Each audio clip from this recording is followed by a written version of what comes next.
Wall Street ends in the green after cooler than expected inflation data. Major indices snap 4-day losing streak with S&P rising 53 points, Nasdaq 313 points. Asian markets open higher while the Nifty suggesting a flat start for the Indian markets. Crude oil prices rise higher on possible U.S. sanctions against Russia and the supply risk due to blockade of Venezuelan oil tankers. Gold prices slip as markets digest the softer than expected U.S. inflation data. And the Competition Commission of India launches the probe against Indigo after mass cancellation of flights earlier this month. This comes even as the CEO told the staff that the worst is behind and the airline is back to operating 2,200 flights per day. Shriram Finance's board will consider a proposal today for a raising of funds by the way of right issue or preferential allotment. Reports suggest Japan's Mitsubishi UFJ Financials is likely to acquire 20% stake for $3.2 billion, which will be the largest FDI in the Indian financial sector. And ICICI Prudential Asset Management to list on the exchanges today after receiving a bumper response to its IPO. The 10,603 crore rupees issue was subscribed 39 times.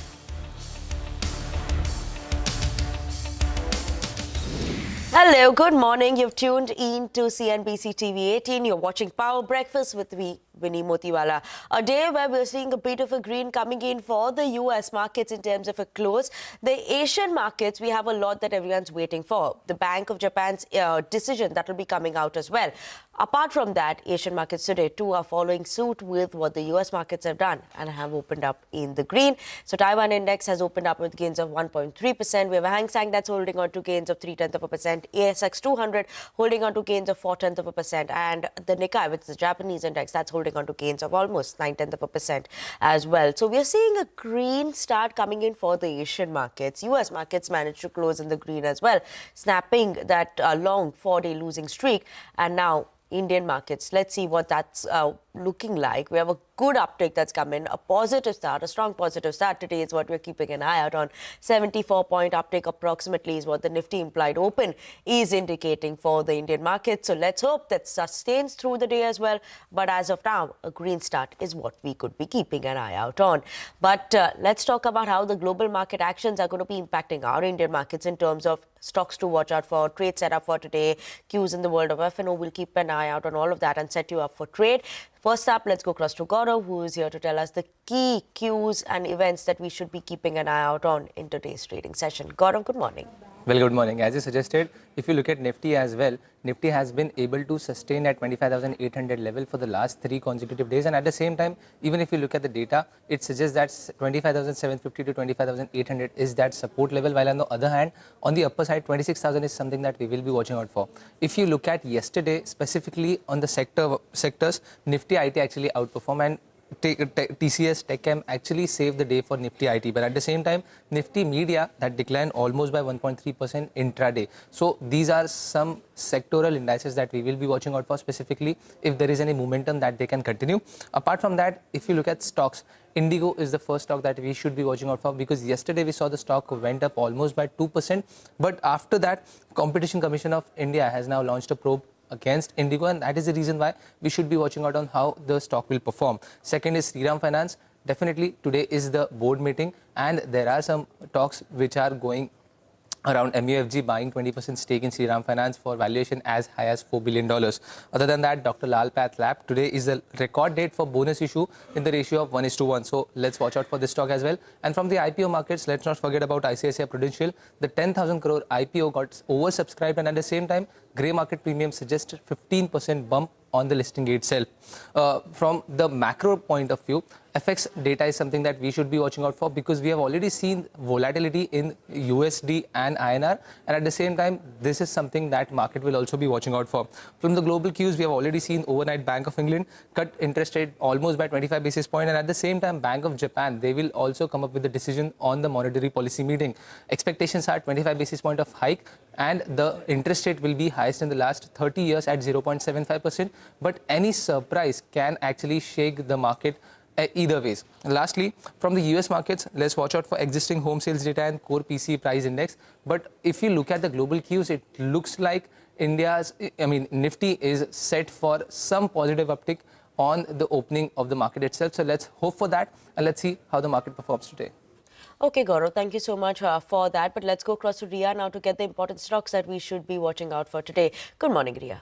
Well, good morning. Let's start off with Ola Electric. This stock will be in focus once again after the promoter, Bhavish Agarwal, has sold 2.83 crore shares of the company at a price of rupees 31.90 per share. Now, this is the third consecutive day of selling by the promoter, and they have already sold roughly 234 crore rupees worth of stake in the first two tranches. And the stock has also seen losses in the last three trading sessions. Yesterday, also, the stock closed roughly 5% lower. Moving on, HCL Tech will also be in focus. They are going to acquire the telco solutions business from HP Enterprises to further strengthen the engineering and AI-led network propositions. Now, this will be done for an amount of up to $160 million, and the transaction is expected to close within 6 months. Bharti Airtel will also be in focus. They have issued the final call on partly paid shares at rupees 401.25 per share to infuse roughly rupees 700 crores by March, and they have fixed February 6 as the record date for the share issue. The promoter Singtel, which currently holds roughly 7.49% stake in the company, has relinquished several key reserve rights. Apart from this, the company has also approved the appointment of Shashwat Sharma, who is currently the CEO designate, as the managing director and CEO of the company, with effect from the 1st of January 2026. Moving on to pharma stocks will be in focus today. Lupin has signed an exclusive licensing deal with Italy's Neopharmed for its gastroenterology brand called Placil in the Philippines and Brazil, and they are aiming to expand their presence in key emerging markets as a result of this acquisition. Biocon will also be in focus. Biocon Generics Incorporated facility in New Jersey has received an EIR with a voluntary action indicated status from the US FDA following an inspection in the month of October of this year.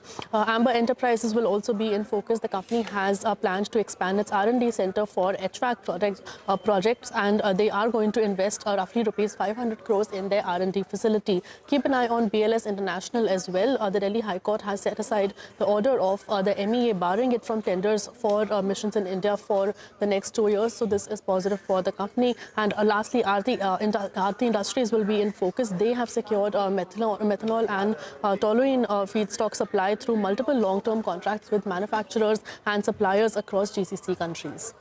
Okay, thank you so much for that, Priya. But finally, let's go across to Mangalam, who's here to tell us what we should be keeping an eye out on in the world of F&O. Good morning, Mangalam. Good morning. So let's recap trade yesterday. You know, the Nifty traded in a 150-point range, but eventually closed, marginally in the red, but largely flattish. Yesterday's high and low tells you the broad range that the street was working with, 25,700 to 25,900. And where did it close? At the 50-day moving average, exactly at the 50-day moving average. And that makes today's trading session even more important. The other thing we have to monitor is whether the Nifty bank goes ahead and crosses convincingly the 20-day moving average. Yesterday, it went very close to that. 59,201 was the high. And yesterday, the 20-day moving average was 59,263. The market breadth, however, needs to improve. For 3 days in a row, we have more than 1,800 stocks which are in the red. For the previous two trading sessions, we saw 2,000 stocks which were in the red as well. But for the second trade session, we saw the FIs buy in cash market as well on lower gross volumes, but a buy nevertheless. So net institutional flows were positive, not much incremental sell in index futures, and at the same time the FIs bought about 2,000 crores in stock futures. So that tells you that yesterday's close at the 50-day moving average was an important close, and from here on the market may perhaps move higher. And if it does move higher and crosses past the 20-day moving average, leading with the Nifty bank, then all these shorts, which are 92% from the FIs, they will have to run for cover. For that, the Nifty has to conquer 26,000 and close above that, because 25,999 is where the 20-day moving average is. In terms of action, the street still believes that yesterday's range plays on, which is why we've seen writing at the 25,900 call and the 25,800 put. So 25,700 to 25,900 is the broad range that the street has been working with so far. A bunch of stocks on our radar this Friday morning. Out of ban, Bandhan Bank. Enters F&O ban, Samman Capital.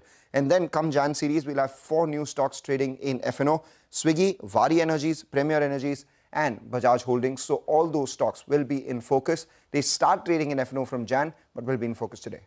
Okay, thank you so much for that, Mangalam. But let's move on and talk about Interglobe Aviation. Fresh troubles come in for the airlines. And why? Because now they are facing a probe from the Competition Commission following the mass cancellation of flights earlier this month. Parikshit is joining us now to give us details on this one. This is indeed a setback for Indigo Airlines. They have been facing increasing scrutiny from the government for the recent fiasco and massive disruptions. All of this happened because they did not meet the deadline for FDTL norms or flight duty time limitation norms. What has happened now is that the Competition Commission of India, which is India's antitrust regulator, has taken cognizance of a complaint against Indigo for abusing its dominant market position. What the CCI will do now, as per law, is to decide whether it wants to launch an official investigation against the airline or not. So for this juncture, they have taken note of the complaint against the airline.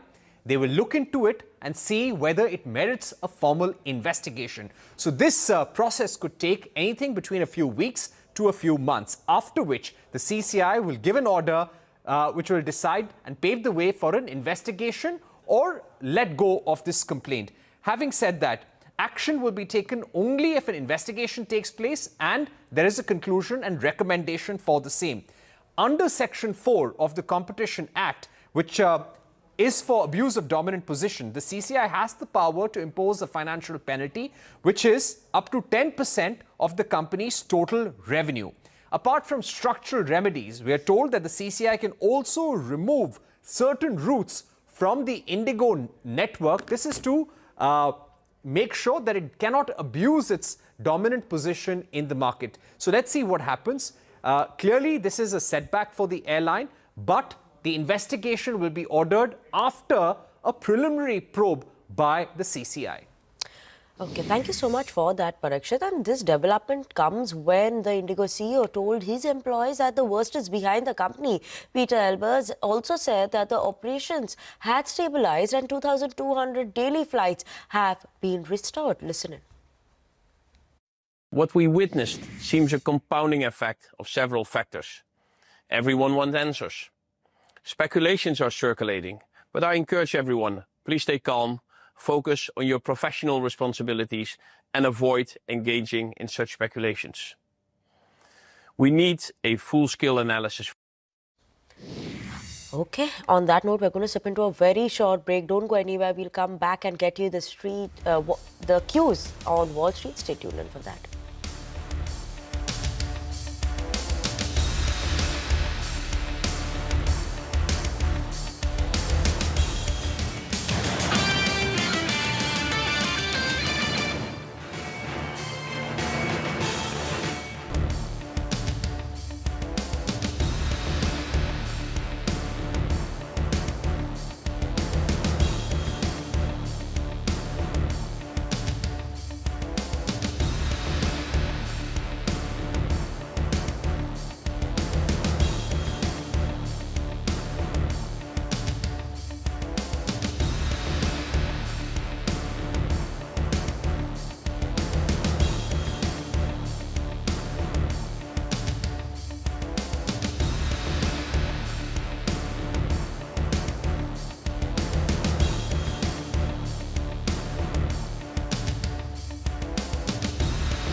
Welcome back to Power Breakfast on CNBC TV18, and let's talk about the US market. Wall Street ended higher on Thursday as stocks rebounded on softer than expected inflation data.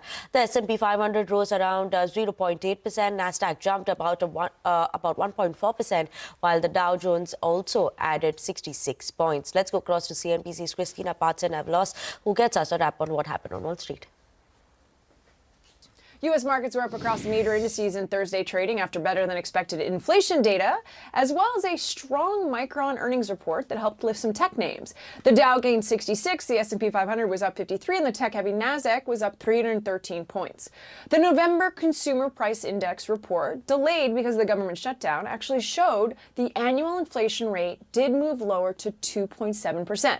Economists expected it to come in at 3%. However, these economists also warned that Thursday's inflation numbers should be interpreted with caution due to incomplete data collection. Because of the shutdown, the Bureau of Labor Statistics didn't collect inflation data for October and only gathered data for roughly half of November.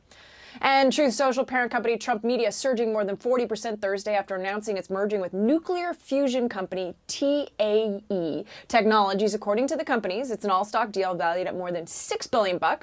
Prior to today's announcement, though, Trump Media stock was down about 70% so far this year. President Trump is its largest shareholder. That's what's happening here in the United States. Back to you in Mumbai.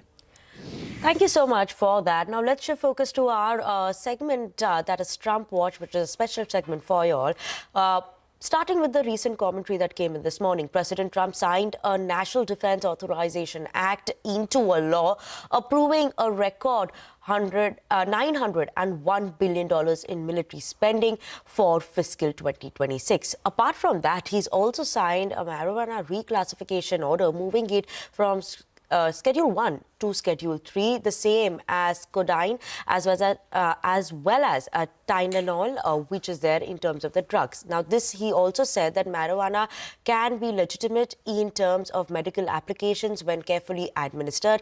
Trump recently praised the Federal Reserve Governor, Christopher Waller, calling him Chris Waller great after interviewing him for the Fed chair position.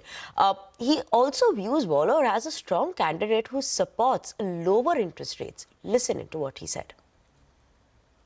I think he's great. I mean, he's been a man who's been there a long time, somebody that I was very involved with in the sense of his career, and he's a fantastic man. I met him yesterday. Again, we're talking to 3 or 4. I think every one of them would be a good choice, honestly. We'll be making a decision pretty quick. Is Michelle Bowman on that list too? Are you going to interview her? She's fantastic. She's a fantastic person. And shifting focus to Ukraine, Trump expresses hope for a quick action on peace agreement. Hope that Ukraine will act very quickly, he said, and he warned that more territories Russia occupies, the harder it becomes to negotiate as Kremlin's position becomes more rigid. So that's the update that we have in today's edition of Trump Watch. We'll give you all more on the other side as well. That is on Monday. But let's talk about the European markets that closed on a firm note. The Bank of England cut interest rates by 25 basis points in a widely anticipated move, which brings UK's base rate to the lowest levels in almost 3 years. BOE's Governor Andrew Bailey said that the MPC will and still thinks that the rates are on a gradual path. That's the downward path. Now, meanwhile, the ECB has left its rates unchanged at 2% and appeared to signal no more reduction in rates anytime in the near future. The Central Bank of Sweden and Norway too left their interest rates unchanged. Meanwhile, the Bank of Japan will announce its monetary policy decision today, and it is expected that the interest rates to 0.75%, which is the highest level since 1995 and signals its readiness for further hikes beyond next year as well. On that note, we're going to slip into a very short break. On the other side, we'll get your cues in the world of commodities.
Welcome back to Power Breakfast on CNBC TV18. Now let's go across to Manisha Gupta, who's here to tell us what's happening in the world of commodities. Good morning, Manisha. Thank you for that, Vinny. I'll start with the crude oil prices, which are headed for a second weekly decline. Prices are trading near 5-year lows, and we've seen crude decline by 22% in this year till time. Well, the pressure also comes in from the fact that you are looking at abundant supplies, not just in US, but in various parts of the world. And then there is weak demand coming in from China, Middle East, and US, and that continues to weigh onto the prices. It's not just crude. There is a bit of a pressure that we've seen come in for heating oil, natural gas, gasoline, all of those prices also trading at around multi-year lows. What has seen strength overnight, though, has been metals as a space yet again.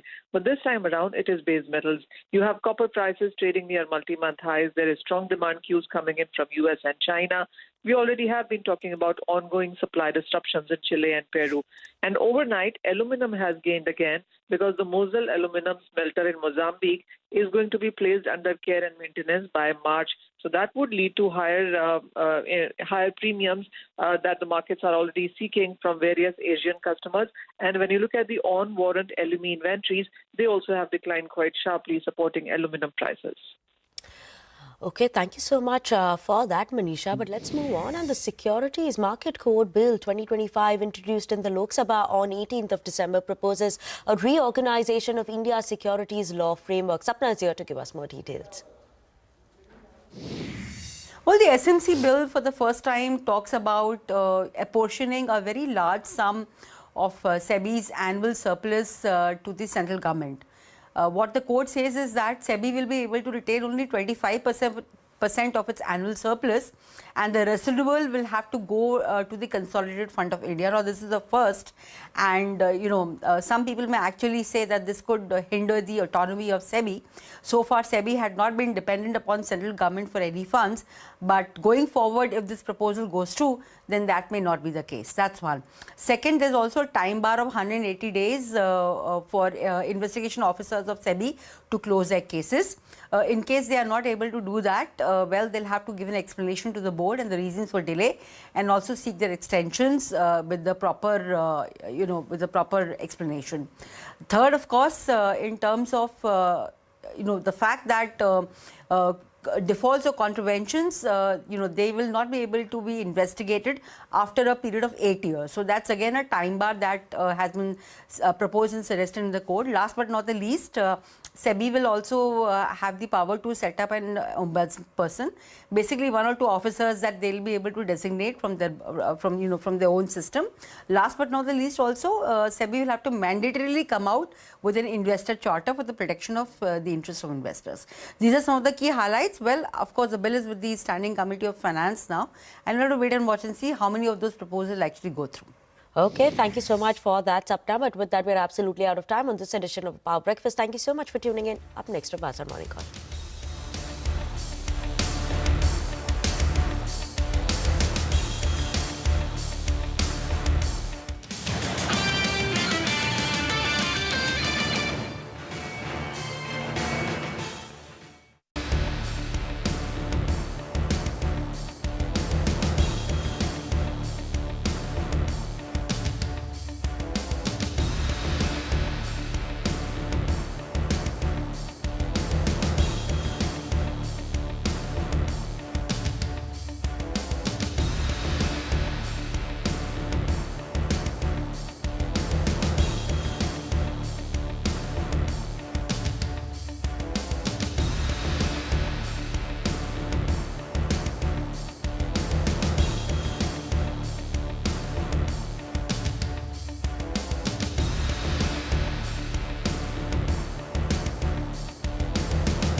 Countdown begins for the markets with meticulous research and analysis designed to help you capitalize on the trading day.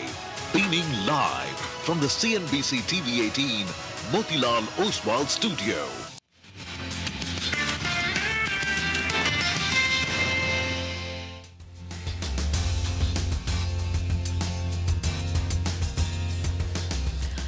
Good morning, hello and welcome. You're with us on Bazaar Morning Call. We're coming to you as always from the CNBC-TV18 Motilal Oswal studios. I'm Surabhi Upadhyay with me, Nigel D'Souza and Rima Tendulkar. And guys, thank God it's Friday. Well, indeed, but we've got a big trading session to get through and then you get into the Christmas week. So hopefully there is some cheer. It's been missing for the last few trading sessions. Indeed, it's been a sluggish week. The Nifty went and saw levels of 26,050, went down to 25,700. And ultimately, where we closed yesterday was exactly at that 50-day moving average of 25,810. So let's see where we go from here. Global cues are upbeat, but the BOJ decision is awaited. Before the BOJ decision, I think one thing I will say that maybe we can learn from President Trump. We need those executive orders that give those extra holidays. So now he said that the US government is going to be shut one day before Christmas, that's the 24th, and one day after, which is 26th. We need those orders for Diwali, for Christmas, for New Year's, for our market for sure. But at least anyway. 1st Jan. Anyway, so it's a long list. Standing complaint. It's a long list, but you could do with some of that even around Diwali, absolutely, and Christmas. All right, but let's get to, of course, the action of the day, and the action actually was on the positive side. Finally, Wall Street managed to snap out of its slump. Yesterday, we had all the indices close higher. There you go. I have them on the screens. And actually, the NASDAQ, the tech part of the market, pulled back rather smartly thanks to Micron. And I'll come back to that in just a bit. The other major positive catalyst was the CPI report for November, which was not hot. In fact, it was, can I say, cooler than expectations. So there you see November CPI. The headline number came in at 2.7% versus estimates of 3.1%. And even the core CPI number at 2.6% versus expectations of 3%. Now, there are the naysayers who are saying the data has not been calculated properly because there was government shutdown and they didn't have all the parameters. So there was, some bit of estimation involved. We'll see. We'll see what the next report says. But for now, this was very well received by the market. Not just the equity market moving higher, bonds are moving higher. Yields fell between 2 to 3 basis points across the entire range, 2-year, 10-year, and even the 30-year bond. The 10-year is closer to about the 4.12 handle, 4.1213 handle. The dollar eased off a little bit as well after this number came in. It is again getting the market to believe that the Fed indeed will be able to deliver more rate cuts because inflation is very well behaved in the US. Now coming to the AI trade, which revived in a big way thanks to Micron yesterday. Micron shares, by the way, they closed up 10%. In intraday trade, they surged as much as 16% higher because not only has the company delivered on estimates in the quarter that they were reporting for, they're saying that there is plenty of demand for AI chips. In fact, Micron's CEO, Sanjay Mehrotra, said that the memory market is expected to remain tight even beyond 2026, and that really inspired confidence. And it gave enough reason for all the investments that companies, including Micron, are putting into chip-making capacity. Speaking of Wall Street action, actually, Nike shares were very interesting because they fell 10%. They managed to meet expectations in the reporting quarter, but the outlook is a little tentative, and the China numbers for Nike are not looking good. Their sales are declining in China, Greater China. Plus, Nike has acknowledged that these tariffs are leading to some margin erosion, and that the market did not like. So that was something interesting to focus on. Let's talk about central bank actions. So while the market is hoping for more Fed rate cuts coming forward, the cut was delivered by the Bank of England. ECB, however, managed to stay on hold. But today, as Rima is also saying, it's all about the Bank of Japan. If the BOJ hikes 25 basis points, as is a wide expectation, interest rates in Japan will be at the highest level they've been in 3 decades. So that's the big watch point. Now, for us, the market is still in a very, very narrow range. Only 400 points on the Nifty, 28,700 on the downside, 26,100 on the upside. No breaking out. But some silver lining. In the cash market, at least, FPIs have been buyers for 2 days in a row. Yesterday's buying was about 500 odd crores. It's not much, but we'll take it with both hands. Whatever we get, given the amount of $18 billion worth of selling we've seen this year. Nigel? Well, that's right. You know, just to put some of those clues on the table, crude and the dollar index, they are well behaved. From an India market perspective, an emerging market perspective, that's pretty good news. So those global indicators are in line. The FIs and the DIs, they were both buyers, which is actually good news. So the institutional part of flows, no worries out there. In yesterday's trade, there was some unwinding of positions, some lightening getting into the holiday week. So you had the Nifty as well as on the Nifty Bank. There was some unwinding of, open interest, some lightening ahead of the holidays. Well, what do the FIs do, though, on index futures? Not too much, both on the long as well as on the short side. And the short positioning continues at around 92%, which is the highest we have seen in the last 2 months. But otherwise, the data coming in from the FIs is more or less positive. You want shorts in the system, that wish has been granted. And if you look at the other positioning, if you look at stock futures, yesterday, in fact, they bought, more longs. They added more longs than shorts. If you're looking at the options data, well, they bought some calls. And on the writing side, they wrote an equivalent amount of calls as well as puts. So that's what the FIs did in the F&O market. Besides being short on index futures, the overall data points are not too bad.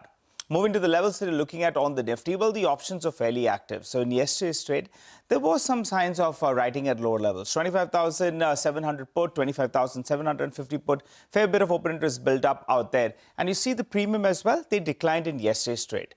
Which brings us to the levels. Going by these strikes that were written, this is the important mark. 25,650, 25,700. If this level does hold out, you'll be fancying your chances that maybe, in fact, we could see some kind of a relief rally if we go closer to those levels. On the upside, the 26,000 becomes a bit of a resistance mark because that's where the 20 DMA is. And we've seen in the past, 26,000, 26,050. That level has been getting rejected. Just one more point, besides the levels, besides this 350, 400 point range, on a day-to-day basis, you have been seeing that the Nifty has been making lower highs.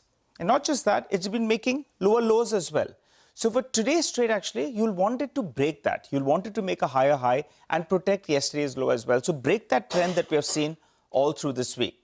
Moving to the Nifty Bank, well, in yesterday's trade, it went to the 20 DMA. It couldn't conquer that. So that becomes a bit of a resistance mark on the upside. On the downside, the 50 DMA, that's a reference point at around that 58,400, 58,500 odd mark. The tech index as well will have a role to play today because Accenture came out with its set of numbers and there's no big change in discretionary demand, and the management reiterated the overall spending remains consistent with last year. So no big uptake in terms of spending. I'll keep an eye out on the tech index because that has been outperforming in the last 2.5 months after underperforming for the majority of the year. So the Bank of Japan, that's going to be the big cue. If they do hike rates, but they don't sound very, very hawkish, global markets actually will believe there's a bit of a relief on the cards because the positioning is that you see a rate hike and maybe you don't hear a very dovish sounding Bank of Japan. Well, indeed. So we'll have to wait for the press conference by the governor of Bank of Japan because it seems like a 25 basis points rate hike could be priced in, widely expected. But the question is on the future guidance. Does he signal further rate hikes, maybe in April, June? What will the terminal interest rates look like? So if he delivers a hike without an aggressive forward guidance, maybe the street looks at it positively. So that's the big cue. Global markets are watching. And back home, the Shriram Finance Board meeting. And secondly, ICICI approved listing. That's scheduled for 10 o'clock and it's expected to be a good debut. Let me also tell you what interactions we have lined up for you on our show today. Let's start at 8:45. Siddharth Khemka of Motilal Oswal Financial Services joins in for some fundamental stock talk. 9:20, Sandeep Tandon of Quant Mutual Fund will be our market master for the day. 9:35, the management of Hitachi Energy India joins in to discuss the outlook for FY26. Following that, we'll chat with the management of Kfin Technologies at 9:45. Towards the end of the show, in our special segment, it's the economy. Lata speaks to top 3 economists on the outlook for economy in 2026. All right, here's what we'll do. Get into a break. On the other side, we'll talk about the stocks that you need to have on your radar this Friday morning. CNBC TV18's list of top stocks.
Welcome back. Yesterday was a bit of a subdued session. The Nifty ended with a 50-day moving average of 25,815. But this morning, Asia is fairly upbeat. We've got a rally of more than 1% coming through on the Japanese markets, the Taiwanese markets, following the rebound on Wall Street, where Nasdaq was up close to about 1.5%. Hang Seng too opens up in the green, up nearly 0.6%. Let's invite Daniel DiMartino, CEO, Chief Strategist at Q Research, here with us on the show. Thank you very much for joining in. Well, we would have also liked to chat with you once we got the BOJ decision and what the forward outlook is going to be. But just going with some assumptions, we get a 25 basis points rate hike from the BOJ, but the governor does not sound very aggressive with respect to future hikes. It's a little ambivalent. How will the market react? Do you think we'll see a relief rally because this has been such a widely anticipated hike?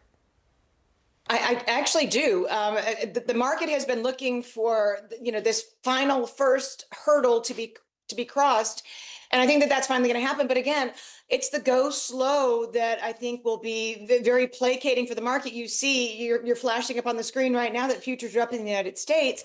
So I think that there's something of a celebration going on because, as Japan has for the last several decades, I don't think that there's going to be any abrupt moves, anything to disturb the markets. And given what we saw with the consumer price index today in the United States, I think that there's a lot of room right now for markets to celebrate. What's the outlook for U.S. markets going into 2026? I mean, U.S. has been this one big AI bet.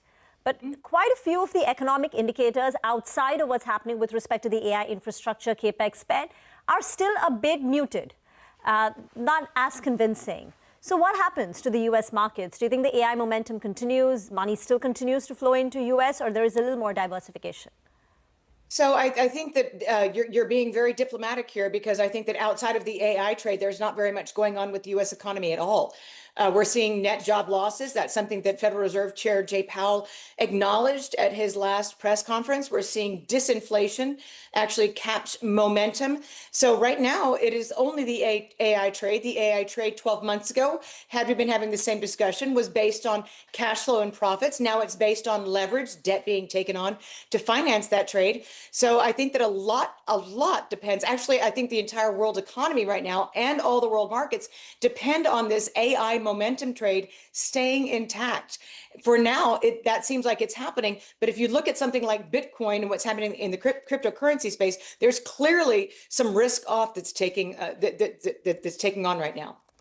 Yeah, Daniel, absolutely. Markets always manage to get interconnected, don't they? We saw that in 2008.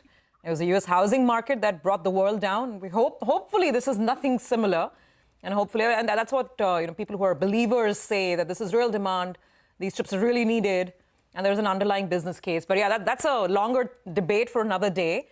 In terms of diversification, where else are you investing? Are you looking at global markets, emerging markets? Where would you be putting your money in 2026?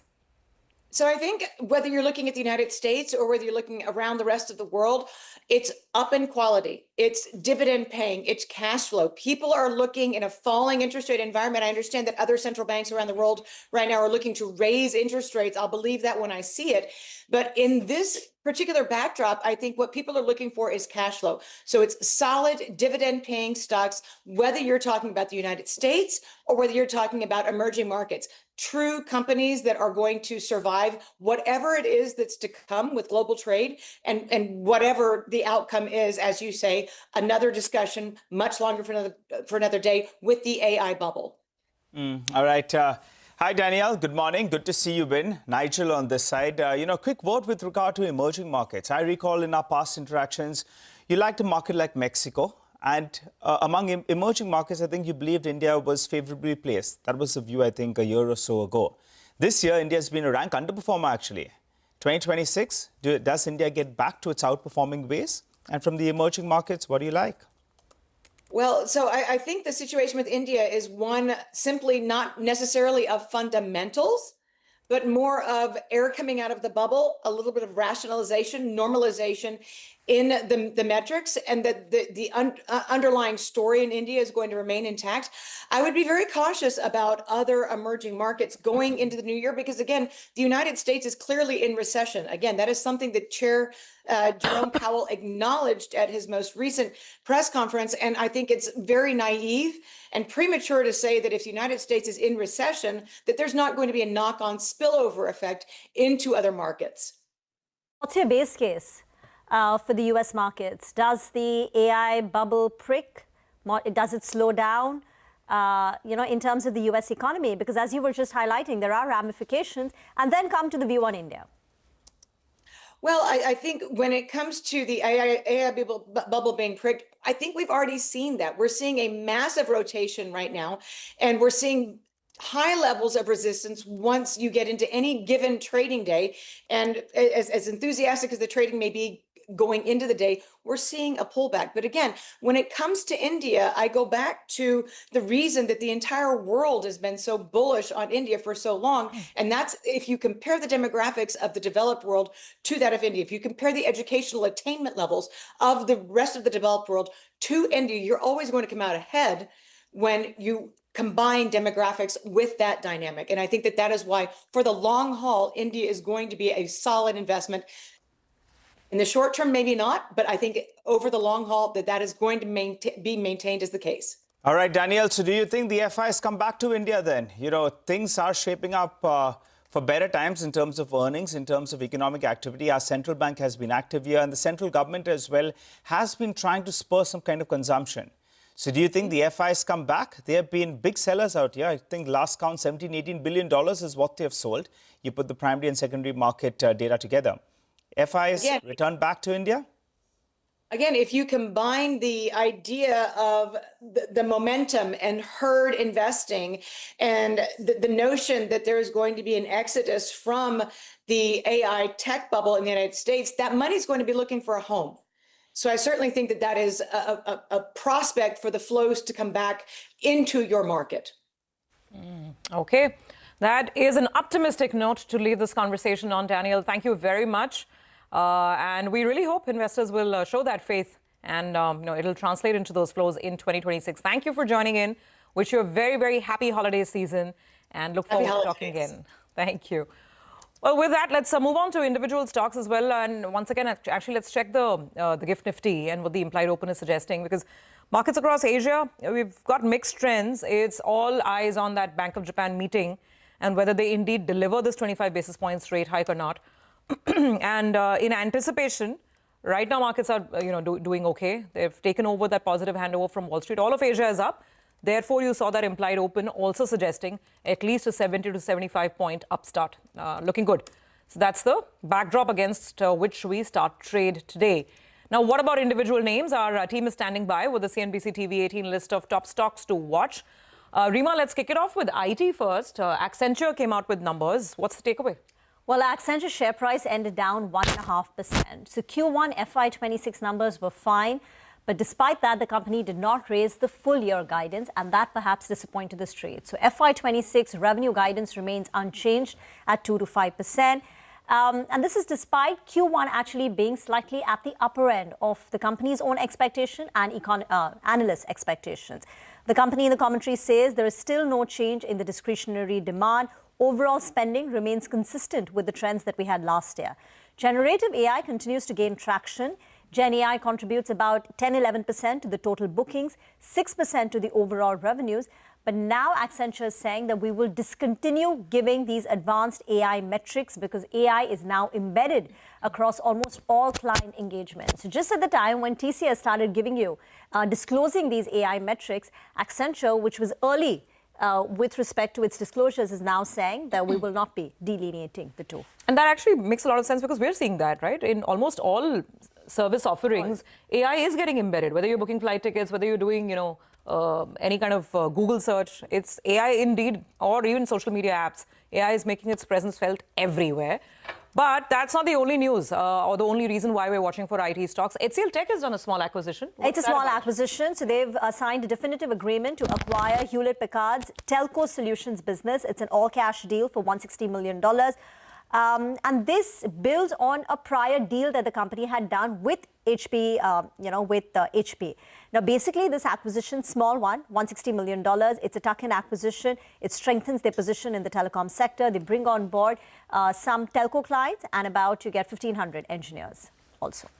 Okay, that's HCL Tech. Got that. Let's move on then. There's Bharti Airtel. Guess what? It's an all-Rima day. What's the news on Bharti this morning? Well, so Bharti Airtel in 2021 had done a very large rights issue of 21,000 crore rupees. Now, as a part of that, 25% was you had to collect upfront. Balance 75% was left from 2021. And the company had done this rights issue thinking that maybe the 5G related spends, in the auction, etc., they may need money anytime. But finally now, after 4 years, the company is calling for the balance 75%, which is about 15,740.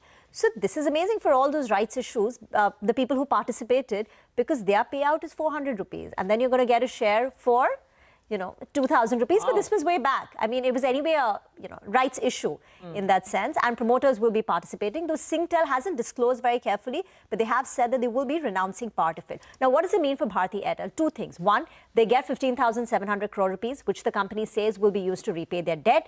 And two, because the partly paid up shares get converted into fully paid up shares, there will be a dilution. Okay. The share base expands, so there will be a dilution of 5 to 6%. So this is the impact for Bharti Airtel. Money comes in, deleveraging, but there will be some dilution. And there are those lucky people who get Bharti shares at 400 rupees a piece. Yeah. I mean, and they had paid a little bit even in April of 2021. Yeah. But even then, if you account for that, it's still been, I'm sure, a good trade. Absolutely, absolutely. So Bharti is something we'll watch for, one of the best performing stocks of 2025, actually. Moving on then, Ekta is joining in and she's watching out for a couple of pharma and healthcare stocks. Morning, Ekta. Well, yes, morning. I'll start with Lupin, which is in focus because they've signed an exclusive licensing agreement with an Italian company, Neopharmed, and this is for marketing promotion of a gastro drug in Philippines and Brazil. Biocon is in focus because they've received an establishment inspection report with a VAI, which is a voluntary action indicated status, indicating a compliance is in line for their facility, and this is their facility in Cranberry, New Jersey. And lastly, Max Health will be in focus because they've announced the entry into the Pune market via acquisition of Veravada properties, and they will be setting up a 450-bed super speciality hospital with an investment of over 1,000 crores in the land that they've bought from this particular company, which will be commissioned over the next 3 odd years. Thank you very much for that. Going across now to Vinny. Vinny, Voltas held an analyst meet yesterday. What were the key takeaways? So in terms of key takeaways that we had that came in from Voltas, the weak demand that has still continued even in Q3. Obviously, November, December is a seasonally weak quarter anyways for room ACs, but elevated channel inventory days that came in at around 45 days versus last year was 20 to 25 days. So year-on-year basis, obviously we'll be seeing a decline, but sequentially there is an improvement. So some green shoots coming in sequentially. Q3 will be better than Q2, and that is a positive sign that comes in there. Management also reiterated that the market share in ACs is non-negotiable. They are working on recovering the lost market share, and which was previously in calendar year 2022, the market share that they saw, that is what they want to come back to.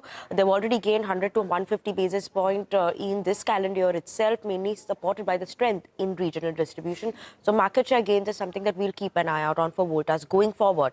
Pricing strategy, the company highlighted that the pricing strategy remains under evaluation with multiple factors that are being considered to decide the percent of the hike that they should be taking or pass through for the end user. And that is the key update that we have from Voltas. We'll expect green here, given that at least they're starting to see some bit of a green shoot in terms of sequential improvement there. Got that, Vinny. Thanks a lot for that. Well, Dalmia Bharat as well had an analyst meet, and CLSA, they continue to remain optimistic on the stock. They have a target price of around 2,650 rupees. A few takeaways that we've got from that note. The management highlighted that an expected high single-digit volume growth for Q3. That's supported by sequential improvement in November as well as in December following a prolonged monsoon. So in demand, they're saying things are actually picking up. However, on pricing, things remain weak, especially in eastern region where there are prices that have declined by around 3 to around 4% on a blended basis, which will likely impact margins for the quarter. The company has reiterated their disciplined pricing approach. They're avoiding aggressive discounting and then chasing market share. So they're avoiding that sort of cuts in terms of pricing. On the organic growth, Jaisalmer greenfield expansion, that remains an optionality for them because they have limestone reserves which were acquired at a 20% premium, and land acquisition and clearances are in advanced stage. So put everything together, the stock that's corrected a fair bit from the recent peak, well, going with a mild shade of green on this name. But time to get in RIA. Ola Electric doesn't get out of the news. I'll tell you what, the bulls will be hoping that finally the promoter is done with the selling because it's gone on for 3 straight days. But you're tracking that one and BLS International. Well, yes, Nigel, Ola Electric again expected to open in the red today because the promoter Bhavish Agarwal has sold another 2.83 crore shares of the company at a price of rupees 31.9. Now, as you said, this is the third consecutive day of selling, and up until now, the total amount sold comes out to be roughly 324 crore rupees. Now, in a statement, the company has said that this transaction was undertaken solely to repay a promoter-level loan of approximately 260 crores and also to release all 3.93% of shares that were previously pledged. Now, following the transaction, the company has said that the promoter group continues to hold roughly 34.6% stake in Ola Electric with no dilution. Now, as a result of this, the stock has been falling over the last 3 trading sessions. It is down roughly 15%. Yesterday, it also hit an all-time low of rupees 30.76, and even since its listing in August of 2024, the stock is down roughly 65%. Today, again, the stock is expected to open in the red. Moving on though to BLS International, positive news flow on this front. The Delhi High Court has set aside an order of the MEA barring the company from future tenders of the MEA and India missions abroad for a period of 2 years. Now, the MEA had issued this order on the 11th of October of this year, after which the stock fell roughly 17 to 18% over the next 3 trading sessions. Now, post this, the company had challenged the debarment order by filing a writ petition before the Delhi High Court. And now, as a result of the court's decision, the debarment imposed on BLS International now pursuant to the MEA order now stands set aside. So this stock expected to open in the green today. Thank you very much for that. Let's do a quick recap then of the top stocks. Stocks with positive news flow are the IT names. HCL Tech on the back of the acquisition, Bharti Airtel, Lupin, Biocon, Max Healthcare, Voltas, Dalmia Bharat, and BLS International. Stocks with negative news flow are generally because Accenture declined yesterday post the numbers and the no revision in the guidance. Maybe IT stocks see some profit booking after yesterday's resilience, and Ola Electric. All right, moving on now from equities, let's get a handle of all the action from the world of commodities overnight. Manisha is now joining in. Manisha. Well, thank you for that. I'll start with the crude oil prices, where we are headed for a second weekly decline. Prices are trading near 5-year lows, and we've seen more than 20% of a decline come in for both the crude major varieties there. And with this, we are headed for a worst performance really in the last 5 years that you have seen in case of crude prices. There's a bit of a profit taking that also seems to be coming in for copper, while it is holding near multi-month highs. The major gains clearly are seen in case of aluminum, where a latest report suggests that Mozal aluminum smelter in Mozambique will be placed under care and maintenance by the month of March. This also has led to a chain reaction where you have the global producers now seeking premiums of $200 a ton to Japan. We've seen on-warrant LME inventories decline. The Shanghai inventories have been on a declining spree anyways, and aluminum clearly in the last 24 hours has seen a lot of support come back. Okay, all right. Thanks a lot for that, Manisha. Well, time to slip into a short break. On the other side, Sid Khemka of Motilal Oswal Financial Services is waiting for us with some fundamental stock talk.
Welcome back. You're tuned into Bazaar Morning Call and hope you're having a good Friday morning.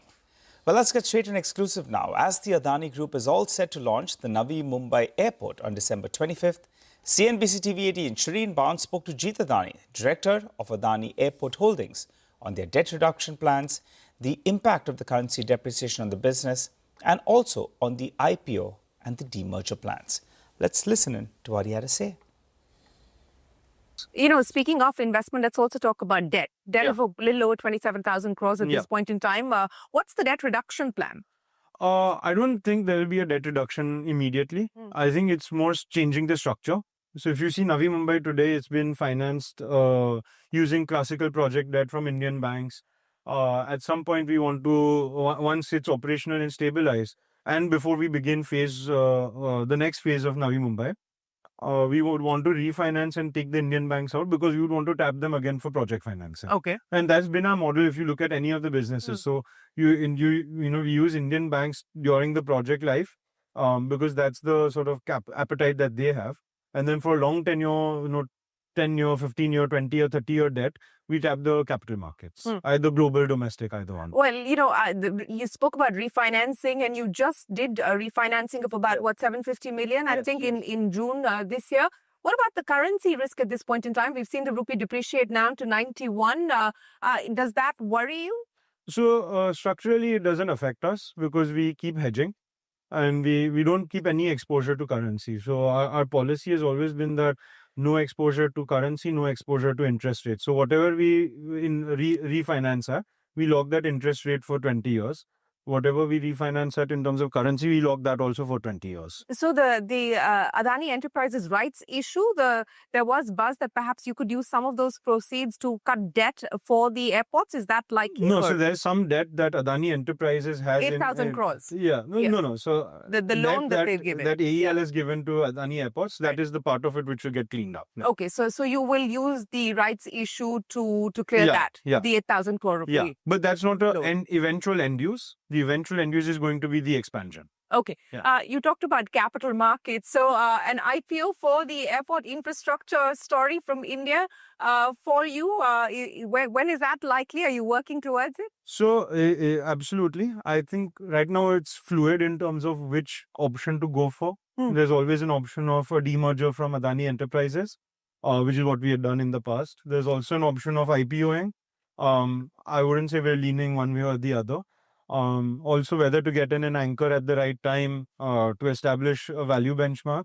A strategic or? Strategic anchor, someone who can, has a name in the market and is able to... In the airport business? At the airport business. So giving the airport business itself the right value benchmark before we demerge or IPO. That's also something we're considering. But right now, I wouldn't be able to give you a firm date, but definitely over the next 2-3 years, you would see something coming up. What would you said that there's no decision yet or no preference yet on which route you decide to take. But as you evaluate both these options, what are some of the pros and cons of both, either the demerger or the IPO? I mean, look, demergers are something that we are used to. We've done IPOs before in the past, but what demerger allows us to do is unlock value to enterprise shareholders directly. And that's something that they also do expect. And an IPO really doesn't allow us to do that. And but it does create a lot of buzz. So I think it's evaluating between those two, that whether we are able to push the value of the business as much as we can on day one, or we give the right return to shareholders on day one and then push the value sustainably. So I think we're leaning more towards demerger, but I would say the decision hasn't been made today. Okay, the decision hasn't been made today, but you anticipate that call in the next... Sometime soon. Both in terms of the aeronautic revenue as well as the non-aero fee, how do you see that mix changing over the few years, next few years? So right now at a platform, we are 50-50. Mumbai is slightly higher. It's about 60% non-aero, 40% aero. We see that over the next 10 years, aero will be 10% of the overall revenue. Really? Yeah. 40% to 50% will be non-aero, and another 40 odd percent would come from city development. Yeah. Okay, from city development. City side development. Yeah. So you're saying that the actual aero operations Yes. are going to be down to just about 10% of Absolutely. revenue. It's the most critical part, but it's not going to be the most Revenue generating part. I mean, it still will be, but in the larger scheme of things, the weightage will be less. And when you talk about city development, lay out the roadmap for us what we're talking about. Oh, absolutely. So across our existing portfolio, we have a pipeline of 400 to 500 million square feet of development.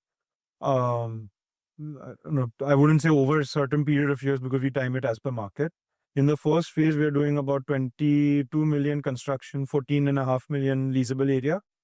Across Mumbai, Navi Mumbai, Ahmedabad, Lucknow, and Jaipur. And in terms of product, we are focusing on hospitality-led retail, hospitality-led commercial and office, and hospitality-led entertainment. So in Navi Mumbai, we are doing about ultimately 15 hotels across 5-star, 4-star, 3-star, and sort of transit hotels. We're doing actually more than 15. We're doing an arena that can house 25,000 people coming in. Because again, because of the connectivity of this place, it's super easy for people to come in and out, and it's just a perfect place. We're doing upwards of 7-8 million square feet of office space over here. A massive retail mall, which will start off as one of India's first outlet malls, which is a concept that doesn't exist here. Yes. And then eventually transition as the area picks up into a high street mall. And by when do you expect all of this to happen? That's what I was talking about. The first phase of 14 million is coming online in 29-30. Well, that's the big news for all Mumbaikars. The Navi Mumbai International Airport is all set to begin operations on the 25th of December. It starts with one runway, one terminal. But this will mark the start of a major new aviation hub for the MMR region, which will help reduce the congestion that we have at the existing airport and also help handle increasing passenger traffic. But moving on now, Siddharth Khemka, Head of Research, Wealth Management and Motilal Oswal Financial Services is now joining in. Siddharth, thanks so much for joining in. Voltas and Dalmia Bharat, these two had analyst meets yesterday. And Motilal Oswal, did you all attend it? What were the key takeaways? And is there an investment recommendation? Definitely. Good morning and good to be on the show Friday morning. I think Voltas, what we are witnessing is that we met the management to understand the current demand trend, especially if you look at the consumer durable segment has been reeling under the inventory working capital cycle. And also we try to understand the impact of upcoming energy label changes within the home appliance segment. So overall, what we believe is that Q3, there could be still volumes could be under pressure due to high.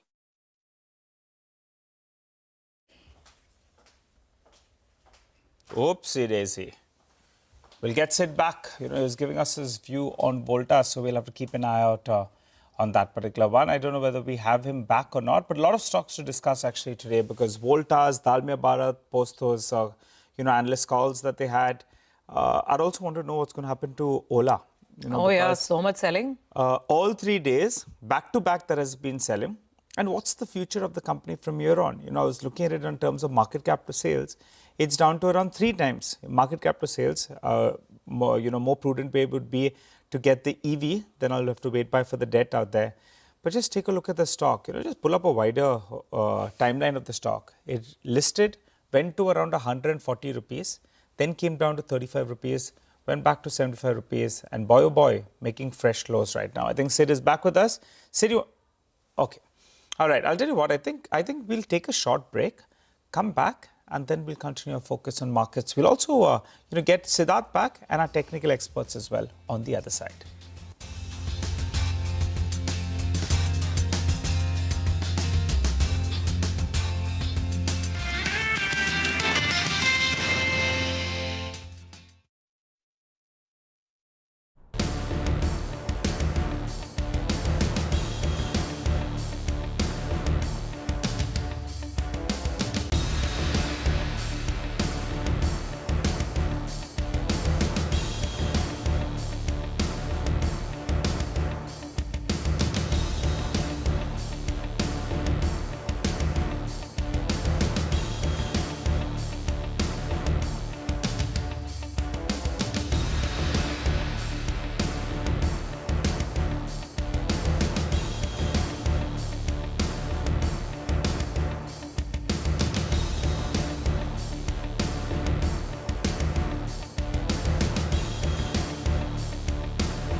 Welcome back. You're tuned into Bazaar Morning Call. You're on CNBC TV18. We were getting a call on Voltas from Sid. So Sid, why don't you go ahead and complete that? What should you do?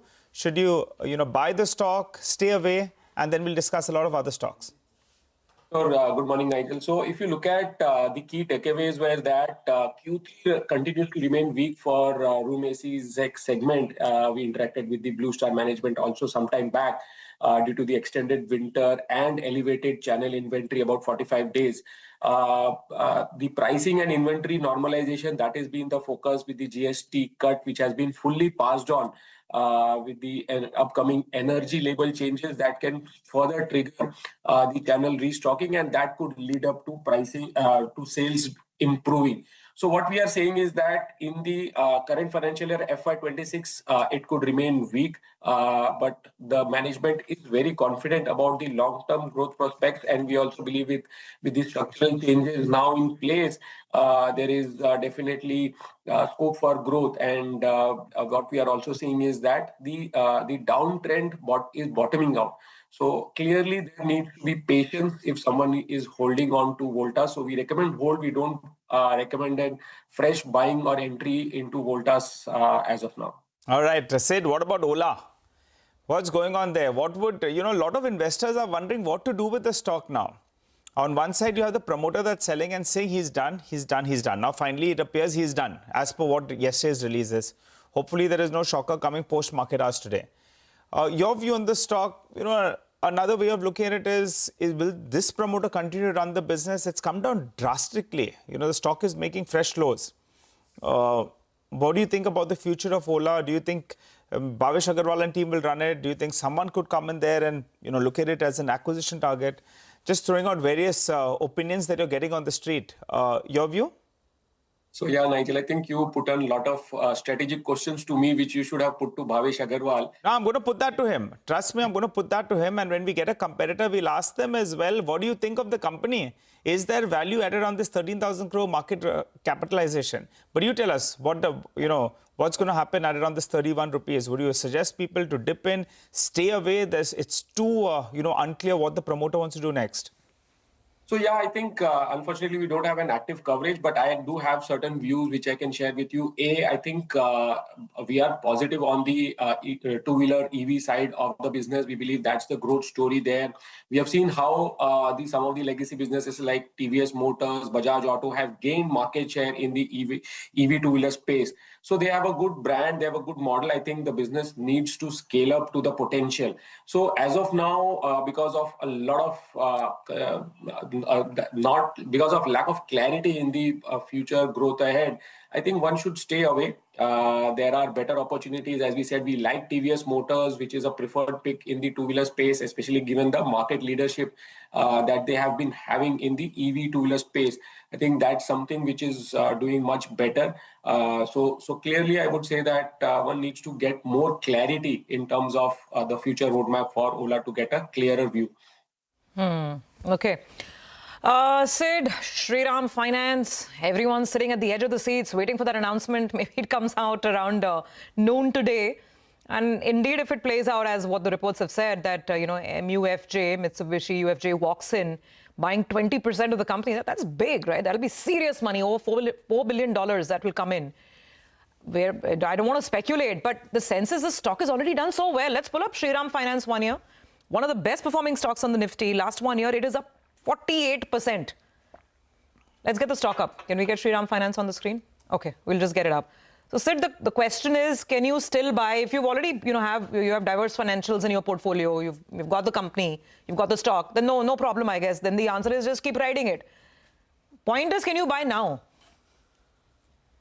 Yeah, I think that's a tough question to answer. This development is definitely a big positive. We have written in our past reports also that a strategic investor would bring in a lot of value and scope for growth because if you look at the management focus going forward is to expand the new vehicles, the new CV market where They have been gaining a lot of strength. They are now setting up focus on the gold financing business.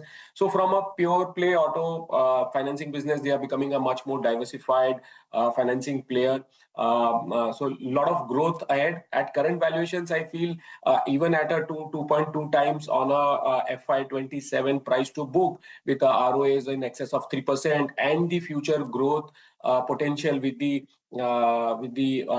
strategic partner coming in, I think there is a scope for a credit rating upgrade, cost of funds further coming down.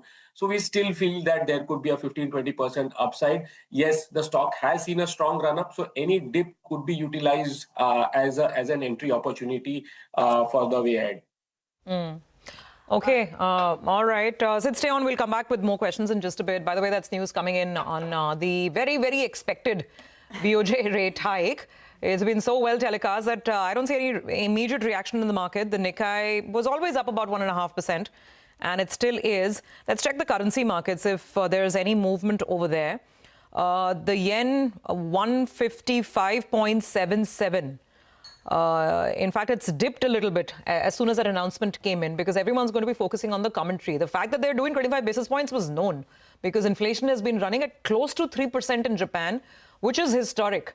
So finally, the BOJ has walked the talk, despite, by the way, I mean, the change in leadership in Japan. The new prime minister has been pushing for, lower rates, easier monetary policy, but the BOJ has, held its own. And it's followed that path. It's all about the commentary, and we'll have more, I think, cues from the commentary coming in. The dollar yen right now at 155.72. Anyway, the dollar yen has appreciated depreciated in a big way. The yen has fallen significantly versus the dollar, despite the expectation that BOJ will be hiking rates this year because of uncertainty around the economy and so on and so forth. But and the chatter is that at some point in time there could be intervention in the market as well if the yen depreciates substantially from these levels as well. But for the time being, it seems to be on expected lines. Let's see what the commentary finally has in store. More on the BOJ in just a bit, but let's get back to our markets. We have Hormaz joining in, and as always, with some interesting movers and shakers, the delivery stats from yesterday.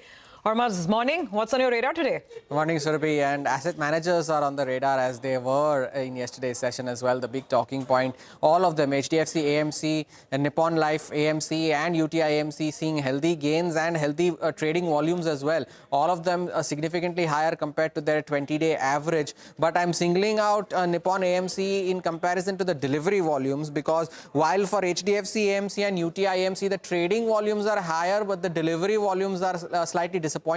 For Nippon Life AMC, there were 85 lakh shares that were traded, and 50% of those, or close to 43 lakh shares, were marked for delivery. And that is the only standout for Nippon Life among the other two asset managers in yesterday's session. Antony Waste Handling was the other one, a news flow driven move. The stock was up almost 20% yesterday. The biggest single day gain since May of 22. Volumes the highest since September of 21. Yesterday's volumes, the sum total of the last 160 sessions put together, and almost 1.5 crore shares that were traded on Antony Waste yesterday. The 20-day average is under 60,000 shares. And out of those 1.5 crore shares, only 7 lakh shares were marked for delivery. The 20-day average is only 31,000 shares. And Thursday's turnover, which was close to 700 crore rupees, is almost at par with the free float market cap of the company. And bringing up Shriram Finance, of course, the big one in the news today.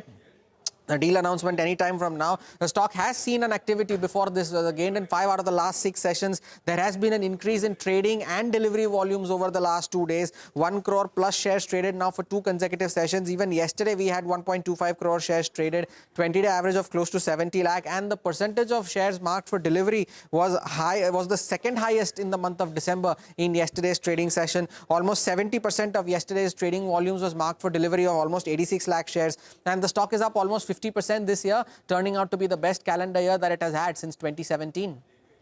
Okay, Hormaz, thanks so much for that. By the way, now the yen is moving, and it has weakened even more. Imagine this in that commentary is really hawkish, the BOJ commentary. They're saying that they'll keep raising rates. They're expecting prices to keep rising in the Japanese economy, and therefore the rate increases will continue. And astounding it is that when rates are rising, you'd expect the currency also rises, but the exact reverse has happened in Japan. The yen on my screen actually fell to as low as 156.10, a little lower than that also. Then it's snapping back. But look at that. I mean, the yen is now down 0.3. It was down 0.4% versus the dollar. But yeah, it seems the BOJ is indeed saying the rest of the world can do what it wants. Governments can say what they want. But if we see inflation rising and prices rising, we're going to increase interest rates. Well, that's right. We'll have to wait for further clarity on that front. But for the time being, that rate hike on expected lines and the commentary as well, a little bit, maybe a little harsher than what you expected actually in terms of hawkish commentary. So let's wait. We're so used to Fed saying, no, we'll be data dependent. They never say it one way or the other. They always say it's data dependent. We'll see how the data plays out. But for Japan in particular, the inflation has been above their target for 44 straight months now. That's 3.5 years. So I guess that explains why they're saying that deflation seems to be now firmly out. The country is now in the inflationary environment, and if it continues, rates will keep rising. Yeah, I think that if is important out there, right? To keep raising rates if. So that's important. So for the time being, I would say that the event is out of the way. The hike has come through. The commentary is still a little bit skittish out there, but further clarity is data dependent. So we'll have to wait for that. But at least for now, that the event risk is out of the way actually as of now. That's how it seems like. And, remember, for the world, this would be a huge moment otherwise. Japan at 3% interest rates. I mean, pretty much for the better part of the last 2-3 decades, it is Japan that has been funding the world's carry, the famous yen carry trade. But earlier in the year, and we've seen that over last year as well, a lot of the yen carry anyway has been unwinding. So, global markets, perhaps the dependence is not as high as what it used to be, say, 5 years, 10 years back pre-COVID, when, Japan was pretty much funding everything, investments going in a lot of markets. But a lot of that has been slowly undone. Been unwinding and reversing. Yeah, so let's see. I mean, the hope is going to be that it's not going to be very destabilizing for global fund flows, but we'll have to wait and keep a close watch on this because that fall in the yen is absolutely astounding. And also, the fall in the yen will also be linked with the fact that as interest rates are going up and that yen carry unwinds, you will be selling the yen to go back to your home currency or to change over to some other currency, and that could lead to the fact that the yen has been so weak against the dollar for the better part of this year. Anyway, more on the global picture in just a bit. We are almost at 9 a.m. We'll take a quick break, come back with the technical experts and get you the trading calls of the day. And also Sandeep Tandon of Quant Mutual Fund is our market master. We'll get our conversation started with him shortly.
Welcome back. Pre-open rates will start coming in the next couple of seconds. So let's do one thing. Go back to Hormuz.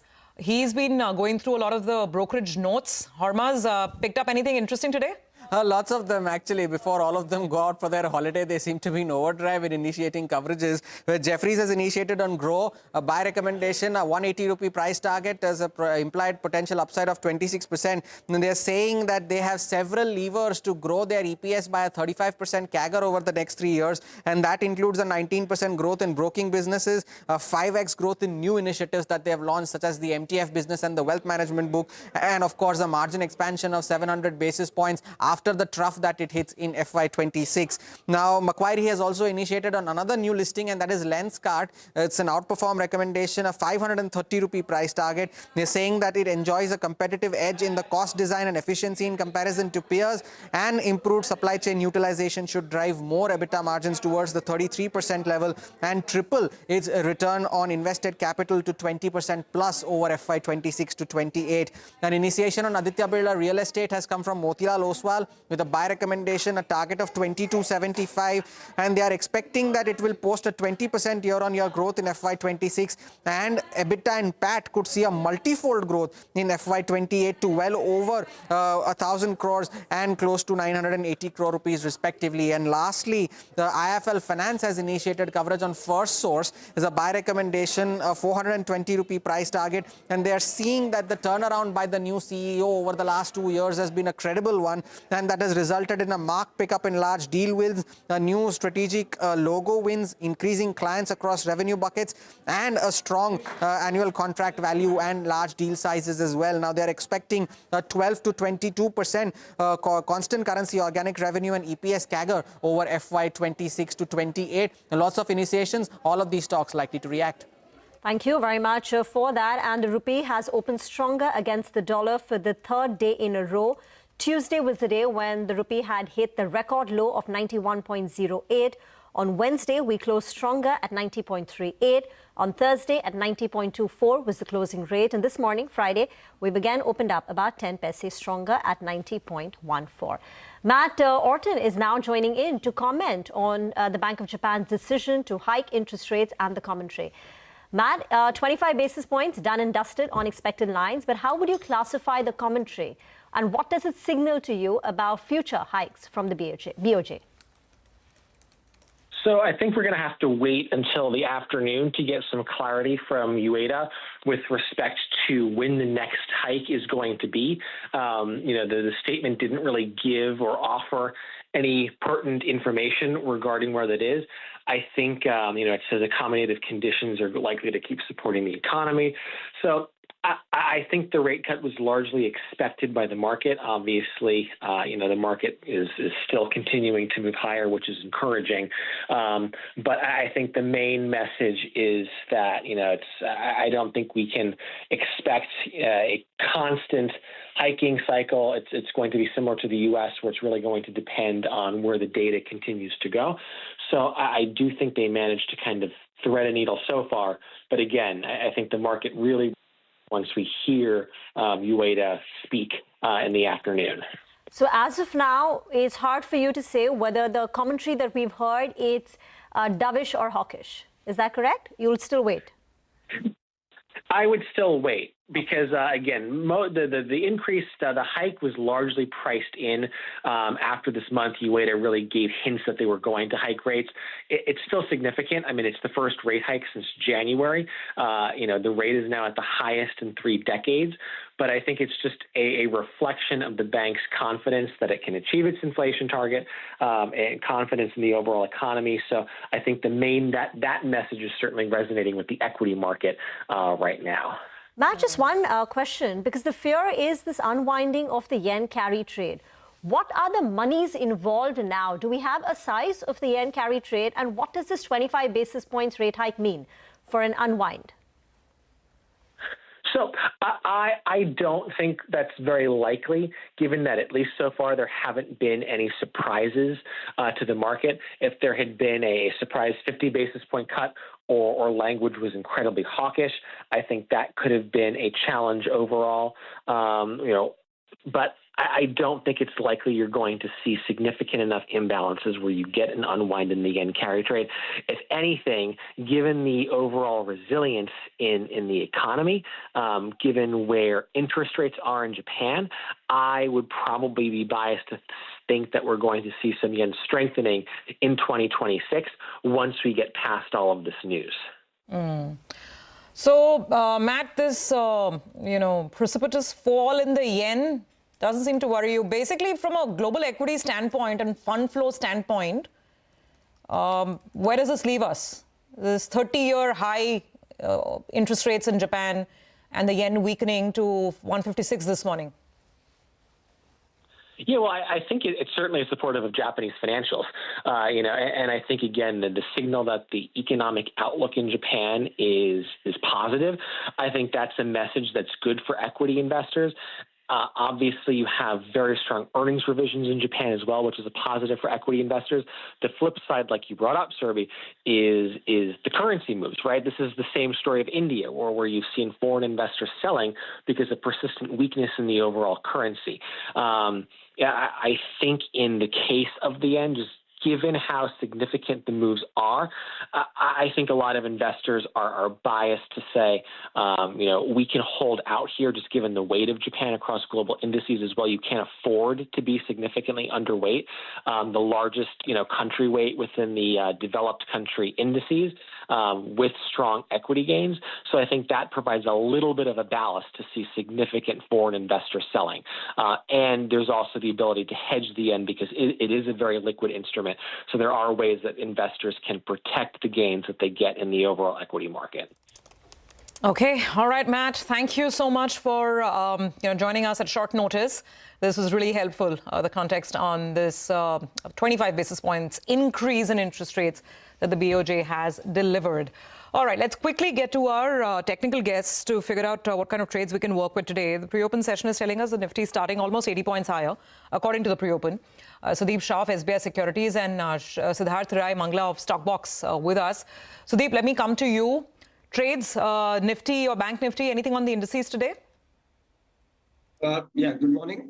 Yes, I feel that with this Bank of Japan policy now going out of the way, and some kind of uncertainty was there in the last few days, what kind of statements would be coming from the governor. That is yet to come in the afternoon. But I guess the initial signs show that some kind of nervousness is now getting settled.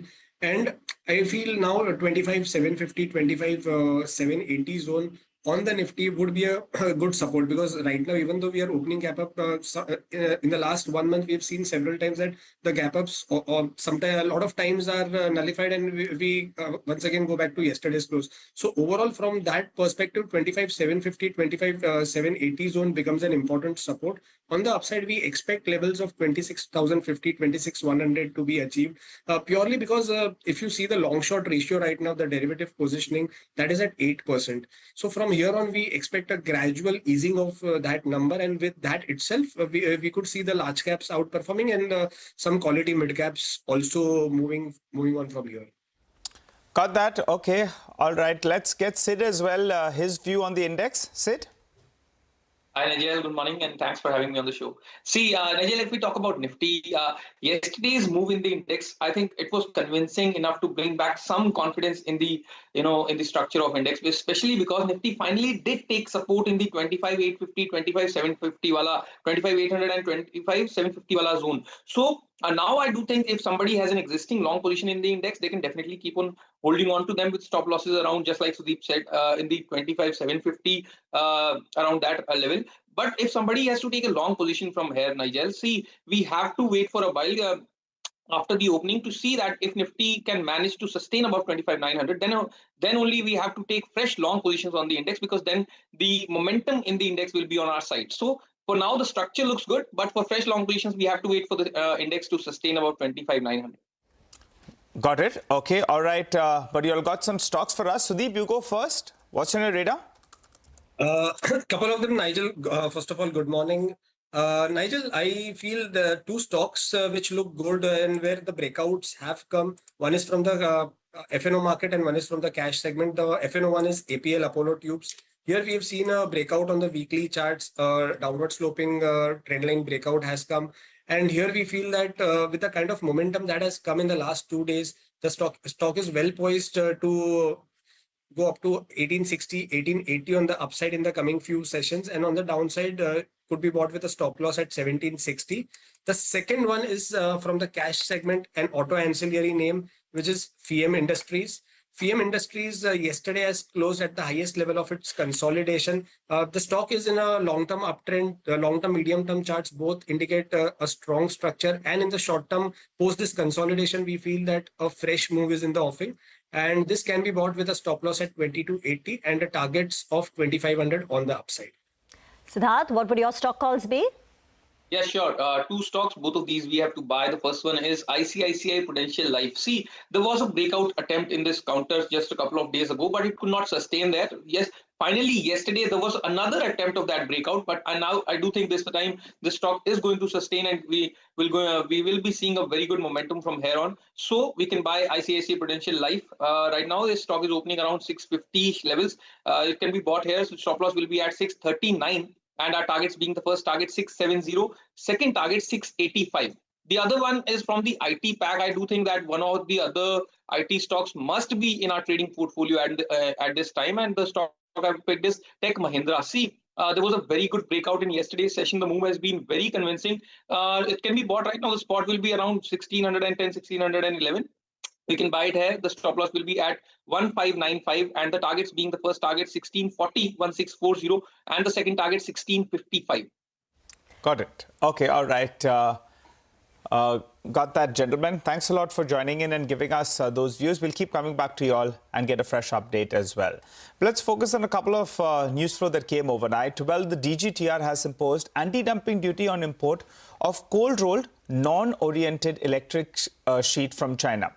Now, this is good news, because this imposition has come about, but you need to keep in mind that the DGTR had already recommended the imposition of anti-dumping duty in September 2025. So what's the impact? It's a very small part of the Indian steel market. I think it's sub 1 million tons odd, and majority of this particular product is actually made domestically. The development so has very, very limited financial benefit, but sentimentally it's positive. The key trigger, remember, for the steel industry is implementation of the safeguard duty. That's been delayed for a while. So that's something that the street is waiting by for. It expired on November 6th. The Steel Secretary told us, expect something soon. It's not yet come about. So directionally positive for the steel stocks, but the big trigger is going to be implementation of safeguard duty. But Rima, you're tracking Bharti Airtel. Tell us more. That's because the company has made the final and the first call for the rights issue. Now, just to go back in time, in 2021, the company had done a 21,000 crore rights issue. As a part of that, 25% of it was collected upfront. That's 133 rupees. And after that, for a period of 4 years, shareholders were waiting, but the company didn't make that call because the free cash flow situation improved, and even the amount that they had to pay for AGR spectrum was under control. No company was overbidding. So therefore, they didn't make that final call for the rights issue, but that has happened yesterday. So now shareholders, the rights shareholders, have to pay an additional 401 rupees, as a part of the rights issue. So basically, for those who participated in the rights issue by paying 535 rupees, 133 earlier and now 401, for 535, you will get shares of Bharti Airtel, which are at 2,100 rupees. What it means for Bharti Airtel, they get 5,700 crores, which the company is saying will be used to repay debt. There will be a dilution involved to the tune of 6.5%. And thirdly, also separately, as a part of the planned succession, the current CEO gets elevated. That's Gopal Vittal. And Shaswat, who has been the interim CEO of the company for over 1 year, he's been tailing Gopal Vittal. He has officially taken on charge the official announcement has come. He comes on board on 1st of January. He takes charge. So it's just a planned succession. But I think the street likes the way it was conducted and handled. Okay, all right. So that's Bharti Airtel also in the spotlight today, 9:14. So we've just got about a minute to go before the action starts off. 96 higher. That's where the pre-open has finally settled. Let's see how it goes. I'm just checking where Shriram Finance is, because that's the one stock that's going to be in the center of news flow today. There is a press conference at around noon. That's when the board meeting concludes, and we will know who the new investor is, if it indeed is MUFJ. So watch out for this one. Other than that, in terms of the stocks that have been in news, not too much of an action really. There's BLS, which is up 3.5%. Ola Electric, hopefully that overhang is out of the way. At least that's what the market's hoping for. 2% up on Ola. Okay, the bell has gone. Let's see how we're starting out. Almost 88, 90 points up on the Nifty to begin with. Midcap index is up about 0.25%. The Bank Nifty is a little quiet. Let's see where the gains are. Max Healthcare up about 2%. There's Infosys, Wipro, HCL Tech, TCS itself after that small acquisition, HCL Tech after the small acquisition. All of IT actually is up and about, looking very, very smart. Tata Steel is up about 0.5%. Reliance is supporting the bulls case quite nicely this morning, 0.5% up. On the financial side, I can see Axis Bank, Jio Finance, Bajaj Finance. These are some of the early movers on the way up.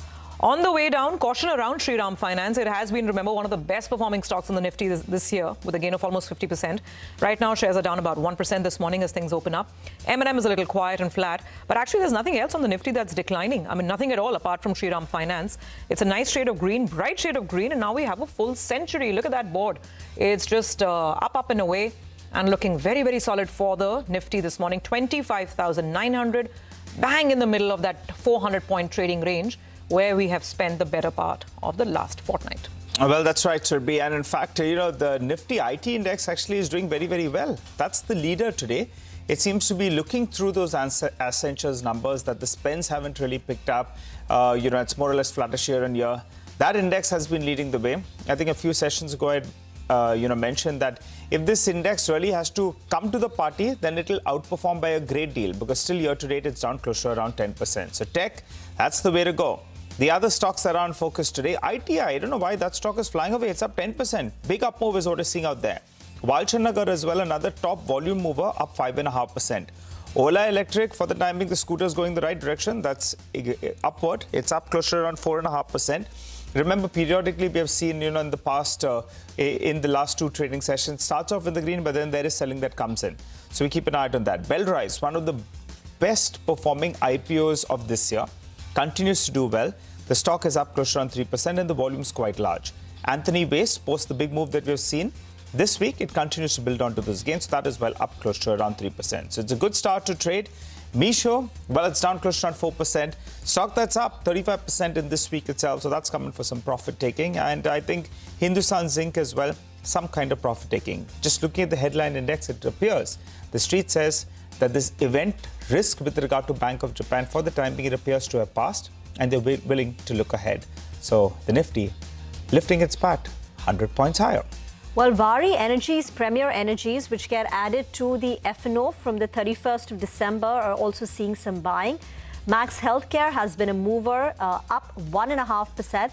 The company has planned its entry into Pune with a 1,000 crore capex. And they will be, entering Pune with a 450-bed hospital in the next 3 years. Planned investment is 1,000 crore rupees. Aditya Birla Real Estate, where Motilal Oswal has initiated coverage. The street is a bit excited. BLS International, Surbi had highlighted it earlier. But the news is that the Delhi High Court has set aside a Ministry of External Affairs order which barred the company from participating in tenders of India mission for a period of 2 years. So that was negative news, but that negative news has been lifted by the Delhi High Court, and you can see the relief in the share price today. Biocon has opened up in the green, so has Lupin. In terms of the mid-cap IT names, you've got some strength coming through in LTTS, Tata Elxsi, India Mart. These are stocks which have opened up with gains of 1.5%. Anthony Waste Handling saw very large volumes yesterday. That continues with its up move. So that's looking up and away. Lenskart, where I think Macquarie or Morgan Stanley, one of them, Macquarie, initiated coverage with an outperform. Target price 530. So Lenskart at 420 now with a gain of 2.5%. Okay, so plenty of movers and shakers and a very green-looking screen this Friday morning. So far, so good. Then let's introduce our market master of the day. Sandeep Tandon, founder and CIO at Quant Mutual Fund, is joining in. Sandeep, great to have you with us. And a really good time to be having the conversation, right? We're just winding down the year. And what a year it has been. A lot of learnings, lots to unlearn as well. So let's start right there. Not an easy year to make money. The usual momentum trade wasn't there. People couldn't simply latch onto it. How do you feel as we are winding up this year, how things are poised? Now, as we talk about next year, right now, again, there is optimism and hope. As human beings, we have to be optimistic. A lot of people feel that 26 is going to be a better year. Do you agree? Partly, yes. See, let's understand few things very clearly. We are in a difficult phase of market, not on India. I think the way trend is building up is globally, okay? And it's not for 1 or 2 quarters, it's for a longer term perspective, okay? And second important thing you have to understand, we are living in an environment where interest rate globally will going to rise, and we are in structured bull run of interest rates, okay? Now, we are not talking about immediate spike, like let's talk about today Bank of Japan hike, okay? Too much hype was getting built around that. Some people were talking about 50 bips or 75 bips, but ultimately 25 bips what the general consensus got built. But what is very important, how you look at next year, okay? We expect maybe there could be another 50 bips hike even in Bank of Japan next year. So what we have to understand that interest rates are gradually inching up, which means the peak contraction in the equity market will happen with a very different pace, which we are not able to anticipate, and some sort of AI related hype, which is now settling down. I'm not saying it is busted, but the hype, extraordinary hype, which was getting built globally on new age company, I think that will get adjusted, and some of these hype stock where maximum re-rating happened without earnings, I think that is the area where we have concern. And with that background, obviously, we live in a relative world also.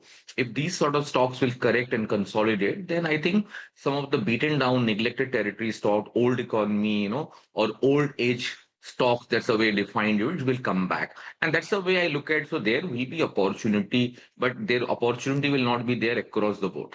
Sandeep, just to complete the point on the Bank of Japan, I mean, from what we can understand right now till this plays out, you're saying that maybe there are more hikes that will happen.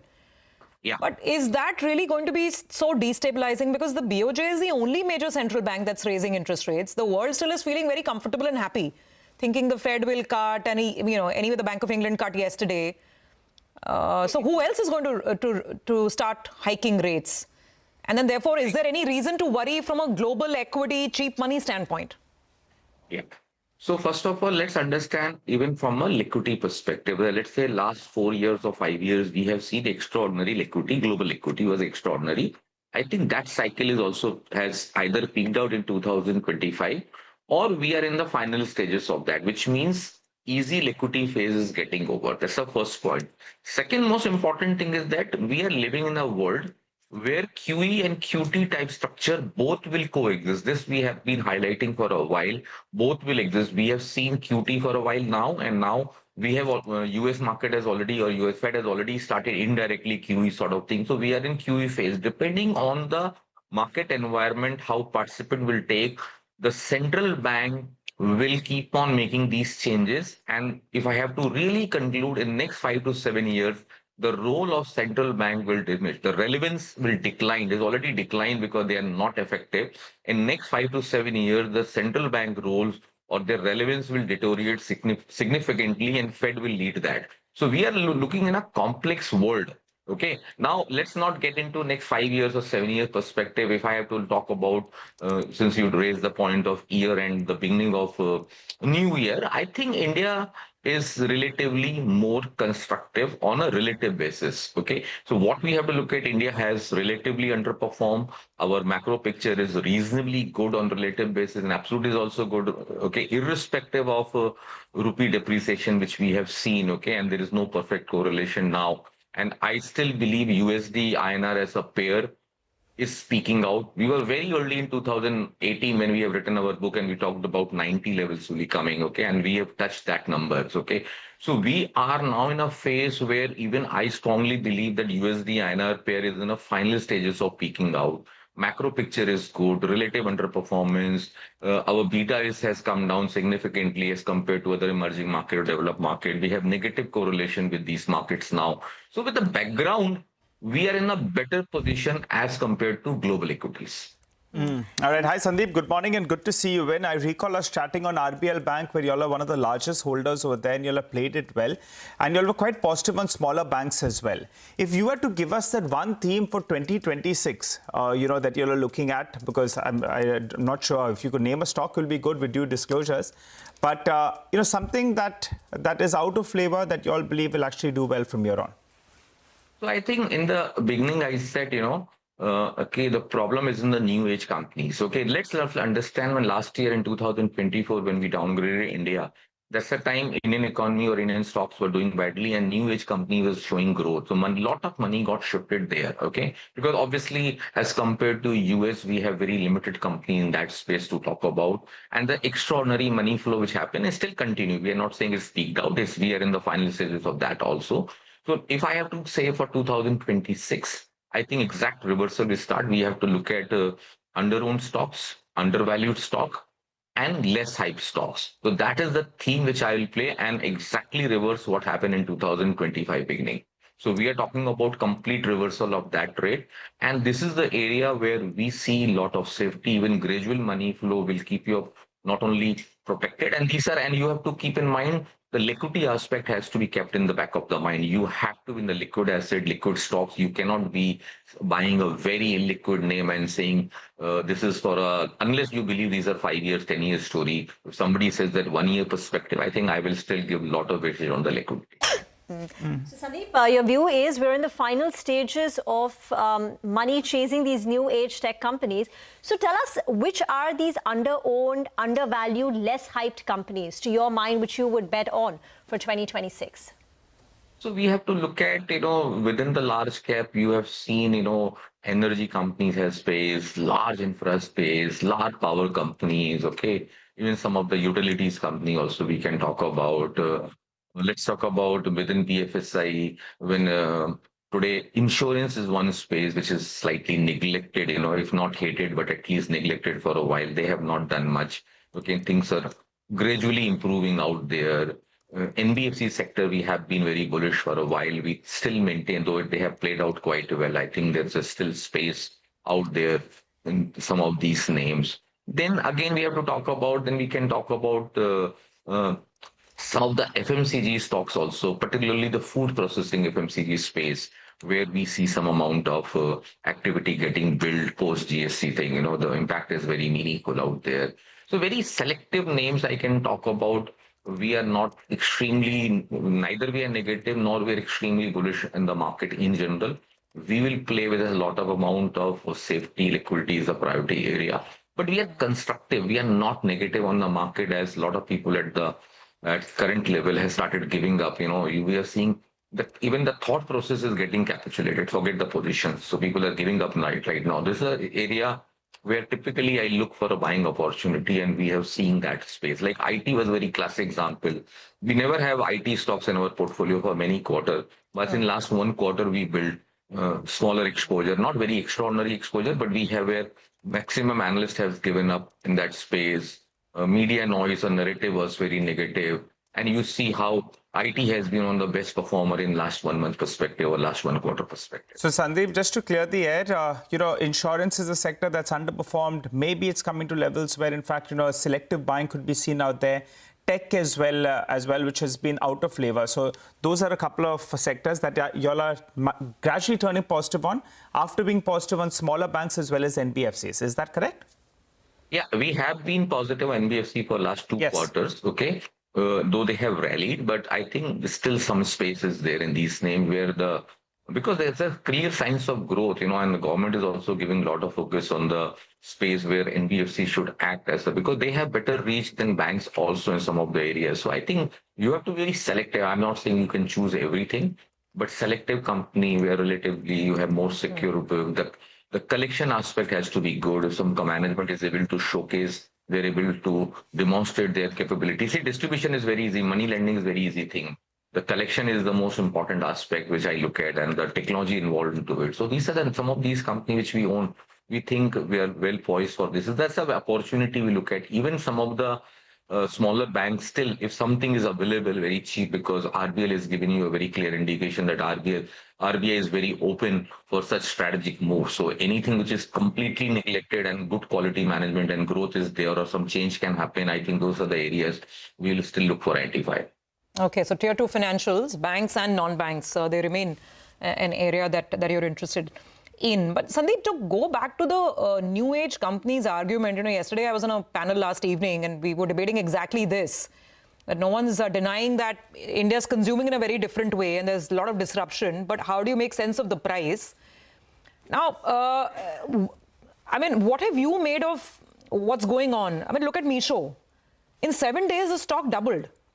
Zepto is going to be listing soon. So this is definitely a very FOMO place in the market. But then will investors run the risk of missing out if they don't participate at all? Even this morning, we have, buy reports on Lenskart. I think it was Macquarie. We have buy reports on a Grow, again, a tech-enabled, capital markets platform. So the buy calls are still coming in. UBS gave a buy call on Meesho. I think it was 220 price target. Price target was already hit in 2 days. So how does one navigate this whole situation around these consumer technology stocks? So let's understand some of the new listing first. So I'll break these companies into immediate listing impact and impact after few months or few quarters. Okay. So obviously when any stock get listed and there is a hype around that, it obviously tends to move up because there is no supply. Anchor is in a lock-in period for 1 month or 3 months, or strategic are for 6 months.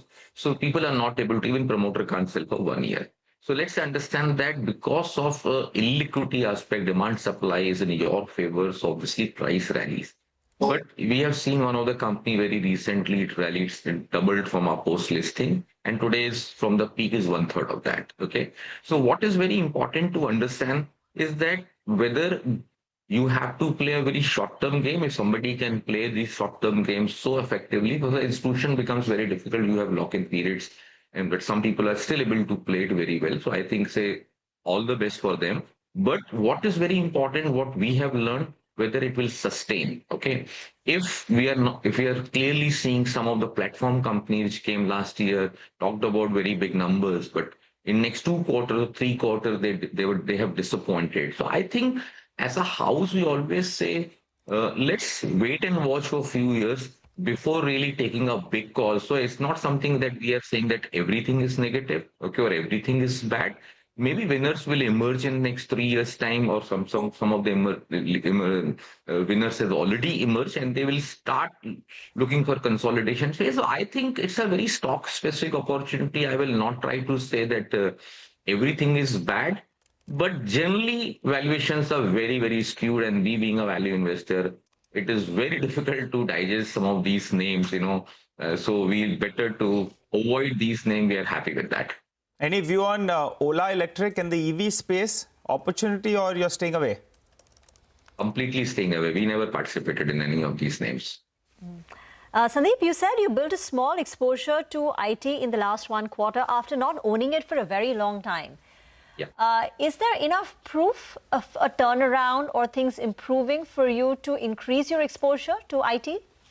So, let's understand how we look at our data. Okay, when we talk about VLRT framework, valuation is important. So obviously, these company becomes very attractive, but we also look at some of the parameter like risk appetite. Okay, so risk appetite collapsed completely. And it really typically happen when everybody gives up, So we give 1/3 weightage to each component, okay? Liquidity, which was very high at the peak of the cycle, and liquidity is also generally high at the bottom of the cycle also, because that's the way the capitulation happen and you tend to get an opportunity.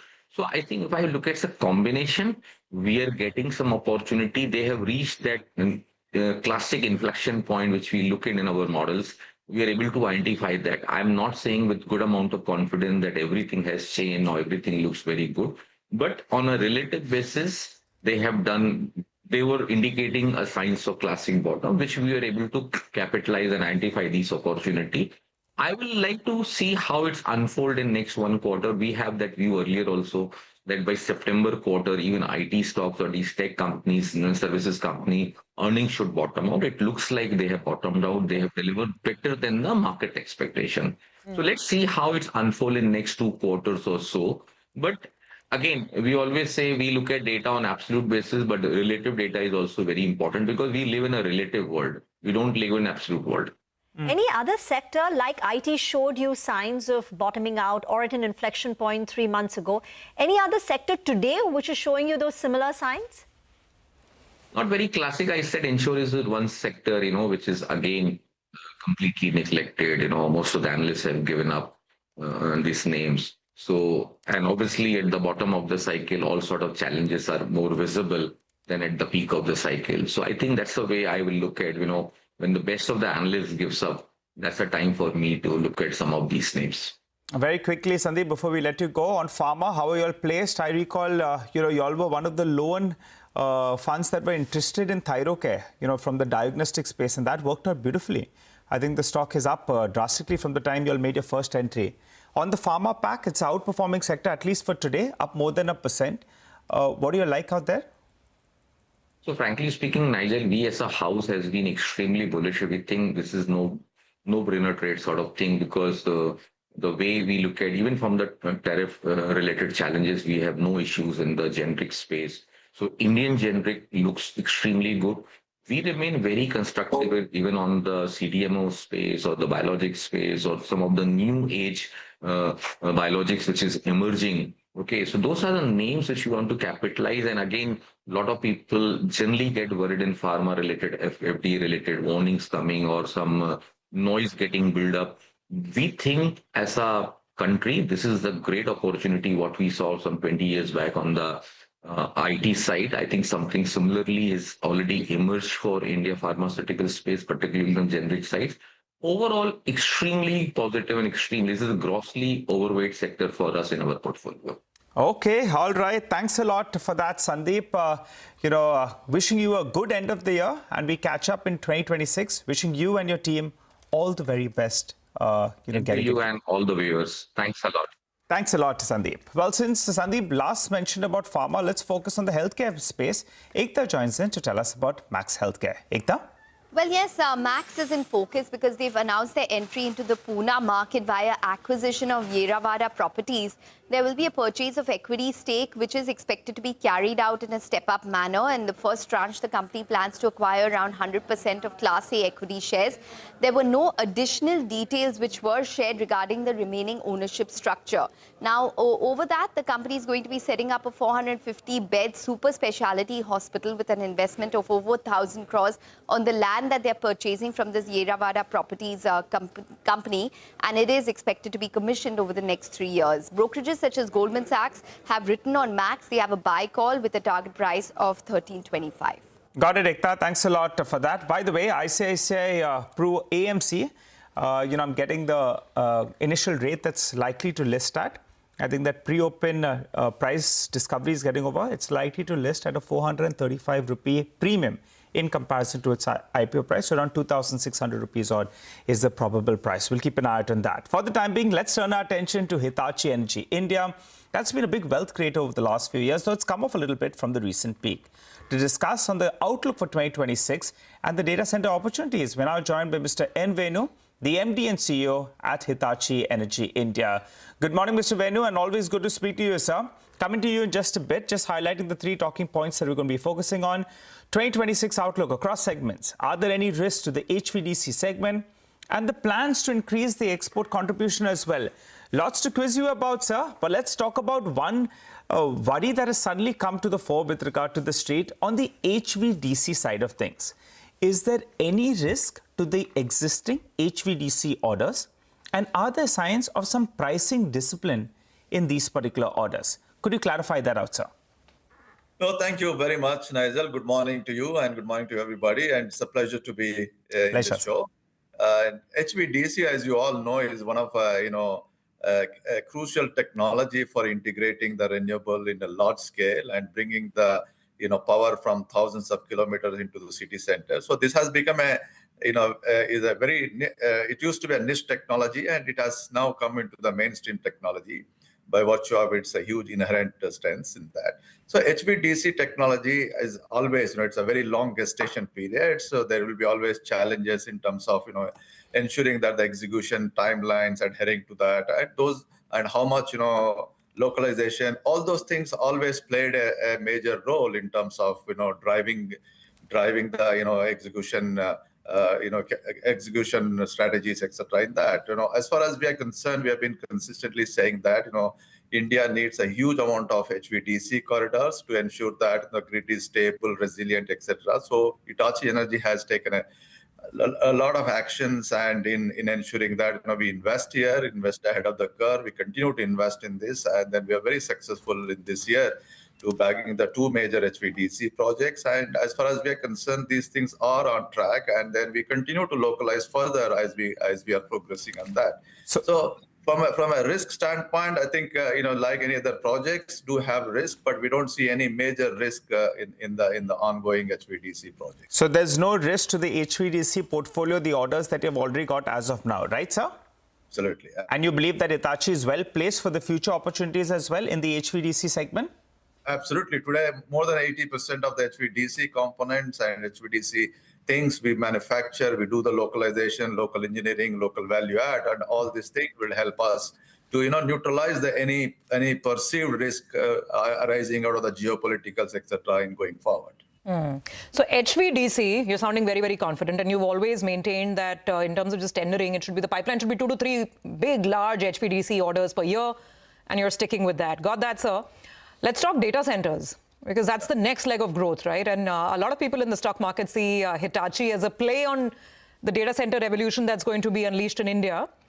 And I think you've given some numbers in the conference call that maybe as much as 20% of the spends that will go in data center will go in that power infrastructure. So that could be your opportunity size. But give us some numbers in terms of what kind of data center orders are you chasing now? How big could data centers as a revenue contribution be for you, say over the next 1 to 2 years? How are the margins here? Give us more color on how you will be building up the data center part of the business. Sure. I think I've been saying the data center is going to be another huge market for Hitachi Energy. And I'll tell you why. Because a data center previously it used to be in the range of 10 megawatt data center. And it has become a hyperscaler's 40 megawatt. When the AI came, suddenly from 40 megawatt to jump to 100 megawatt. And today they talk about a gigawatt scale. It means a gigawatt scale of a data center in a single location. It has a huge amount of opportunity. The number of transformers required, the number of grid connections required, and the number of automation required is a huge thing in that.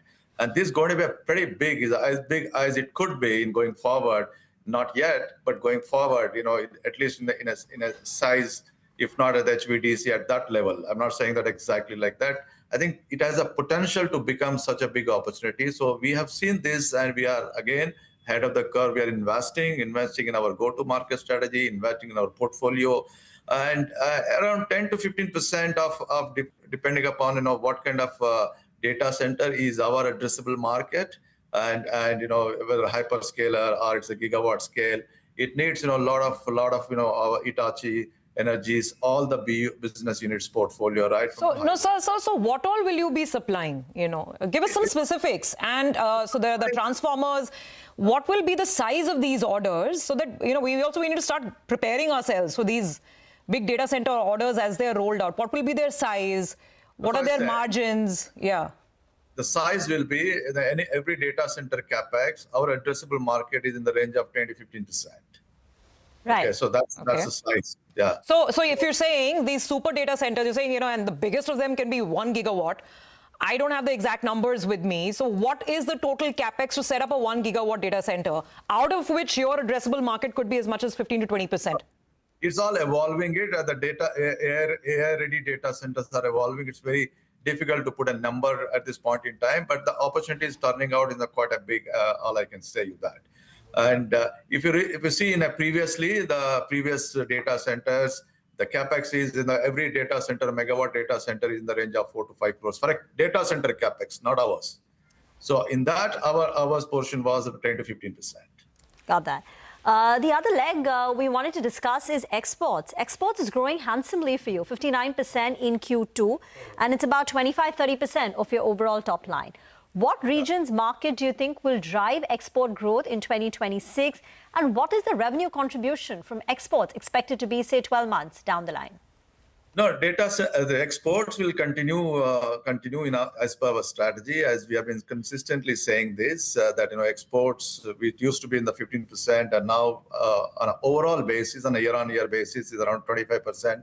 It's in the range of 25 to 30%. So what markets we are looking at it? We are looking at markets of European market, especially in the East European market, Latin American market, Southeast Asian market, some of the Middle East and African markets. So these are the play, and we have a very clear strategy. Some markets, we develop the markets together with our sales forces there. And some, we have a global feeder factories. We manufacture here and sell all over the world there.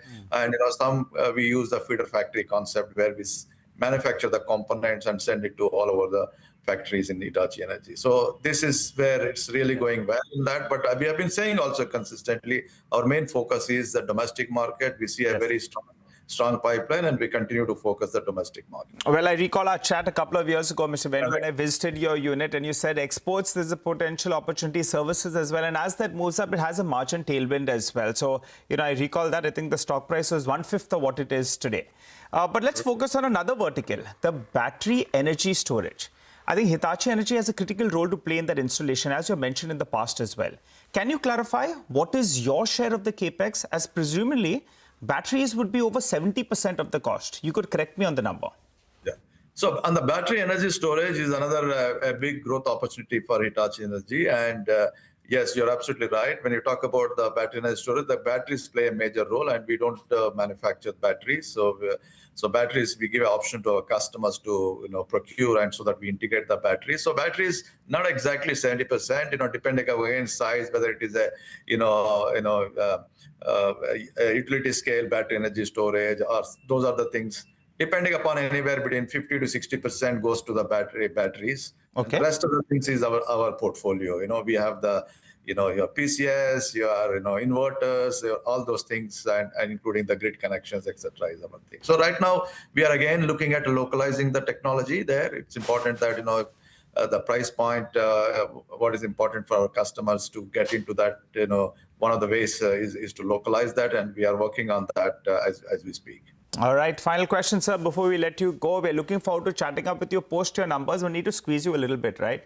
What's the outlook in terms of growth? What is the run rate you're looking at? And I recall you telling me that, Nigel, you'll be in double-digit margins, which happened. Could you give us a broad range we're looking at? Longer term view, sir, we don't know only about quarter 3. We want to know Mr. Venu's vision for Hitachi for the next, next few quarters, growth and margin trajectory. Please go ahead. I think the markets are quite robust, at least in the energy transition related side. The tailwinds are arising out of the energy transitions are huge. And we see quite a good, robust growth, not 1 quarter, 2 quarter, but at least multi-year thing in there. So that's what I'm hoping, and I'm trying to drive towards that. And margin tailwinds persist? Yeah, we should maintain. As the growth comes, the margin should come out of that. High double digits or mid-teens? I want to comment on that. I told you in your own show that we reached the double digit, and we reached much ahead of our own target, and we continue to drive that. So now you want to consolidate at these levels, or you believe there is further uptake? We will consolidate, and of course there will be some growth over a period of time. Well, Mr. Venu, it's always a pleasure talking to you. Thanks a lot for clarifying with regard to that HVDC opportunity. No risk to the current orders. You're saying there's a big opportunity in data center as well as in the battery storage space. Good chatting with you. Wishing you a good end of 2025 and looking forward to chatting up with you in 2026 as well. Thank you. Wish you the same. All right. Well, time to slip into a short break. On the other side, we have the management of Kfin Technologies who's waiting for us.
Welcome back. For the markets, it's picking up now. We started with a 100-point gain, and now we're up close to about 130, 140 points. But let's move on to the next corporate conversation. Kfin Technologies in focus as SEBI has approved the new norms around mutual fund expense ratios. We have with us Vivek Mathur, CFO of Kfin Technologies, joining in. Mr. Mathur, beginning this conversation with the big SEBI announcement, a reduction in the caps of MF expense ratios. Now, with the change in the calculation of TER, it negatively impacts, say, AMCs. And there is a possibility that AMC will pass on this burden to distributors and RTAs like you. Now, in your business, you are a duopoly. It's CAMS and Kfin Tech as the major players. How will you avoid a margin squeeze? And have you had any conversation? Do you think AMCs will pass on the burden to you? Yeah, good morning. Thank you for hosting. While there is not much of an impact on the AMCs with the final guidelines or the regulations which have come in. So, whatever the impact is, what we hear is that AMCs should be able to absorb it within their system. And we don't expect this to be passed on to us. There is no discussion with any of the AMCs or anyone has approached us so far in terms of, cutting down on the RTA charges. So I think it is more or less something which they should be able to manage, and that's what we are getting to hear. So I hope the competition is also listening the same. Okay. So no, while I take your point, there is not going to be a material impact on the AMC margins. There will be a slight impact. But in your understanding, they will absorb it, whatever hit there is on profitability, if at all, and not pass it on to you.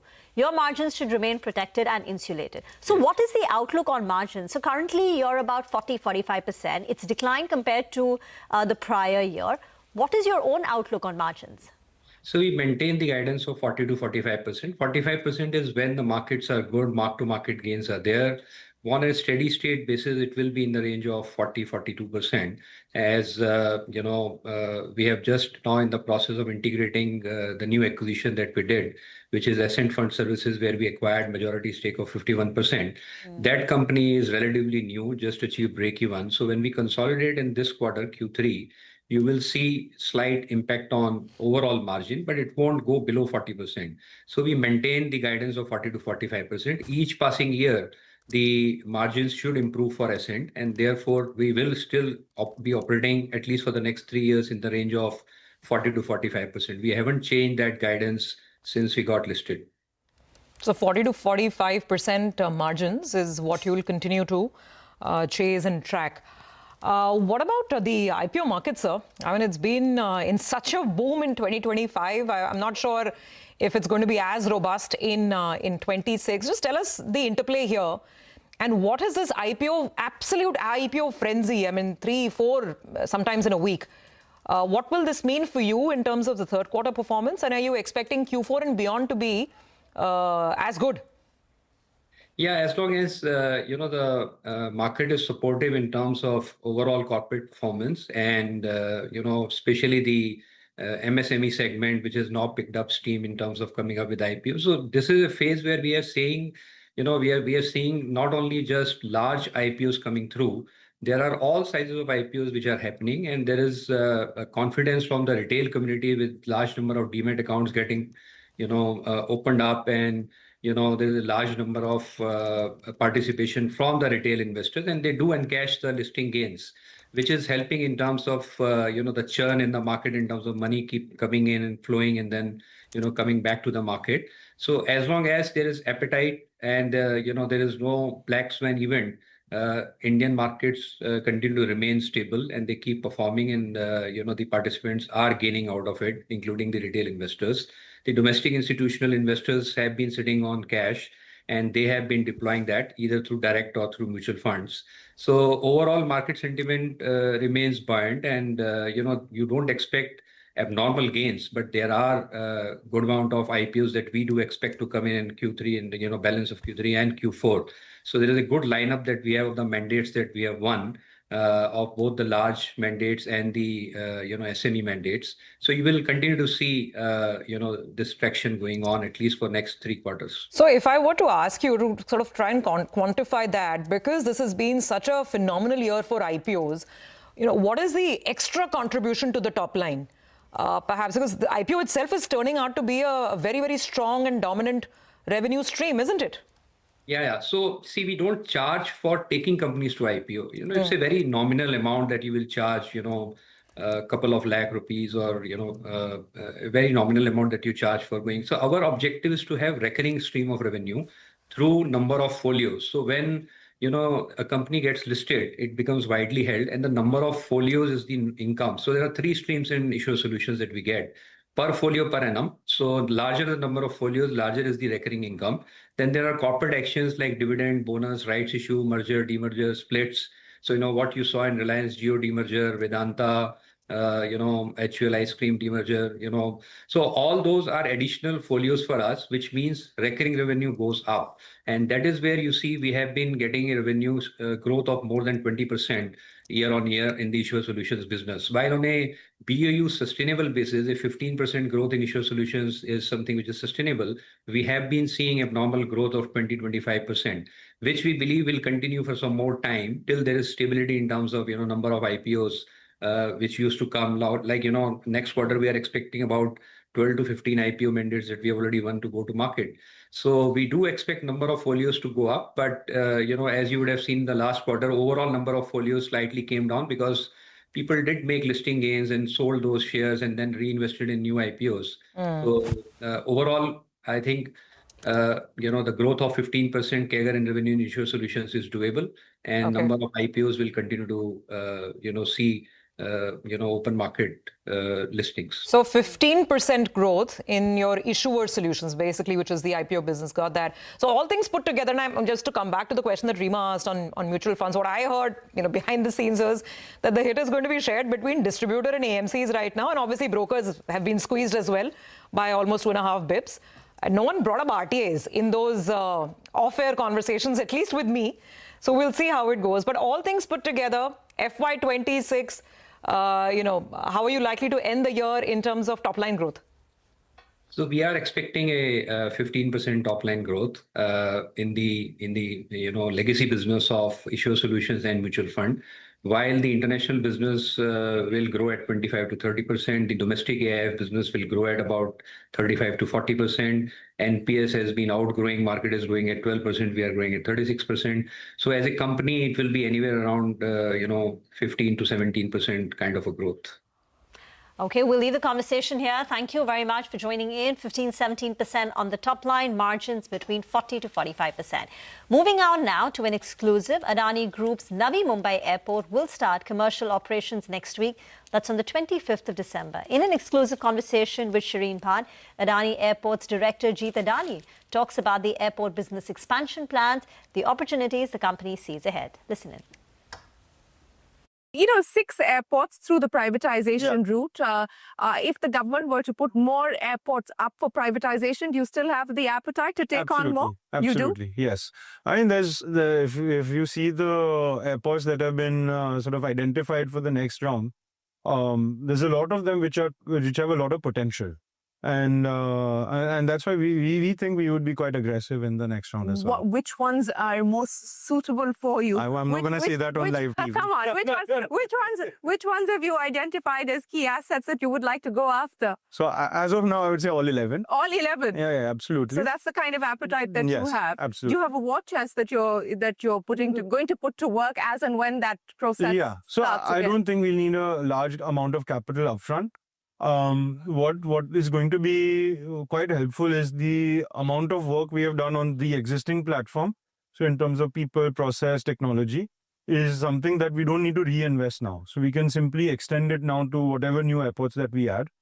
We've been training our second line of people quite well to be able to extend into new airports that come in. So we don't need to go out and buy talent. We have actually grown that talent in-house.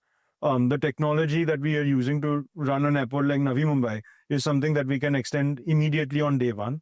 And the processes was also something that we've, again, part of it adopted from outside, part of it grown in-house, and then sort of engineered it over time to be as good as it is today. Of course, it's never perfect.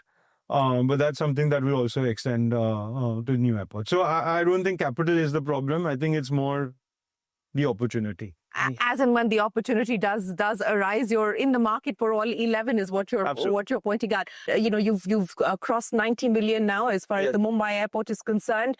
Even if as the platform. Even if I look at the year-on-year growth that you've seen as far as revenue from operations is concerned, there has been an uptick there as well as on EBITDA. What's the plan now in terms of expansion? It's rumored that you're putting together a $15 billion expansion plan for the airport business. Yeah. So, I mean, the $1 billion number keeps changing, but, at least with the currency. Yeah. So, I'll say it in crores is, so our 5-year plan is a 1 lakh crore investment plan, which includes expansion in capacity of Navi Mumbai, major refurbishment in Mumbai, expansion in Ahmedabad, especially timely with the Commonwealth coming there. Expansion in Jaipur, in Lucknow. We're inaugurating Guwahati, so that's at the tail end now. And expansion at Trivandrum. So pretty much all of the assets, barring Mangaluru, is in expansion mode. By 2030? By 2030, yeah. Okay. And, from a financials point of view, we see that there's going to be two major sort of cycles. One is happening as we speak, where we'll see another jump over the next year. Then we'll see gradual growth. Jump in passengers or jump in revenue? Numbers, in revenue, in both. Okay. Because of Navi Mumbai coming in, you'll see a big jump. And there'll be gradual growth at taking 10-15% growth every year. And then you'll see a big jump in 29. In 29 will be an even bigger jump because there are a couple of things happening simultaneously. You will see large assets like Ahmedabad, Jaipur, Lucknow come online. And passenger numbers will grow quite a bit. And also that is the time where most of our city side development also comes online. Okay. So while the pre-leasing will be done, but the revenue numbers will start ticking in 29-30. And that will represent a massive 30 to 40% jump over the year before that. So that's how broadly over the next 5 years, the investments that we are making today is going to yield return. Well, ICICI Prudential AMC has listed and it's had a strong debut. Straight away opened up with a gain of about 22%, 2,652. This compares with an issue price of 2,165. The investor appetite was strong. This 10,000 crore issue had seen a total subscription of more than 39 times. 3 lakh crore bids were received for the IPO. And it's a strong pop, 22% opening. This is a play on India's capital market story. In terms of asset management companies, it's India's largest by an active AUM. They manage about 10 lakh crore. But in terms of an overall size, SBI Mutual Fund is larger. But the company's profitability metrics are better than many of its peers. Now, with about a 22% uptick in open, ICICI Prudential, ICICI Pro AMC's market cap should be closer to 1.28 lakh crore, which means it surpasses an HDFC AMC, whose market cap is now at 1.15 lakh crore. So it's a good opening, steady and strong on day one for ICICI Pro AMC. We will slip into a break on that note. On the other side, Manisha Gupta will join in to talk about commodities. Stay tuned.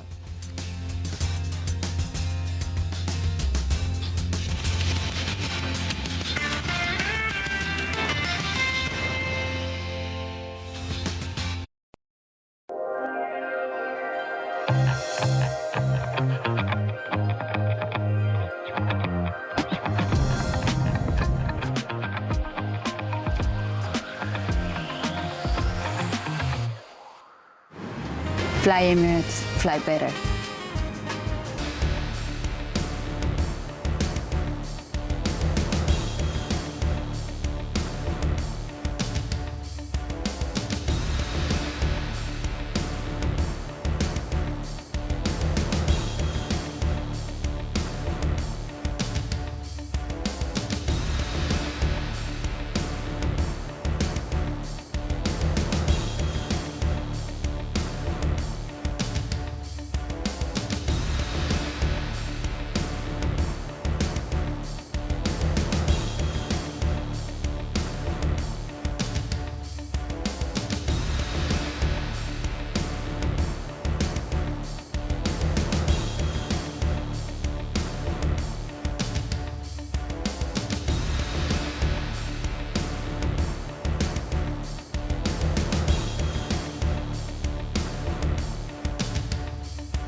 Welcome back. Exactly a year back, crude prices were at $75 per barrel, and today as we speak, it's up $60 per barrel. Manisha is now joining in to put the spotlight on crude, and it's been a tough year for it.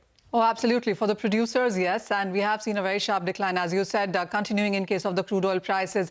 It's a second weekly decline that we're looking at for the prices, and it's trading at a 5-year lows. And we have seen 22% of a decline come in for the crude oil prices. So both crude varieties, which are majorly traded in the global markets, when you look at the WTI crude, well, that is headed for a worse performance since the year 2018. And the Brent crude is headed for a worse performance as well since 2020. So sharp declines, as you said, coming in for the markets. And there have been various reasons for that as well. The major one has been that the OPEC Plus has been steadily restoring the shut-in capacity. So whatever excess spare capacity that they have been building it to the markets. This is to ensure market share and continuing to get revenues therein. And not just OPEC, the non-OPEC producers like US, Canada, etc. also have ramped up output. US production actually currently is at an all-time highs, and that's weighing onto the markets there. While you have good supplies, the demand is not so strong. There is weak demand concerns coming in from China, much of West Asia, even for US for that matter. And then it also is about Saudi Arabia lowering its Arab crude prices to a 5-year lows for the Asian consumers, telling you that the demand really seems to be becoming a concern. And it's not just the crude oil prices. When you look at the crude products, they have been declining as well. So the US gasoline prices are now below $3 a gallon, which is the lowest level in last 3 years. It has been about elevated output and flat US retail fuel consumption that has been weighing onto the markets. The US natural gas prices also are trading at a 7-week lows. We have seen record production on that one in the US markets, and the inventories are nearly 1% above the 5-year average at this point in time. Clearly weighing onto the markets there. And then you have the heating oil prices, well, that are trading at a 6-month lows. Also, when you look at across fossil fuels, coal comes into that category also, and we have seen coal prices continue to trade below that $110 a ton. Well, global coal demand is expected to weaken by the end of this decade, is the report that comes in from IEA suggests. The global coal demand will hit a record of 8.8 million tons in 2025, and that is the time that it will start peaking as well and will continue to decline by the time we are in 2030. Well, there is intensifying competition in any case coming in from the alternate power sources. That's weighing on many of these fossil fuels as well. So take a look at the crude oil prices. This also is going to be a third straight year of decline. We did see 20% of a decline in this year. It was down 3% last year and 10% down in 2023. So when you look at the overall crude prices on how they have behaved, we started this year with $75 a barrel. In the month of April, we saw a high of $82 a barrel as well. And then it saw a decline of 58.9, and we are trading at 59.7 right now. So we are really trading at the lower end of the range and the lowest level in this year as well, sharply down from the kind of highs that 2025 established there. Interesting point is now, where are the crude prices headed from here? Well, there are no bullish cues clearly from 2026 as well. Most of the global banks and brokerages are talking about lower levels from where we stand. It is sub 60 level is what 2026 could see. As per CIBC, they have the most bearish of the cues at $50 a barrel. But 55, 56, 58 is what you have EIA, Goldman Sachs and JP Morgan as well telling you. It is $60 to 62 is what Morgan Stanley and Citi have put out. 64, 65 is what BofA and World Bank seem to be talking about. So sub 70 for sure, within 60s, and some of the banks believe that below 60s where the crude prices could continue for the next year. Okay, so pretty range bound. Maybe there is some downside risk. Let's hope pump prices in India also come down. Manisha, thank you very much for that. Get into a break. On the other side, Lata speaks to 3 top economists on the outlook for economy 2026.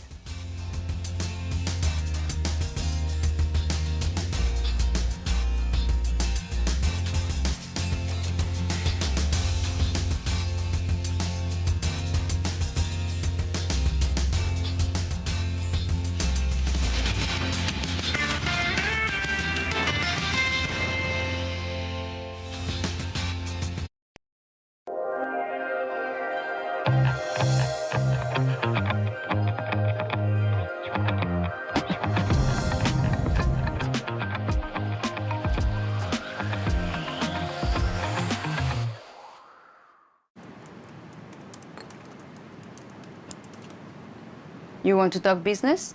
Meet me in the On-Board Lounge.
Welcome to Outlook 2026. First, a few results of a comprehensive CNBC-TV18 poll of top economists.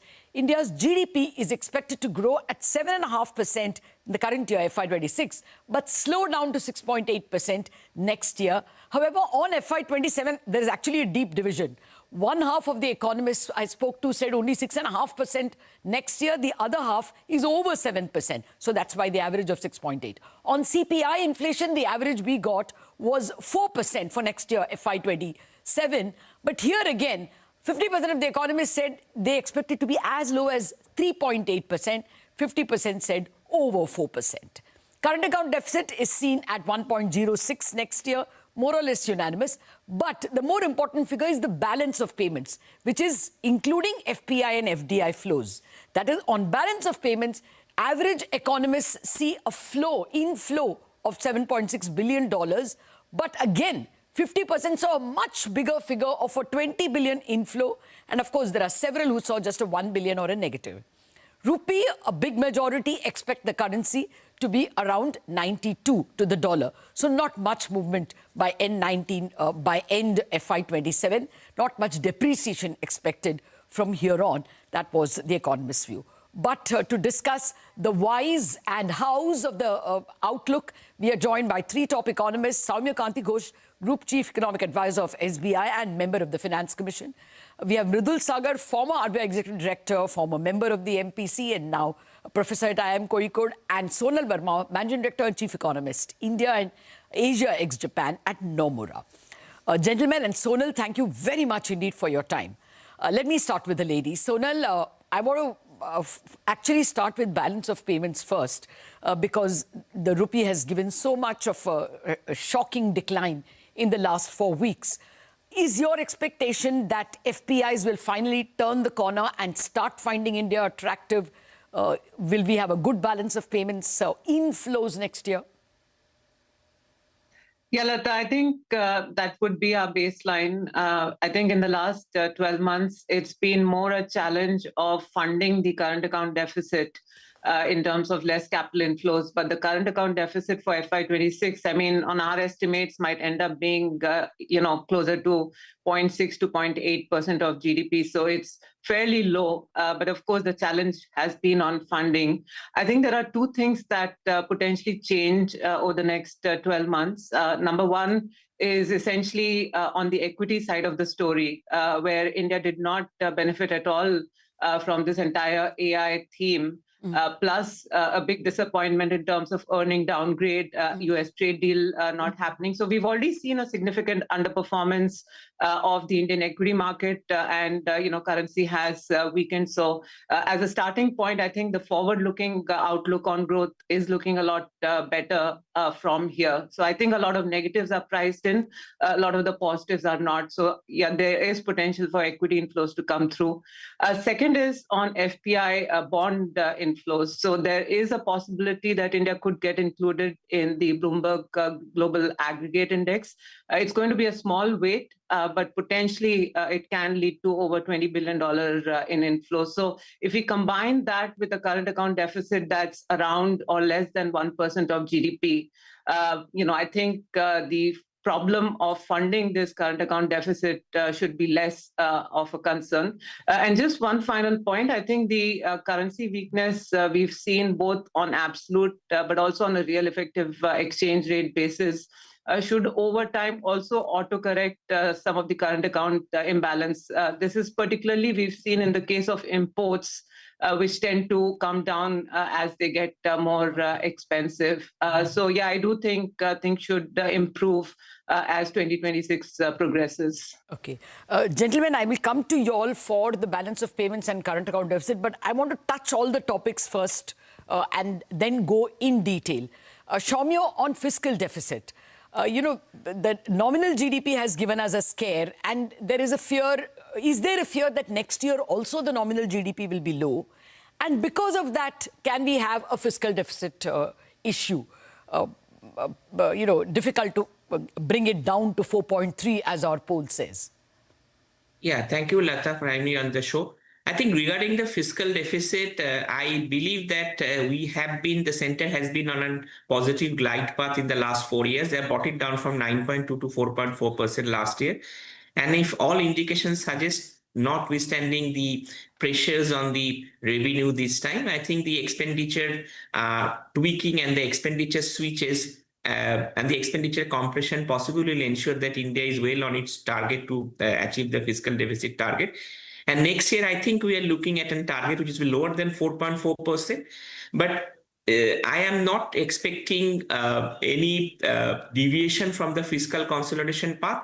But I'll be also closely looking at the consolidated fiscal deficit, which has been progressively coming down over the years. And as the center has clearly pointed out, is that the debt to GDP ratio is now one of the prime targets. So if the debt to GDP ratio glide path, which has been laid out in the budget, is adhered to, I don't see, we are deviating from the fiscal deficit glide path, notwithstanding the pressures on the... Okay, Soumya, I'll come to the debt to GDP part, because hereafter we won't even be talking much about fiscal deficit goals. But what is the kind of borrowing you're expecting? In my poll, several people said the 10-year yield will actually go up to 6.6. There was a minority which said even 6.1 and 6.2. But do you think that the borrowing amount itself is likely to be high because there are so many tax giveaways and even the states are not collecting much? No, yeah, Lata, I think the borrowing numbers we are taking into consideration if you're taking the center and the states combined. Yeah, the total gross borrowing could be around 27 to 28 trillion. I think the net borrowing numbers could be significantly lower, taking into account the switches, the buyback, which the government is likely to do. But in my sense, I think the number should be around 27 to 28, which is not significantly higher than this. My poll gave me 30 trillion actually. Because it is 27.7 this year, people are not actually penciling in close to 10%. And the argument was if it is 30 trillion, then there isn't appetite in the market and RBI has to do a lot of OMOs. What's your view on that? See, I think the RBI has clearly made it that it is going to keep the NDTL at 1.5% of surplus. So that is around 2.5 trillion. So if I go by that number, I think the Reserve Bank will have to do some amount of heavy lifting next year also, because the appetite for the market and in terms of the switches of the papers or whatever is being done, we are expecting some reforms also in the GSEC market next year. But taking all this into consideration, I will not rule out an RBI OMO, which could actually be closer to around 1.5 to 2 trillion next year, as per our baseline scenario. Okay, and 10-year could end the year at 6.6? We are not significantly pricing in an upside in 10-year yield. We are expecting that the 10-year could actually hold at these levels, or it could trend marginally lower. But there may not be significantly downside to the 10-year GSEC estimate as of now. Okay, so cost of capital doesn't rise much. Mridul, the more important question really will be CPI. Some of the respondents told us 3.8. Some are sitting over 4% for next year. That becomes very important even for the nominal GDP. So what is your best guess? Are we in for another benign year of inflation? I think inflation should hover around the target, and that's not bad for the economy.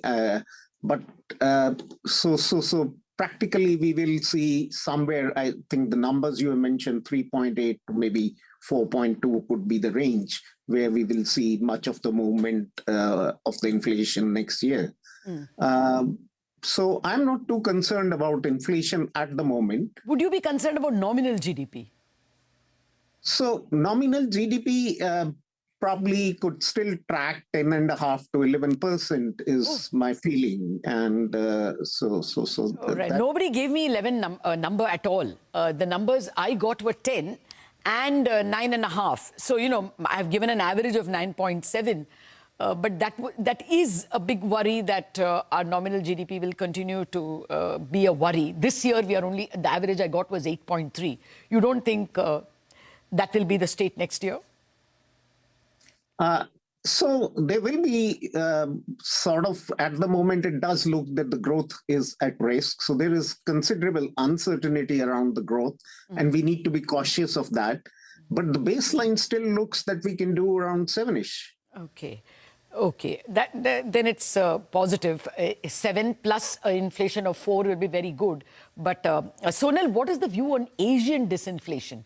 Because our negative WPI is largely, I mean, we were advantaged by the 2 good monsoons, but core has also remained under control.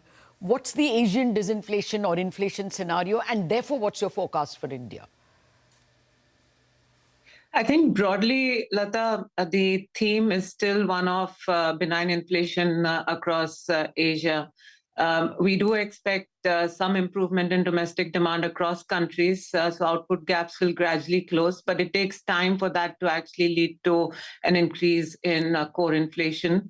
And China, in fact, is slowing much faster than expected. The November Tier 1 data we had showed both retail sales, but also particularly fixed asset investment contraction continuing at a very fast pace. So that we think will actually continue to be a source of disinflationary impulse for the region. It should also keep commodity prices in check. So I think in general, we think inflation in Asia will pick up in 2026 because 2025 it's been fairly low across the board, but still very much within the target. So inflation is not a challenge in Asia. And I think the same's the story in India as well, whether it's the domestic wage increase, commodity input prices, and even with the currency depreciation, the tradable component of the CPI basket is very small. So the imported inflation pressures will be quite limited. Okay. The analysis we've done, Lata, actually shows that structurally the trend in super core inflation has come down from 5.5% in the last 10-15 years to less than 3.5% now. That is a pretty major deal, and does mean that even though we are talking about the 4% CPI, that's purely on account of base. Okay. Very quickly, before I take the first break, Sonal, an out-of-syllabus question. What about this yen BOJ rate hike? The language sounded that there will be more. There was no disruption in the FX market now, but what is the in-house Nomura view? Should we worry about any disruption because of the yen? Well, I think that's something to monitor next year because our view is, policy rates at 0.75% are still less than the sort of nominal neutral range. So if you look at the nominal neutral range for Japan, it's anywhere between 1 to 2.5%. So at 0.75%, we are not even at the lower end of the target range. So there is more normalization that is ahead. The question is the speed at which the BOJ will move and whether it will be fast enough compared to market expectations. The challenge we see in 2026 is core CPI in Japan, which was propped up because of very high rice price inflation. That will actually move down. And so core CPI we see actually moderating below 2% in 2026 and staying below 2% in 2026. So the normalization continues. We think there'll be 50 basis point additional hikes, but we think they are more likely to be delivered in 2027 and 2026 may be slower. So that will have implications for yen as a result. Okay, at least the yen is at peace now and the global markets are not, scampering because of the rate hike. A quick break and we have lots more questions on the macroeconomy in 2026.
Pharma is the top sectoral gainer today. The US President Donald Trump signs the Biosecure Act into a law implying accelerated growth for India's CDMO players.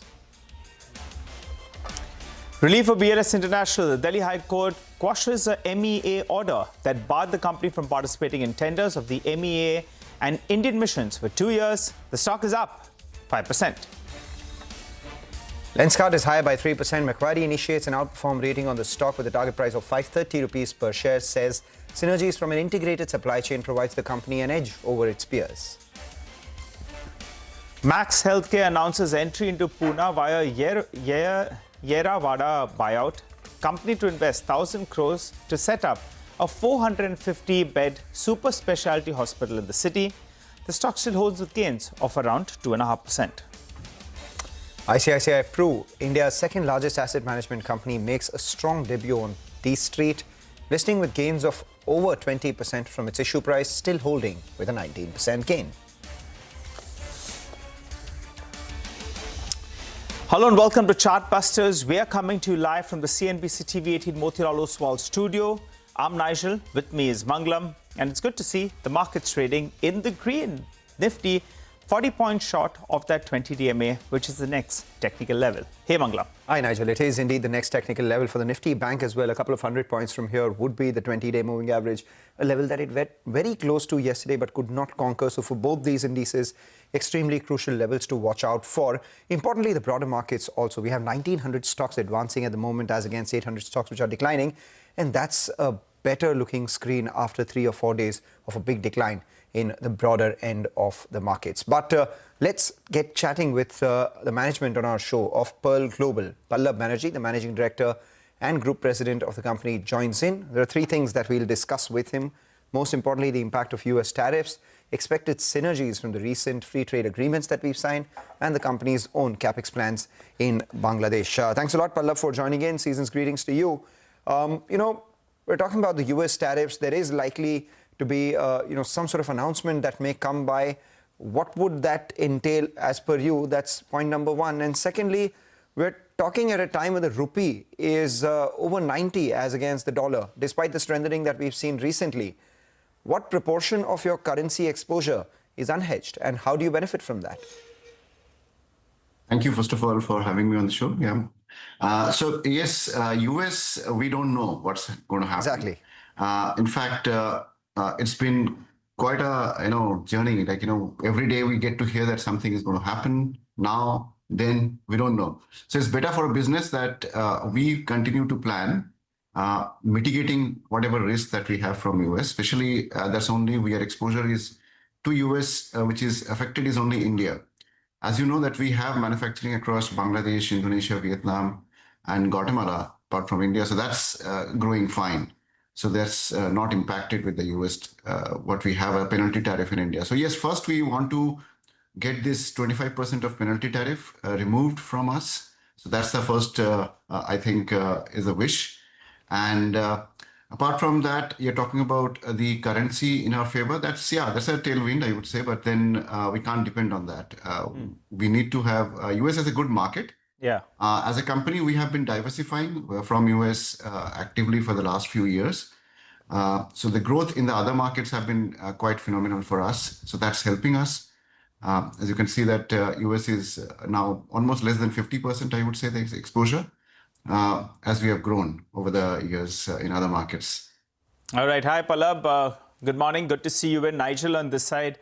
You'd be hoping that Mr. Trump has maybe a Christmas gift for everyone. And reduces the tariffs from around this 50%. But we live in hope, as you're saying, you've been hearing today, tomorrow, day after. Hopefully, it's in 2025 itself. That said, Pallab, give us some more clarity. You had told us in the past as well, you're looking at shifting some part of the business from India to Bangladesh and Vietnam. Has there been any progress on that front? Is there, has there been some movement? As a percentage, how much does non-India manufacturing now constitute? So India, for us as a company, India is contributing around 25 to 27% of the top line. So that's the trend that we have been seeing over the years. Yes, we wanted to grow India. We had invested some capital also in the last year. So this year we are expecting a growth, but unfortunately for this US tariff situation, it's more of a stagnant at this point of time. We are developing customers across other geographies for India, so that's in progress. In terms of the customers from US, they have been asking us not to really focus on India for the short term because the tariff disadvantage. Nobody is ready to take that impact of this 25%. So as a result, they have been pressurizing us to either give the 15% discount, which translates to this 25% tariff almost when they land the goods, or to manufacture it out of Bangladesh and Vietnam, where we have our facilities. So that's the kind of discussion. We haven't gone absolute zero in India, I would say, for US market, because always there's a hope that things will be changed quickly. And certain products that are a very strong handwriting in India, a lot of textiles and fabrics are India-based. So that's continued to be in production in India. But yes, whatever we produce in India at this point of time, we have to give that amount of discount so that they don't get that penalty effect as it lands in US. So that's how it's at this point of time. So it's not a sustainable one. So definitely we have been increasing the other markets like Japan, Australia, UK. Of course, like we are looking forward to the FTA discussion with the European Union. So those markets have been growing up in terms of percentage share in India as well. I just wanted to clarify that. You said 27 to 28% of what you sell is manufactured in India, right? Yes. Perfect. You spoke about the other geographies as well. Three major FTAs that have been signed. There is one with UK, there is one with the Eurozone, which we need some clarity on right now. Oman was also signed on December 18th. All of this, what could the quantifiable benefits for these be for you? So compared to US, UK market is almost about 1/4 or 1/5, you can say. So it's a small market, and we have been already servicing those customers from Bangladesh and Vietnam to certain extents. But you see, the exposure in Bangladesh for this, they had the advantage of the tariff because of LDC status of Bangladesh. So the huge concentration of this UK and Europe is there already in Bangladesh. So now most of these customers would like to diversify if India comes at par. So that's where they have started placing business in India with us, with the anticipation that this benefit will be kicking in very soon. So we expect this to happen anytime from now to March, most probably, for UK. And the news is that FTA for European Union will be signed in Jan. So that's a good news. We look forward to it excitingly. So that will be a good move for India. Right. And if you could quantify your... My numbers, if you see, the US exposure is approximately just 50%. Below 50, but then Europe and UK would be around 25% approximately for the growth. So a significant growth can happen from India as both these treaties or FTAs will get kicking. All right. And finally, before we let you go, you have a 110 crore capex plan in Bangladesh and a 20 crore capex plan in India as well. What does all of that mean in terms of asset turns? What's your revenue and margin growth prognosis from here on? So we do definitely have a goal of better asset turns, anywhere between 3, 4 or above. That would be our wish list. So then in terms of ROC that you've seen, we have been doing it above 20 or around 20. So that will continue to happen. We had plans in Bangladesh, which we have gone ahead with, because that's a country which is quite dedicated for this industry, I would say. So we continue to take that benefit of the strength that Bangladesh has. So the capex that we have planned for in Bangladesh is for a new greenfield as well as a laundry. A lot of our denim is done in Bangladesh as well. And India, we have started investing. We have invested in the populous states of India, like Bihar, and then Orissa and Vizag, and all those other places we have been growing. So yes, if this US tariff situation improves or it changes, then that will be a big boost for India as well. Okay, all right, Pallab. And I'm sure what's on your Christmas wish list will be a lower tariff. So hopefully the next time we chat will be on the tariffs actually coming down. Wish you a good end of the year and see you in 2026, if not earlier. Thank you. Time to slip into a short break. On the other side, continue our focus on markets and on stock-specific action. Stay tuned.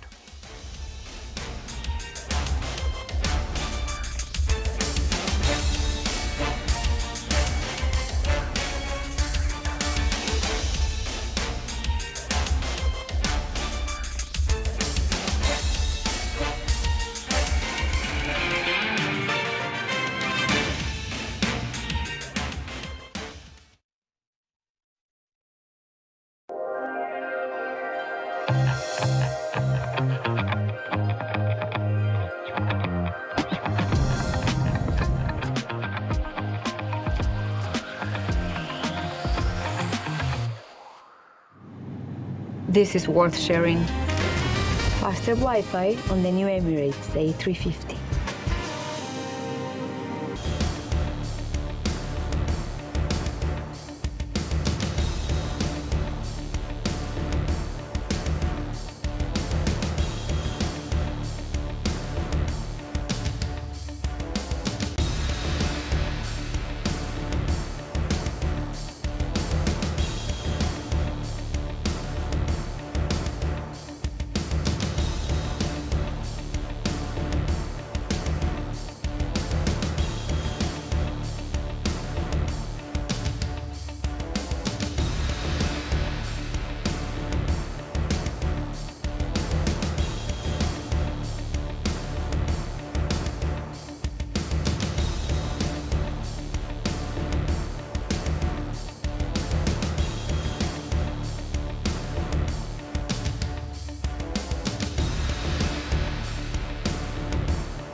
Welcome back. Markets holding with a gain of 160 points, and the Nifty Bank is now moving towards the 20-day MA. So both the Nifty and the Nifty Bank on their way to the 20-day MA. We have Somal Mehta of Mirae Asset Sharekhan, who joins us for a technical check. Hi, Somal. Good morning. Good to see you win. It seems the bulls are getting into Christmas week with a fight back on their minds. Where do we go from here? Take some money off the table. If you bought from yesterday's low, you're already getting 200 points or thereabouts. Or do you believe that we're good for more? You rather trail your stop loss now? Hey, hi, good morning to everyone. Absolutely hold on to the position. Very hopeful that this range will break on the upside. Christmas will be really good from here. Now the crucial levels, as we know, 25,700, 25,600, very crucial levels on the downside, very crucial support zones. My targets would be around 26,200. That'll be the first target, which is a very crucial resistance again, a hurdle. And on the upside, I think in the medium-term outlook, 26,700, 800 would be my target in the medium-term outlook. But yes, I'm hoping that this entire range of last couple of months will break on the upside and should trail the stop loss at 25,700. Bank Nifty very similar as well. This range should break on the upside for a target of 60,500. Take that point entirely. The market's moving higher, and today it's Reliance which is powering the frontline index ahead. Just the intraday chart of Reliance comes up for you. It's a big up move that we're seeing on that counter. Alongside that, we have Infosys as well. So that explains why the Nifty is in a better position perhaps to reach its 20-day moving average as against the Nifty Bank, which is still a little more distance away than what the Nifty is right now. The Nifty just about 20 points away. So, individual stocks, what do you like? I have two stocks. One is Fortis. Fortis has been correcting for a little while now, but it's taken support at 200 daily moving average. Again, given a small, a good momentum on the daily charts. Stop loss would be 840 and target would be 950. The second one is L&T. L&T is already on the uptrend and looking great in the medium-term outlook. In the short term, a small consolidation breakout. Stop loss would be 4,020 and target would be 4,200. All right, we take that point. Thank you so much for joining in and giving us your stock calls and calls on the indices. Fairly bullish out there, Saumil Mehta. Just before we take that short break or get across to our colleagues at Moneycontrol Pro, pull up the tire stocks. They're seeing a fresh round of buying.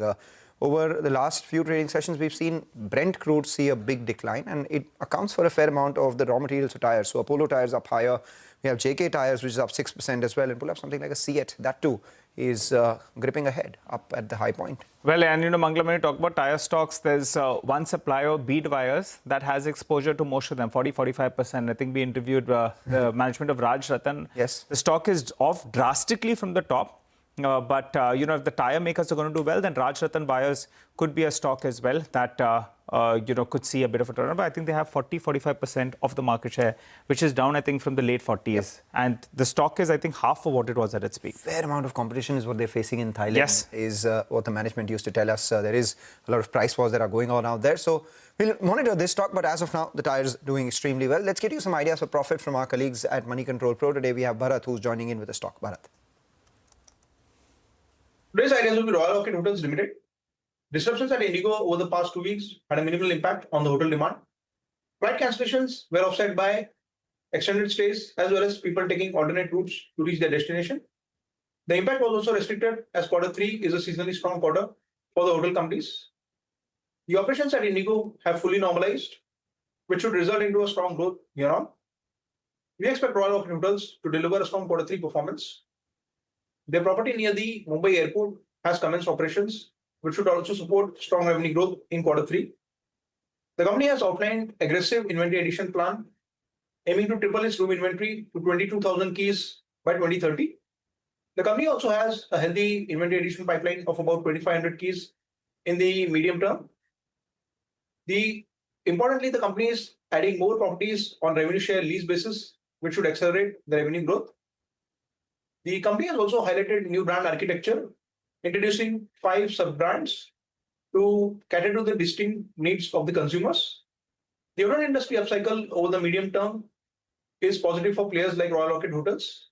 At the current market price, the stock is trading at an EV by EBITDA of 11 times FY27 projections. The current valuations are attractive, and hence we recommend investors to add this time. Thanks for that, Bharat. Well, for the time being, we'll slip into a short break. On the other side, we'll focus on the Adani Group that's all set to inaugurate the Navi Mumbai airport on the 25th of December. We'll get you excerpts of an exclusive interview with Jeet Adani of Adani Airports on the other side.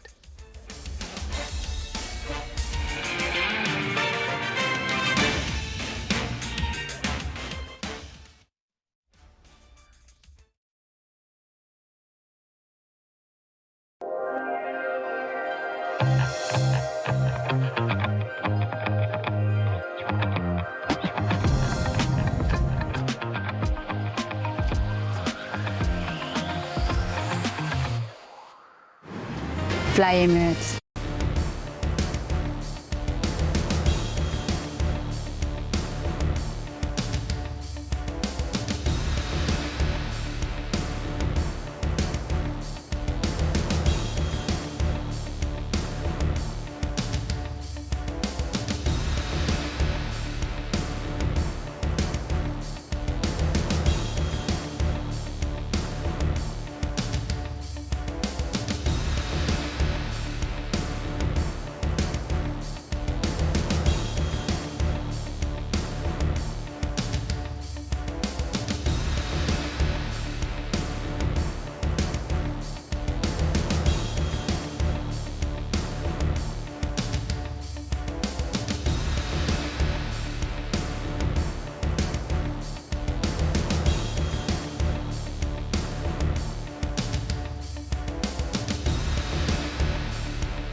Let's get to a CNBC-TV18 exclusive now, as the Adani Group is all set to launch the Navi Mumbai airport on December 25th, Christmas Day. CNBC-TV18 Shireen Bhan spoke with Jeet Adani, who's the director of the Adani Airport Holdings, on the group's possible foray into an airline business. Listen in to what he had to say.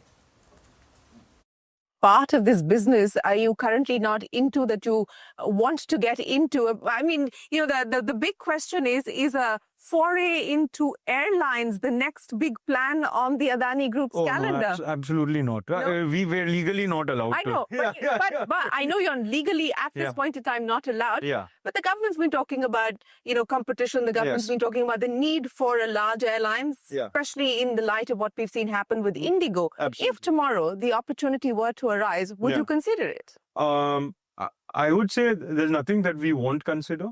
But as it stands today, structurally, the airline industry is not something that we see, fitting our sort of capital discipline. We're used to high margin businesses, investing in asset, and sweating that asset well. The airline is completely opposite in every. So from a unit economics point of view, it doesn't make any sense for you, for us. No. For you at this point in time, or even in the future. Yeah. If the opportunity were to arise. Yes. So that's not something that you would consider. Not at all.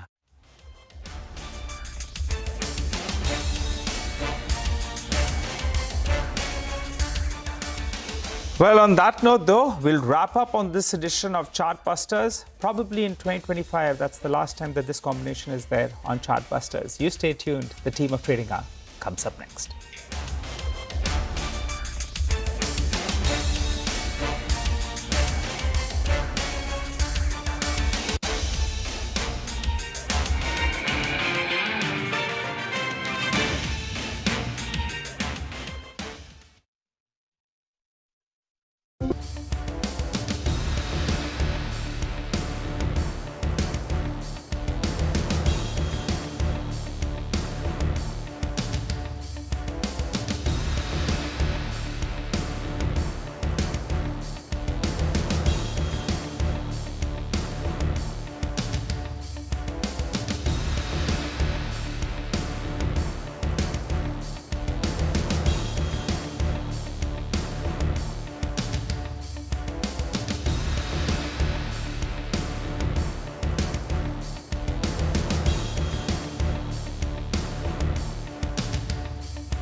Hello and welcome. You're watching us here on Trading Hour, coming to you live from the CNBC-TV18 Motilal Oswal studio. I'm Mangalam Malu. With me, Hormaz Fatakia. Ritu Singh as well joins in.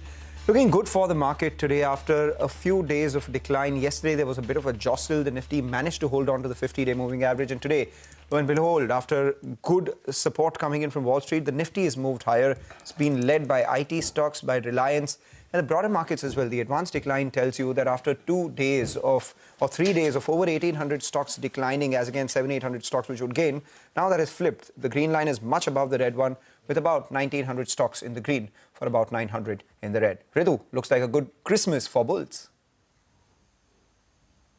It does. We have to see if there will be a Santa rally, though. But it's good to see green back on the screen after what's been a pretty volatile week. But Nifty still has to close, a little above 26,046 odd mark to end the week positively. So that's the cue I'm going to be watching out for. But yes, positive cues globally, from the Wall Street, of course, the big international event, the Bank of Japan rate hike, that is now behind us. And domestically, a lot of individual movers with, the Ola Electric news.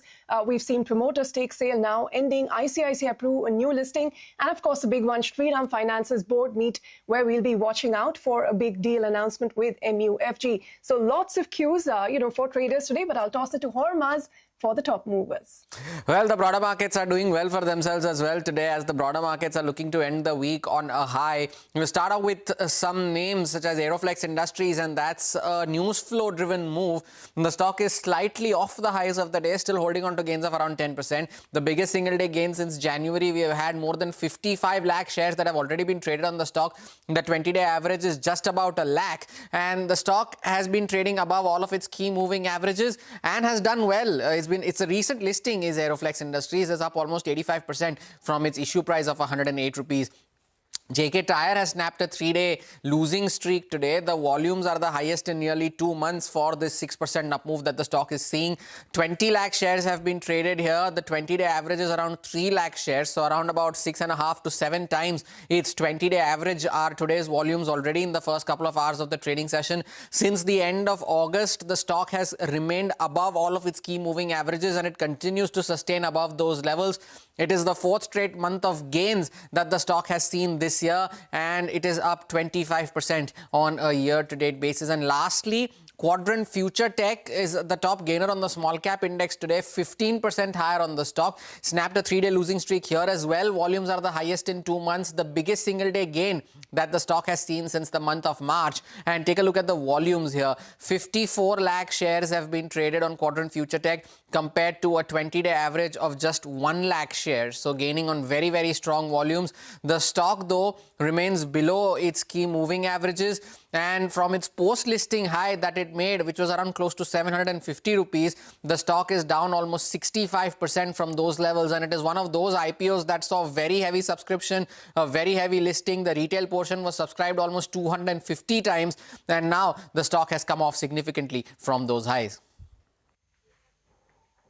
All right, Hormaz, thanks very much for taking us through that. But let's get back to the big global story. The Bank of Japan hiking rates by 25 basis points today, the first hike since January and the highest levels that we've seen in the last 3 decades. Benjamin Cavender, who's the managing director and head of strategy, China Market Research, joins us now to decode this for us. Benjamin, thanks very much for your time here. The hike was pretty much along expected lines. There was no surprises there. But what do you make of the commentary that has come in since? Does it look like more normalization may be ahead? And the yen hasn't reacted the way the markets perhaps expected. Do you expect to see more of that, sort of move, perhaps once the news settles down, we hear more on the forward-looking statements? Yeah, I think this is an interesting situation because this is sort of, new territory for the Bank of Japan, given how careful they've been with interest rates over the last few years. I think this rate hike was expected.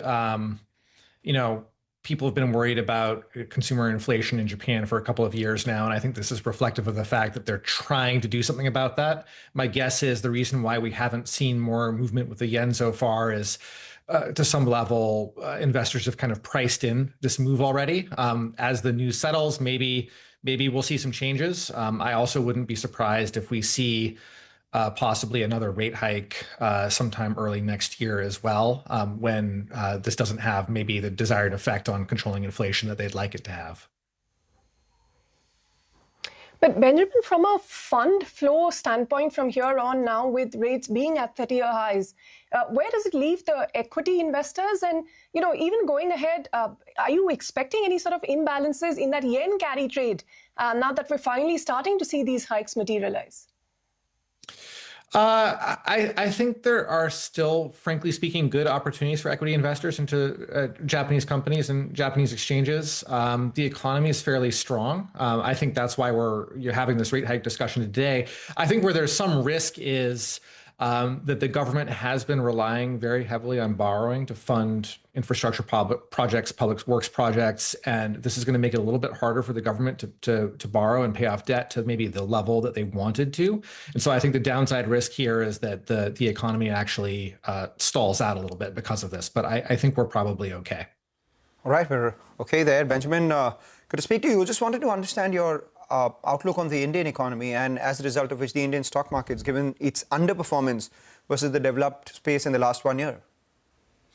Yeah, I mean, to be fair, I don't follow the Indian markets as closely as I should. The sense I have right now is that maybe, a lot of investor money has tried to sort of focus on mature markets and the U.S. market over the last few months, just because it's sort of been seen as a bellwether economy, with India, as an emerging market being maybe slightly more risky.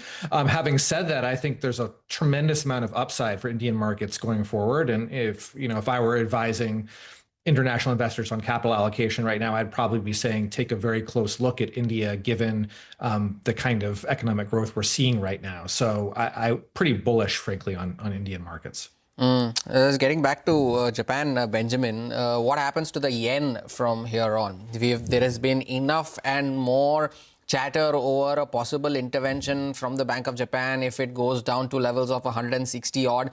Do you see that happening? And more so, because you mentioned that the country has been very reliant on borrowings. Now, what happens after this rate hike? Does the programs get affected? Do you believe that the spending, the fiscally light government that the country currently has, that might have to take a backseat? Yeah, I mean, I think in terms of yen values, there is concern about the yen dropping too much further. And I think we'll probably continue to see further support for the yen if it's moving in the wrong direction. I think the fear right now is that inflation and costs are essentially being passed on to consumers and companies as the yen weakens, and there hasn't been enough support to kind of prevent that. So that's why I think it's possible we see more interest rate hikes in the future. Now, having said that, I think if you look at what the Bank of Japan is doing versus what the Prime Minister wants, they're kind of a little bit diametrically opposed. I think the Prime Minister wants to be able to continue borrowing aggressively, wants to be able to tout sort of economic growth at all costs, and typically that means low interest rates. So I think we might frankly see a little bit of friction on policy going forward if there's a push to sort of maybe force the government to rein in spending. But it remains to be seen how that plays out. Benjamin, finally, 155.93 is where we have the yen now. What sort of moves are you expecting in 2026? Is the market telling us otherwise? Typically, with a rate hike, you would expect the currencies to strengthen, which has not been the case. Yeah, I think this rate hike in and of itself was probably not enough. I think if we see another rate hike of 25 basis points to get us to 1%, that will start having an effect. And I suspect that probably that's the direction we're heading in. And so I think that's where you'll see the yen maybe firming up a little bit and starting to move, maybe more towards 150 versus down towards 160. Benjamin, pleasure having you today. Thank you so much for sparing time and joining us on this big global event for the morning. The Bank of Japan raising interest rates to the highest level since 1995. Take a short break. On to the other side, back to our own markets. A corporate conversation. The management of Borosil Renewables joins in on the other side.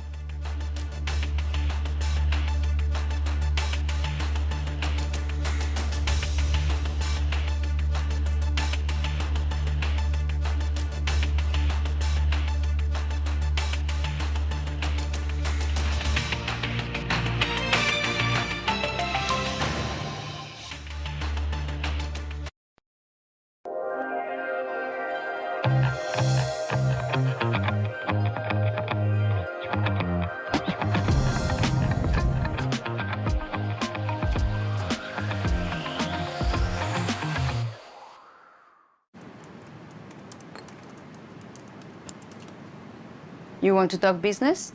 Meet me in the On-Board Lounge.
Welcome back. The broader market seems to be selling off. A couple of these names are coming in for some unwinding of long positions. So HDFC, AMC, Nippon Life India, Nuvama Wealth, all these capital market plays were doing extremely well. But right now we are seeing a bit of a profit booking post the up move that we saw in the previous few trading sessions, or maybe just a bit of nerves settling after the SEBI TER guidelines have come by. There are some lines coming at the bottom of your screen. This is with regards to the Interglobe Aviation case, where the Delhi High Court has sought Customs Department response to Indigo plea of over 900 crore worth refund. So we'll get more on that in just a bit. But let's get chatting with the management of Borosil Renewables. Pradeep Kumar Kheruka, who's the executive chairman, joins us now. Thanks a lot, Mr. Kheruka, for joining in. It's an interesting time where you join us in because, one, the government has extended the tenure of countervailing duty on imports of solar glass from Malaysia until June 8th, 2026. So that's a positive for the industry because there was, this demand before the sunset clause comes in. And the second part is that the Ministry of New and Renewable Energy has issued an advisory urging banks to be cautious and take a calibrated approach to financing additional standalone solar module manufacturing because they believe that there is overcapacity on that one and there are risks of NPAs. Instead, they say that go ahead and look at upstream components like polysilicon, ingots, wafers and solar glasses. You stand to benefit from that as well. Yes, of course. You see, the thing is that we are on the ground. We sell solar glass to module makers and we know exactly what is happening in the market better than I think most other people do. So, for instance, solar glass capacity in the country today is 1,600 tons per day, approximately. And the imports of solar glass in the country for the last few months have been running at a rate of 8,000 tons per day. 8,000 tons per day with a domestic manufacturing of 1,600 only. So we expect that all capacities which have been announced and which are actually under implementation, construction now, are going to be snapped up from the moment they are available in the market. I have no doubt about that. And therefore, as far as solar glass itself is concerned, the demand scenario is very, very bright. Now we are coming up with another 600 tons of production ourselves, which would translate to about 450 tons of saleable glass. So 600 tons is the tons per day melted. And we have 600, so 450 tons is nothing. It's a drop in the bucket compared to the actual demand. And then Vishakha is coming up and many other people are coming up. So all the solar glass coming up is definitely going to be consumed. Coming to the question of the advisory by MNRE, there was an initial statement and then there was a second statement which was diluted somewhat because what is also visible on the ground is that the offtake of solar panels is going much beyond the grid, going much more beyond what the government is ordering. And I see a lot of panels going into captive power by industries for rooftops. And people have just discovered that solar power is a reality. They can use it, and if they put it on rooftops, they are able to save money, and they have some certainty of power in case of power failure and so on.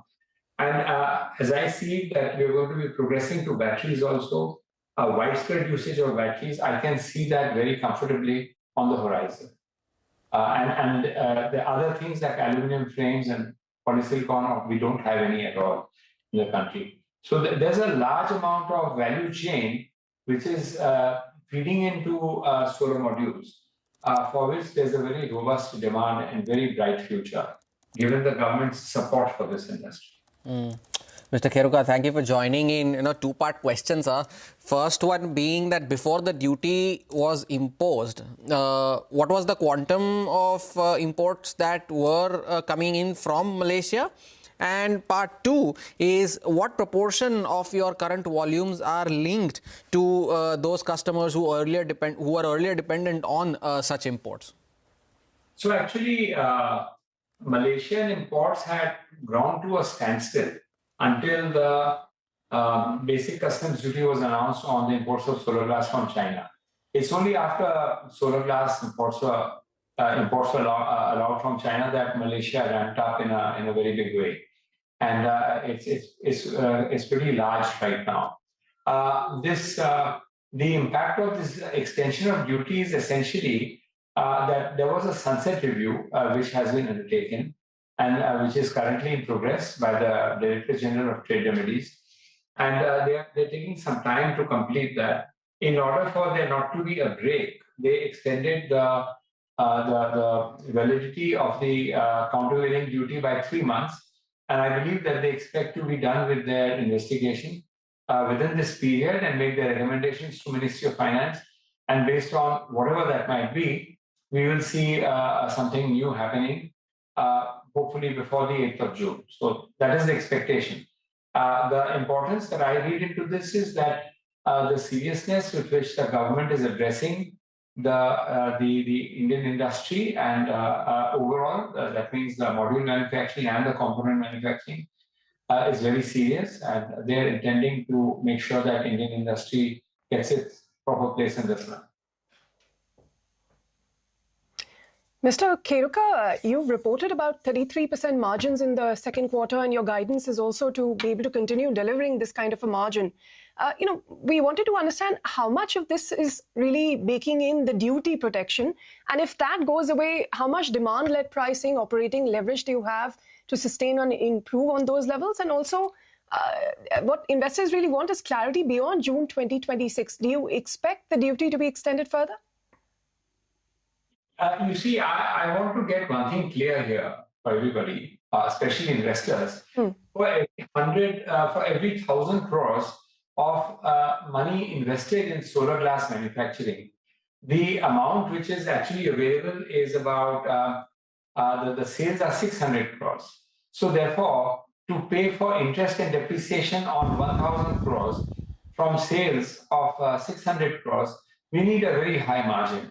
So 30% margin is standard for this kind of output, and therefore 33% is not that high as it might appear on the face of it.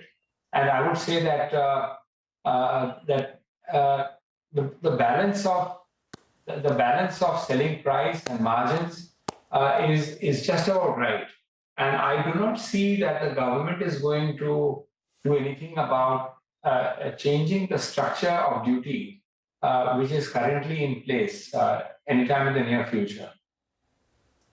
All right. Mr. Kheruka, just before we let you go, if you could give us a sense on what the prices are right now, because I remember the last conversation that we had, the prices were close to around 55,000 rupees per ton. Have we seen an increase thereafter? Secondly, on Europe, you were losing about 800 to 1,000 euros every month there. Has production resumed? Are you seeing improvement? And the third part, volumes. So on prices, Europe and volumes. On prices, we are now selling our glass at about equivalent to the minimum import price, or maybe a little bit more. And volumes, of course, we are selling everything that we can make. We are doing our best to maximize production.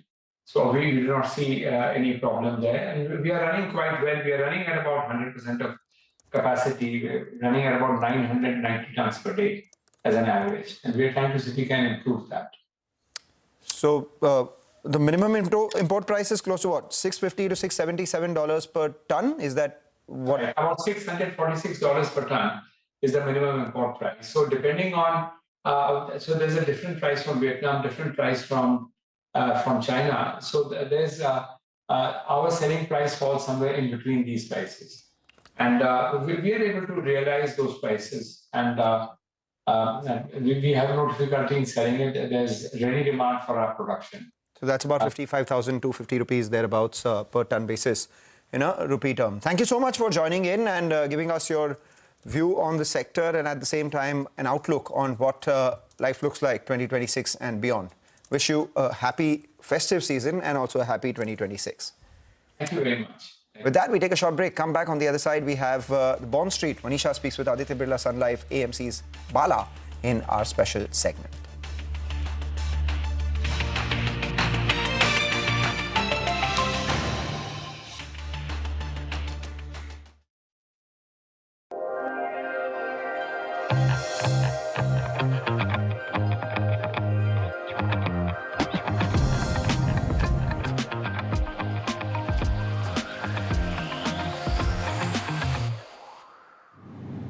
This is worth sharing.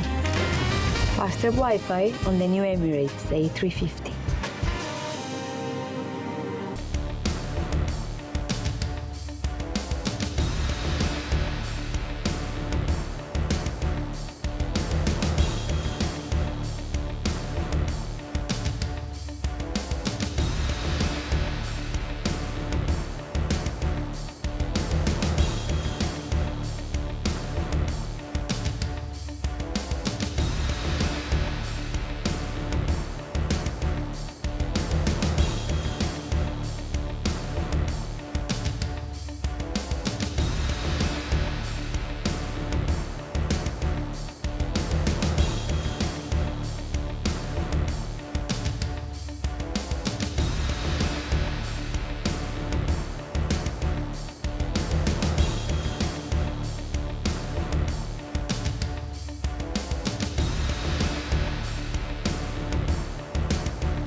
Bain and India Bonds presents Bond Street. On Bond Street today, we are joined by a very special guest. We have with us A. Balasubramaniam. He's Managing Director and CEO at Aditya Birla Sun Life Asset Management Company. Bala, hi, thank you so much for joining in. And you've been in fixed income asset as an asset class for a very, very long time, couple of decades or more. And how have you seen bonds or debt market gain in popularity during these years? Yeah, thank you, Manisha, for having me part of the show. Of course, I've been associated with the bond market since 1992.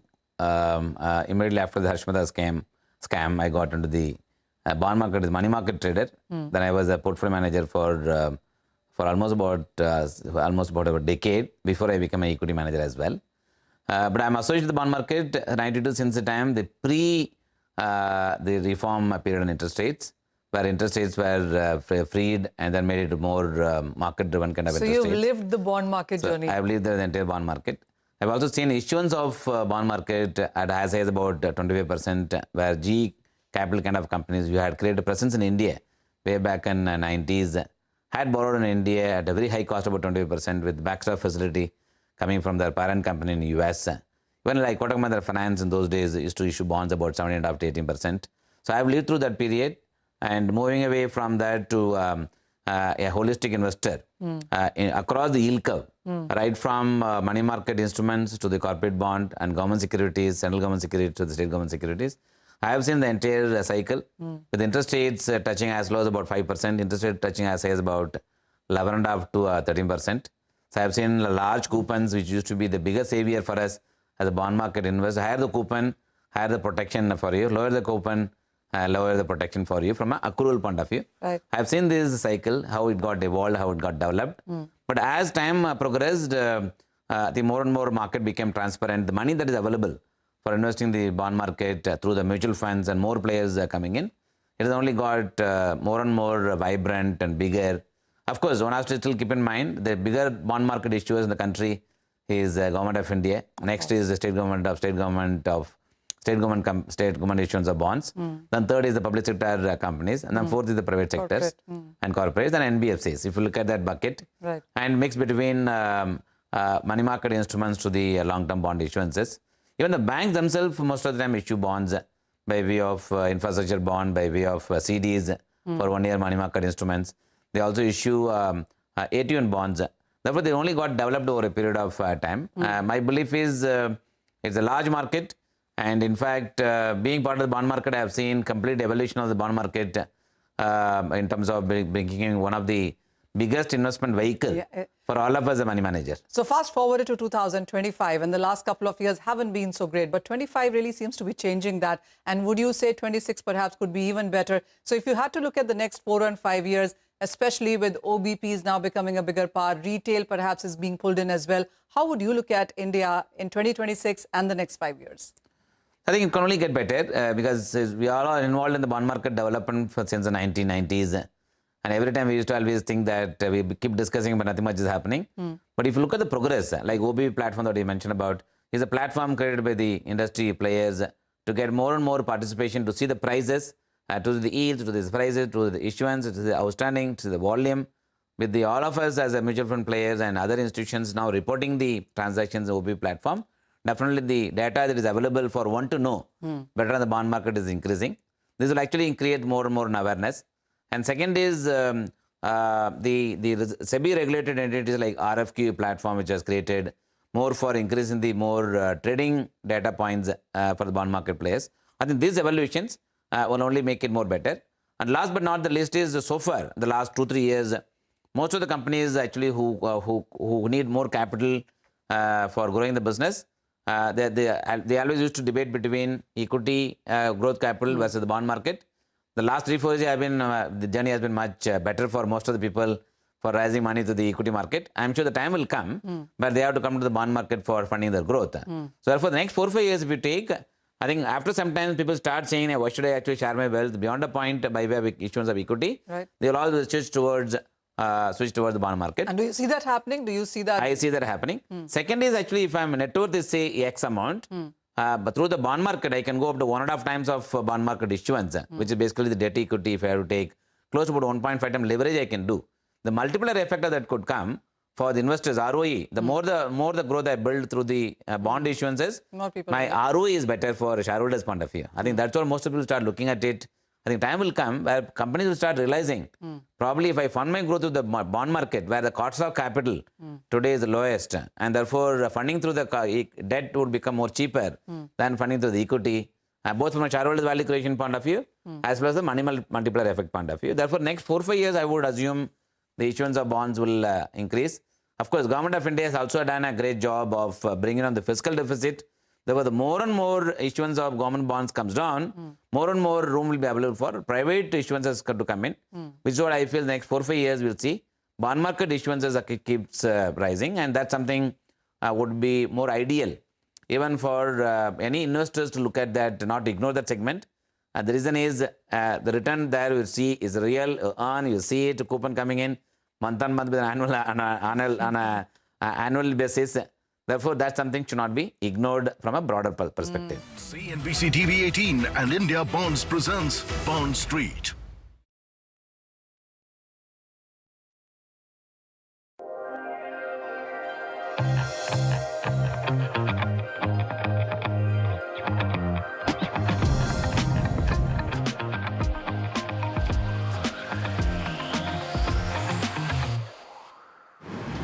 Fly Emirates, fly better.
Welcome back. You're watching Trading Hour. Now, one of the key stocks in focus today we've been talking about is Shriram Finance. Pull up that stock about up.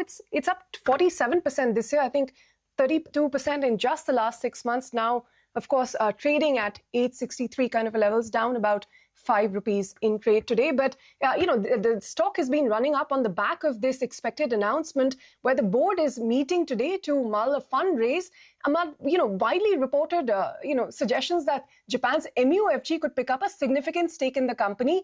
Gaurav joins us to tell us more. Gaurav, 20% stake by MUFG, perhaps including 10% in the holding company.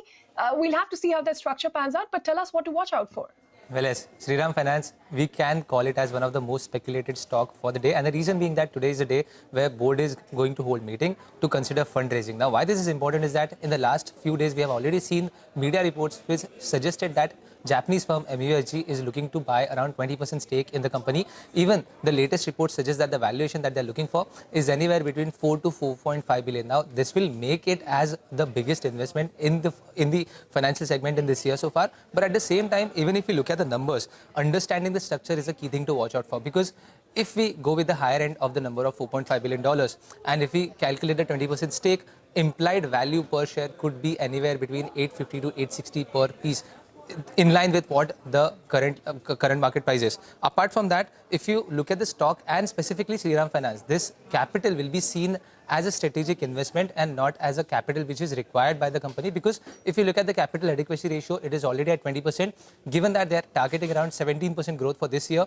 and they also have enough debt and equity in the company.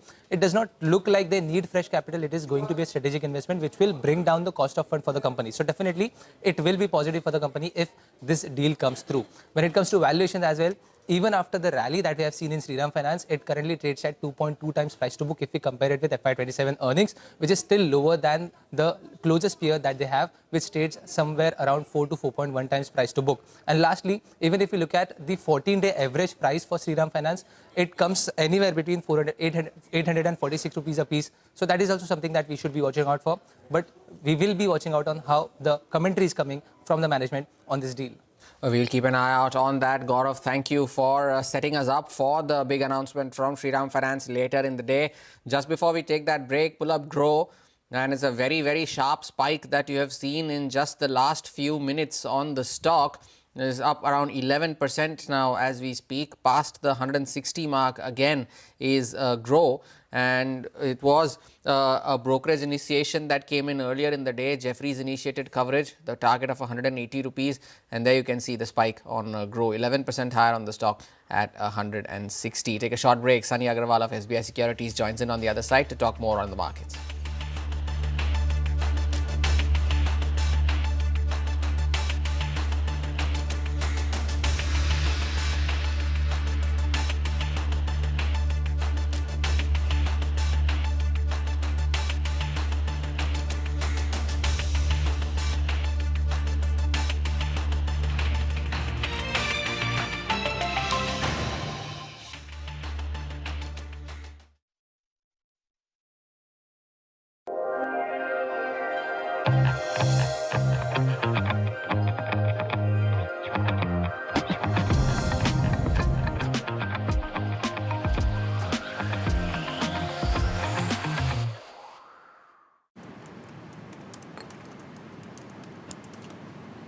You want to talk business? Meet me in the onboard lounge.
Welcome back. Sunny Agarwal from SBI Securities now joins in to take the market conversation forward. Sunny, good morning. Thank you for joining in.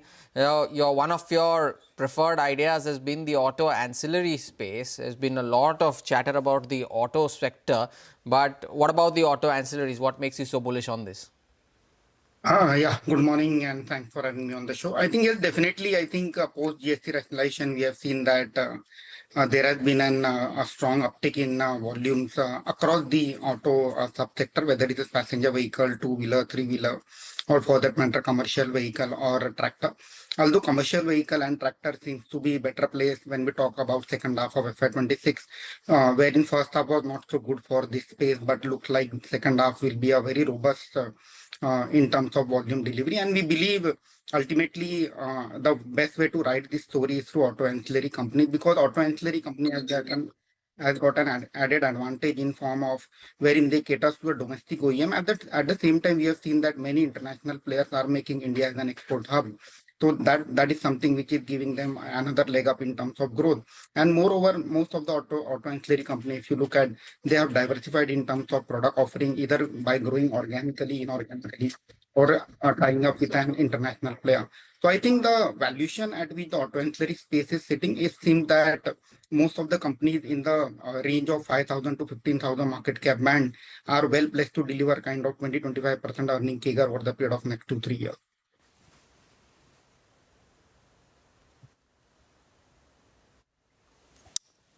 Right. I'd like your thoughts on a couple of these tire companies. Since you're speaking about auto ancillaries, what are your views on tire companies? Because all of them are doing extremely well today. JK Tyre is up 7%. Seat is higher. We've seen some traction build up in Apollo tires as well. Crude prices are lower. And if auto sector is likely to do well, tires are beneficiaries. And they're also, platform agnostic. You could be driving an ICE or you could be driving an EV. Tires will be required for both? Yeah, definitely. I agree with you, Mangalam. And one more thing, apart from all the points which you have discussed, is that we have seen of late there is a stability in the rubber prices, and whatever the price action most of the tire companies has to take, that has been taken care of during the first half of FY26. Seems like tire companies are very well placed to deliver a healthy earning growth. As you rightly pointed out, with the benign crude oil prices, the carbon black, which is one of the key input material, there also the companies are likely to be one of the key beneficiary. And at the same time, as historically we have seen, as the auto sales volume pick up, ultimately the OEM demand obviously is likely to do well. Going forward, replacement demand also tend to do well. So we believe among the tire play, Seat, which is more of an two-wheeler or passenger vehicle and with a strong brand presence, Seat is one of the stock which we are recommending to our clients. Sunny, in the NBFC pack, you've picked Shriram Finance as one of your top picks. But, on the back of this anticipated news, the stock has also been running up. I mean, from the start of the year, 600 levels, we've gone to 860, 862. How much of an upside do you see from here for new investors to enter? What sort of an upside is there if the deal materializes? Yeah, as you rightly pointed out, that definitely we have seen a strong run-up in Shriram Finance over the period of last 1 or 2 months on the back of the deal, which is likely to get announced today. But what we feel is that ultimately a long-term growth story is still intact, although trading at closer to 2.3, 2.4 times 1 year forward price to book. But we feel that post this capital infusion, obviously there will be a reduction in the cost of fund, and that should aid in terms of margin expansion. And overall, if you look at the category to which Shriram Finance is catering to, there we feel that a credit growth of 14 to 15% is highly likely. Although in the short term, it may consolidate for some time, maybe buy on dip is the right strategy. What we feel is that a fair value of the business is closer to 950 rupees if somebody has got an investment horizon of 12 to 15 months. Okay, Sunny, we'll leave it at that. Thank you so much for joining in. We wish you a very happy new year as well if we don't speak again. But on that note, we're going to take a short break. Don't go anywhere. When we return, we'll get you excerpts from an exclusive interview with Jeet Adani of Adani Airports. So stay tuned.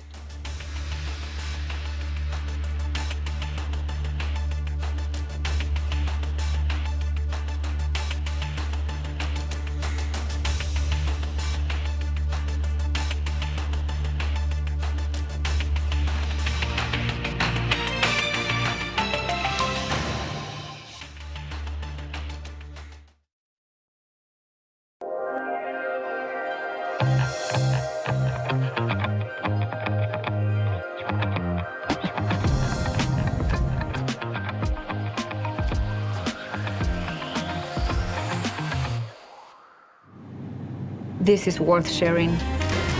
Faster Wi-Fi on the new Emirates A350.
%10 higher on Ola Electric, 10% higher on Grow, and a lot of these stocks doing extremely well, even as the Nifty Bank has come off the highs of trade.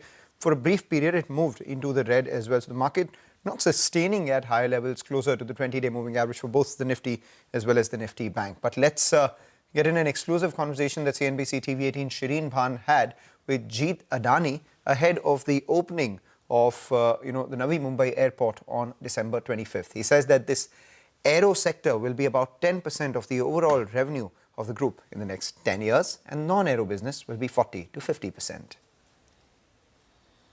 Both in terms of the aeronautic revenue as well as the non-aero fee, how do you see that mix changing over the few years, next few years? Right now, at a platform, we are 50-50. Mumbai is slightly higher. It's about 60% non-aero, 40% aero. We see that over the next 10 years, aero will be 10% of the overall revenue. Really? Yeah.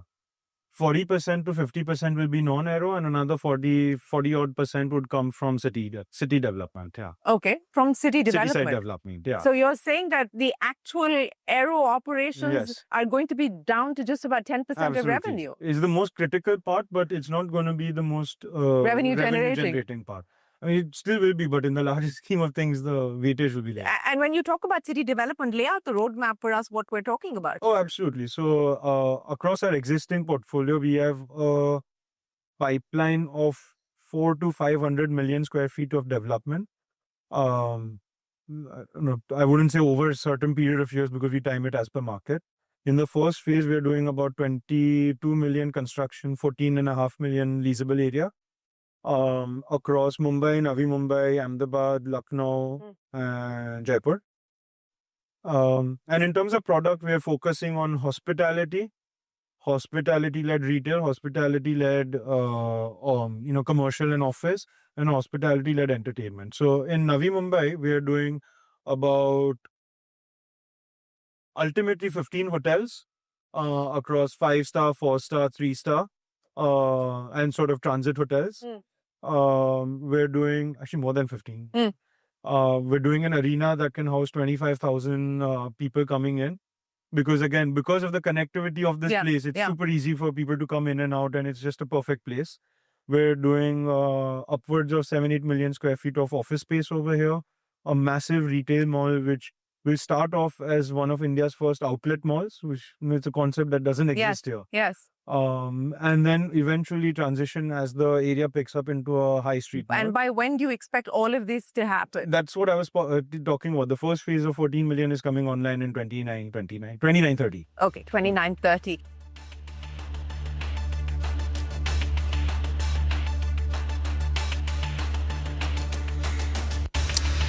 Some flashes at the bottom of your screen just a few minutes earlier. Piramal Finance is looking to sell its entire 14.7% stake in Shriram Life Insurance, and it will be doing that for a consideration of 600 crores with Sanlam Emerging Markets Mauritius. The transaction will close by the end of the March quarter, and it is in line with their plans of monetizing their non-core assets. And the contribution of the company was only not very negligible. It was only in the form of dividend received. So monetizing non-core assets is Piramal Finance selling their entire 14.5% stake in the life insurance entity to Sanlam Emerging Markets. Take a leave on this edition of Trading Hour. From Mangalam, Ritu and me, thank you for watching. Halftime report on the other side.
Stocks jump with the market breadth turning positive ahead of the weekend after 2 sessions of FPI net inflows and the rupee strengthening.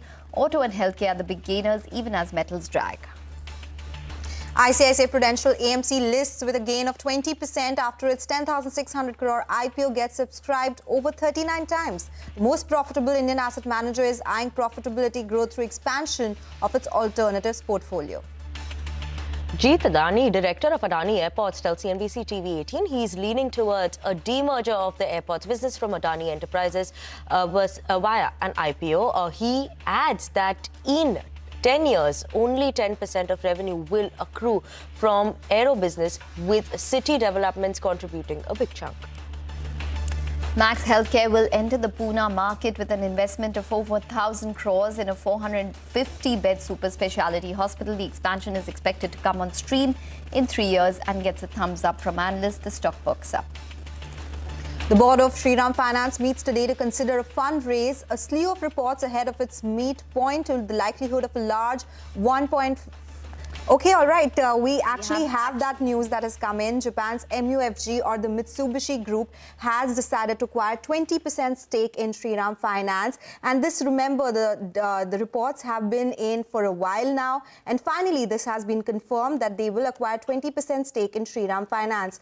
Now, do remember, the stock has already surged when the company announced that they will be meeting today for this particular, the finance raise or fundraise. And now this has been announced that, yes, 20% stake. Will, of course, need the details as to how much money will be put into it, at what price will they be doing it, and other details as well, whether it's strategic, whether it's financial for Mitsubishi. So all of these details, we'll just be checking that. But for now, it is CNBC-TV18 News Break, which is confirmed, where they will be acquiring 20% stake in Shriram Finance. The stock has surged to the day's high. Of course, a lot of it already run ahead of the news that was expected. Absolutely. Well, yes, absolutely. You know, Shriram Finance has been in focus on account of this big Japanese investment which could come through, and that seems to be likely now. So they will be acquiring 20% stake in Shriram Finance.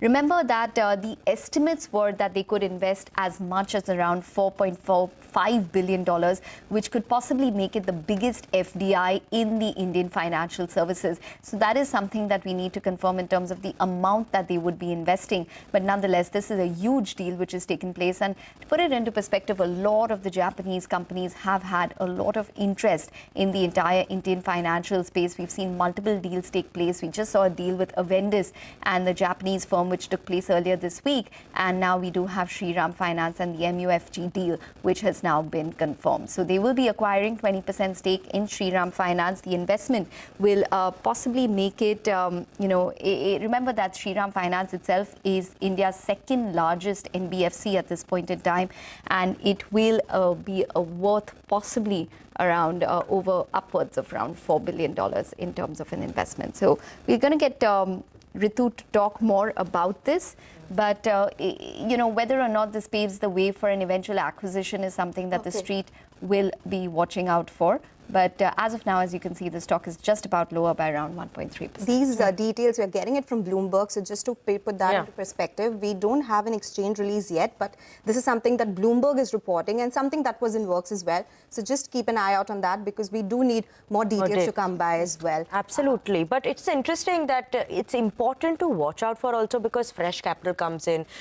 What is going to be in terms of reduction of the cost of funds for them as well? How will it work out for overall credit rating of the company as well, especially the deal size? We'll wait out for that. Right now, obviously, it's a Bloomberg, agency reports, Bloomberg reports that we have picked up, waiting for that official comment coming in from the BSE or NSE or the exchanges as well, right? Yes, well, maybe we can get some opinion with regards to the deal and the finalities as they will be announced. But we do have Dinesh Khara, who's the former chairman at SBI, joining in for a quick word on this. Mr. Khara, thank you very much for taking the time out. Well, what's your sense? We're waiting by for the details, but there's a possibility of that Shriram Finance MUFG deal of around a 20% stake being announced. So just your perspective? Yeah, I think it's a very welcome move, and particularly, the way the Indian economy is growing and the kind of potential which it holds in terms of growth. For the capital which is available from Japan, it would be, I would say, is a very encouraging deployment which will really happen. And eventually, it's a win-win for both the countries, for Japan as well as for India. India needs capital, and Japan has got capital to deploy. And, the investments into entities like Shriram Finance will go a long way, because when it Yes, comes Mr. to Khara, just 1 minute before we continue this conversation, because we are getting more details in this one. Basically, the quantum of the deal, they say that they will be investing around 3,962 crore rupees for this 20% stake. Mitsubishi will also have the right to appoint 2 nominee directors and board of Shriram Finance. So finally, we have the number. It's basically 3,962 crore rupees, which will be invested by Mitsubishi in Shriram Finance for this 20% stake. 39,620 crore rupees. That is the number that they'll be investing. In fact, let's go across to our colleague Ritu, who's been tracking this news, and finally this has been confirmed. So it's a 39,620 crore rupee investment for a 20% stake in Shriram Finance. Ritu, is it in line with what the street was working with? How do you read this?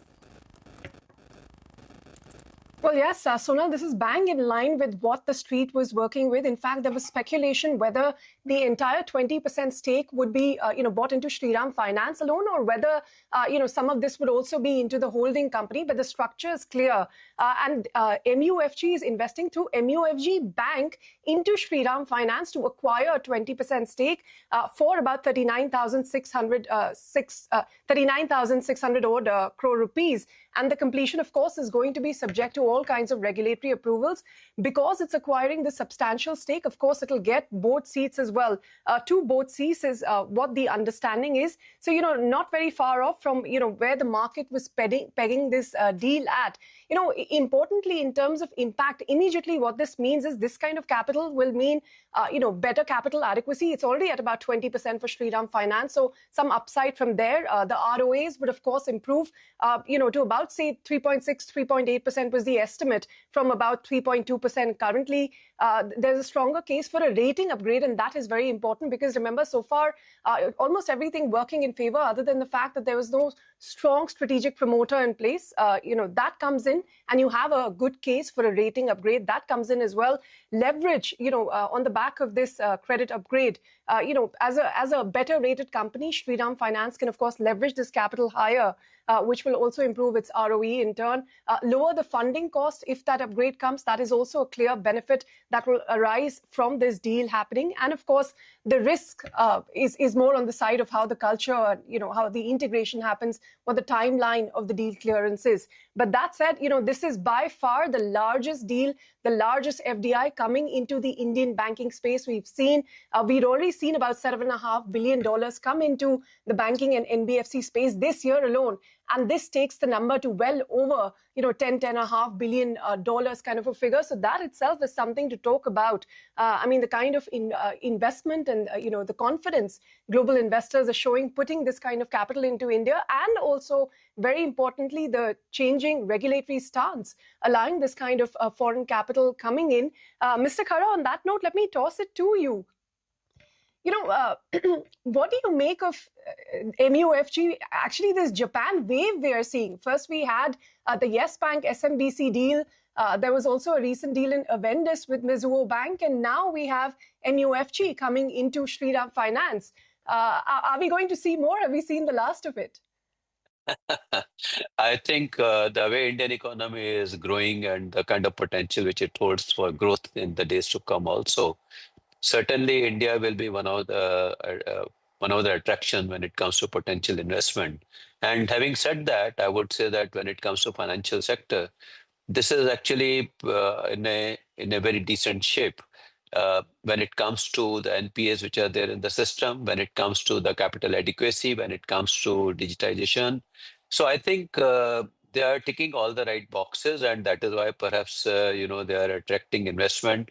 Of course, we have seen investment flowing in from Japan. We have also seen investment flowing in from UAE. So I think practically we can get to see that wherever such kind of surplus capital is available for deployment, for them, India seems to be one of the most welcome destinations.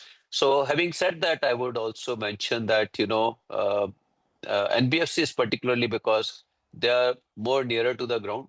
And when it comes to the SME space, which has got a huge potential to grow. From that standpoint, perhaps the Shriram Finance kind of a entity would be, support to Shriram Finance entity through MUFG will go a long way. MUFG otherwise is actually known for large corporates, but in this process they will also be in a position to lend to the small and medium-sized entities in the country also. And Shriram Finance, as it is traditionally, has been known for financing the second-hand vehicles, but off late they have changed their business model also. So I think to that will also go a long way in terms of building up its attractiveness for any of the global investors. So that is how I read this transaction. Okay, well, we have Gurmeet Chadha joining in and Abhijit Divanji. We also have N. Jaykumar of Prime Securities for his perspective. Jakes, I'm just going to come to you with regards to this particular deal.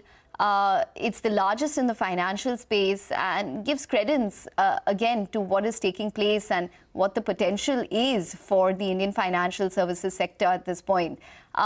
What's your reading on Shriram Finance? That's the question for me.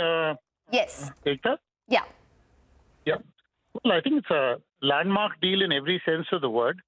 Shriram Finance is clearly one of the finest NBFCs today in the country, with a net worth already which is significantly more than what most NBFCs would have, which is about 52,000 crores.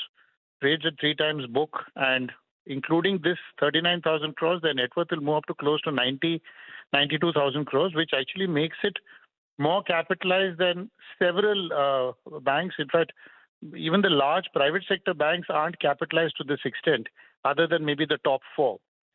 So this is almost like a neo-bank kind of entity that's been created. It will become a full service NBFC, other than its core strength of transport finance, etc. This actually could pave the way for them significantly increasing their exposure to other sectors.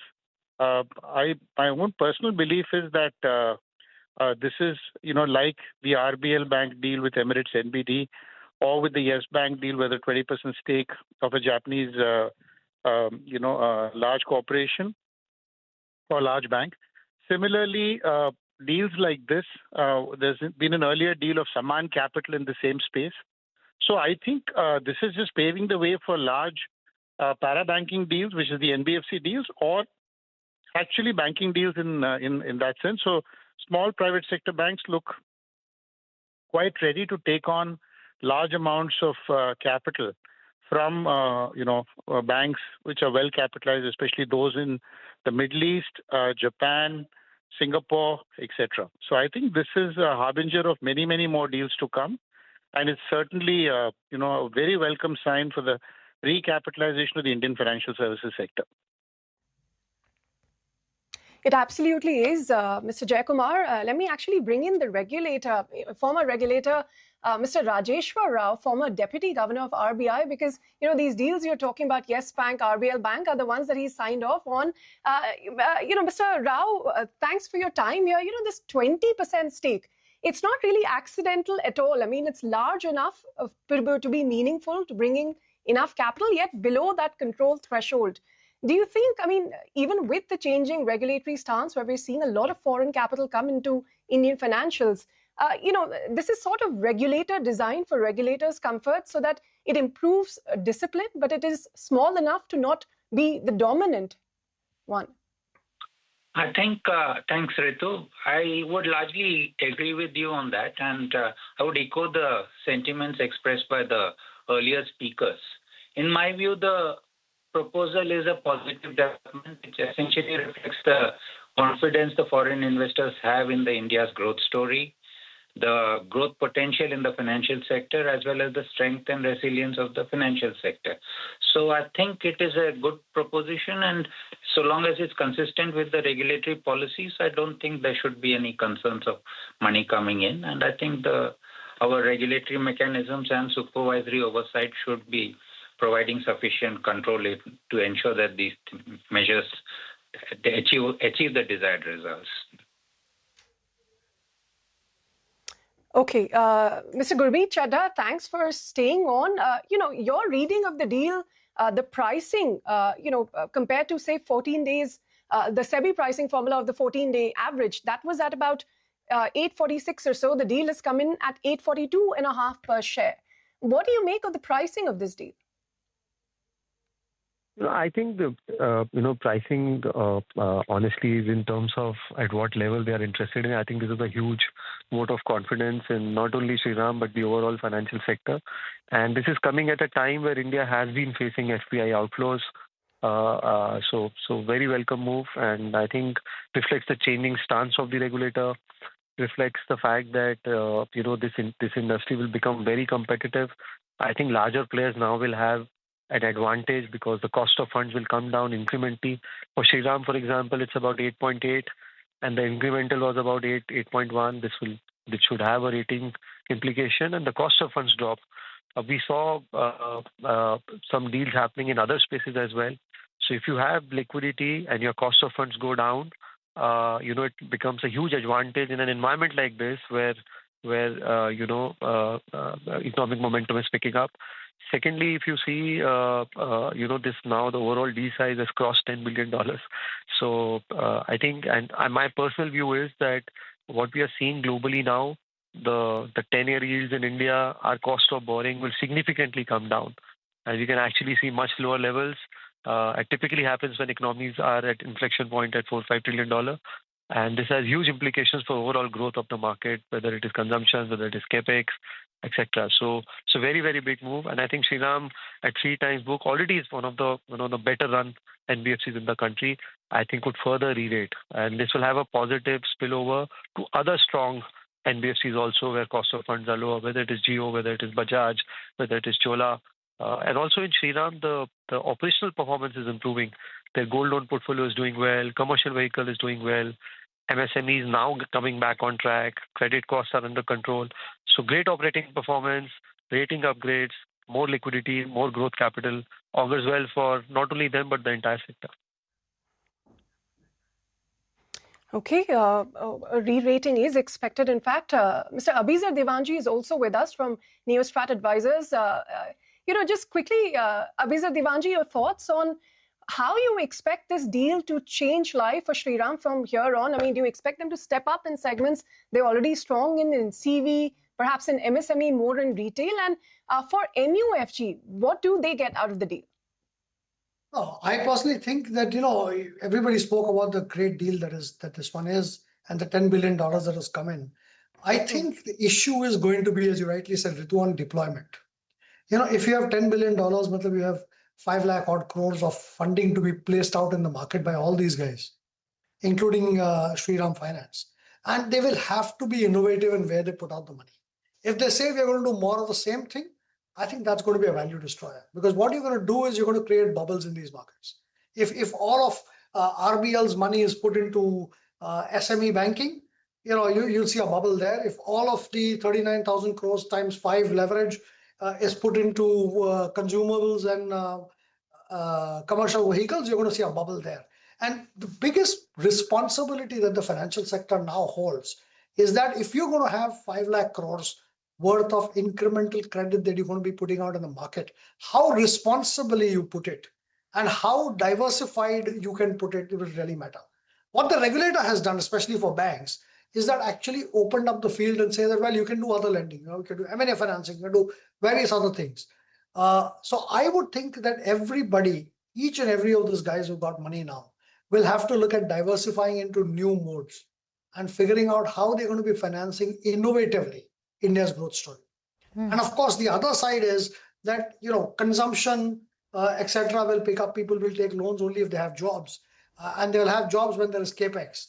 So the larger urge is whether corporate India will up their capex to be able to absorb all the money that's been reposed into the financial system.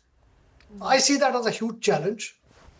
Everybody has been good companies. People have got a lot of money. Earlier, at least when I was involved in the RBL deal, one of the issues was that maybe capital will be a differentiator going forward. But I don't think capital will be a differentiator anymore because Shriram will be able to raise cheap funds and so will RBL, so will Yes Bank, so will Samman. So at the end of the day, what are we looking at? We are looking at everybody having the ability and competing for more credible cost of funds. They will have to find more credible credit. Okay, well, that point is taken. Interestingly, there is also a non-reoccurring, non-compete and non-solicit fee of $200 million, which MUFG will be paying to Shriram Ownership Trust. Jakes, just wanted to get your thoughts in this, on this in particular, if you've managed to look at the deal and what it might mean. I think this, in some senses, a non-compete paid, usually in the case of a control transaction, this is more specific to a control transaction, where if there's an open offer, then the non-compete is added as consideration received by the main shareholder. In this particular case, a non-compete being given, I think, is unique in that I don't think the Shriram Trust is going to be competing by starting another NBFC. So why they were given this at a 20%, my own personal feeling is that this will, in some sense, come in for a bit of a question, is what I think. That one shareholder specifically is getting a 20%, a $200 million number. If I saw that flash on the screen, if that's a one time, I'm kind of confused as to why that should be given only to one shareholder, because I don't see that shareholder necessarily starting another company. So the question of non-compete is an issue that I'm a little surprised about. Sure. Mr. Khara, what is your thought on that as well? And in terms of overall, RBI has been open, to these policies regarding FDI with that cap on overall the rights issue that you have. But how do you further see these regulatory actions bring more FDIs to the financial sector? And is our valuation for Indian banking finance space very attractive to bring more such FDIs and strategic partnerships? I think from the valuation perspective, one has to look at the growth potential. So I think when you look at the growth potential being huge in the Indian economy, it has already demonstrated 8% plus growth. Going forward, the demand is quite encouraging. So I think that is something which will give the huge growth opportunity, and to that extent, the valuation will be something which will be a derivative of the growth potential, which will be seen in the days to come. So I think to that extent, I would say that perhaps it's a decent buy if one has to look at it from the perspective of say 5 years to 10 years time. And that is why when it comes to the regulators also are now quite open in terms of evaluating such phenomena.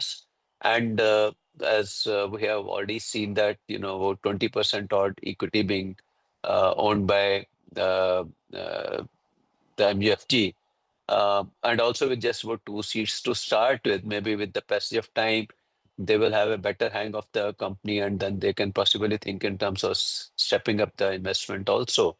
So that's how I read the situation. But yes, of course, in the banking system, of course, there was at a point of time, regulator was expecting that in the banks, they should have, the foreign investors should normally initially come in not more than 26%.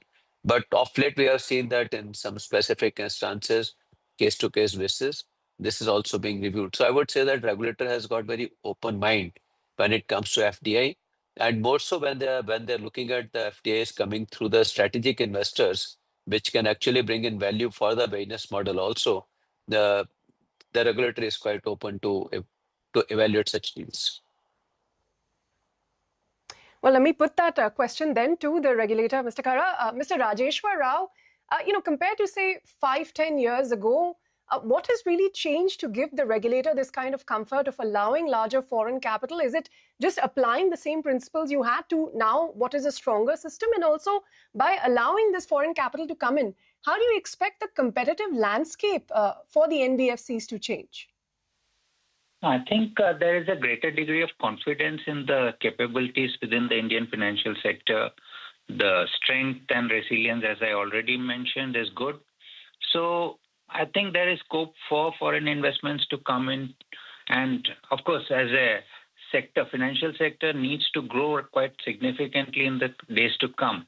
And capital is also going to be a challenge. So allowing foreign capital to come in will supplement the existing resource requirements or add to the resources capabilities of these banks. So I think it's something which we have allowed recently. At least some of the cases have been allowed, and I think so long as the guardrails are in place and the sectoral limits are applicable, I think those should be factored in by the foreign investors who seek to come in.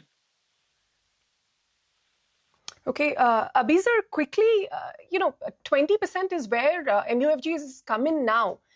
Like in the case of the SMBC deal, which you're closely aware of, do you think this leaves the room open for them to hike their stake up to, the regulatory permissible limit? And also, after this initial euphoria of the deal getting announced is done, what are some of the key risks, investors should watch out for from here on?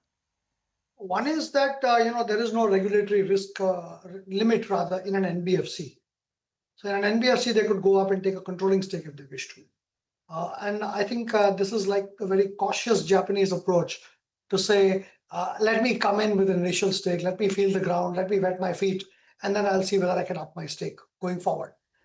Yes, it turns out to be more expensive, but traditionally the Japanese cost of capital have been low enough for them to make that investment. Having said that, now increasingly, I think I see more amount of capital coming in from Japan because their own benchmark rates have gone up.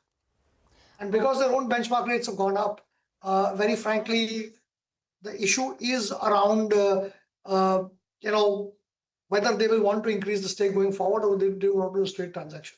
So what we have seen in both the banks, Mizuho as well as Sumitomo, is that they have taken a 20% stake. There is no limit for Shriram. SMBC clearly will have a limit up to 74%, which is what the banking regulator will want to then approve for them. But I think the larger offer here seems to have been the leakage in this particular transaction, that they did not want to leak anything to an open offer. And that's why maybe they came in at 20% now.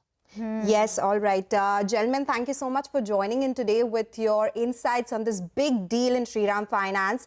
And Ritu as well for taking us through that conversation. By the way, on the non-compete, the clause has been put in because they don't want to prevent any potential conflict of interest between business of the company and other financial service business of Shriram Ownership Trust and affiliates. So this is the reason that they've given. And this, of course, is the list of the big deals that we've seen in the financial space, the FPI money flowing in last couple of months.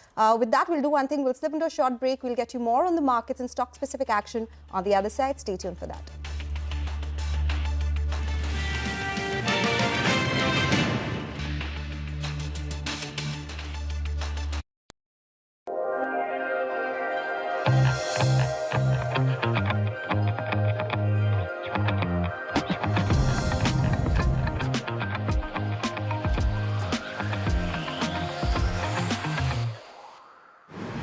Fly Emirates, fly better.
Welcome back. Joining us now is Jatin Singh. He's founder and chairman at SkyMet Weather Services. Jatin, hi. The early readings from SkyMet indicate a subnormal 2026 monsoon. Not a real good news to go forward into as we step into the new year. How are you reading these readings, and what's your analysis really? You see, in the years that we've been doing this, there is a certain signature, and that is that of an evolving El Nino. And these things obviously change. But 2026, the signs are there. The models are showing an evolving El Nino. And if I had to flip a coin today, and if you had to make a decision about what the monsoon 2026 can be, then you have to be more conservative with your expectations. That is the best you can do right now. These things can change, but right now the chips are loaded towards a subpar monsoon. Jatin, I'm assuming that there has been reading that you're taking in from the past as well. So what really are the probabilities that you see for this coming monsoon? If you see, in terms of probabilities, in terms of the number of monsoon forecasts we've done since 2012, the ones that we've got right, the ones that we've got wrong, and one in early forecast, December, January, that we are right, I think there is more than a 60% chance right now. There is a significant chance that 2026 monsoon is going to be subpar. There is about a 30% chance that what I'm saying right now is not going to happen by June 2026, if I were to give you numbers on that. As you said, these are still early days, but there's a 60% of a strong probability of this has been subpar. Yes. How are you reading the other metrics as well? Because I understand that El Nino is one part of it, IOD is another, and these things do tend to change. What are we then looking at? And if 60% probability of a subpar below normal monsoon, what possibilities or probabilities are you putting on right now? And how are the other metrics adding in?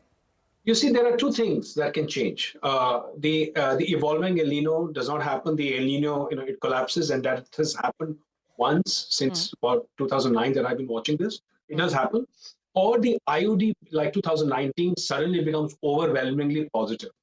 Okay, like 2019, and it flips the whole script, and it does happen.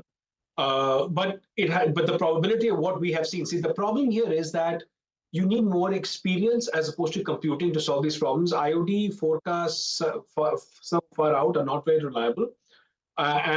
So again, it's a 10% chance that an IOD could come and flip the script, and about a 30 to 40% chance that the evolving El Nino actually collapses and you go to a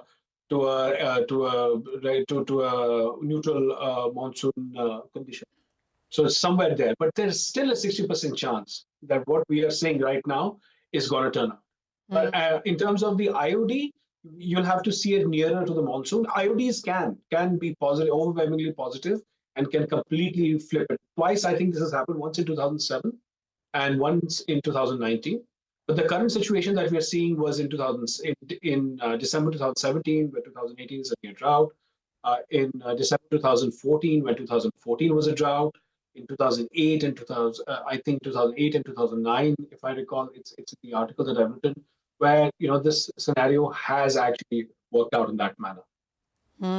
Jatin, we're coming from 3 to 4 years, the previous years of very good monsoon, normal and above normal for a couple of last years as well. Yes. How big a cause of concern would you already start playing for 2026? I mean, that's going to be an added downside really for the Indian markets. A significant concern. Don't underestimate the power of a bad monsoon. See, unfortunately, what has happened, the reason why last 4 or 5 years monsoon, they were good monsoons, but they look better than they are, is because the normal has been revised downwards by 30%. Understand that very clearly. So what used to be, a normal monsoon now looks like an above normal monsoon. Because what used to be 890 millimeters has become 860 millimeters. I think the IMD has revised a normal couple of times without actually explaining it. And the other thing that the IMD has done that needs to be put out is that there can, according to their definitions now, there can be no drought, which I think is somewhat suspect, because the standards were very clear till about maybe 5, 6, 7 years ago. 890 millimeters was the total normal. Anything below 10% was a drought. Between -5 was below normal. Then between 96 and 100 it was normal. Then 100 to 104 it was 105 it was above normal. between 96 and 104 was normal, 105 to 110 was above normal, and 110% plus was excess. Now the whole median has been squeezed. So every monsoon actually seems better than it actually was. What used to be normal 5-6 years ago becomes above normal. But anyway, that set apart, numbers are numbers. I mean, you can have trade numbers and you can have a rupee falling, and you can make out what the exact truth is here. Right. So similarly, in this case, you need to be prepared, and as we will come closer to the monsoon, we'll be able to figure this out. But in my experience, an evolving El Nino is happening. June starts stripping, and not to be excited by any pre-monsoon activity that might happen in April or May. Okay. So we need to see 2012, 2014, 2015, 2017 was a below normal, 2018, those kind of years. Absolutely. We haven't had a bad monsoon since 2018.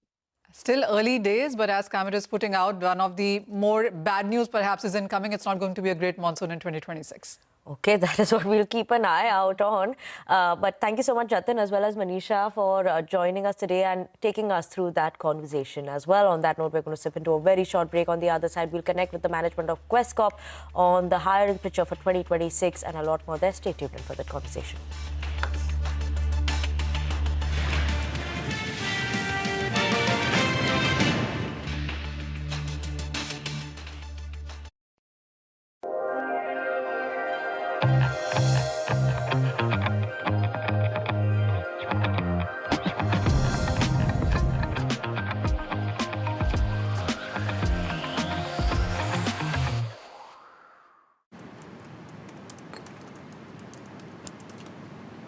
You want to talk business?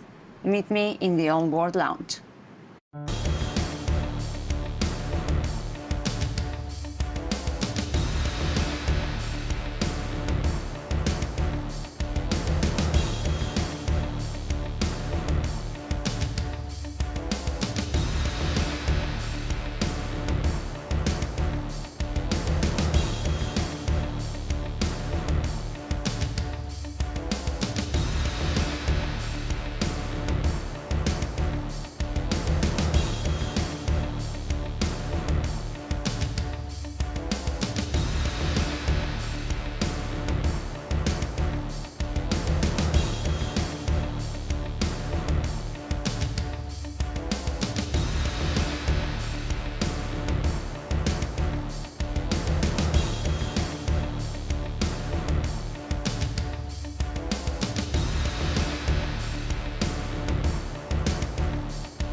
Welcome back to Halftime Report on CNBC TV18. Now let's bring on board the management of Quess Corp to talk about the hiring trends. So far, the stock has been down around 68% in 2025. But going forward, what are we keeping an eye out on in terms of the trends for 2026, as well as will AI-related skill jobs continue to be the trend?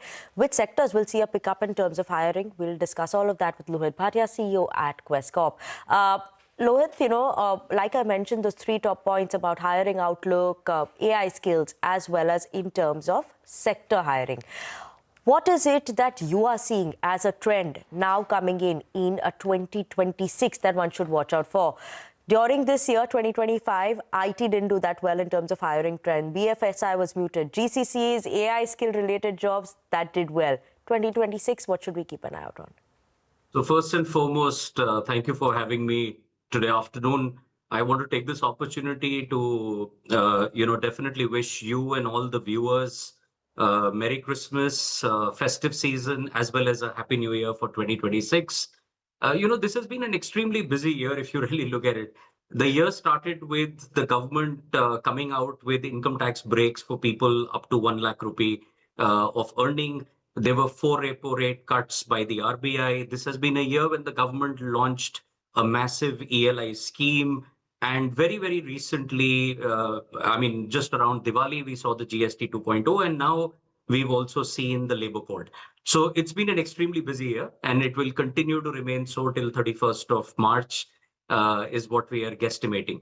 The way we look at things is, one, India is poised to rise even further as far as the GCC and the technology space is concerned. I know where the concern is coming from. It's primarily on the pivot which is being made by the IT services companies. And obviously, they're announcing their own pivots over a period of time. But if you really look at the broader market, India has the benefit of demographic dividend, both in technology talent as well as non-tech talent. Sure. This is very unique from any other part of the world.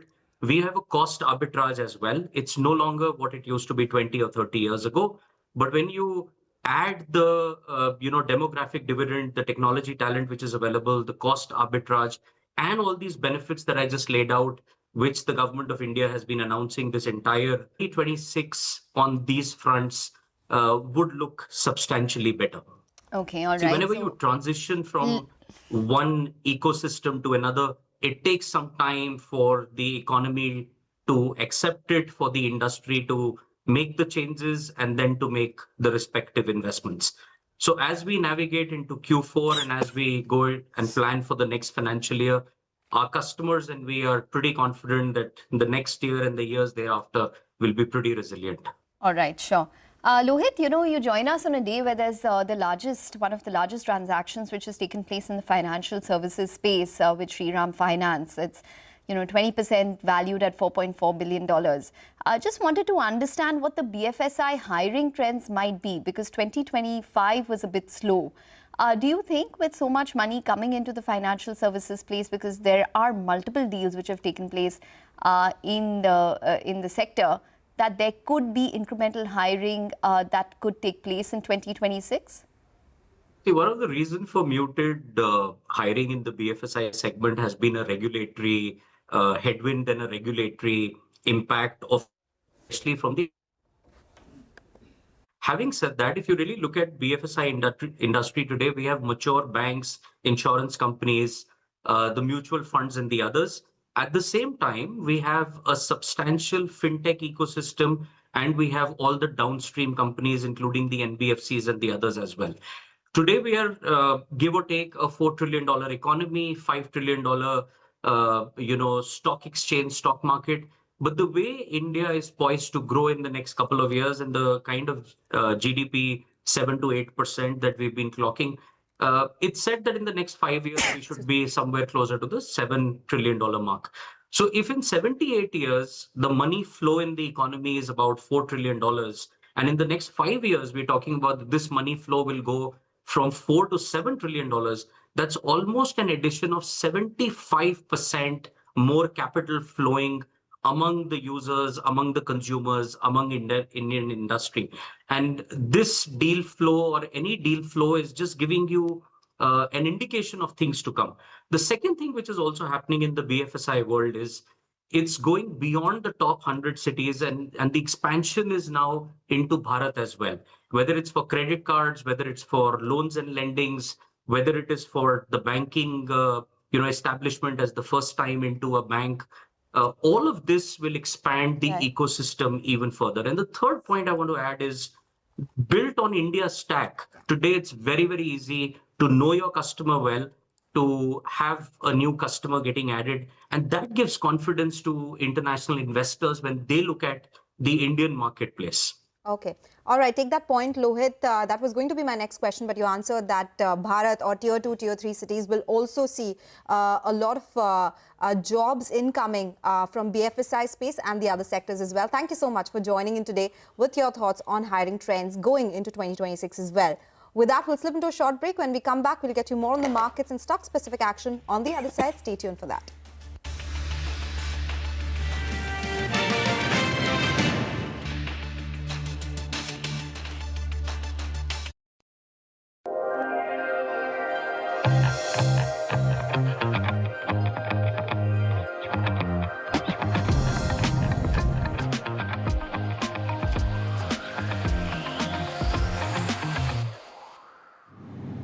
This is worth sharing.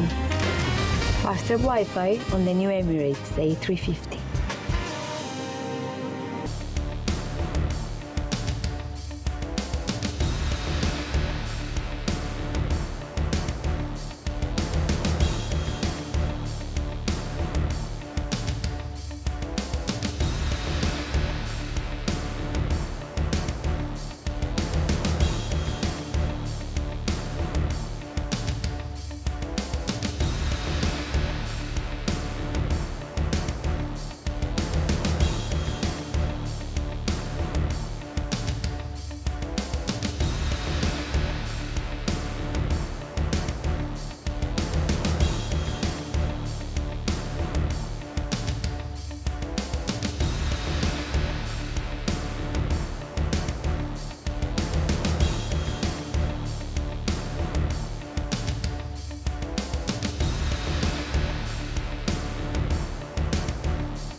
Welcome back. Well, for the markets, it's holding up well. In fact, the Nifty is closing in on possibly 26,000 close enough. So up around 0.5% currently for the Nifty. We have Shriram Finance, which is at the high point of the day, up around 3.2% post that deal.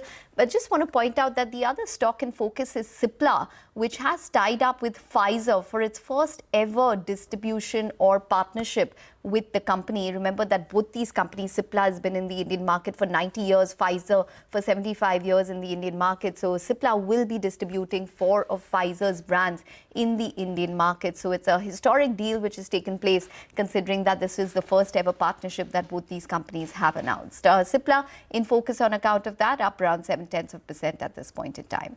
On that note, it's a wrap on halftime report. Business lunch up next. Stay tuned.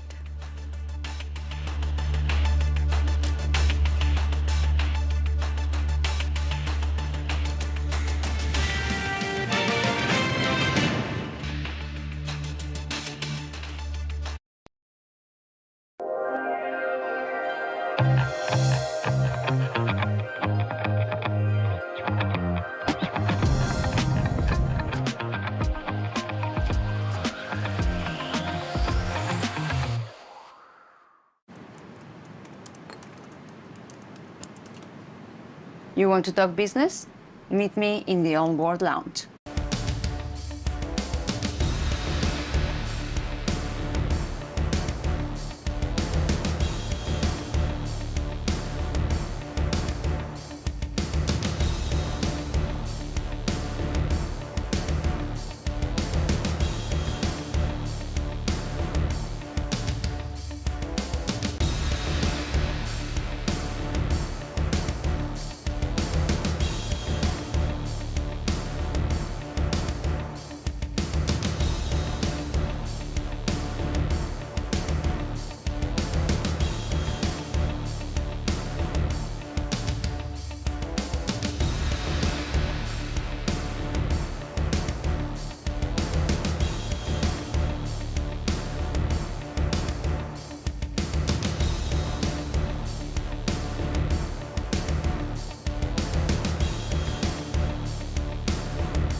Stocks jump on the final trading day of the week with the market breadth turning positive ahead of the weekend after 2 sessions of FPI net inflows and rupee strengthening. Auto and healthcare are the big gainers, even as metal stocks see a bit of a drag. ICICI Prudential AMC lists with a gain of 20% after its 10,600 crore rupee IPO gets subscribed over 39 times. The most profitable Indian asset manager is eyeing profitability growth through expansion of its alternatives portfolio. Adani Group's airports chief Jeet Adani tells CNBC-TV18 he expects full-fledged operations at the Navi Mumbai airport by February with 24 to 30 flights an hour. The airport is set to kick off with 8 flights an hour from Christmas Day. Max Healthcare will enter the Pune market with an investment of 1,000 crore rupees in a 450-bed super specialty hospital. The expansion, expected to come on stream in 3 years, gets a thumbs up from analysts. The stock perks up in trade.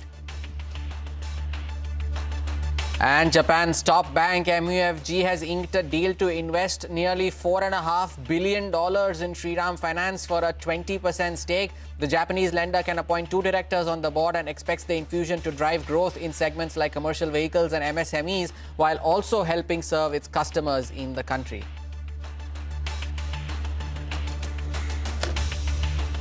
Good afternoon, you're with us here on Business Lunch. We are coming to you live from the CNBC-TV18 Motilal Oswal studios. I'm Hormaz Fatakia. With me as always, Arundhati Ramanan. Arundhati, good afternoon. Good afternoon, Hormaz. Hi guys, you know, the market's doing really well today. The blue chips doing better than the broader market at this current point in time.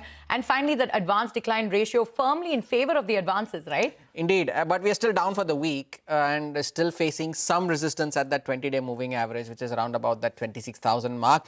But the bulls will take this with both hands, considering the choppiness that we have seen all through the week and the fact that there has absolutely been zero conviction at higher levels. That was mirroring the session yesterday as well, when the Nifty ended absolutely flat after giving up all those gains. So you take a 140-point gain with both hands and go into the weekend on a happy note, especially considering the fact that next week it is going to be a truncated week, the final full trading week of the year. So participation will be lower, volumes will be lower. Reliance Industries leading the gains on the index. So 25,950, the bulls will have no reason to complain, at least as of now. At least for today, they have nothing to complain about. So most of the indices in the green, that advance decline ratio, as I pointed out, firmly in favor of the advances. And the top gaining index is that auto pack, right? They're sitting in pole position. Apollo Tyres, TVS Motor, Bajaj Auto, all of them gaining between 1% and 2%. Infra stocks, oil and gas, consumption names, all of them doing really well for the day. However, on the flip side, we've just got that metal index, which is coming for some profit booking. It's been doing well so far. Those stocks losing, SAIL, Hindustan, Copper, Hindalco, all of them lower in trade today. In some stock-specific action, if you take a look at Ola Electric, that's rallied 10% today. But that's obviously after Bhavish Agarwal sold stake in the firm to pare debt. But it's also seen about 12% losses in the last 5 trading sessions, right? And its gains come after that massive fall. ICICI Prudential saw a strong listing on the last street, listing at a premium of 20%. But the top story today is Shriram Finance, and one of the biggest deals in the Indian financial sector. Japan's MUFG has inked a deal to invest over $4.3 billion in Shriram Finance for a 20% stake. Gaurav Javalkar gets us all of those details. Gaurav? Well, yes, India's largest financial inflow in terms of the financials is what we saw today, and the reason being that MUFG is going to invest around 39,600 crores for 20% stake in Shriram Finance. Now, if you convert it into pricing, it roughly converts to 840.93 rupees per share, and they will be subscribing around 47 crore new shares. Apart from that, MUFG will also have a right to nominate and appoint 2 nominee directors on the board of Shriram Finance. Now, what it means for MUFG, if you look from the lens of MUFG, this actually will support the growth of Shriram Finance as a strategic partner in both CVs and MSMEs, and at the same time it will also provide an opportunity for transactions with MUFG's broad customer network. So there is a room for that as well. Apart from that, they will also be establishing a business platform for MSME and retail segment in India, which will enable MUFG to capture the domestic demand driver of India's growth. So this is a really big opportunity for Shriram Finance as well as MUFG. If you look at the impact as per MUFG, they expect contribution on ROE about 12% in the midterm, and at the same time for MUFG's business, the CET ratio will come down almost by 60 basis points. At the same time, for Shriram Finance, they believe that the high growth potential is there and they will be maintaining tier 1 capital at 20%. So definitely it's a very good deal for Shriram Finance. And lastly, Shriram Finance board meeting is going to happen on 14th of January, where they will seek shareholders' approval for the same. But all in all, a very good deal coming up for Shriram Finance as a result. That update, and building on to those gains, as Gaurav went on to highlight why this deal is as good as it is. 4.75% higher now on Shriram Finance, taking the year-to-date advance past 50%. And this is now the best calendar year that Shriram Finance as a stock has had since 2017. Now, speaking of the other major talking point today, it was the listing for ICICI Prudential AMC. As Arundhati was mentioning, it was a strong debut, listed at a premium of 20%, still holding on to those gains, listed at 2,600 rupees, still trading around those levels, made a high of 2,656 as well, which was a 22% jump from the issue price. Now, this will make ICICI Prudential AMC the 5th ICICI Group entity to be traded on the stock exchanges after ICICI Bank, Prudential Life, Lombard, and of course, the delisted ICICI Securities. We'll take a short break for now. The Adani Group on the other side is all set to inaugurate the Navi Mumbai airport on Christmas Day. We get you excerpts from an exclusive interview with Jeet Adani of Adani Airports on the other side.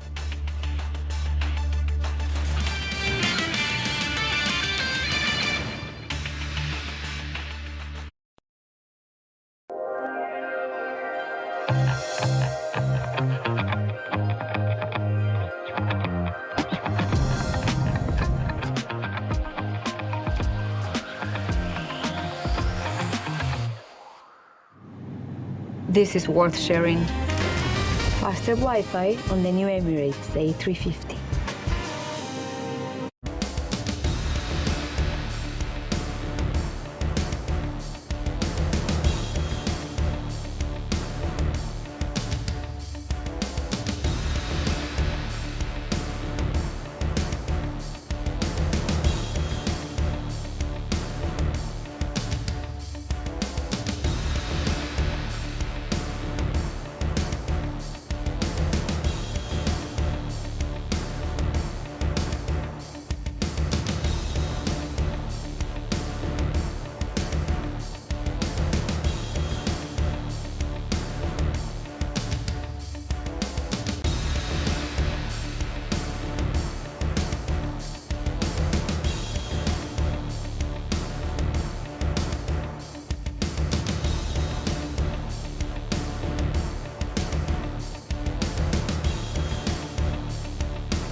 Welcome back. It's still with us on Business Lunch. On to an exclusive now, as the Adani Group is all set to launch the Navi Mumbai airport on December 25th. CNBC-TV18 Shireen Bhan spoke to Jeet Adani, the director of Adani Airport Holdings, on the operations. Take a look. You're all set to launch the Navi Mumbai airport on the 25th of December. Why did you choose Christmas? No, I always wanted to be Santa. You did? Is this your gift to the city? Exactly. No, but on a serious note, we chose it because it's the lowest load and we wanted to have a smooth start. So, better to have a nice, smooth rolling start than to have a jerky one on the first day. And we'll be ramping up over the next month or so. Our operations, the number of flights will steadily be increasing.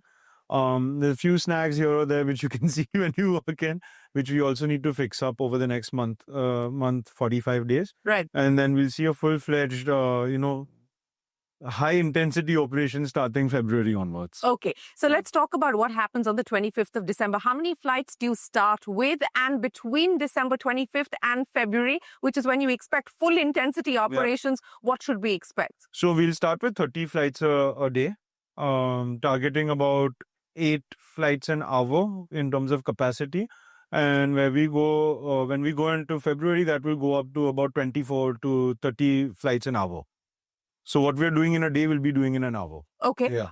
And foreign airlines, how many foreign airlines have committed to move operations here or add operations here to Navi Mumbai? So one thing is that no, we don't. When we're speaking to any airline, we're not telling them to move anything, because there's no capacity left in Mumbai. So whatever is coming in here is in Navi Mumbai is going to be additional. In terms of foreign airlines, we've spoken to most of them.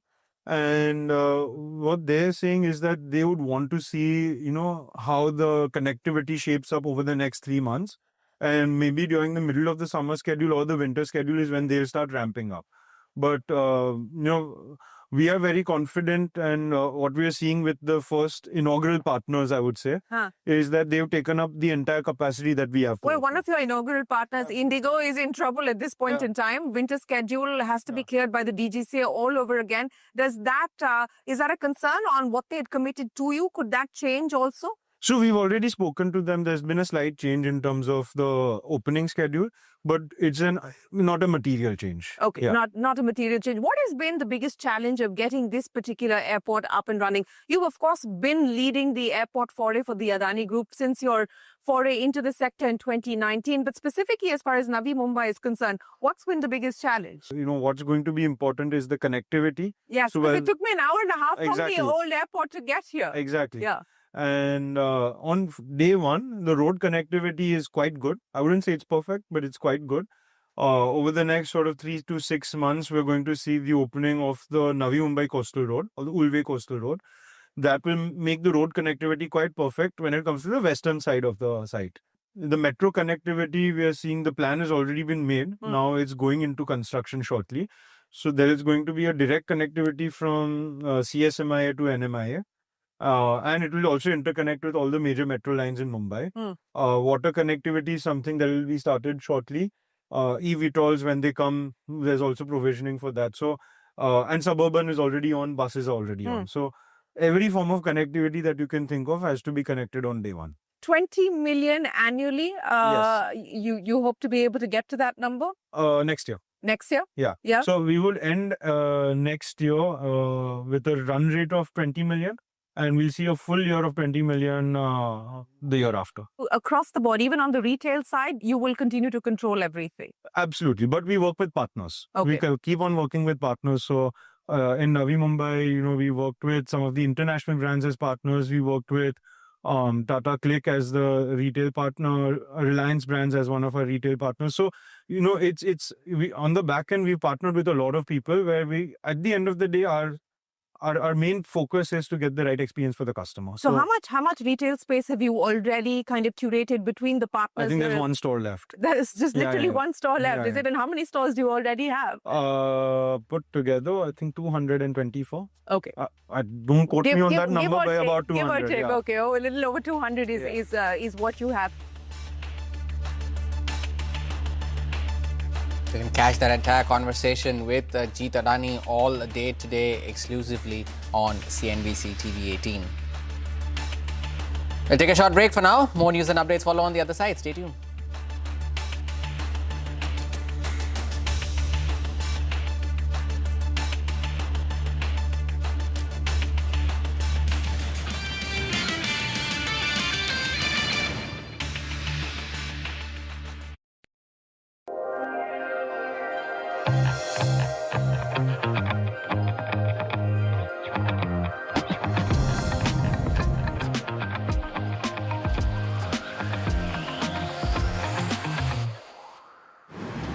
Fly Emirates, fly better.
Welcome back. It's been a busy week for central banks. The Bank of Japan finally going ahead and raising their short-term rates to a 3-decade high, marching ahead with its policy normalization as inflation has now stayed above its target for nearly 4 years.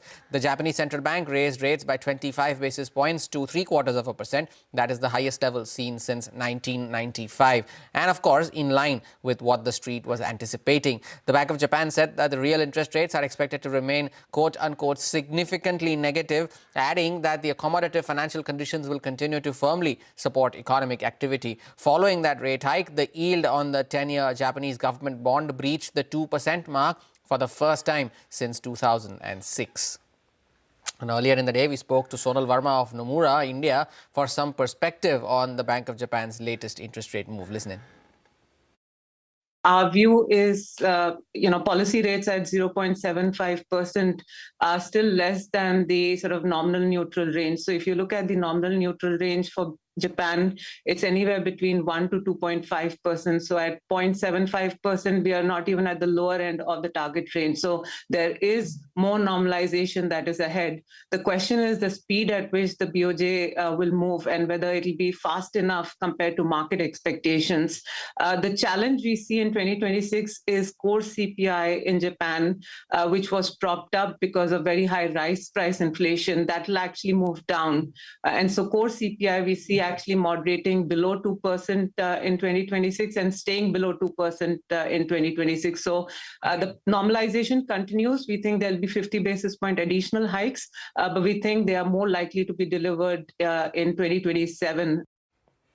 Overnight, the European Central Bank hit the pause button, leaving rates unchanged. The bank also hiked its growth outlook for the Eurozone for 2026 and beyond. Meanwhile, the Bank of England delivered 25 basis point Christmas cut in its last monetary policy move of the year. The move was widely expected and comes after the recent decline in inflation outpaced expectations. CNBC's Karen So has more.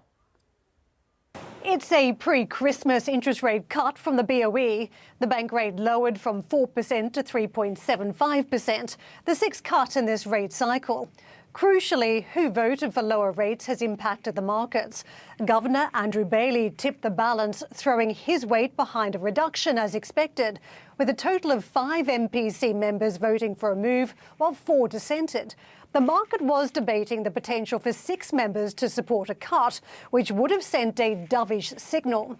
Sterling rose immediately in the wake of the decision, viewed as a hawkish cut. Governor Bailey pointing to limited space now for reductions as the bank rate nears neutral. Lower inflation this week of 3.2%, a new BOE forecast for economic stagnation impacted today's decision.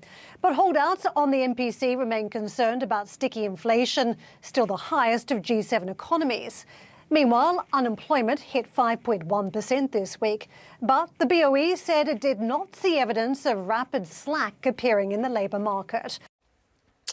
Now, US President Donald Trump recently praised Fed Governor Christopher Waller, calling him a great candidate for the position of the next Fed chair. Listen in. I think he's great. I mean, he's been a man who's been there a long time, somebody that I was very involved with in the sense of his career, and he's a fantastic man. I met him yesterday. Again, we're talking to 3 or 4.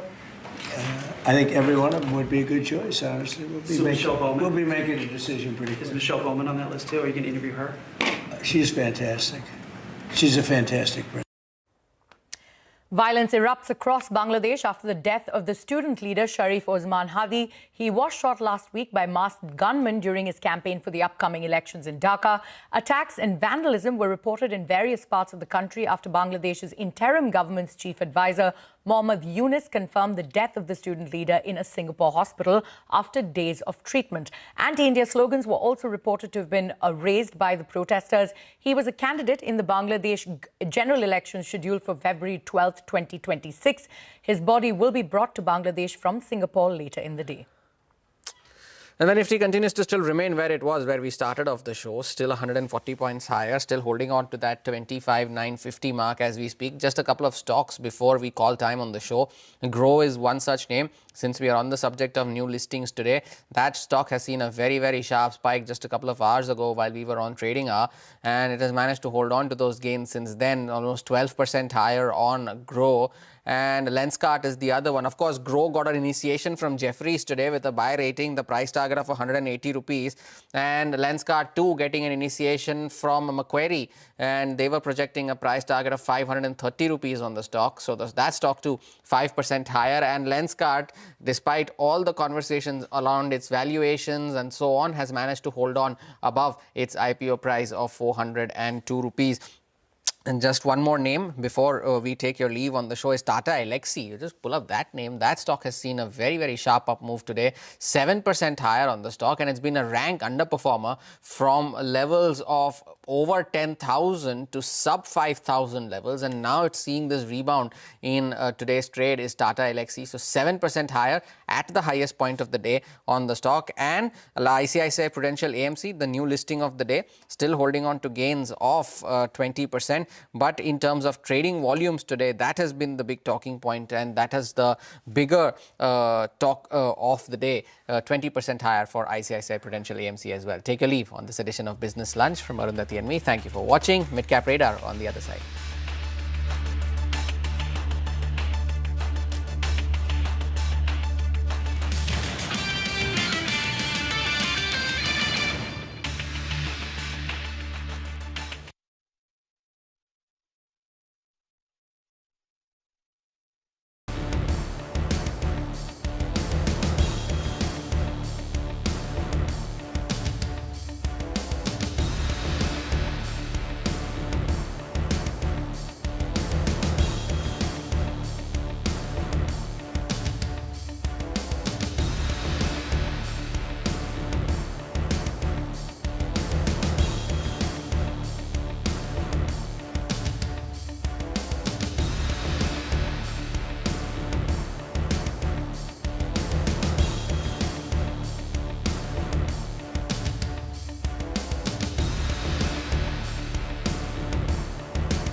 Very good afternoon and welcome to Midcap Radar live from the CNBC-TV18 Motilal Oswal studio. I'm Ekta and with me is Hormuz. Well, it's turning out to be a session where we are seeing the markets jump in today's trading session. We have a positive market breadth on our hands as well and a lot of stocks in focus. I think the added momentum definitely, Hormuz, is from the Shriram Finance deal which has taken place with a valuation of $4.4 billion for that 20% stake. So that's probably added that additional fillip that we needed after the two FII inflow figures that we've seen in the past 2 days. We're looking to end the week on a high. At least that's what the bulls are intending to do as we go into the final 120 minutes of what has been a rather tumultuous week for them. Starting off with the headlines then at this hour. Now, stocks jump with the market breadth turning positive ahead of the weekend after 2 sessions of net FPI inflows and the strengthening rupee. Auto and healthcare are the big gainers even as metal stocks drag.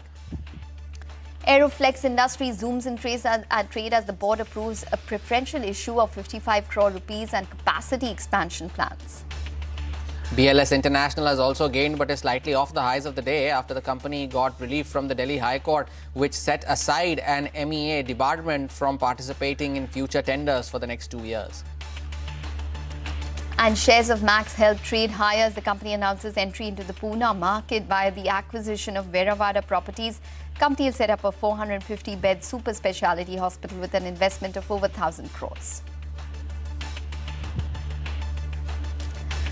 All right, well, welcome to the show. You're watching Midcap Radar this afternoon. Well, it's turning out to be a good session for the markets. We've almost, inching back closer towards those levels of around 26,000. So up around 150 odd points currently for the Nifty. And we have the Midcap Index, which is up around 0.5% at this point. The street is really giving a big thumbs up to Shriram Finance, which is now at the high point of the day. So that stock has hit 900 odd rupees in today's trading session post the deal announcement. So up around 4.5% for that particular counter. Remember, it is building on that 57% gain that it's already seen this year. So incremental amount of gains coming in for Shriram Finance. The other segment which is actually doing well in today's trade is also a couple of these hospitals. So Max is in focus on account of news. We have Apollo Hospitals, which is up around 1% But the big news besides all of this in the pharmaceutical space is that the US Biosecure Act has become a law after President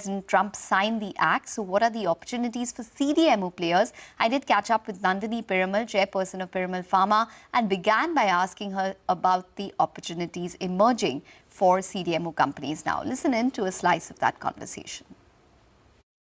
Biosecure Act is a positive for India because it does force our clients to think about Plan B. So I will say China is cheaper and faster, but at the board level, people are thinking about risk. They are thinking about where should I be manufacturing. Now, one of the things is there's also pressure on US companies to do US manufacturing for US. So some of them are thinking about reshoring and onshoring drug product, which is the final formulations.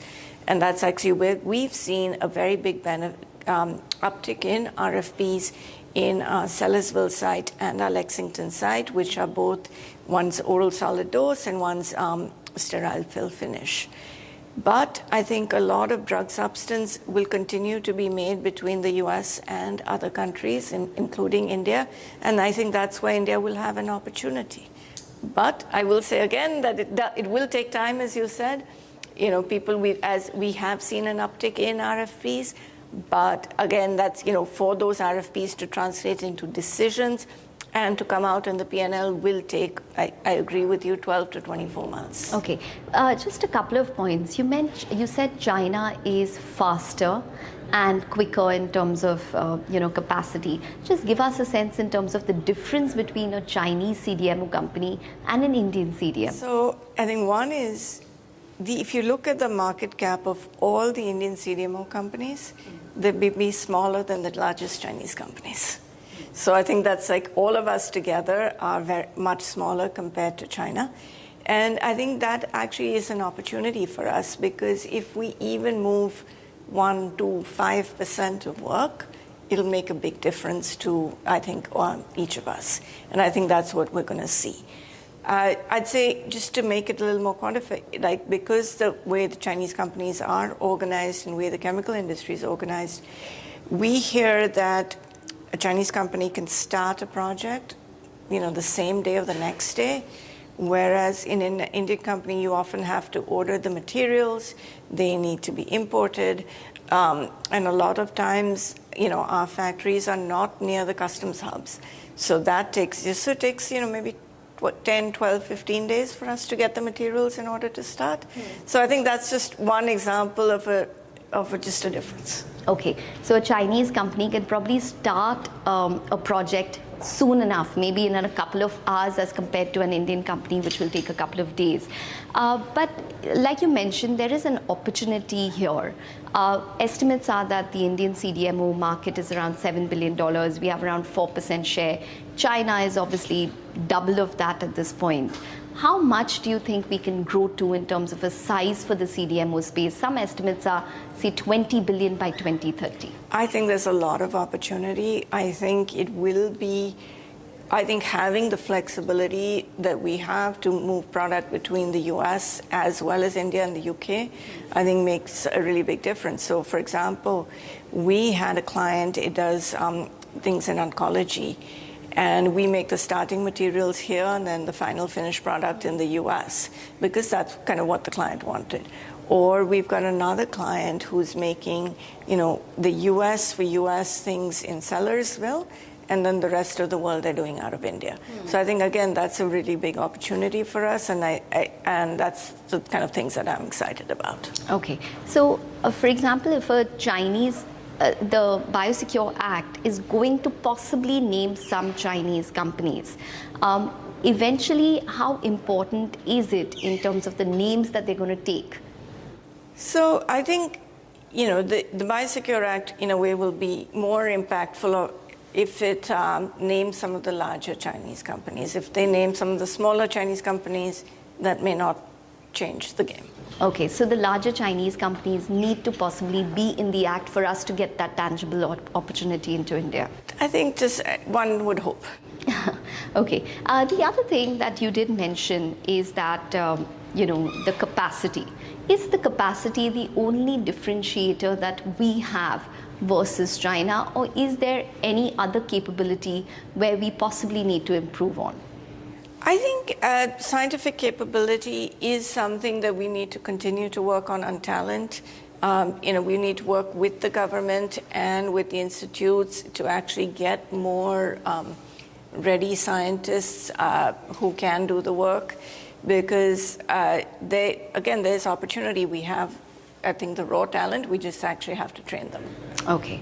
All right. For Piramal Pharma in particular, give us a sense in terms of the incremental opportunity you probably see. How much have RFPs or requests for proposals increased, say, in the past 24 months because of the possibility of a Biosecure Act? I will say that the first 9 months of the year, there was a lot more uncertainty.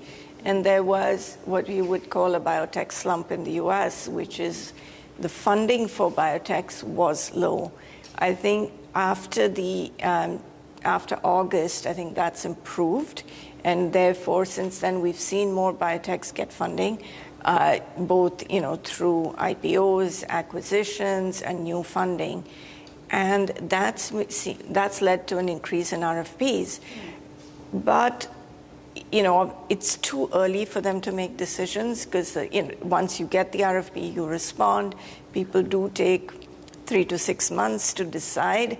So we've seen an uptick, but I think it's too early to say for decisions. Okay, all right. So that's the word coming in from Nandini Piramal of Piramal Pharma. All of the CDMO stocks, such as even Divi's Labs, Piramal Pharma, OneSource Specialty, and a couple of others, Loris Labs, all of them buzzing in today's trading session on the back of the Biosecure Act, in fact, being signed by President Trump. We'll take a short break, but up next, we'll connect with the management of Aeroflex Industries as the company plans capacity expansion and nod for fundraise. Stay tuned.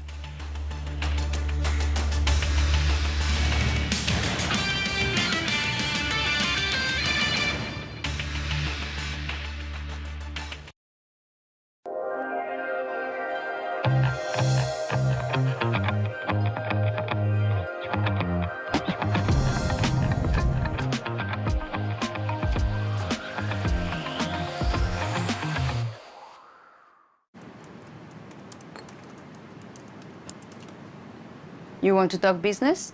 Meet me in the On-Board Lounge.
Welcome back. And Aeroflex Industries is the stock in focus. It has zoomed in trade today after the board has approved a preferential issue of shares and capacity expansion plans. To discuss this and a lot more, we are now being joined by Asad Daud, the managing director of the company. Asad, good afternoon.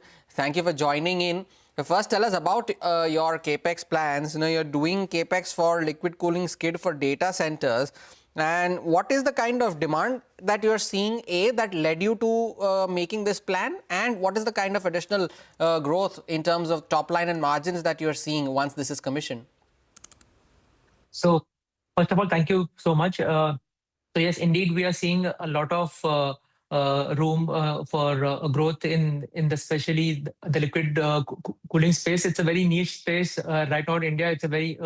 It's a space which is bound to grow in the next few years, especially with regards to the upcoming capacity of data centers. Like I mentioned previously, we have an exclusive contract with the company, and we have seen that we started to receive increasing demand for the liquid cooling stills, and hence we have decided this capacity expansion from about 2,000 pieces per year annual capacity to now planning to take it up to 15,000 pieces a year. And what will that contribute to your growth in terms of revenues and margins once this is commissioned? So we expect that once this capacity is fully utilized, which we expect to happen over the next 2 to 3 years, I think we can see a top line of about 200 to 250 crores coming in from this particular division. Okay. Well, just talking about your overall guidance for FY26, you've guided for mid-teens top-line growth for FY26. Can you just tell us, there was a moderation in terms of the earlier guidance you had provided? Yes, so in terms of our Q1 was not, what we had expected, but if you see our Q2 performance and obviously the performance that will be, that we'll see over the next few quarters, I think we expect our top line to grow, as per our initial estimation. And obviously with these new capacities coming in from the next financial year, I think you'll see a significant uptake in the top line and also in the bottom line as well. Can you just reiterate your guidance for us? Because we do understand your margin guidance was 21 to 22% for FY26. What are you anticipating for revenue for the year end? So the margins would mostly be in the same lines right now. Reason being is because of especially the tariffs which are still ongoing in the US. In terms of the business, for this year, we expect the growth to be in lines with what has happened over the past few years. All of these projects, the liquid cooling project that is coming up is mostly to cater to the India market. So hence we are kind of de-risking ourselves also from the tariffs, that have come in. Has that quarter been the way you had envisaged, Asad? Not asking you for specifics, but we're almost coming to the end of this quarter. How has it been in terms of demand? And just to summarize, your for Hyder, you're targeting around 20% of sales in the next 2 years. You can break that down for us in terms of revenue mix as well. So in terms of, this quarter, obviously, difficult to give you the number, but yes, it's actually in line with our expectation for this year. And also we expect that the next quarter to be even better as compared to this year, especially with regards to the ongoing projects and with the start of the supply of the liquid cooling skids. With regards to Hyder, yes, we are also planning expansion in Hyder as well, and we'll be updating regarding that very soon. And we expect that over the next 2 to 3 years, Hyder would actually be a significant contributor to the overall top line of Aeroflex. Asad, thank you so much for sparing time and joining us today. Wish you good luck for the rest of the year and looking forward to having you back after your third quarter results. Take a short break, get you more on the markets and specific stocks on the other side. Stay tuned.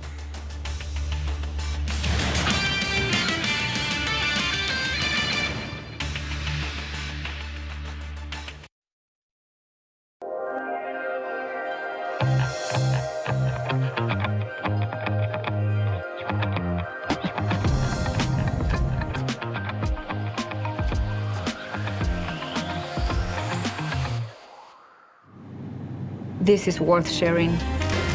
Faster Wi-Fi on the new Emirates A350.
Welcome back. Well, for the markets, it's holding up very steadily. So we have the Nifty, which is up around 160 odd points at the high point of the day, up around 0.6%. And the broader markets are step in step with the Nifty at this point. So the Midcap index is up around 0.6%. Maybe the BSE small cap index should show up for you as well to see how exactly that index is doing in today's trading session. So up around 0.7%. So really, it is the broader markets which are seeing a comeback in today's trade. The advanced decline ratio, as expected, after 2 or 3 days of a significant decline in terms of the advanced decline ratio, and even not holding up on days when the markets are in the green, we are seeing the advanced decline ratio on positive terrain today. So that gives you more comfort in terms of the sustainability of this rally. A lot of stocks in focus in today's trading session. So Shriram Finance obviously is topping the list in terms of news. So that stock is up around 4.3%. But on the downside, just watch out for a couple of stocks such as HCL Tech, which is down around 1.4%. We even have a couple of others such as JSW Steel, which is sulking a little bit in today's trading session. Bharti Airtel, also on the back of news, is in the red. We need to wrap up on Midcap Radar. Your stocks just after a short break.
Hello, good afternoon. Welcome to Your Stocks, coming live from the CNBC-TV18 Motilal Oswal studios. I'm Vinny Motiwala. Thank you so much, as always, for tuning in. Surely a happy Friday that's coming in for the markets, because the Nifty is managing to hold on to gains of 0.6%, 25,976. That's where the Nifty is trading at. Day's highest point is what we're watching out for. 164 points uptick today for the Nifty 50. Let's look at the broader end of the market. What's happening over there? The Nifty Midcap, that's also managing to hold on to gains of around 0.6%.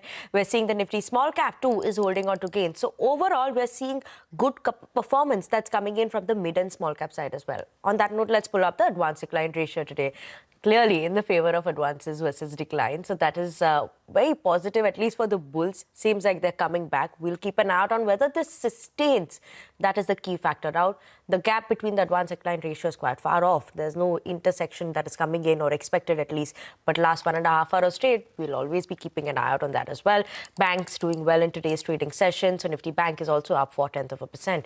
And IT, that's the one that's a bit muted, a dull day that you could say for the Nifty IT. Right now is trading almost flattish with slight bit of a negative bias. So let's keep an eye out on the IT pack going forward. But this is a show where we solve all your stock related queries, and we're going to be just doing that with our experts for today. Shaina Mukaddam, independent market expert, as well as Mehul Kothari, Deputy Vice President Technical Research at Anand Rathi Shares and Stockbrokers, to answer all those stock queries. Mehul as well as Shaina, good afternoon. Thank you so much for joining us on the show. Let's get started with those queries. The first query for today, we have Rahul, who's writing to us from Surat. And this is an investment query that we're going to start off with. He's asking if he can buy 10 shares of CDSL at the current levels. Time period is 5 years, so long-term investor. Shaina, afternoon, and as a long-term investment story, CDSL, where do you see this playing out in the next 5 years? Should they look at buying at current levels, given capital market has been the trend or been the favorite for a while in the markets? Good afternoon, Vinny. Good afternoon to your viewers and everybody on the show. And also, happy Friday to you also. So basically, CDSL is a long-term, I would say, holding story. You can add it to your long-term portfolio. And I would suggest he can buy, but stagger it over the next 6 months. Because in terms of pure valuations, it's not cheap, you know. And also in terms of performance, if we saw the first half, we saw a bit of flattish in terms of revenues and some impact on profitability. Of course, the last year was on the numbers were a bit high. Because of that, on a comparative basis, the numbers looked a bit weak.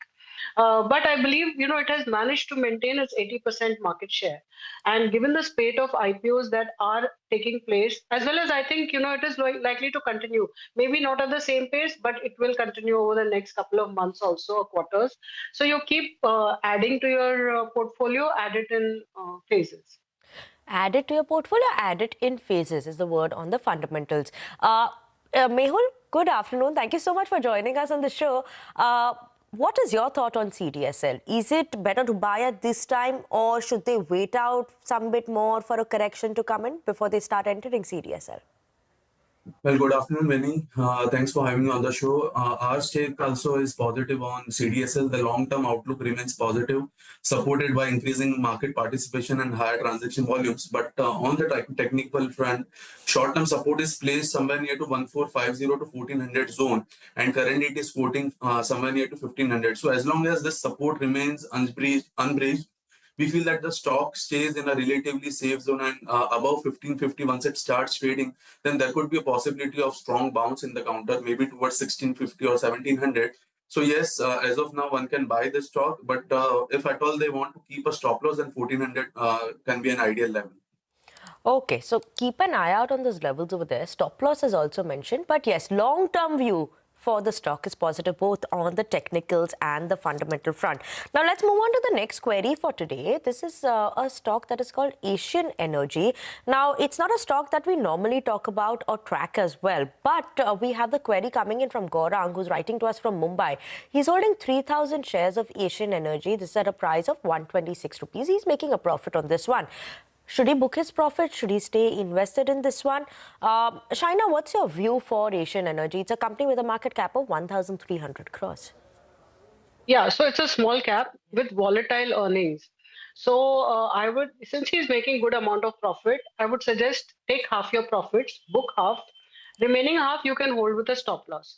Basically, I would believe that their numbers are going to be, volatile because they are impacted. Their government, largely government orders. They are into seismic surveys.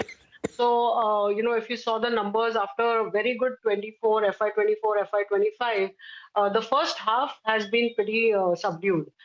So I would say book half the profits. There is some bounce that is coming, but you can keep a stop loss and then try to capture or get in at lower levels or exit, take a call after a couple of months. But as of now, I would suggest half should be booked. Half should be booked. At least that's the view coming in there from Shaina. Mehul, your view for Asian Energy, because given in the last 1 month, we've seen some bit of a downtick coming in for the stock. Is there any indication that one could see a further fall coming in? How should we judge it on the technicals? When you see technically, we feel that after correcting from its peak from somewhere near to 390 to 400 odd zone, the stock appears to be preparing for a bounce as of now, because on the lower degree charts, if you see that, then it is highly oversold. So you may continue to hold the stock for a potential upside towards 320 to 350, because it is hinting towards a bounce where positions can be reviewed again, and then we can decide whether to exit half of the positions or not, because ultimately with the stock currently trading somewhere near to 300, the investment has delivered strong gains of 170 to 180%. So it's okay if one wants to book 50% also, but right now it is preparing for a bounce. So at that time, after a bounce, one can book 50%. Okay, after a bounce, one can book 50%. That's a word on the technical front, but keep an eye out on those levels over there.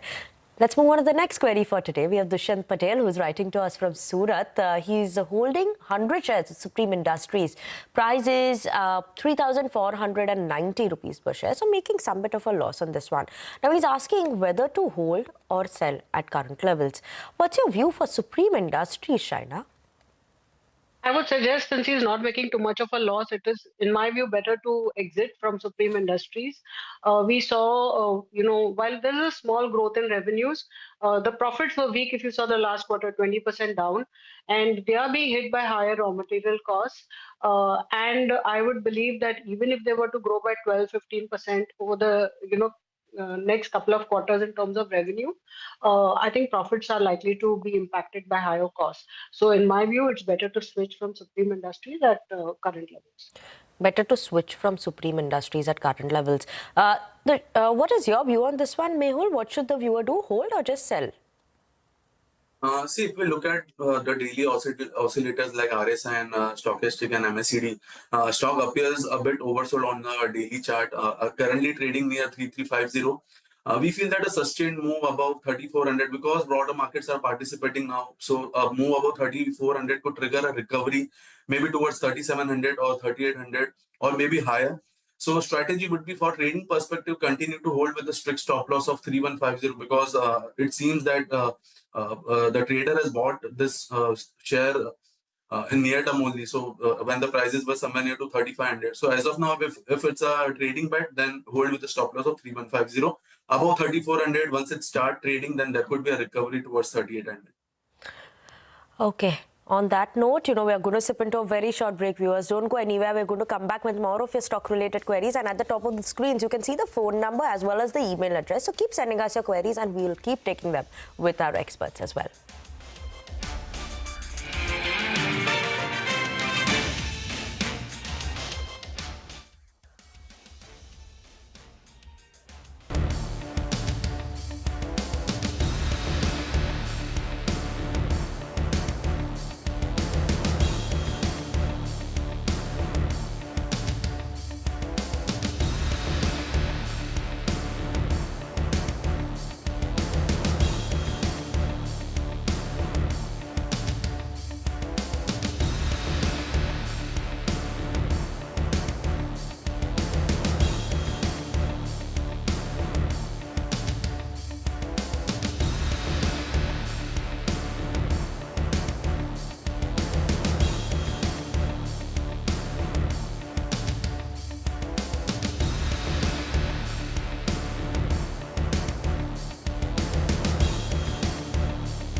Welcome back to your Circs in CNBC-TV18. Let's keep it going with all those stock-related queries. The next query for today is come from Murtaza Lokhanwala, who's writing to us from Surat.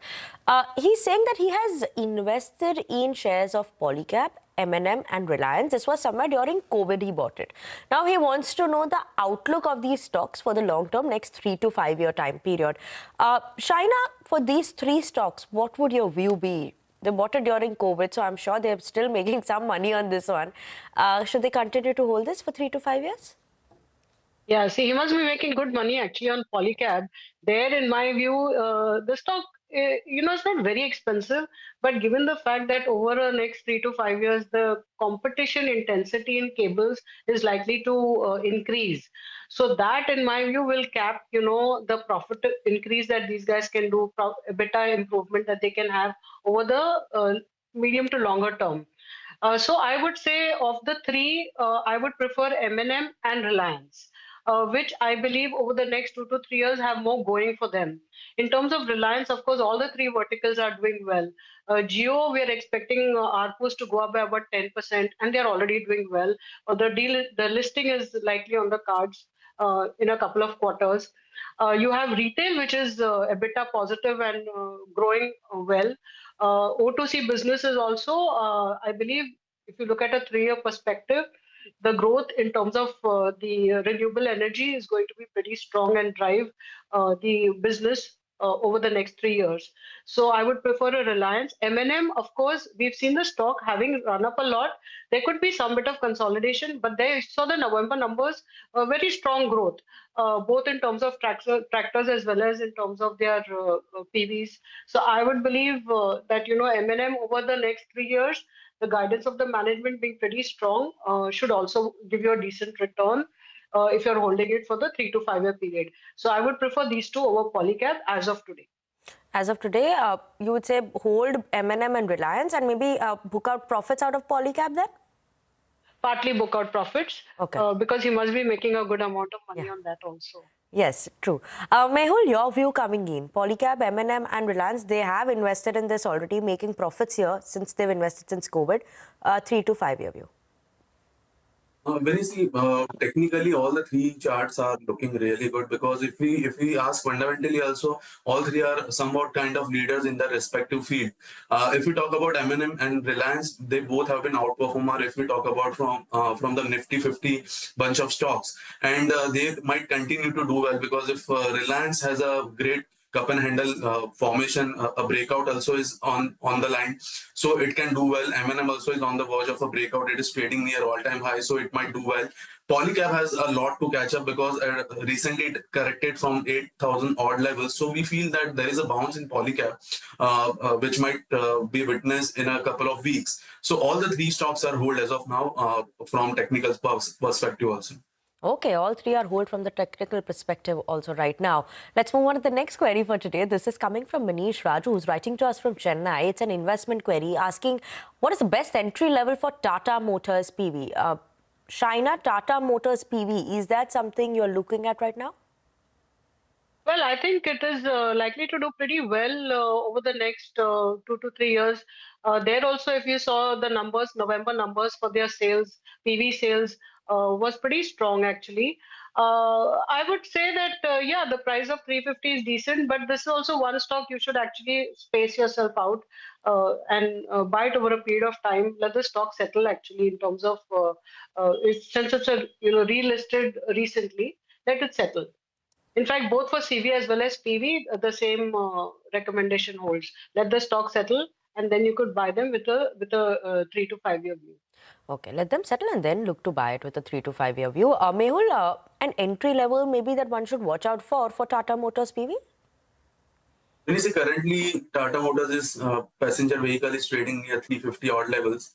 Reversal candlestick pattern is visible on the weekly charts, indicating a potential turnaround from here on. The stock can be considered for buying with a trading stop loss of 320, which also coincides with the multi-year low. So we feel that this support might held from here on, and on the upside, the stock has the potential to bounce towards 380 to 390 in the medium term. So yes, one can enter the stock right now, but the stop loss should be 320. Okay. keep an eye out on those levels as stop loss also, what Mehul has mentioned as well. Let's move on to the next query then. We have Mehul Shah, who's writing to us from Ahmedabad. He's holding 250 shares of Park Medi World at a price of 150 rupees. Obviously, this is one of those recent listings that have come in. So he wants to know if he should hold, exit at current levels. What should one do? Shaina? Yeah, so I would say you can hold at current levels because of pure valuations. I think the listing price was pretty attractive. And given the fact that they've got 3,000 beds as in hospitals, it's largely in the North India, Haryana, and other parts of North India. In terms of valuations, if you look at it, EV to per bed, it's just about 2 crores, which in my view, compared to its performance and compared to the rest of the hospital groups, sector, it is reasonably priced. So I would suggest hold it for better returns. Though normally I don't like investing, at least for retail investors, investing, for new issues post listing, because the stocks remain very volatile for 6 months to 1 year. But I believe this stock could, I'm not expecting too much of downside from here. Not expecting too much downside from here. Okay. Well, obviously, there's not much charts on this one. We'll go to the next query for you for this. We have the next query who's coming from Tanya on Sagility. They are from Tanay, I beg your pardon. I'm sorry. Tanay from New Delhi, who's writing to us on Sagility. He's holding 200 shares of Sagility. Price is 50 rupees per share. Wants to know the long-term view on this one. What should they be doing with Sagility? They bought it at 50 right now. It's at 52. Mehul? See, Sagility is a newly listed stock, and both technical and fundamental indicators remain positive. In fact, the stock is also part of our technical Diwali picks. We expect an upside target of around 63 in medium term. Continue to hold the stock. For risk management, we feel a stop loss at 47 is advisable, as the stock has formed a double bottom formation over there. So yes, one can hold the stock with a stop loss of 47 if at all it's a trading bet, and one can hold also for a target of 63 and above. Okay, surely we'll be keeping an eye out on those levels over there for Sagility. Shaina, what's your view for Sagility? Interesting healthcare service companies, and we've seen a lot of listings coming in this space in the last couple of years as well. Sagility as a play for the long term, would you suggest the viewer continue to hold it? Yeah, so this is a little bit of a unique business in the pharma space, overall healthcare space. I would keep a very strict stop loss. As suggested, 47 rupees, because valuations are very expensive. Even considering that it's a good, platform stock, I would say, good IT stock, small cap to hold for the longer term. Valuations are expensive. Second point, management has 89% equity, and there is debt on the books, which is about 1,000 crores, which is largely management debt. So there is going to be some sort of a, restructuring happening over the next couple of months. So I would say keep that in mind, keep a stop loss. Okay, keep that in mind. Keep a stop loss over there for Sagility. That's important over there, coming in from both our experts. On that note, Shaina as well as Mehul, thank you so much for joining us on the show and helping us answer all the stock-related queries. Hope you'll have a great weekend. See you all next week as well. But on that note, a quick check in terms of what the market is doing, right? We have seen when we started the show, it was at the day's highest point. Now also around those levels, 25,970, 980, around that mark is what the Nifty continues to trade at, still near those day's highest points. And obviously a lot of movers today we're seeing is coming in also from the banking side. Shriram Finance, that's the one we'll keep an eye out on given the big announcement that came in there. Ola Electric today is up 10% in the trading session. So keep an eye out on all these stocks as well. Tata Elxsi, that is also up almost 8-9%. ITI, that's another one that's buzzing in trade. So we'll keep an eye out on all these names as well. But that is interesting to keep on your radar. Last 1 hour, what we've seen is Motherson Sumi. That has seen a big jump up as well, 2% uptick just in the last 1 hour. So watch out for that. But with that, we're absolutely out of time on this edition of Your Stocks. Thank you so much for tuning in. But remember, you can always email us your queries on the email address or the phone number on the screens for you all. We will address them with our experts. For the last hour of trade, now we have closing bell up next. Thank you so much.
to understand the reasons for the day's movers and shakers.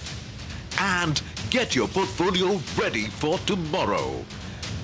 Beaming live from the CNBC-TV18 Motilal Oswal studio.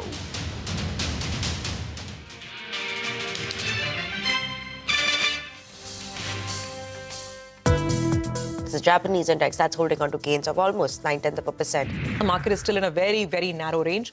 Only 400 points on the Nifty, 28,700 on the downside, 26,100 on the upside. The first rate hike since January. The rate is now at the highest in 3 decades. 88, 90 points up on the Nifty to begin with. Airline industry is not something that we see, fitting our sort of capital discipline. The Nifty has moved higher. It's been led by IT stocks, by Reliance. It is CNBC-TV18 News Break, which is confirmed, where they will be acquiring 20% stake in Shriram Finance. The stock has surged to the day's high. We are seeing the markets jump in today's trading session. We have a positive market breadth on our hands as well. The CDMO space, some estimates are, say, 20 billion by 2030. I think there's a lot of opportunity. Well, that was the day so far. Hello and welcome to Closing Bell. I'm Naishal D'Souza, and joining me in a short while from now is Rima Tendulkar as well as Surbhi Upadhyay. Well, it's a good day for the markets. We're holding higher with gains in today's trading session. The Nifty is approaching that 20 DMA, which is pretty good news. The Nifty Bank as well, it's on its way to its 20 DMA. And by the end of today, the bulls will want to close actually above that 20 DMA, which is going to be the important mark. The Bank of Japan meet was a crucial factor that we were tracking. That seems to be out of the way, though. They're indicating that it could probably be a few more rate hikes in the offing. But the street seems to have positioned for that particular event and digested the event. So that's out of the way. Markets moving ahead. Hey, Rima. Hi. All's well that ends well, right? The start of the week was very sluggish. Yeah. But now as we speak, with the Nifty at this level, up 150 points and approaching 26,000, we've managed to trim our weekly losses to just down about 0.25% on the Midcap index. On the Nifty, while on the Midcap index, we're down about 0.5% for the week. So Friday is helping. Also, the advanced decline ratio was in favor of the declining stocks for the last 3 days. The market breadth was negative.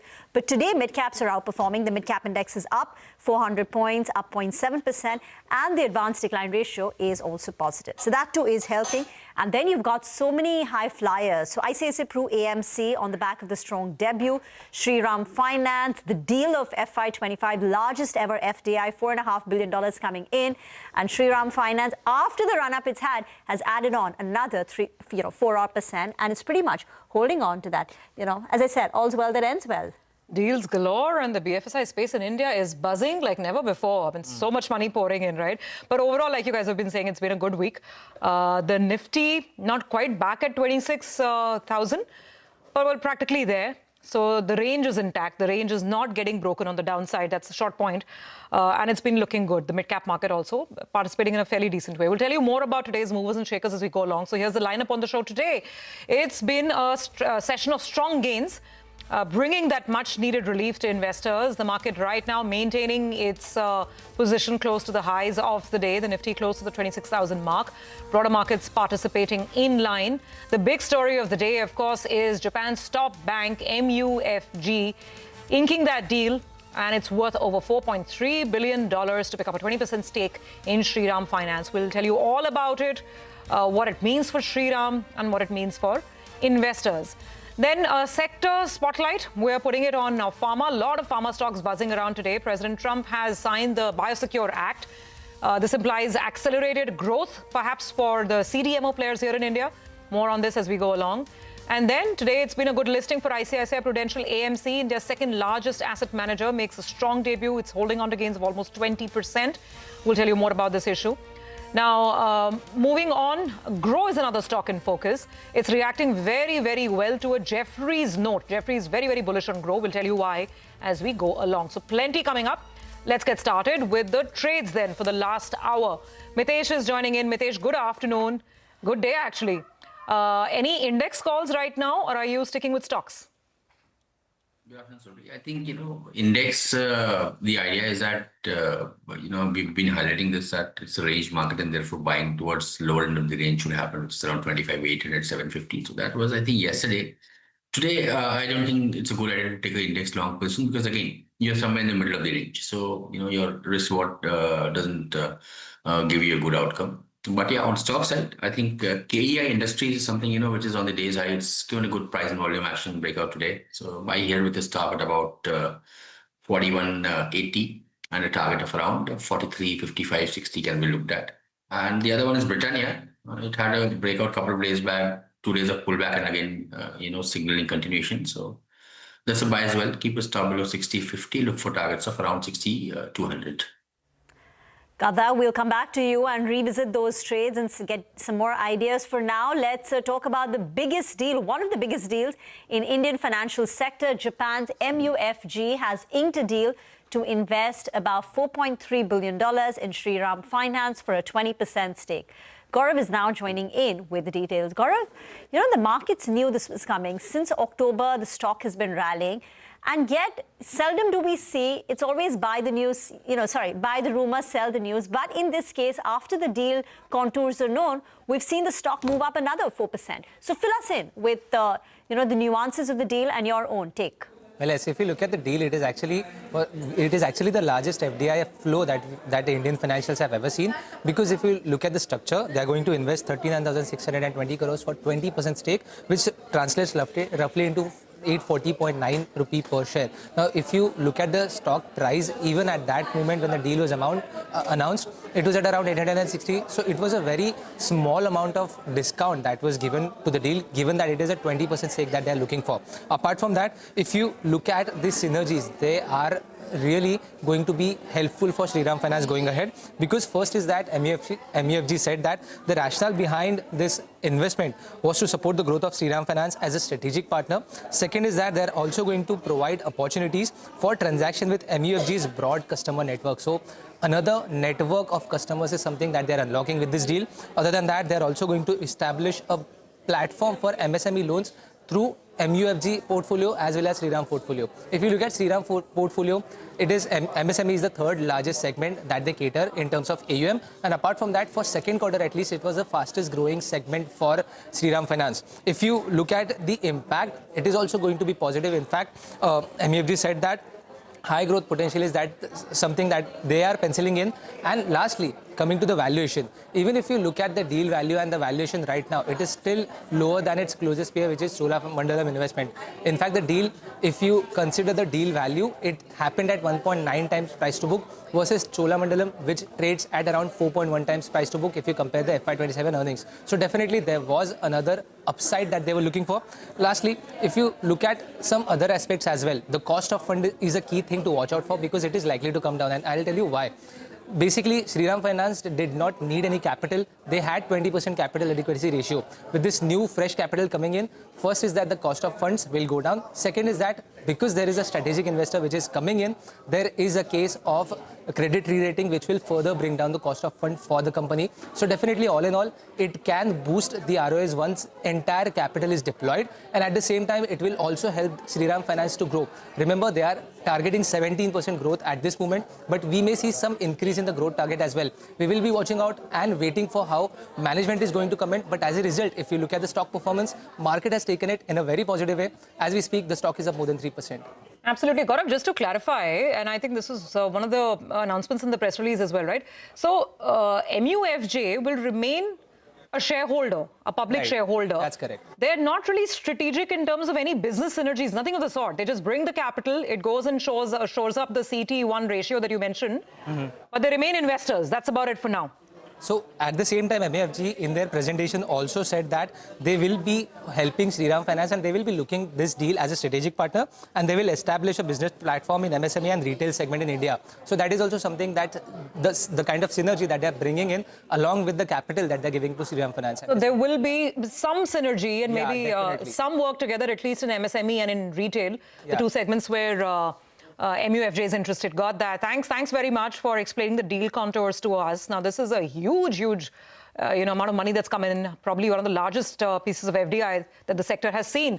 Ritu is joining in to shed more light on the implications for Shriram, maybe the group, and of course the sector. Ritu. Well, Surbhi, 2025 has been pretty much a watershed landmark year for foreign capital coming into Indian financials, because in just 1 year, now with this latest deal, $11.8 billion has flowed into banks and NBFCs in 1 year. And, we're not talking about hot money. This is sticky strategic capital. You have investors that are taking board seats, that are locking in capital, and that are going to influence decisions. So it's a very clear break from what we saw in 2020, 23, when foreign money was very minority, it was portfolio style, exit driven.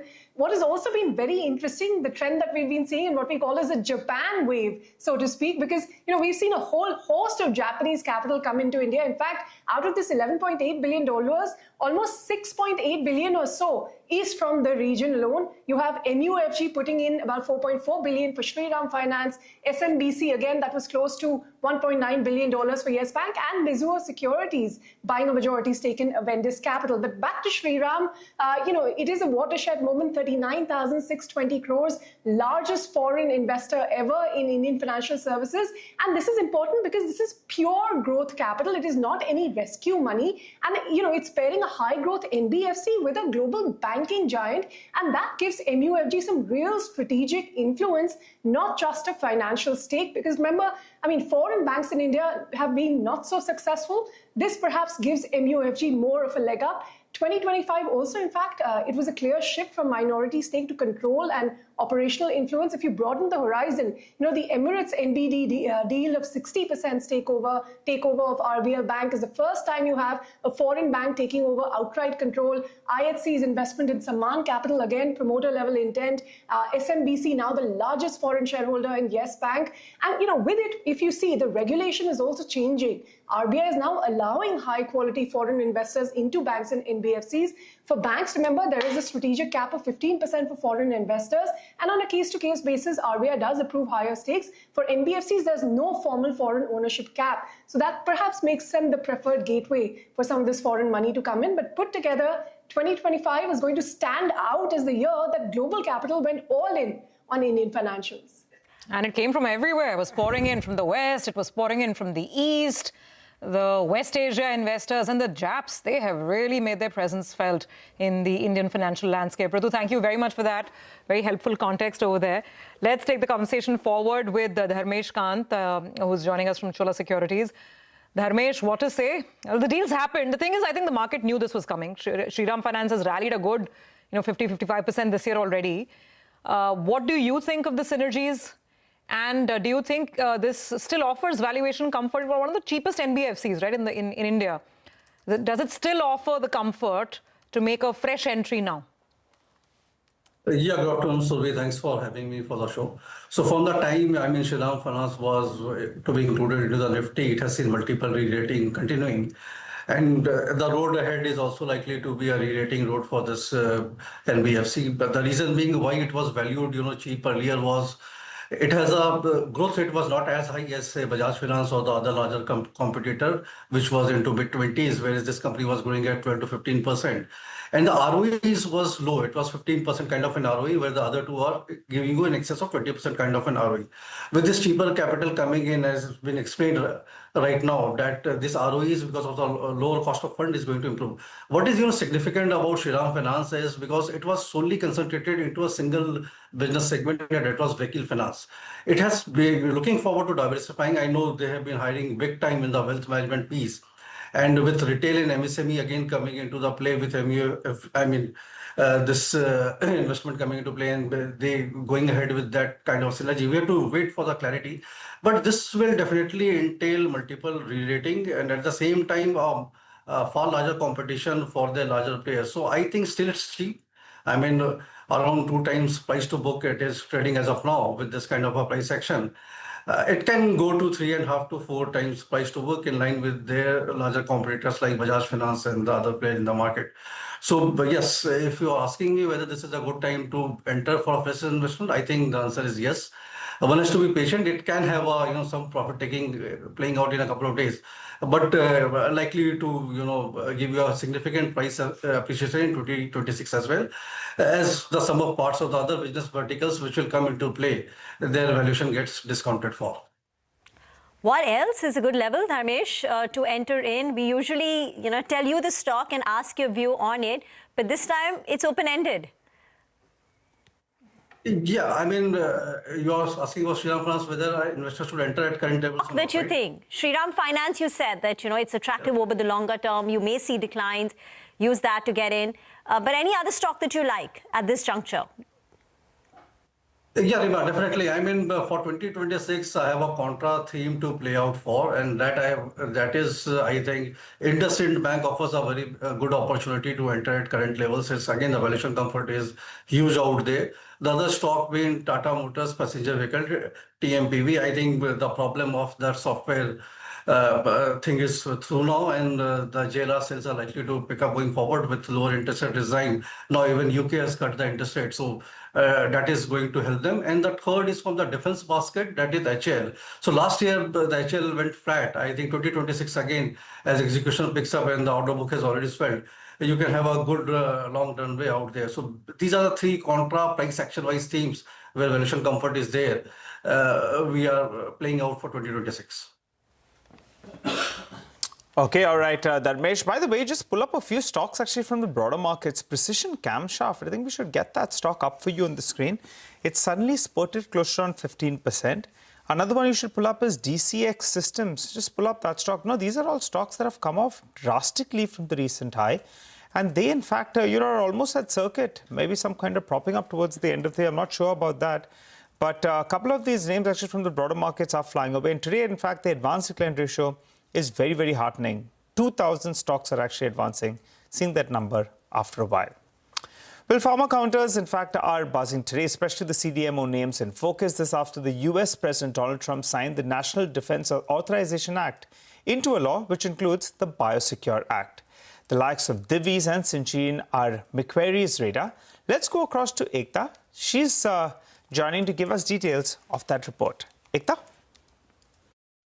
Well, yes, the US President has signed the FY26 National Defense Authorization Act into law, and that includes the Biosecure Act, which is a part of the National Defense Authorization Act. So essentially, the Biosecure Act has become law in the US. Now, what exactly does it mean? The Macquarie has written on the entire Indian CDMO space, which could be positively impacted. So stocks such as Divi's, as well as OneSource Specialty, Sai Life, Laurus Labs, all of these stocks are in focus because they are CDMO plays. Macquarie has said that the Indian CDMO market is worth around $7 billion and could grow to around $20 billion by around 2030. The incremental projects resulting from the Biosecure Act are expected to contribute to revenue and the earnings only after a lag of around 12 to 24 months. For them, they've reiterated their outperform on CDMO coverage companies such as Divi's Labs as well as Syngene. Those are the companies that they prefer within their coverage. Now, the likes of Sai Life Sciences, when they had spoken to us earlier, have mentioned that CDMOs were waiting for final confirmation and will now start acting on the Biosecure Act once it's in law. They have engaged in significant strategic conversations, but the meaningful numbers will take some time to see. Similarly, Piramal Pharma had spoken to us a couple of weeks ago, and they said that the decisions of moving to Indian CDMOs will start taking some time to reflect on the P&L. They are sticking to their FY26 guidance, which they had given earlier, which is of a flat revenue and a moderate to low teens margin. The Indian CDMO space, they have explained, is much smaller than China, but they have seen an uptick when it comes to requests for proposals, but it's too soon to take a decision in terms of what's really fructifying into business. They have to consider the grandfathering clause in the Biosecure Act, which is basically around 5 years. So companies will take that much time to possibly transition into newer contracts. And so that is the overall feedback that we've got with regards to the Biosecure Act, that yes, it is a positive for Indian CDMOs. The market share that Indian companies have is much smaller than the likes of China, but it is possibly going to take some time to shift business tangibly in terms of what it could reflect in terms of the P&L for Indian CDMO companies. Thank you very much for that. Ekta, you also had a chat with the management of Piramal Pharma. Listen in to what she had to say. We've seen a very big uptick in RFPs in our Sellersville site and our Lexington site, which are both, one's oral solid dose and one's sterile fill finish. But I think a lot of drug substance will continue to be made between the US and other countries, including India. And I think that's where India will have an opportunity. But I will say again that it will take time, as you said. You know, as we have seen an uptick in RFPs. But again, that's, you know, for those RFPs to translate into decisions and to come out in the P&L will take, I agree with you, 12 to 24 months. If you look at the market cap of all the Indian CDMO companies, they'd be smaller than the largest Chinese companies. So I think that's like all of us together are very much smaller compared to China. All right, Dharmesh, what do you think about the pharma pack? What kind of opportunity still lies for Indian pharma companies? Yeah, Dr. Nigel. Yeah, definitely. I mean, the pharma pack is looking attractive, particularly if you talk about the vanilla pharma play, like Lupin is looking very good to me. And the reason being the last 2 quarters have been a stupendous kind of earnings growth trajectory, and it's well diversified as far as geographies are concerned. So the run rate is likely to continue going forward. Valuation comfort is there if you compare this to Sun Pharma or a Cipla. So that is, I mean, one of the topics out there.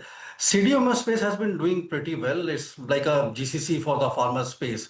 And the numbers were, again, a very strong set of numbers. The last quarter when it came to Laurus, in particular, reported a very good set of numbers. I think one can play a basket in the CDMO space where Laurus have SciLife, Sensex, and the others can be put together, and you can have a play out there. So a long way to go in the CDMO space. And Navin Fluorine is again, you know, one company which is going big time into the CDMO space, and their specialty chemical division has also picked up.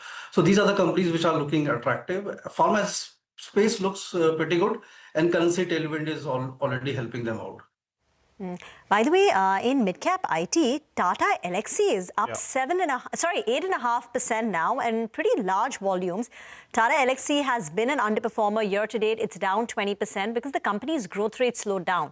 In FY26, the company is likely to report a negative revenue growth of 3-4%, according to some analysts. If there is a pickup, and plus the INR is a tailwind, then the alpha becomes a lot higher, because on a negative growth, if you show any sort of an improvement, it shows up a lot more. 2 other stocks, Sagility and IKS. These are all tech companies which cater more to, you know, the pharmaceutical side of business, and they have a very high offshore delivery center. So the INR tailwind particularly benefits these companies. And these stocks are also doing pretty well. IKS, and the other one is Sagility. Dharmesh, any thoughts on Tata Elxsi? Firstly, do you know the reason behind this 8% up move? Have you had a chat with the management? Are they expecting a very strong quarter, which is what's getting reflected? And then the Sagility and IKS. See, Riba, I did not have a chat with the management of Tata Elxsi, but I think today's move, I mean, it's hard to quantify why the move is happening.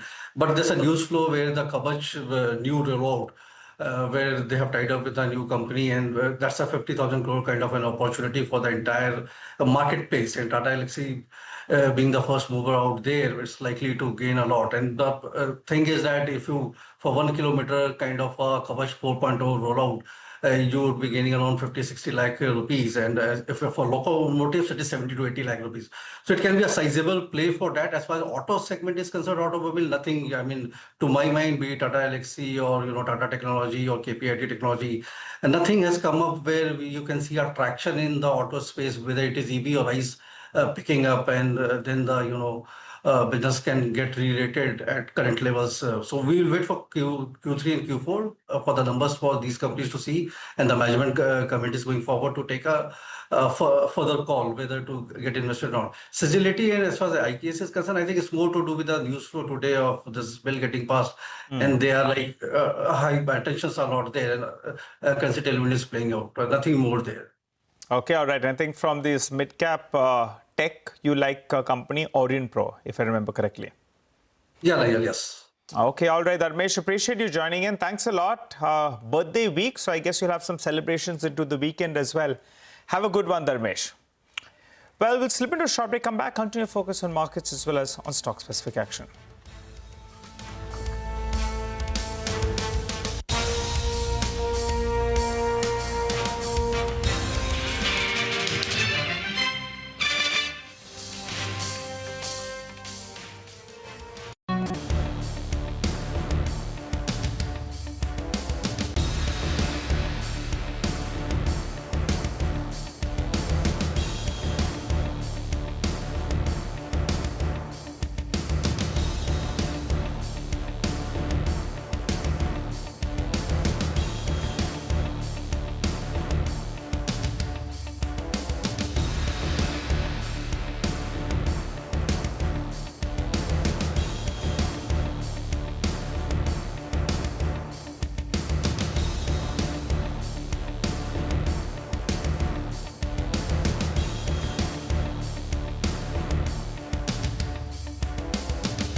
Welcome back. So the green continues as far as the Nifty is concerned, 150 points up. Let's figure out which are the real movers and shakers of the day. As always, Hormuz is here with the action. Hormuz, what did you cash today? Well, I wanted to end the week on a positive note, so only gainers in the list today, although there were a lot of other movers on the downside, particularly the sugar stocks that are taking a bit of a beating today. But starting off with Tata Elxsi, and out of nowhere, the stock is up 8.5% in today's session, the biggest single-day gain since April. And the stock has moved higher in 5 out of the last 7 sessions. The volumes are the highest in a month. Almost 15.5 lakh shares have been traded today, 10x of its 20-day average, which is only 1.5 lakh. Now it's broken above its 50-day moving average. The 100-day is just around about 5450, so just about there for Tata Elxsi. And the stock had fallen to a 52-week low of 4700, and now it's staging a bit of a rebound from there. And it's already halved from that August 2022 peak that it had hit, which was close to 11,000 rupees, still down 50% from those levels. Second straight year of negative returns for the stock. Now, DCX Systems, the defense stocks are making a bit of a comeback in today's session. The biggest single day gain since listing that the stock has seen, this 19% up move. Volumes are the highest in 4 months. 2 crore shares have been traded on DCX Systems. 20-day average is only just close to 5 lakh shares. The stock is now all below key moving averages. The next one is at the 50-day moving average around 200 rupees. And it's declined in 6 out of the last 7 months. It has a very forgettable year. And from the 2024 July peak of 450 rupees, the stock is down 60% from those levels and also trades below its IPO price, which is around 210. Now, Quadrant Future Tech is another one of those bombed out names is seeing some good moves today. 11.5% higher, snapped a 3-day losing streak. Volumes the highest in 2 months, the biggest single day gain since March. Now here we have had more than 1.2 crore shares that have been traded. The 20-day average is less than 2 lakh shares. The stock is below its IPO price of 290, and from the post-listing high of close to 750 rupees, the stock is down almost 65% from those levels. And it is one of those IPOs which was subscribed nearly 200 times. Retail portion was subscribed 250 times. The stock had a very sharp up move after listing, and now it finds itself at these levels. And lastly, PDS snapped a 3-day losing streak today as well. Biggest single day gain since November of 2017 for the stock. There are 10 lakh shares traded here, 20-day average of just around 80,000 shares. This moved above its 200-day moving average at 377, and now all above its key moving averages as well. And from its January peak, which was this year 650, stock is down 40% from those levels, turning out to be the worst calendar year performance since 2016. Thank you very much for that. Let's invite Nikhil Ranka, CIO, Equity Alternates, Nuvama Asset Management on the show now. Nikhil, great to have you this Friday afternoon. I remember in our last conversation, you were betting big on cement. This was about a couple of months back, 2-3 months back. Now looking ahead, what is the one big bet that you have sectorally? So good afternoon, Rima, and thanks for having me on the show. Rima, my sense is banking is one sector which is now starting to look incrementally very positive from these levels. If you see the last 12-15 months, banking stocks have gone nowhere because you had almost 7,500 bips of rate cuts and almost 40 bips, 50 bips of NIM pressure that they had to absorb, because of which even though loan growth was in 11-12%, your pre-provisioning profit was in single digits.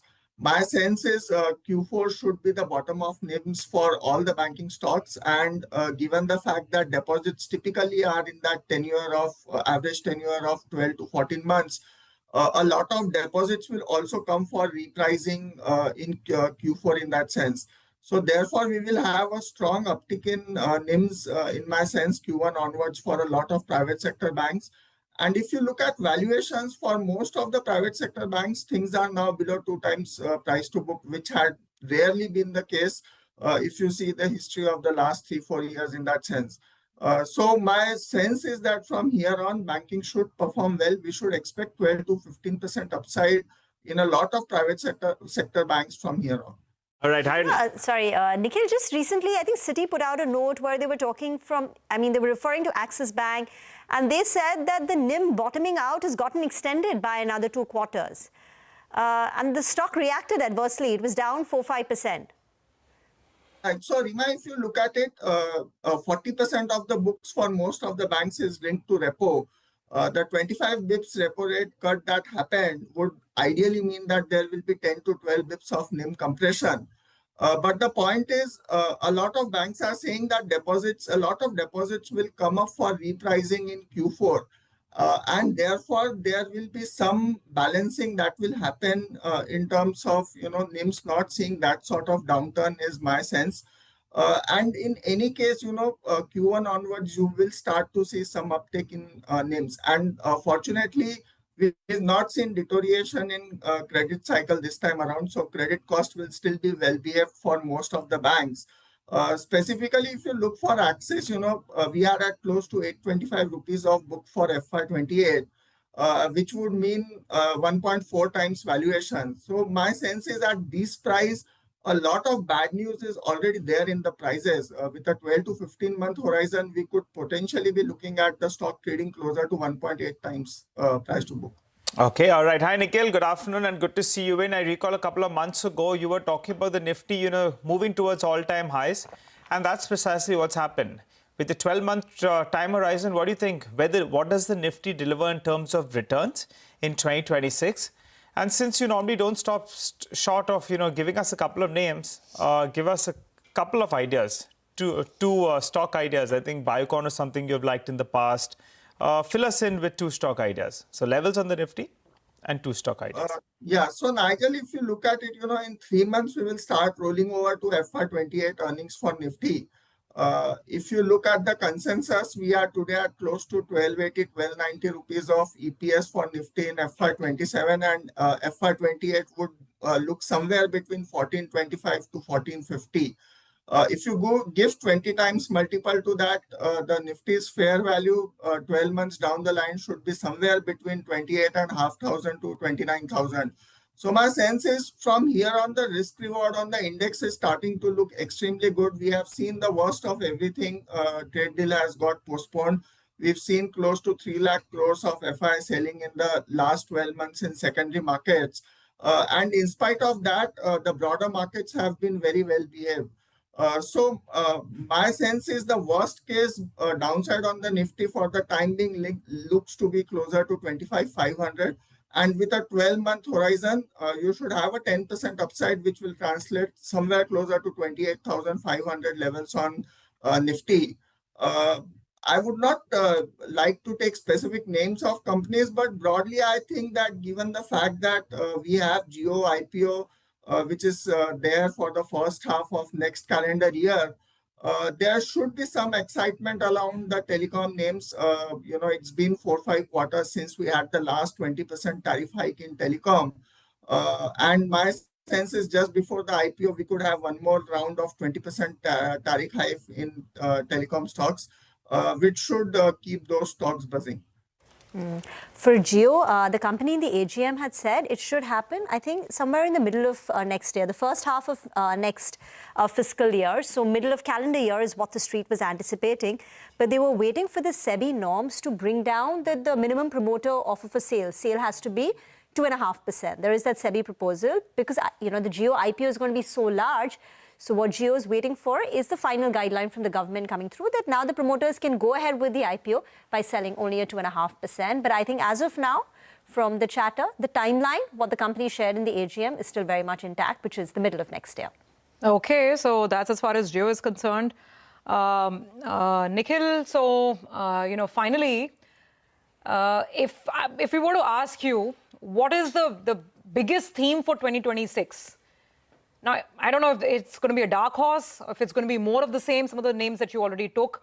But the one theme, the one trend, one set of companies that are likely to catch the headlines and catch the price action next year, what would it be? So I think if the sort of Biosecure Act plays out very well, we could have some of the CDMO companies starting to do pretty well. We've seen decent correction in a lot of pharma names also. So that's one sector which, if policies turn favorable, should start doing well. Rupee also is an added factor for these names. And as I said, banking is something that we still continue to like. We still believe that the risk reward is extremely favorable in a lot of private sector banking names now. Incrementally, the downside looks limited to 2-3%, and we could have a 15% upside in most of the names with a 12-month horizon. Thank you, Nikhil. Rich conversation as always, full of insights. Happy weekend to you. Moving on now to what's happening in the futures and options space. Nigel has now moved over to the F&O wall. Well, Rima, one positive of today is that the Nifty, after all through the week making lower highs and lower lows, we made a higher high and higher low. So that's positive in itself. But besides that, on a closing basis, you'll want the Nifty 8 to end closer to around the 20 DMA. The simple moving average, that is, that's close to around 26,000 odd mark. Both the Nifty and the Nifty Bank, they're a little bit short of the 20 DMA. So closer to this level actually will be heartening to see. In terms of the PCR, well, that's moved up to around 1.16 odd. Remember, earlier in the week, it had moved down to around 0.7. Now it's popped up because the kind of put writing that we've seen, 25,900 put, 25,950 put. Both of them are seeing a big amount of open interest build up. And the premium on both those two strikes actually are down by close to around 50 to around 60%. On the flip side, the 26,000 call, good amount of open interest build up out there. And, on that particular strike, the premium is up by close to around 50% at around 65 rupees odd. So some out of the money call buying is what we're seeing.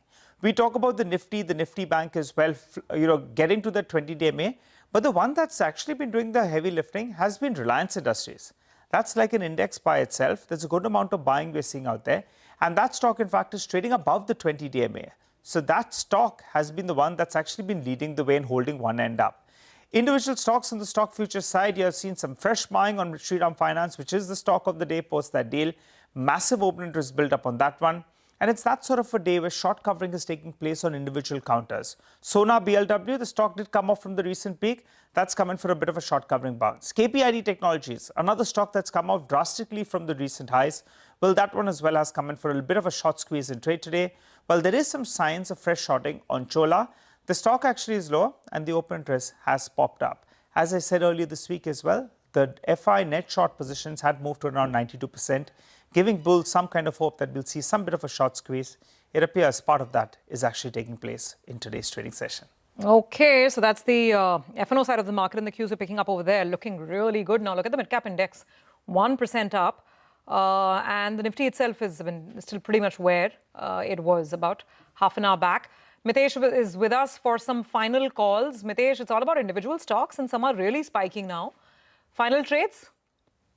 In fact, the closing on the index is also strong. So I think that's helping as well. I have a BTST on Biocon with a stop at about 396.5. Look for a target of around 404, 405. And the second stock, that's a buy BTST call as well. DV's Lab with a stop at about 64.59 for targets of 6,500. Okay, all right, got it. Thank you very much, Mitesh, for that. We will now let you go enjoy your weekend. Right now, take a quick break, come back with more on stocks on the other side. We'll have Amrish Barika joining in with some new stock ideas as well.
Okay, welcome back. Well, let's quickly take a look at the shape of the market and what is transpiring now. Nifty is still holding on to a bulk of those gains. The Midcap index is up 1%. And since we're talking midcaps, let's just give you a flavor of the kind of rally we're seeing in some of these stocks. ICICI Pru today's listing 20%. Grow thanks to that Jefferies note 11%. Lenskart again thanks to a broker note up about 15%. And some tech stocks are doing very, very well. So Tata Elxsi and KPIT Tech are between 5 to 8% higher among themselves. So it's that's Nifty IT. Midcap IT is the one where there's a lot of flair. Those are the stocks that I'm talking about. Pretty interesting price action taking place today. Well, actually, let's focus on the day's listing. And it's been a good one for ICICI Prudential Mutual Fund. Vinny, fill us in. I mean, they have the size, the scale, and I guess the market liked what it saw. Absolutely, the market liked what it saw, and that is why that 20% listing bump that came in over there. Do not forget, this is the 4th most subscribed IPO also that we had seen coming in for the Indian markets. It was subscribed overall 39 times. Now, a bumper listing that came in. And today itself, we've seen 2 notes that have come in from brokerages. One is from Prabhudas Leeladhar Capital. They've initiated a buy on this one as well. A target price of 3,000 rupees per share. They say that the position of dominance is there due to the strong fundamentals as ICICI Prudential AMC has. Superior equity yields of 67 basis points. This is due to the low payout that is there, and higher share of non-mutual fund revenue at 9.2% amongst peers. And that is why they like the stock with a buy rating is what they've initiated coverage. Equirus, they have also initiated coverage for the long-term buy rating there, target price of 2,900 rupees per share. They said that they have the highest PAT market share of 17.4% in FY25. They expect FY25, FY28 revenue CAGR growth to be in the range of around 16%. And over a PAT growth also of around 16 to 20% is what they're anticipating over there. Equity AUM growth CAGR is what is seen at 27%. So good company coming in there. Already positive notes coming in for ICICI Prudential on the listing day itself. All right, Vinny. And what about Grow? That's having a fantastic session too on the back of the Jefferies note. Absolutely, a good session that's come in there. Jefferies also has initiated coverage on Grow now. They've given a target price of 180 rupees per share. Do not forget, Grow was one of the stocks that had seen those bumper moves coming in post its listing as well. And since its listing, it's up almost 58-60%.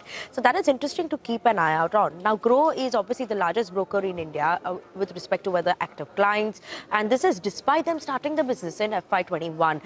What Jefferies believes, and they think that Grow has several levers of growth or drivers that they could see coming in for the 35% EPS CAGR growth that they're highlighting over the next couple of years. And with that, they're going to expect a 19% growth in terms of broking business, mainly led by clients, as well as market share gains. 5 times in terms of growth in new initiatives like margin trading facilities, as well as wealth management.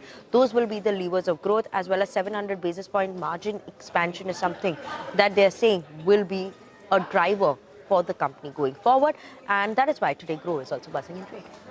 Thank you very much for that. Grow was the best performing IPO, the one to hit that 1 lakh crore mark in terms of market capitalization, and then Meesho came along, which doubled in a span of few days. Today Meesho though is correcting down about 4.5%. Amrish Balika is joining in for the last leg of the show, and for the week as well. Amrish, thanks so much for joining in.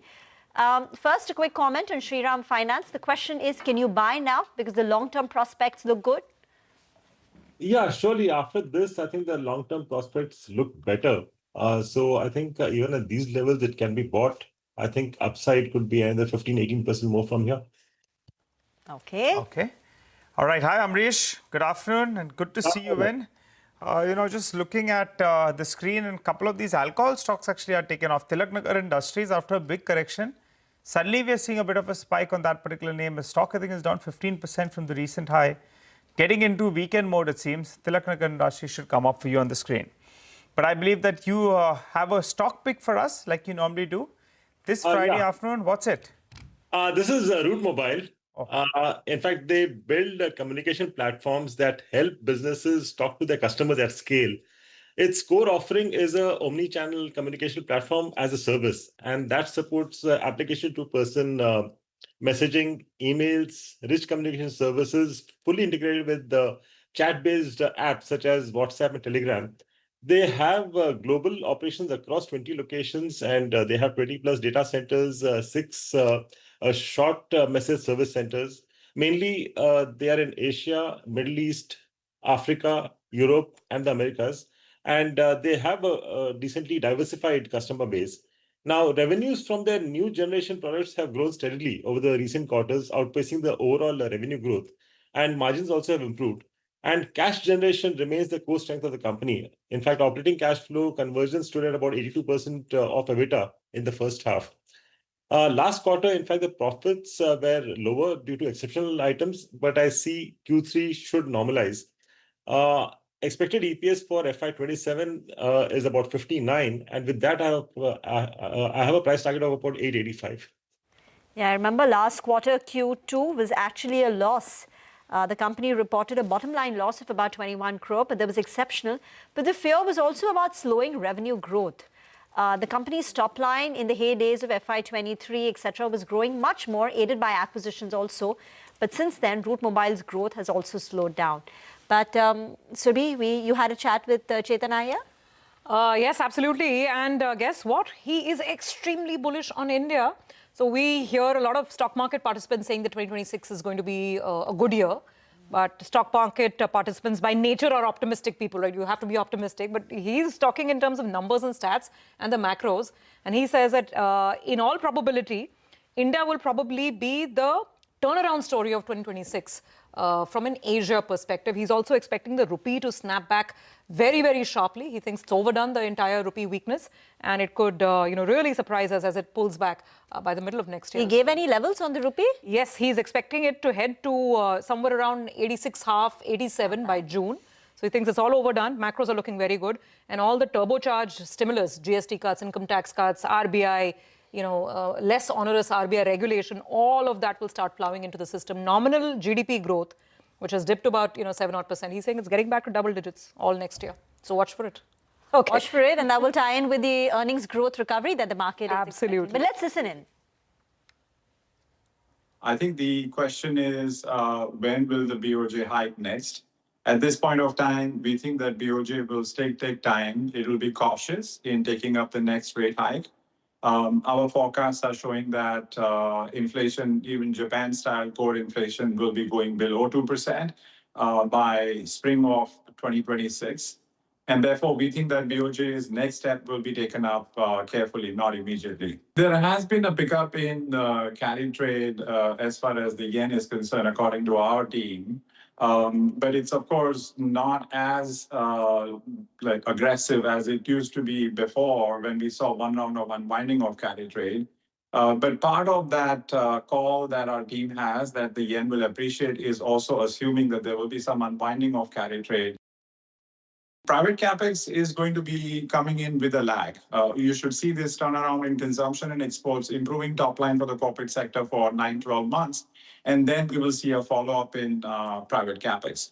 But these two factors of consumption growth and exports turnaround, we think will bring better nominal revenue growth for the corporate sector as well as nominal GDP growth. So for nominal GDP growth, we're expecting it to accelerate back to close to 10.5% by December 2026 quarter.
Welcome back. You're tuned in to Closing Bell, and the markets, in fact, are trading with solid gains. We're getting to the weekend on the high, but I'll tell you what, the rupee weakness was something that was making some traders a little bit uncomfortable.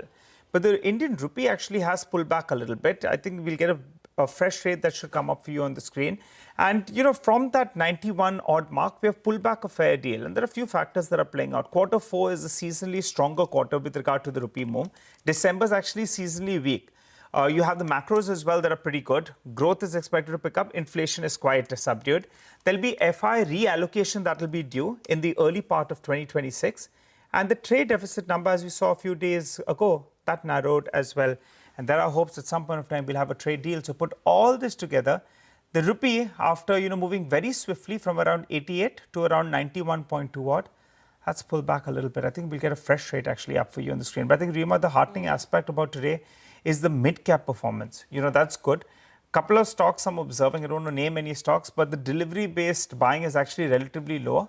Volumes are high. Delivery volumes, though, are relatively lower. So we'll have to wait by to see. But good to see some green on the screen with regard to broad market stocks. Indeed. And I think even that MUFG Shriram deal, right? That's also rupee positive because that will bring in about $4.4 billion, maybe in yen, maybe in dollars, but it will be inflows coming in. And that is also currency positive. Amrish Baliga is still there. We've got about 3 minutes to go.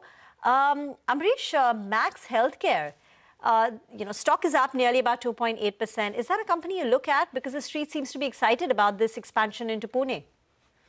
Yeah, I think because of that, there is some interest in the stock. But then if you're talking of the hospital sector, I would still be more bullish on something like a Apollo Hospital as compared to Max. I mean, like Max has corrected decently well in the last 3 to 4 months. And because of this news, we could see some bounce back. But then if you're looking at a longer term investment, then I suppose one should be looking at Apollo Hospitals. Swiggy is moving up. That's seen a bit of a spike as we speak. Meesho, on the other hand, is slipping some more. Meesho is down about 7%. Ola Electric has rebounded sharply, 10% up. Hopefully, the promoter stake sale is now behind the company. Grow, that's Billion Brains, is gaining some more. It was up about 10% at 230. Seems to be closing with a gain of about 13.5%. Amrish, any of these stocks on your radar for a purchase?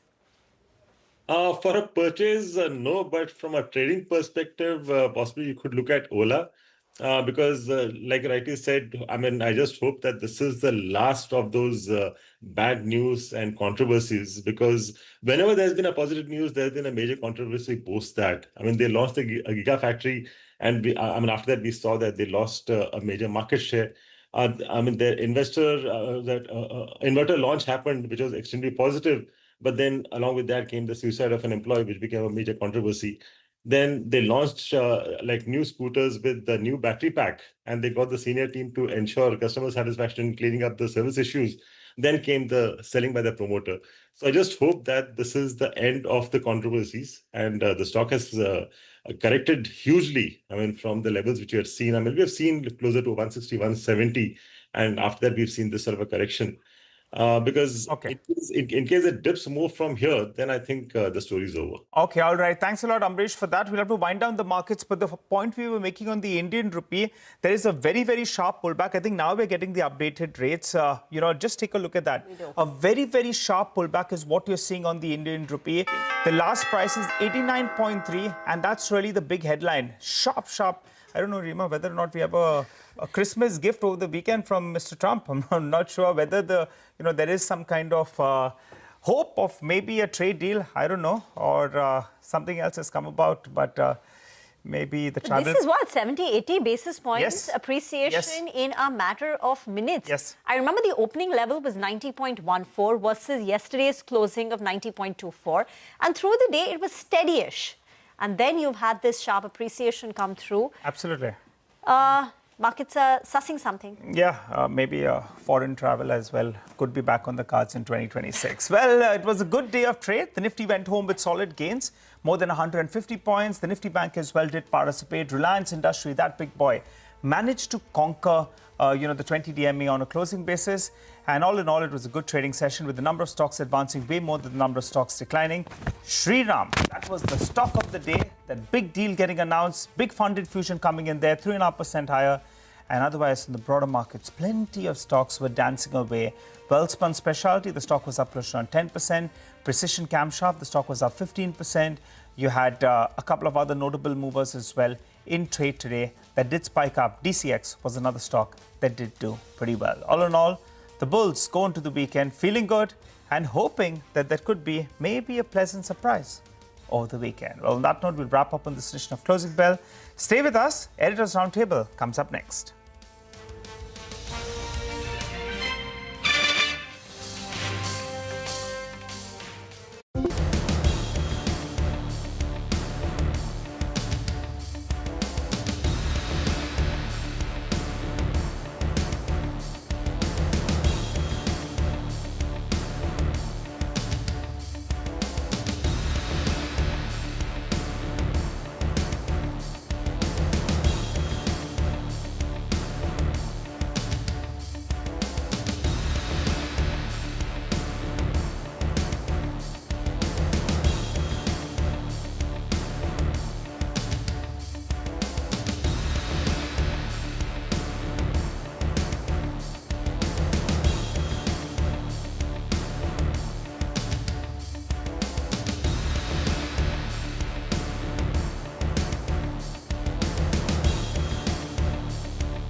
Despite a Friday rally, Dalal Street ended largely lower for the third straight week. All major indices except the Midcap index closed in the red.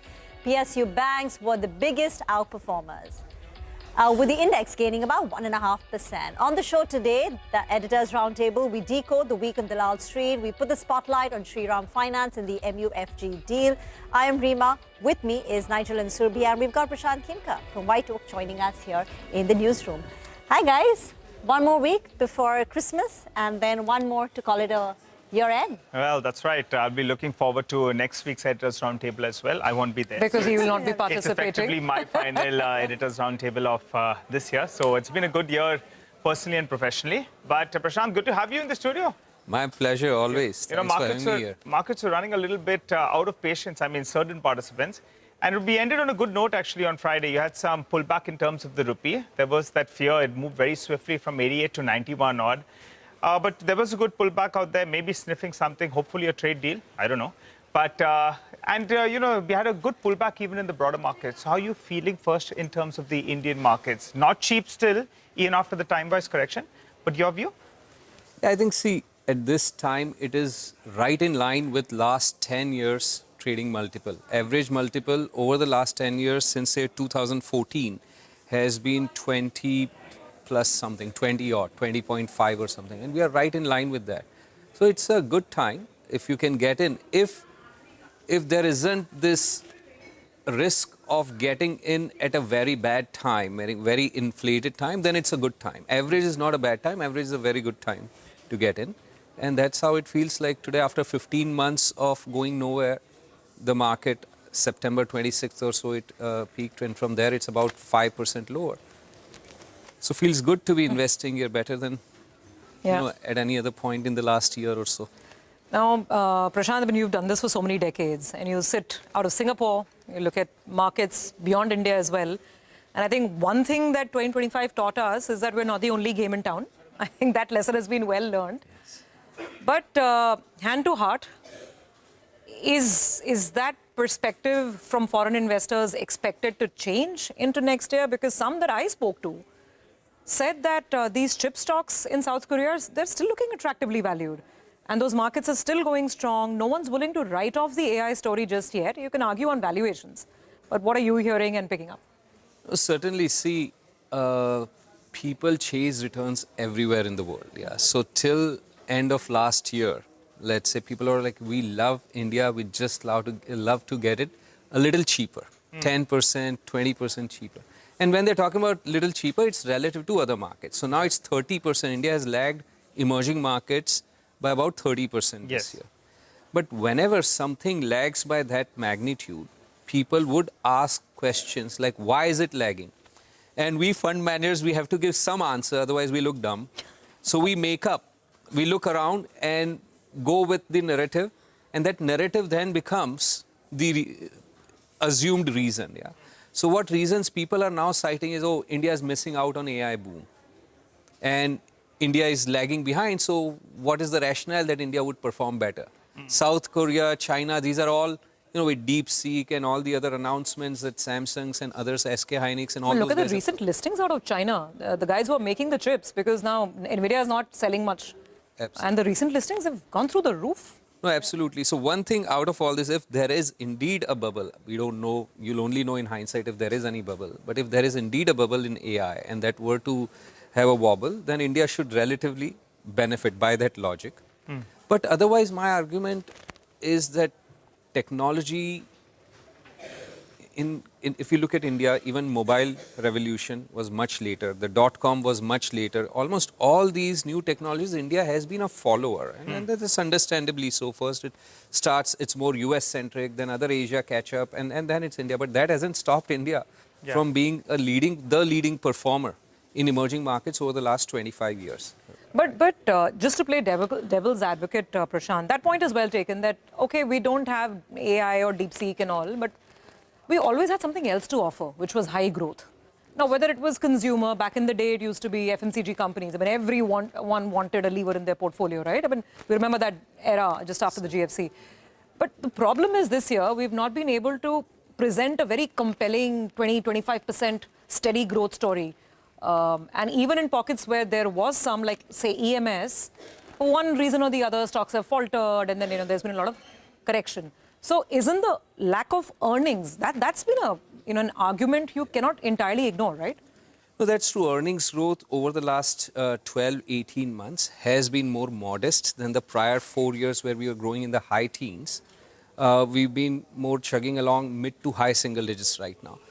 That is true historically always. If you see, we won't see GDP growth is a lot more, in the bracketed between a wider range of 4 to 8% and most often between 5 to 7%. But earnings growth has been volatile from single digits to north of 20%. One way, the glass half full way to look at it is we've had 2 years of catching up in terms of the catching back to the trend line growth. Historically, last 30 years if you see, or 20 years if you see, earnings growth has been in line with nominal GDP growth rate of low double digits. Okay. We maybe grew a little bit faster post-COVID, now grew a little bit lower. But I think reasonable expectation of low double digits over the next 3 to 5 years seem manageable. And in that context, the returns from the market should reflect that. What also happened is because we had such few pockets of growth and we were flush with so much domestic liquidity, those pockets rapidly became very expensive. That's another problem. That's the other problem. Look at Misho, for instance, right? The stock doubled in, so one this week is not listing. a gentle rolling market anymore. No. It's a high stakes market. It's up one day, down the next month. I guess extremely volatile. And on stocks like Misho as well as Lenskart, you have that limited float factor as well. For all the talk on Lenskart, the stock is up 15% from its IPO price. It's that sort of a market. Yeah, it was also in reference to EMS, for instance, right? It was offering growth, money chased it, and stocks became. True. Everything goes to fairly 100p, then collapses. True. Prashant, just one quick word in terms of fresh money that you're allocating. I mean, you manage more than 1 lakh crore odd India weightage, and given everything that you said, increment money should be coming to India? Definitely. So in our emerging markets portfolio that you are talking about, India is a very healthy allocation. Obviously, we have certain constraints that we need to, stay within.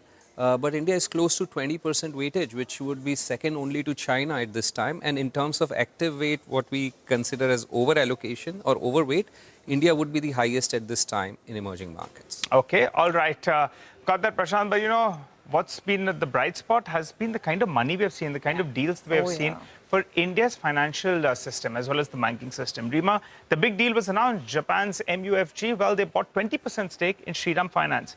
Give us a quick analysis. So 20%, and the valuation is they'll be putting in about $4.3 billion. This would be the largest FDI in the Indian financial sector, and the stock moved up 60% year to date. 3 quick thoughts. Why money is chasing Shriram Finance? One, the valuation. Valuation of Shriram Finance, FY27 price to book is at close to about, I think, 1.9 times, which is cheaper than its closest comparable, Chola, which is at 4 times. If you compare it to an M&M Finance is much smaller compared to Shriram Finance. M&M Finance's AUM is less than half of that of Shriram Finance. But valuation of Shriram Finance is similar to that of M&M Finance. Secondly, the cost of funds for Shriram Finance was higher than peers. And here, we've just calculated the cost of funds. For Shriram Finance, it's approximately 8.7%, which is higher than Chola, which is at 8.1%, and M&M Finance was about 7.4%. Now, with the access to cheaper funds, the cost, funding, the cost of funds is likely to come down. And third, the ROA of Shriram Finance was anyway industry leading. And now all the money that's coming in is going to be growth capital. So the ROA is also expected to go up from the current 2.8%. But we'll have to see how the company is able to deploy. They're flush with capital, but they also have to be able to deploy. Prashant, typically we see, buy the rumor, sell the news. And the stock did phenomenally well since the rumors surfaced from the start of October. But in this case, once the deal was announced, the stock moved up 4%. I mean, what are your thoughts on the financial sector and particularly on this deal, if you have? See, talking more generally, and you are right. The reason people say buy the rumor, sell the news, by the time the news are out, people by and large already know what's coming out. So it's played out. But in general, the financial services sector is the largest investment in our portfolios at this time, tends to be as well. I see a lot of negativity at this point in time, which does present opportunities. Yes, there are pockets of credit quality deterioration, particularly unsecured segment, be it microfinance, micro labs and whatnot. But our sense in talking to companies as well as talking to industry experts and on the ground sense what we are getting, we are about at peak quality problem, peak stress point. And from here it should be improving. And so where the valuations are right now, and few of the NBFC in a market that was so receptive to IPOs, this year some of the NBFC deals struggled and some got pulled off as well. All these are signs that negativity towards the sector, at least the pockets of NBFC, is at peak negativity. And we are looking at it as more of an opportunity to invest rather than be scared of it. Absolutely, and that makes so much sense, right? Because the money that's been coming in, whether it's Emirates NBD, whether it's Mitsui, whether it's MUFJ, FPIs are hot money. They'll come in, they'll go. But these guys who've written these checks are here for the long haul. Sticky, they're paying the structural story. Absolutely, absolutely. So I guess that's definitely a vote of confidence. But beyond some of these lenders, break it up for us. Financials is a very large universe, Prashant. So banks, non-banks, large, small, then there are capital market plays that you've liked in the past. Yes. Insurance, we saw the insurance amendment bill go through Parliament as well. True. So, yeah, just what's the... For most part, in these various pockets, we are finding attractive opportunities. Maximum, if you will, would be in the capital markets intermediaries segment. One of them got listed and several keep getting listed in that space. So without going into any specific names, I would say the largest chunk still remains in the banking segment. When you compare even the banking, so let's break it up into lending and non-lending. So the banking would be one of the larger lending segment. When you compare them to similar companies across the world, be it emerging markets, let's take emerging markets which are healthier growth like Indonesia or some of the Eastern European or LATAM countries where growth is still stronger.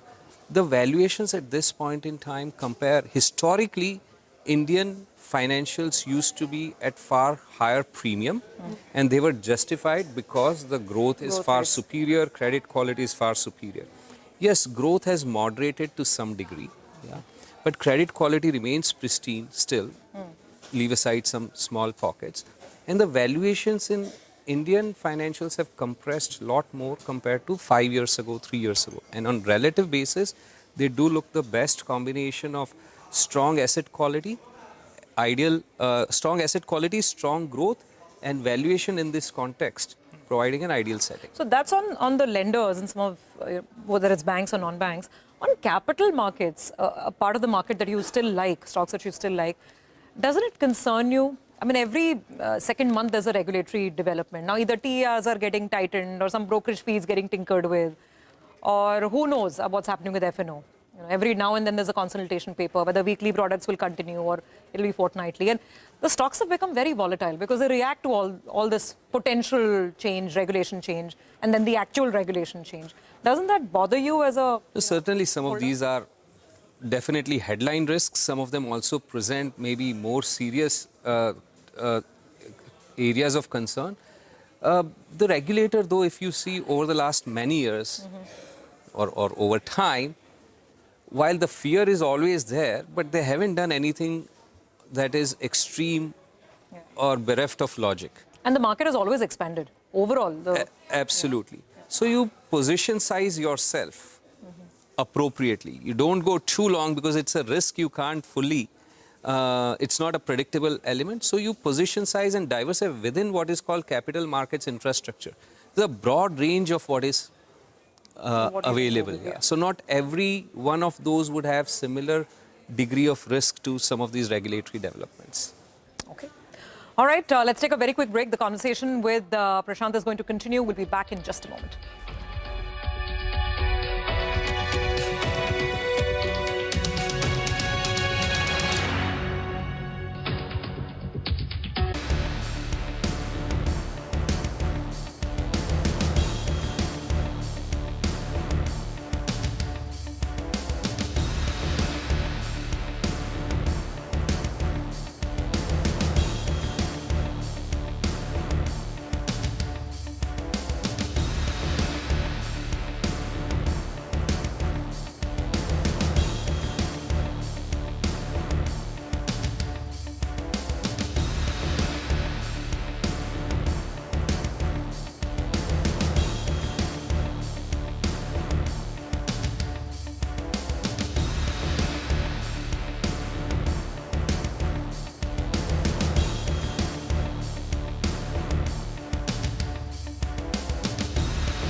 Welcome back. You're tuned in to Editors Roundtable, and we have been in conversation with Prashant Khemka. Prashant, I wanted to ask you about the new age theme. There was a lot of excitement. Everyone was trying to get in. The stocks went up, they flared up, and then we saw a sharp correction. What's your view on that? Do you think new age companies, post this time-wise, price-wise correction, they're set to make a comeback? See, you have to be very selective. Obviously, that's true for every sector. But in case of NBFCs, it's a very which we were just talking about, is a very well understood sector. Yeah. So you can have logically strong viewpoints. Two analysts can debate why something should be 20% higher. You were earlier talking about, the deal that just took place. You compared the valuations, and they're easier to compare. Yeah. As in new age companies, the business models can be so heterogeneous. Yeah, and they're all at very early stages. Yes. They're not, mature stage. So it's a very exciting space for alpha generation. There is a lot more, it is a lot more inefficient segment of the market. People have strong views. Some people believe loss-making companies these are, and they should never be invested in. Correct. And they're ignoring it, they've discarded it, brushed them off. At the same time, they're investing in or want to invest in the Magnificent Seven or the FANG or the NASDAQ. Now, these are all these multi-trillion-dollar companies. They were, most of them, if not all, majority of them, they were loss-making at the time of IPO and many years post-IPOs. Now, after they became multi-trillion-dollar, market cap, or at least multi-hundreds of billions of dollars market cap, then they look attractive. But there is worldwide, this phenomena has repeated itself in many countries, that these new age companies, they are not necessarily highly profitable in early stages, but those that have strong business models, those who can gain market share and establish themselves in whatever the sphere of business that is, over time the pricing power does reflect in that market share, and they become hugely profitable. And that is same phenomenon that you're going to see in India as well. No reason why you should expect otherwise. Give us a hint, Prashant, where are we headed? I mean, in terms of, you don't want to name companies, but themes from this... Segments, because, you have food delivery, you have quick commerce, you have logistics. Yes. Digital logistics. In all these segments, see, it's not while we call them new age, it's pretty much a new way of doing almost everything else. Yeah. You can call it consumer tech, health tech, fintech. So these are large sectors, the traditional sectors, and this is just another way of doing the business. So it's a heterogeneous segment. In various segments, you would have leaders, just like you see in US and China and elsewhere. And this would become bigger and bigger portion of our market, which is a very healthy development. The best thing about a bull market like we've been over the last 5 years is all these companies do get to come to market and give us all opportunity to invest in. They also get the opportunity to raise funds and try new things, and many would succeed, some would fail, just like in any other sector. So Prashant, just one final question then. An unloved, underhyped sector which you think will do well next year, a contra bet? Well, I would say a sector, particularly we don't look at from a top-down perspective necessarily that this sector would do well or that sector would do well, but I would say a sector that tends to be for most time not so exciting is healthcare, in my view, particularly pharmaceuticals and so on, because it's complicated, it's heterogeneous, it's steady eddy, not hyper growth, and there also you have heterogeneity of business models, except for COVID time or post-COVID, where it became the whole sector everyone wanted to buy because people thought all we'll be doing is we'll be taking a shower, washing our hands again and again, and taking pills, vitamins and other pills. Otherwise, it's not a sector that people are fascinated with, are rarely fascinated with, at least in India. And that is the reason why you won't say it's ignored, but it's not in the limelight usually. So you do get some great investment opportunities.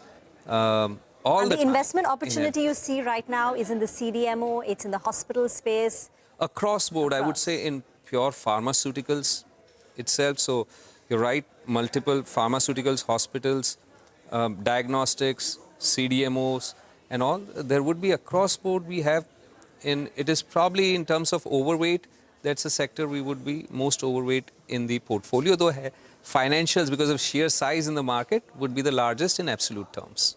Interesting. So maybe a dark horse of a sector, pharma and healthcare in the year ahead. But thank you very much, Prashant. Great conversation Pleasure. as always. Always my pleasure. Thank you. And Merry Christmas and a Happy New New Year Year to to you, too. your family, you all as and well, everyone. and to all at your White Oak. audience as well. Thank you. Well, with that, curtains down. You want to say bye for the last time for 2025? All right, let's do that. Well, it's curtains down on this edition of Editors Roundtable. Stay tuned to CNBC TV18. More news and updates coming up on the other side. Thanks a lot for watching.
Hello and welcome to Business 360. I'm Shireen Bhan. The headlines that we're tracking for you this evening: the Sensex and the Nifty snap a 4-day losing streak, but the gains on Friday not enough to offset the weekly losses. The rupee regains more lost ground and is back below the 90 mark against the dollar.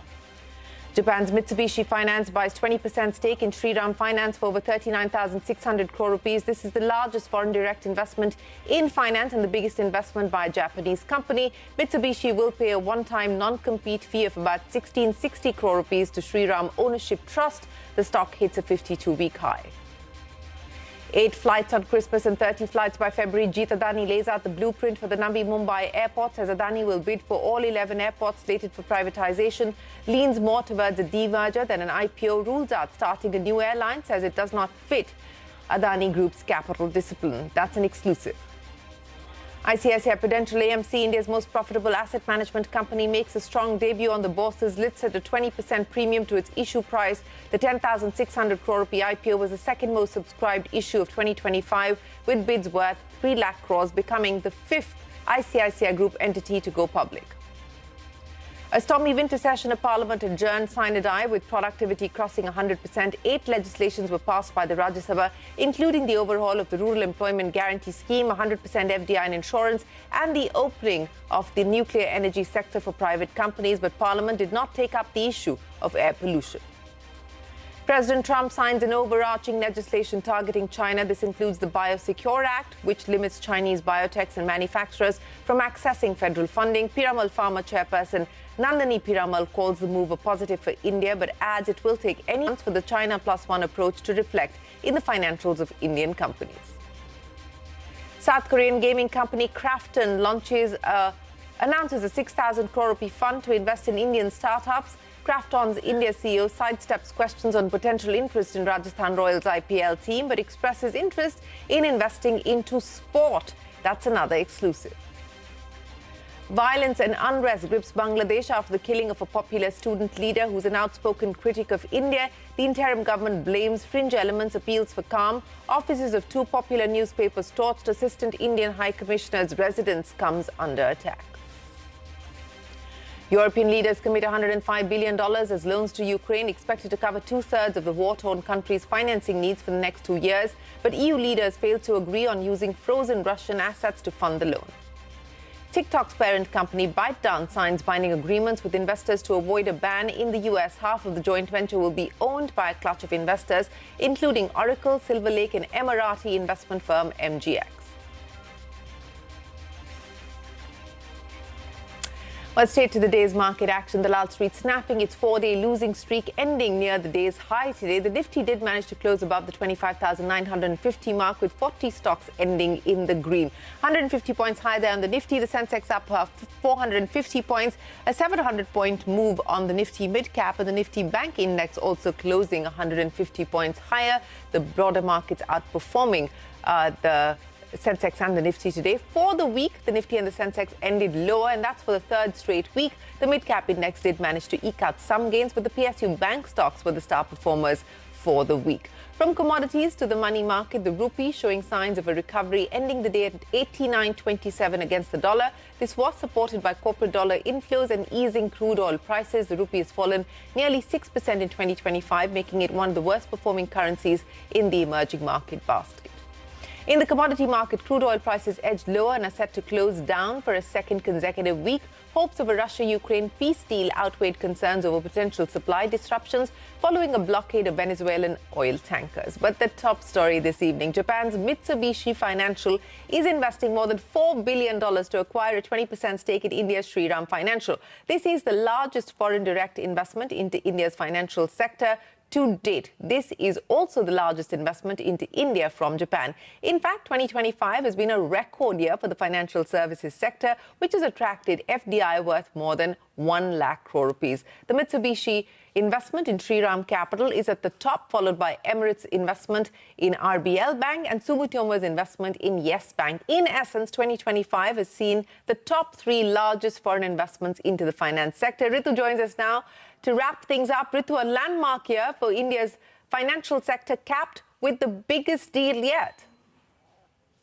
Absolutely, it is. It is a watershed moment for India's financial sector. Now you have Japan's financial giant MUFG looking to pick up 20% stake in Shriram Finance for 39,620 crores. That's about $4.4 billion through a preferential allotment. And importantly, MUFG has not ruled out raising its stake further over time. Now, as part of the deal, MUFG will also get the right to appoint 2 nominee directors on Shriram Finance board. So that is what we call strategic control as well. The shares are going to be issued at 840.93 apiece, with MUFG picking up about 47 crore new shares, which value Shriram Finance at a post-money price to book of around 1.9 times. Now, this, of course, is subject to regulatory approvals, but when it does close, it will be the largest foreign direct investment in the financial services sector and the biggest investment from Japan. The rationale here is clearly very much growth-led. For Shriram Finance, this capital is going to strengthen the balance sheet. It will improve funding access and credit perception,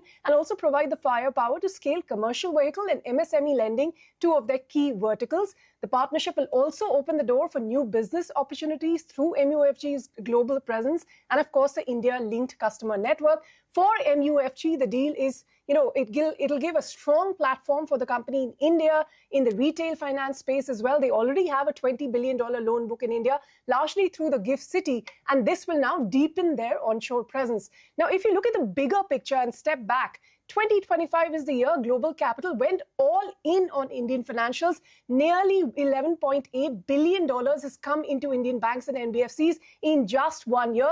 And about $6.8 billion of that is from Japan alone. So, we're seeing a bit of a Japan wave, if you'll call it that.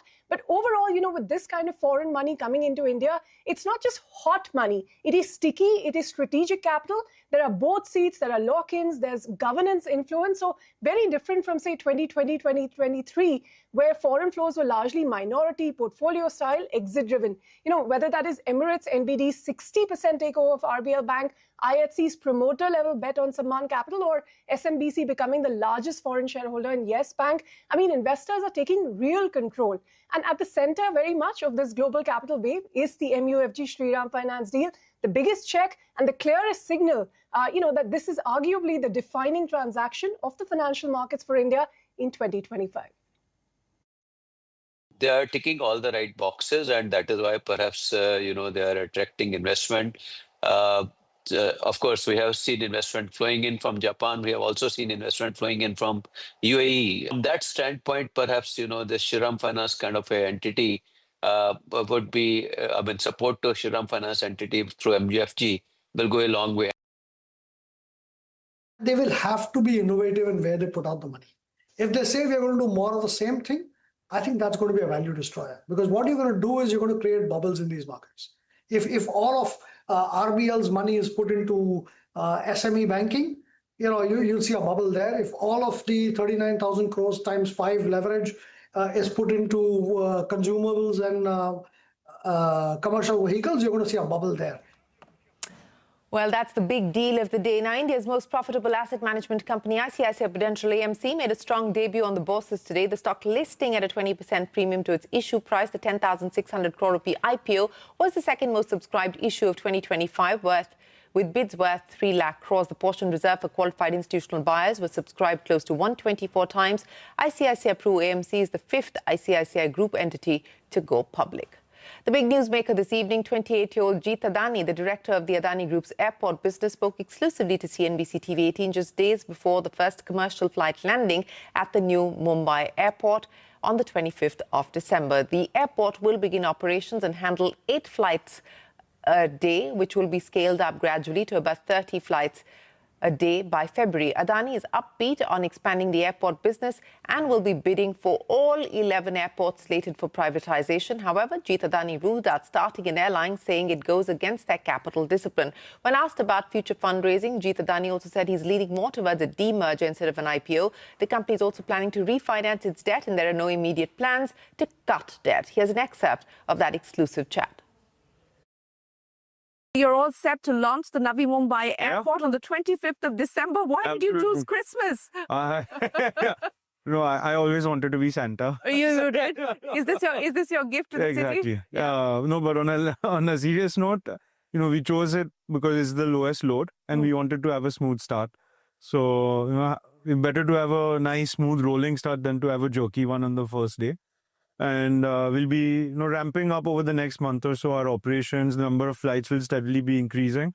There's a few snags here or there which you can see when you work in, which we also need to fix up over the next month, 45 days. Right. And then we'll see a full-fledged, high-intensity operation starting February onwards. Okay, so let's talk about what happens on the 25th of December. How many flights do you start with? And between December 25th and February, which is when you expect full intensity operations, what should we expect? So we'll start with 30 flights a day, targeting about 8 flights an hour in terms of capacity. And where we go, when we go into February, that will go up to about 24 to 30 flights an hour. So what we're doing in a day, we'll be doing in an hour. Speaking of investment, let's also talk about debt. Debt of a little over 27,000 crores at this point in time. What's the debt reduction plan? I don't think there will be a debt reduction immediately. I think it's more changing the structure. So if you see Navi Mumbai today, it's been financed using classical project debt from Indian banks.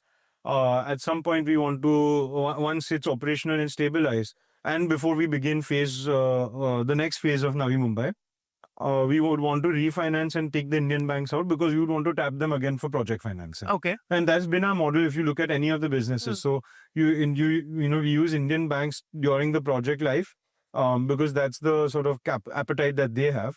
And then for long tenure, 10-year, 15-year, 20-year, 30-year debt, we tap the capital markets, either global, domestic, either one. Well, you spoke about refinancing and you just did a refinancing of about, 750 million, I think, in June this year.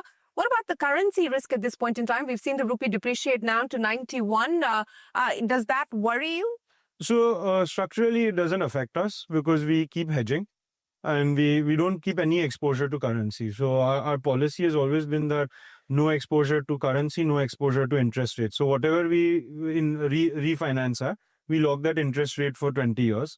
Whatever we refinance at in terms of currency, we lock that also for 20 years. So the Adani Enterprises rights issue, there was buzz that perhaps you could use some of those proceeds to cut debt for the airports. Is that likely? No, so there's some debt that Adani Enterprises has. 8,000 crores. Yeah, no. So the loan that they've given. That AEL has given to Adani Airports, that is the part of it which will get cleaned up. No. Okay, so you will use the rights issue to clear that, the 8,000 crore rupee. Yeah, but that's not an eventual end use. The eventual end use is going to be the expansion. Okay. You talked about capital markets. So an IPO for the airport infrastructure story from India for you, when is that likely? Are you working towards it? So absolutely. I think right now it's fluid in terms of which option to go for. There's always an option of a demerger from Adani Enterprises, which is what we had done in the past. There's also an option of IPOing. I wouldn't say we're leaning one way or the other. Also whether to get in an anchor at the right time to establish a value benchmark. A strategic or? Strategic anchor, someone who can, has a name in the market and is able to... In the airport business? At the airport business. So giving the airport business itself the right value benchmark before we demerge or IPO. That's also something we're considering. But right now I wouldn't be able to give you a firm date, but definitely over the next 2-3 years, you would see something coming up. What would you said that there's no decision yet or no preference yet on which route you decide to take. But as you evaluate both these options, what are some of the pros and cons of both, either the demerger or the IPO? Look, demergers are something that we are used to. We've done IPOs before in the past, but what demerger allows us to do is unlock value to enterprise shareholders directly. And that's something that they also do expect. And an IPO really doesn't allow us to do that.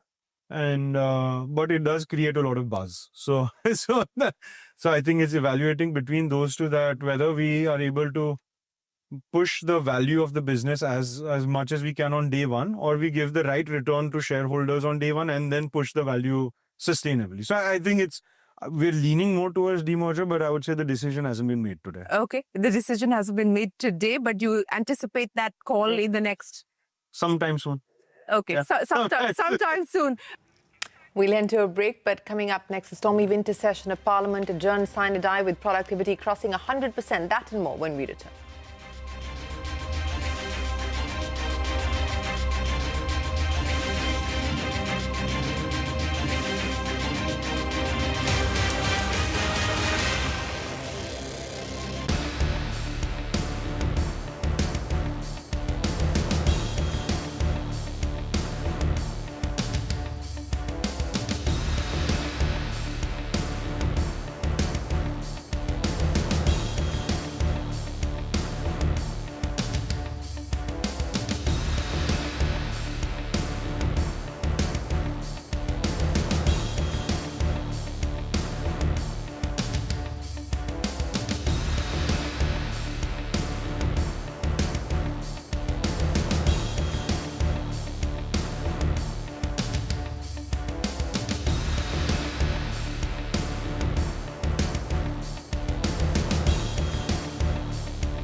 India's Met Department has issued alerts for several North Indian states and union territories as dense fog blankets the region. This includes the national capital, where a red alert has been issued. Over 150 flights were cancelled at the Delhi airport, more than 230 delayed by nearly 50 minutes on average.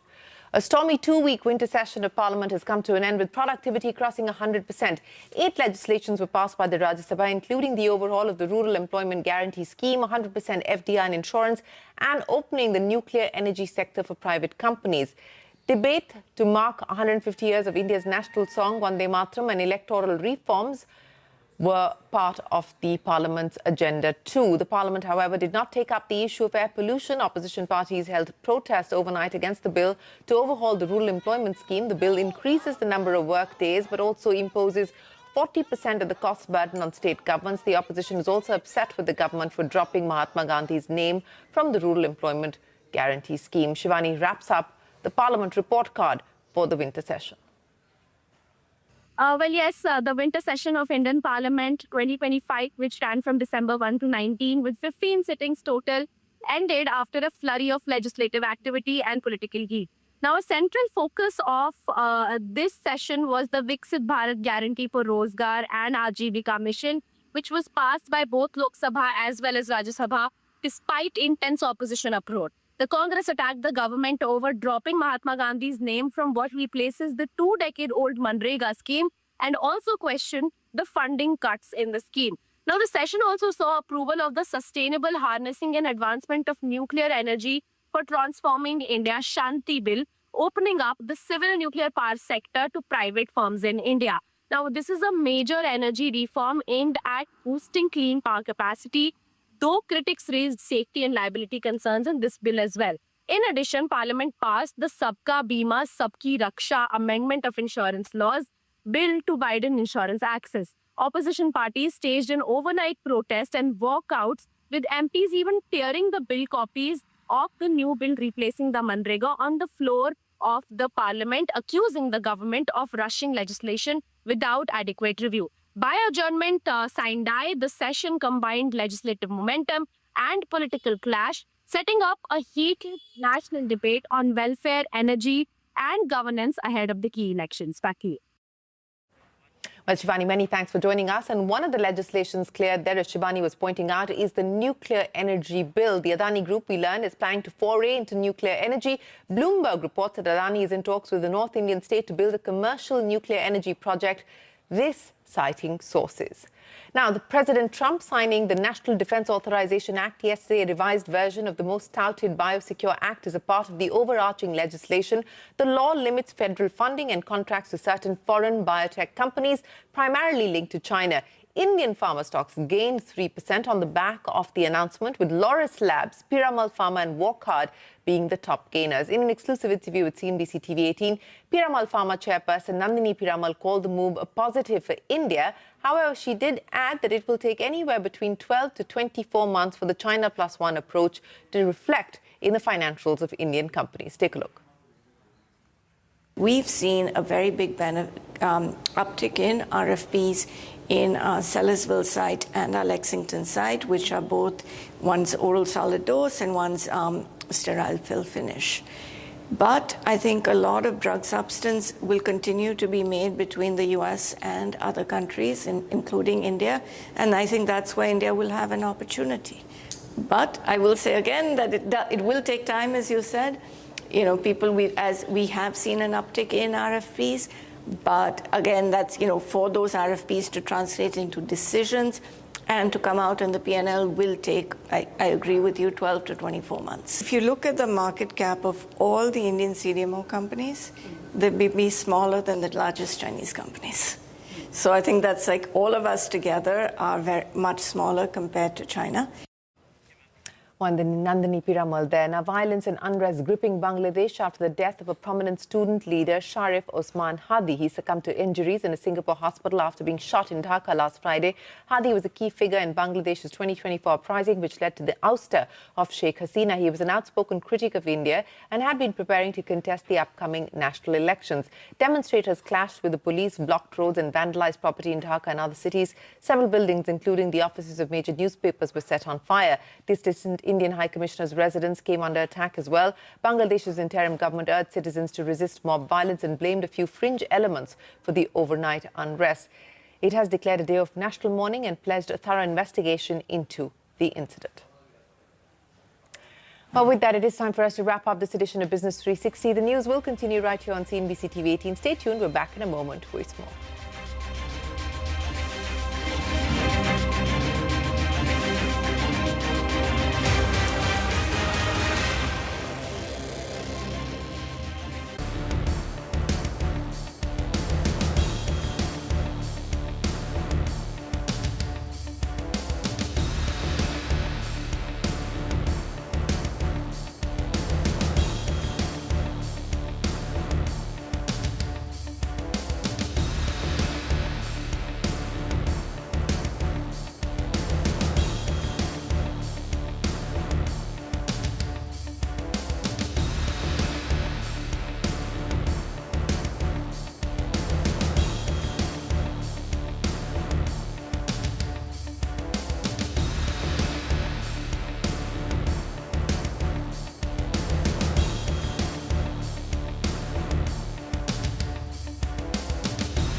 Welcome to this special show. I'm Ritu Singh. Now, it's a watershed moment for India's financial sector, with Japan's financial giant MUFG set to acquire a 20% stake in Shriram Finance for about $4.4 billion through a preferential allotment. Importantly, MUFG has not ruled out raising its stake further over a period of time, and as part of the deal, it will also get the right to appoint 2 nominee directors to the Shriram Finance Board. The shares are going to be issued at 840.93 apiece, with MUFG picking up 47.1 crore new shares, valuing the company at a post-money price to book of around 1.9 times. This is subject to regulatory approvals, but once done, it will be the largest foreign direct investment ever in India's financial services sector, and also the biggest investment from Japan into India. The rationale is clearly growth-led for Shriram Finance. This capital will strengthen the balance sheet, improve funding access and credit perception, and provide firepower to scale its lending book. The partnership also opens up new business opportunities through MUFG's global and India-linked customer network. And for MUFG, the deal creates a strong platform in India's MSME and retail finance space. Also, if you look at the bigger picture, 2025 is the year global capital went all in on Indian financials. Nearly $11.8 billion has flowed into Indian banks and NBFCs just this year, counting this latest deal. And this is not hot money we're talking about. It is sticky, strategic capital with both seats, lock-ins and governance influence. With Emirates NBD's 60% takeover of RBL Bank, IHC's promoter-level bet on Sammaan Capital, to SMBC becoming the largest foreign shareholder in Yes Bank, foreign investors are taking real control and real influence. And at the center of this is the MUFG Shriram Finance deal. Our focus today, the biggest check and the clearest signal of the times that we're in today. To discuss the significance of the deal and this moment in India's financial sector, joining us now are Rajeshwar Rao, former RBI Deputy Governor, who approved several landmark foreign investments in Indian financials, whether that was Emirates, RBL, or Yes Bank SMBC, and Rajneesh Kumar, who is the former chairman of the country's largest bank, State Bank of India, together bringing a rare regulator plus banker perspective on this important deal. Gentlemen, thank you so much for your time here today. Mr. Rao, from a regulator's lens, how significant a moment is this for the financial sector? No, I think it's quite an important landmark, I would say, that and the proposal is actually a very positive development for the Indian financial sector. It reflects largely the confidence the foreign investors have in India's growth story and the financial sector's growth potential, as well as kind of reflects the strength and resilience of the financial sector. Having said that, I think a key challenge for the financial sector today is the ability to raise capital for growth. And having the right kind of investor is a key factor here. And so this kind of deal, I think, is a very positive signal for the financial sector going forward. All right. Mr. Rajneesh Kumar, from a banking standpoint, Shriram Finance now has MUFG's might behind it, the kind of capital and credit that come with it. How transformative is it going to be for their balance sheet, for their funding costs? How will it fuel their growth from here on? Yeah, we have to realize that Shriram Finance is one of the largest NBFCs and top-rated company. And that's why it makes it an attractive investment for any investor, be it domestic capital or foreign capital. And we know that Japanese investors are looking at opportunities in India. And that is where the Yes Bank deal and now this deal has come through. And the financial services business, we know, is a capital-intensive business. So I think this is a very positive development for the company as well as the sector. And it shows the confidence not only in the banking and financial sector, but also the Indian economy. And the financial sector and the economy, they go hand in hand. If economy is performing well, the chances are that the sector will perform well. And for economy to perform well, it's important that we have a very sound banking and financial system. Yeah, well, the system is very much a mirror of the economy. But Mr. Kumar, just to continue with that, on what MUFG actually brings to the table beyond money? I mean, does a global bank owning a large minority stake change how Shriram is going to be run day to day, especially with the two board seats MUFG gets? Normally, in day-to-day operations, it doesn't impact, but alignment with an international bank, it always brings in some new ideas and new thoughts. And obviously, with 20% stake, they have asked for 2 board seats. So they bring in that international experience. And that is the advantage. But day to day, I don't think that anybody is going at the management level or CEO level. So the board level strategy and how to ensure that what they have invested, the return on equity, if it can be improved, which is not bad currently, around 17%, but Bajaj Finance as a benchmark, their ROE is around 20% plus. So there is a scope for improvement in ROE. There is a scope for improving the asset quality further. This has a history because Shriram Transport Finance, it got merged in 2022. And they had problems of asset quality. Sure, yes. But I think the company has been able to put behind the past and performing well and with a diversified portfolio and improvement in asset quality and return on equity. That's why the size and all these factors make it an attractive bank. Absolutely. Mr. Rajeshwar Rao, as we were talking earlier, the deal at 20% stops well short of control, but it is large enough to matter. And now you have MUFG's comments that they're not ruling out a further hike. How would the regulator look at this proposal from your vantage point as an insider? What are the non-negotiable red lines that, if crossed, would have stopped deals like this? No, I think if you look at it holistically, the statutory framework and the limits, the FDI limits, of course, for the NBFC sector is, I think, FDI limit is 100%. But having said that, the statutory framework limits on the bank's investments into another entity, the statutory limits for investment into foreign banks or foreign corporations, as well as the supervisory oversight, gives adequate guardrails for ensuring that these activities do not get overextended or create a instability in the system. So I think the current investment of 20% is comfortable, but going forward, we'll have to play it by the year. We have to see what is the further actions which the entity wants to take after having acquired this stake, how they want to plan for the future. That will have to be seen as and when they decide on that and come to the regulator for the requisite approvals. Okay, Mr. Rao, given that you say, of course, important fact that NBFCs have allowance up to 100% FDI, less stricter than what we're seeing in terms of ownership structure for banks. Is that possibly a reason why, perhaps it was easier for RBI to sign off on a large deal like this for an NBFC, say, versus for a bank? And how should we interpret this in light of some of the deals that we've seen?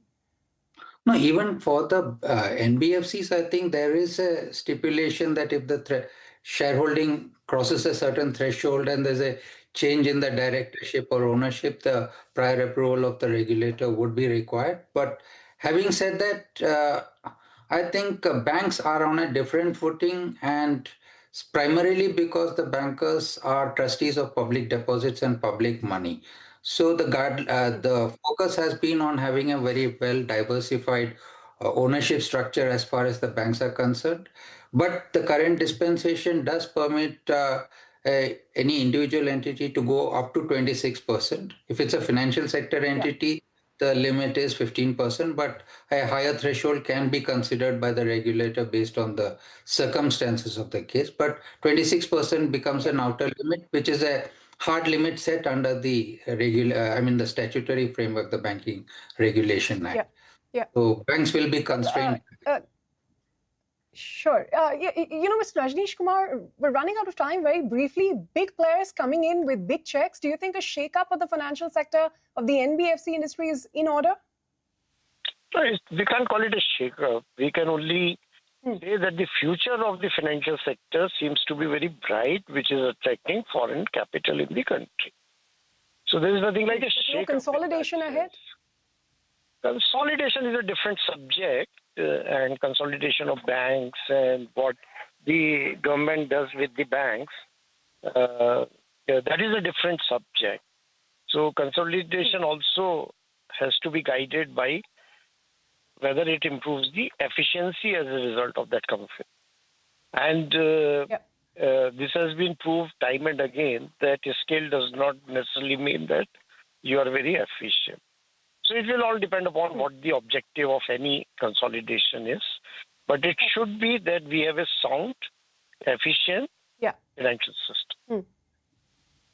Okay, finally, Mr. Rajeshwar Rao, the fact that we've seen several foreign banks struggle to make inroads in India, often shutting shop because of, regulatory constraints, huge capital requirements. Do you see strategic investments like MUFG in Shriram, for instance, as a more effective way for foreign banks to get a foothold in the Indian market? Is that the message the regulator is trying to send? No, I think we'll have to, played by the ear, I would say. This looks like a different diversification strategy compared to what the other foreign banks have attempted previously. So we'll have to see how successful this approach is. And if it is a very successful approach, perhaps it could set the template in the times to come. So we'll have to see how it pans out. We can't really make a judgment call at this time. All right, we'll leave it at that. Mr. Rajeshwar Rao and Mr. Rajneesh Kumar, both of you, thank you very much for your invaluable inputs. On that note, we're going to slip into a short break, but don't go anywhere. When we return, we will speak with another veteran banker and advisor to several companies, Mr. Kiki Mistry, so stay tuned.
Welcome back to our special show, The Newsmaker. We're now joined by veteran banker and advisor to several companies, Mr. Kfin Mistry. Mr. Mistry, thanks for your time here and welcome to the show.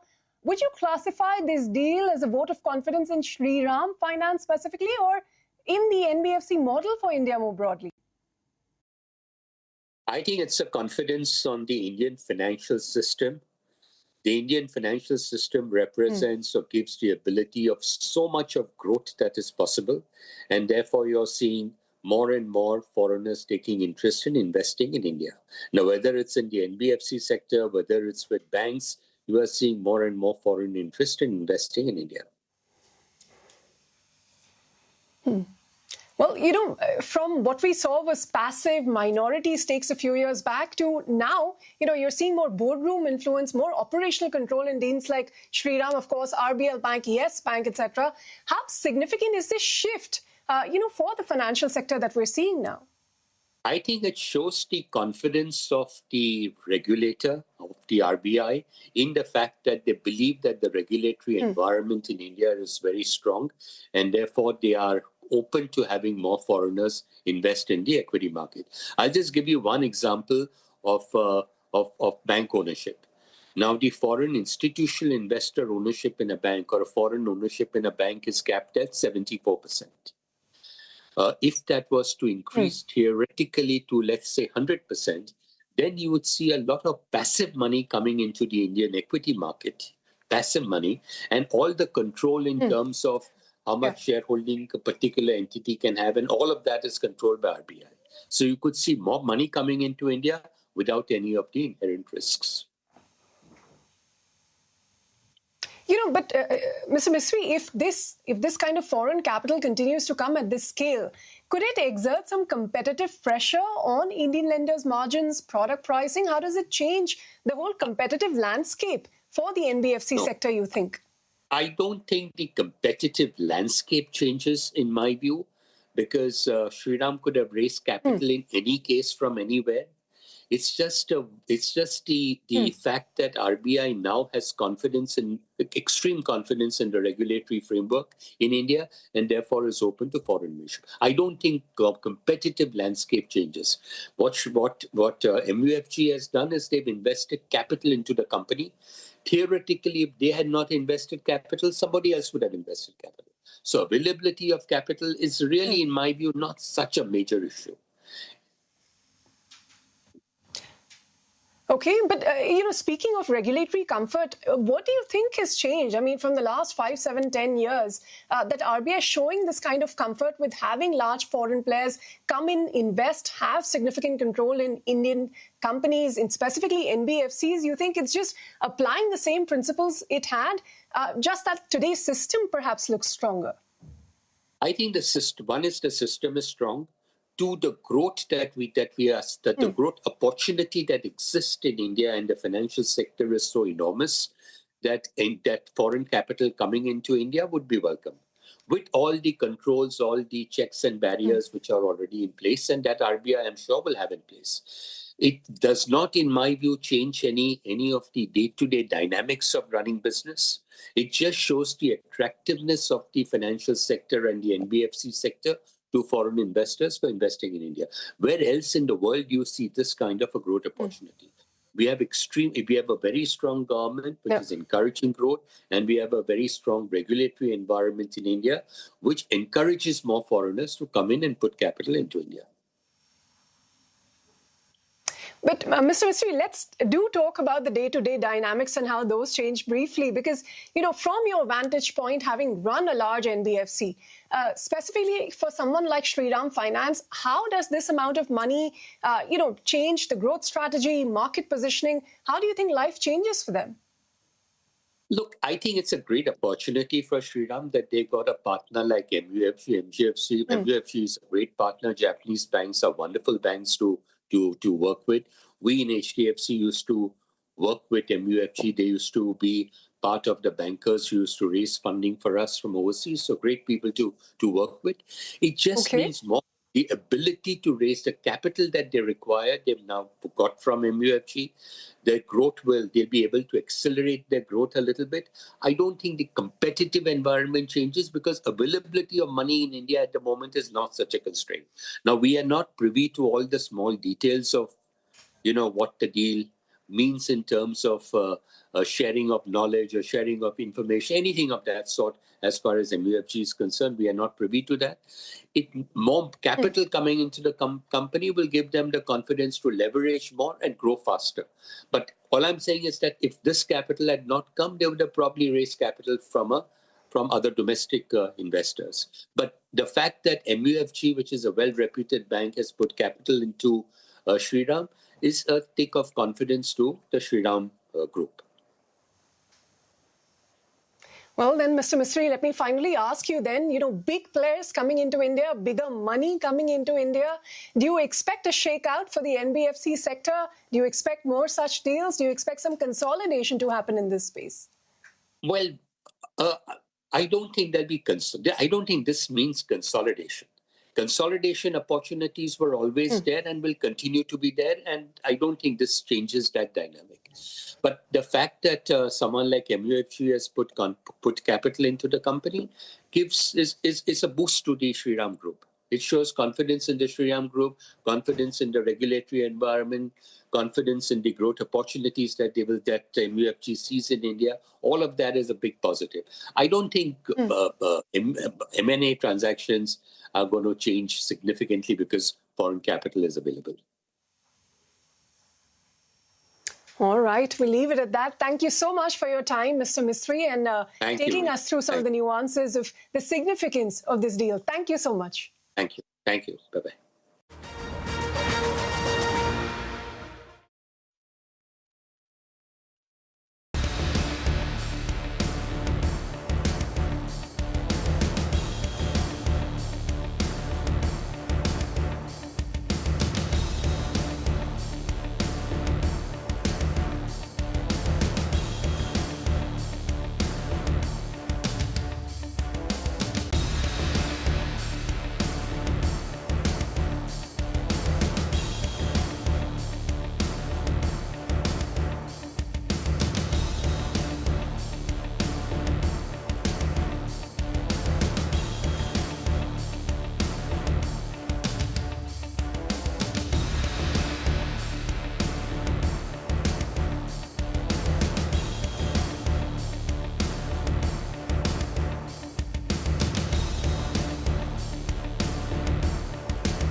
Just a little over 5 years ago, India's aviation sector saw the entry of a large new corporate player. We're talking about Adani Enterprises.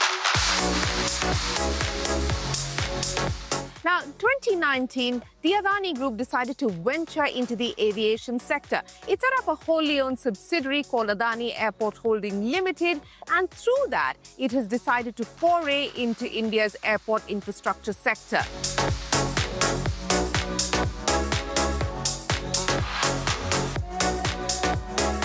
Today, Adani is the largest airport infrastructure company in the country. It has 8 airports under its belt, 6 through the privatization process of the government of India, and 2, that's the Mumbai International Airport that it bought out from GVK, and now the Navi Mumbai International Airport, which is all set to open for business on the 25th of December.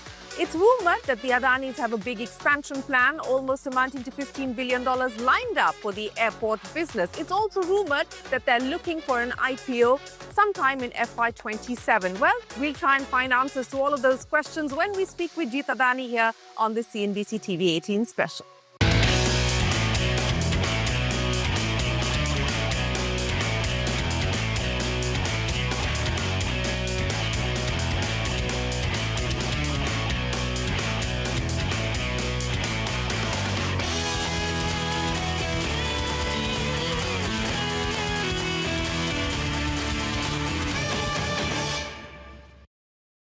Talk to us about all things airports for the Adani Group. Joining us today is Jeet Adani. Jeet, many thanks for joining us. Congratulations. Thank you for having me. You're all set to launch the Navi Mumbai Airport on the 25th of December. Why did you choose Christmas?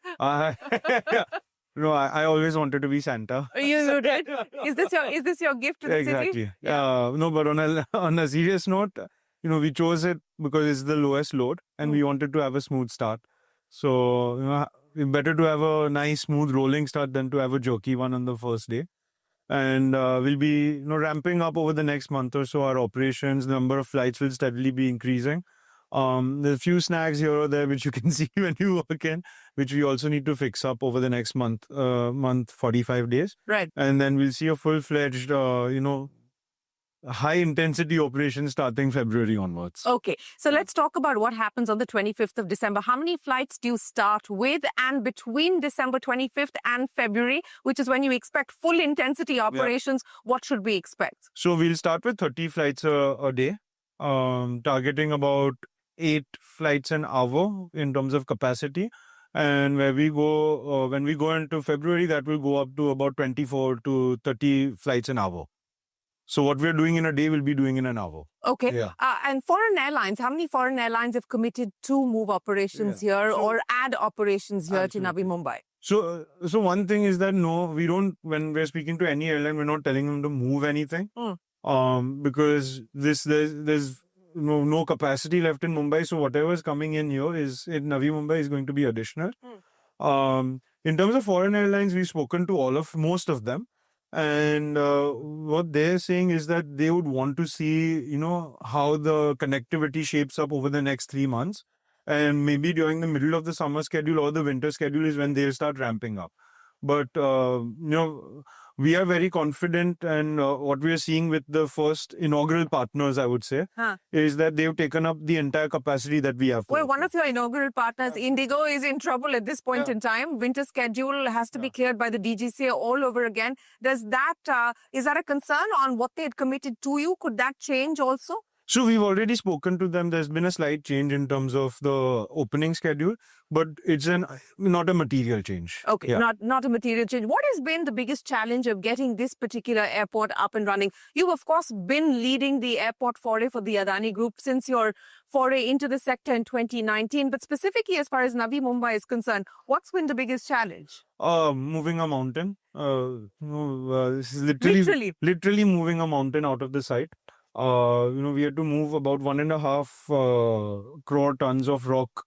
And we actually took that as an opportunity because we filled the site up, raised it by 8 meters. So from a flood protection point of view, it's now 1 in 100, P100 protections. So if there's like a 1 in 100 year event of flooding, it will still be safe to operate. And that's where we basically just put all this rock into the site again. But the mountain was there until last year. It was still, being blasted, being taken out. And that's been the largest, critical part of this project. I would say, to make this airport successful, what's going to be important is the connectivity. Yes, So because it took me an hour and a half Exactly. from the old airport to get here. Exactly. Yeah. And on day one, the road connectivity is quite good. I wouldn't say it's perfect, but it's quite good. Over the next sort of 3 to 6 months, we're going to see the opening of the Navi Mumbai Coastal Road, or the Ulve Coastal Road. That will make the road connectivity quite perfect when it comes to the western side of the site. The metro connectivity, we are seeing the plan has already been made. Now it's going into construction shortly. So there is going to be a direct connectivity from CSMIA to NMIA. And it will also interconnect with all the major metro lines in Mumbai. Water connectivity is something that will be started shortly. eVTOLs, when they come, there's also provisioning for that. So, and suburban is already on, buses are already on. So every form of connectivity that you can think of has to be connected on day one. Yeah, and connectivity is going to be one of the be key to open this. key and one of the big challenges for you. But, Jeet, I want to talk to you about the fact that in 2019, when you decided as a group to foray into the aviation business, it was a challenge for you individually because you were leading that, but also for the group because you had no experience in the airport business. In fact, the rules were changed to say that, look, people who don't have prior airport experience should be allowed to bid for the airports, and you got 6 via the privatization route. How hard a learning curve has it been? So honestly speaking, it wasn't that difficult on 2 accounts. One is some of the basic sort of frameworks of how do you view a business between airports and ports is quite similar. That you have to sweat the asset, you have to maximize the return before investing again. You in ports you have shipping lines, key shipping lines with your customers. Here you have key airlines who are your customers.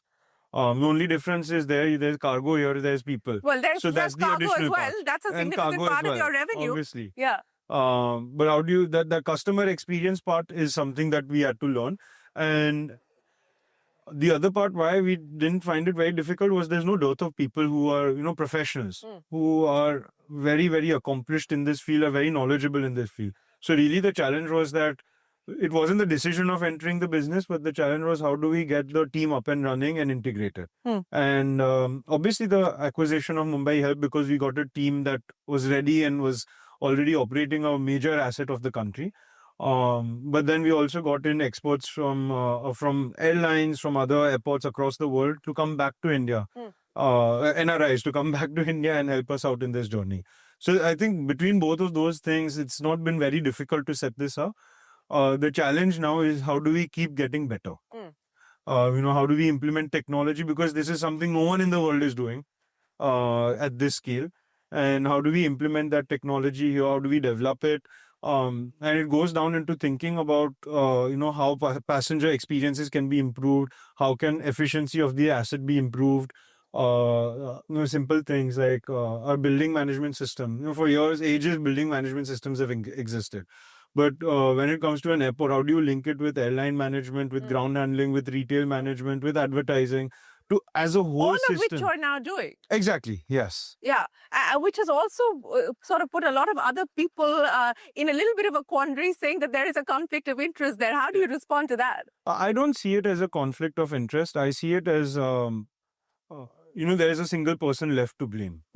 So you should be held accountable for everything. Exactly. If anything happens at the airport, there's only 2 people who should be held accountable, either the airline or the airport. Airline, if anything happens once they've entered the plane, or if there's something with the check-in, and everything else is the airport that's accountable. But, from my point of view, the way I see it is, it gives us an opportunity to really stitch the passenger experience together.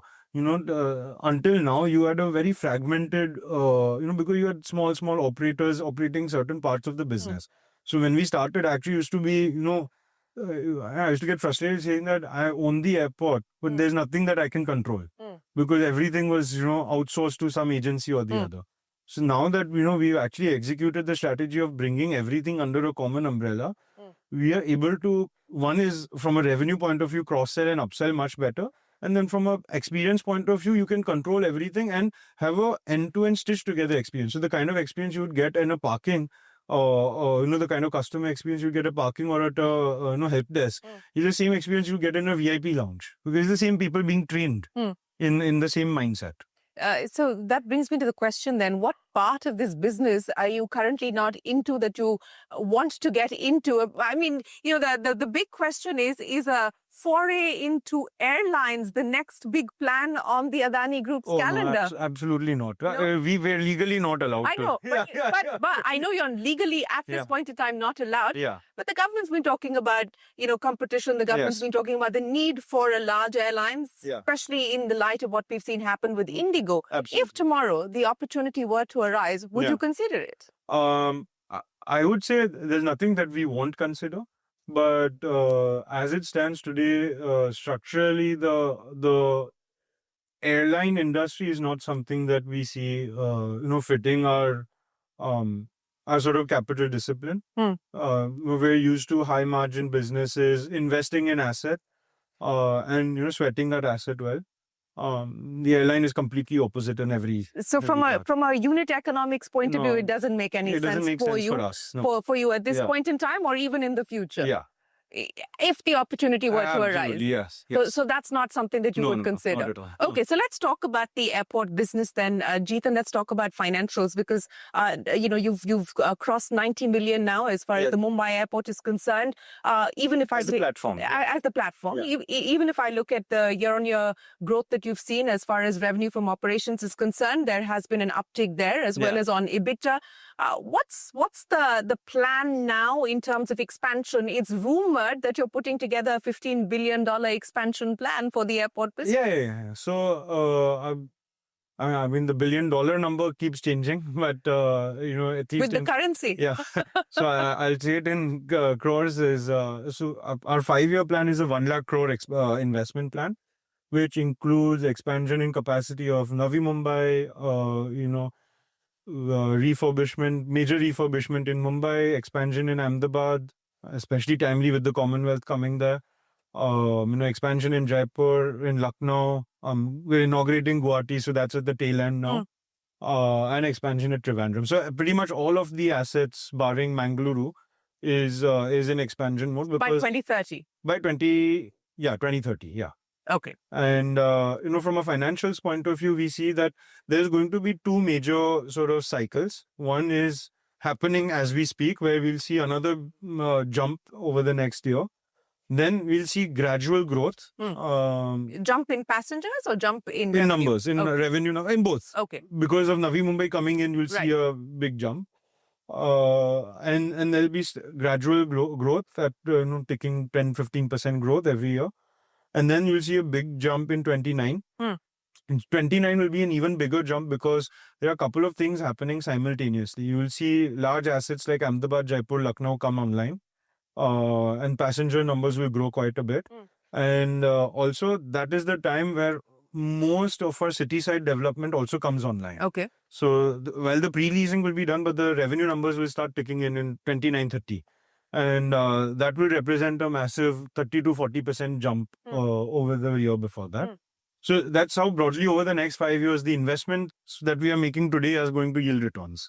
Speaking of investment, let's also talk about debt. Debt of a little over 27,000 crores at this point in time. What's the debt reduction plan? I don't think there will be a debt reduction immediately. I think it's more changing the structure. So if you see Navi Mumbai today, it's been financed using classical project debt from Indian banks. At some point, we want to, once it's operational and stabilized, and before we begin the next phase of Navi Mumbai, we would want to refinance and take the Indian banks out because we would want to tap them again for project financing. Okay. And that's been our model if you look at any of the businesses. So we use Indian banks during the project life because that's the sort of appetite that they have. And then for long tenure, 10-year, 15-year, 20-year, 30-year debt, we tap the capital markets, either global, domestic, either one. Well, you spoke about refinancing and you just did a refinancing of about, $750 million, I think, in June this year. What about the currency risk at this point in time? We've seen the rupee depreciate now to 91.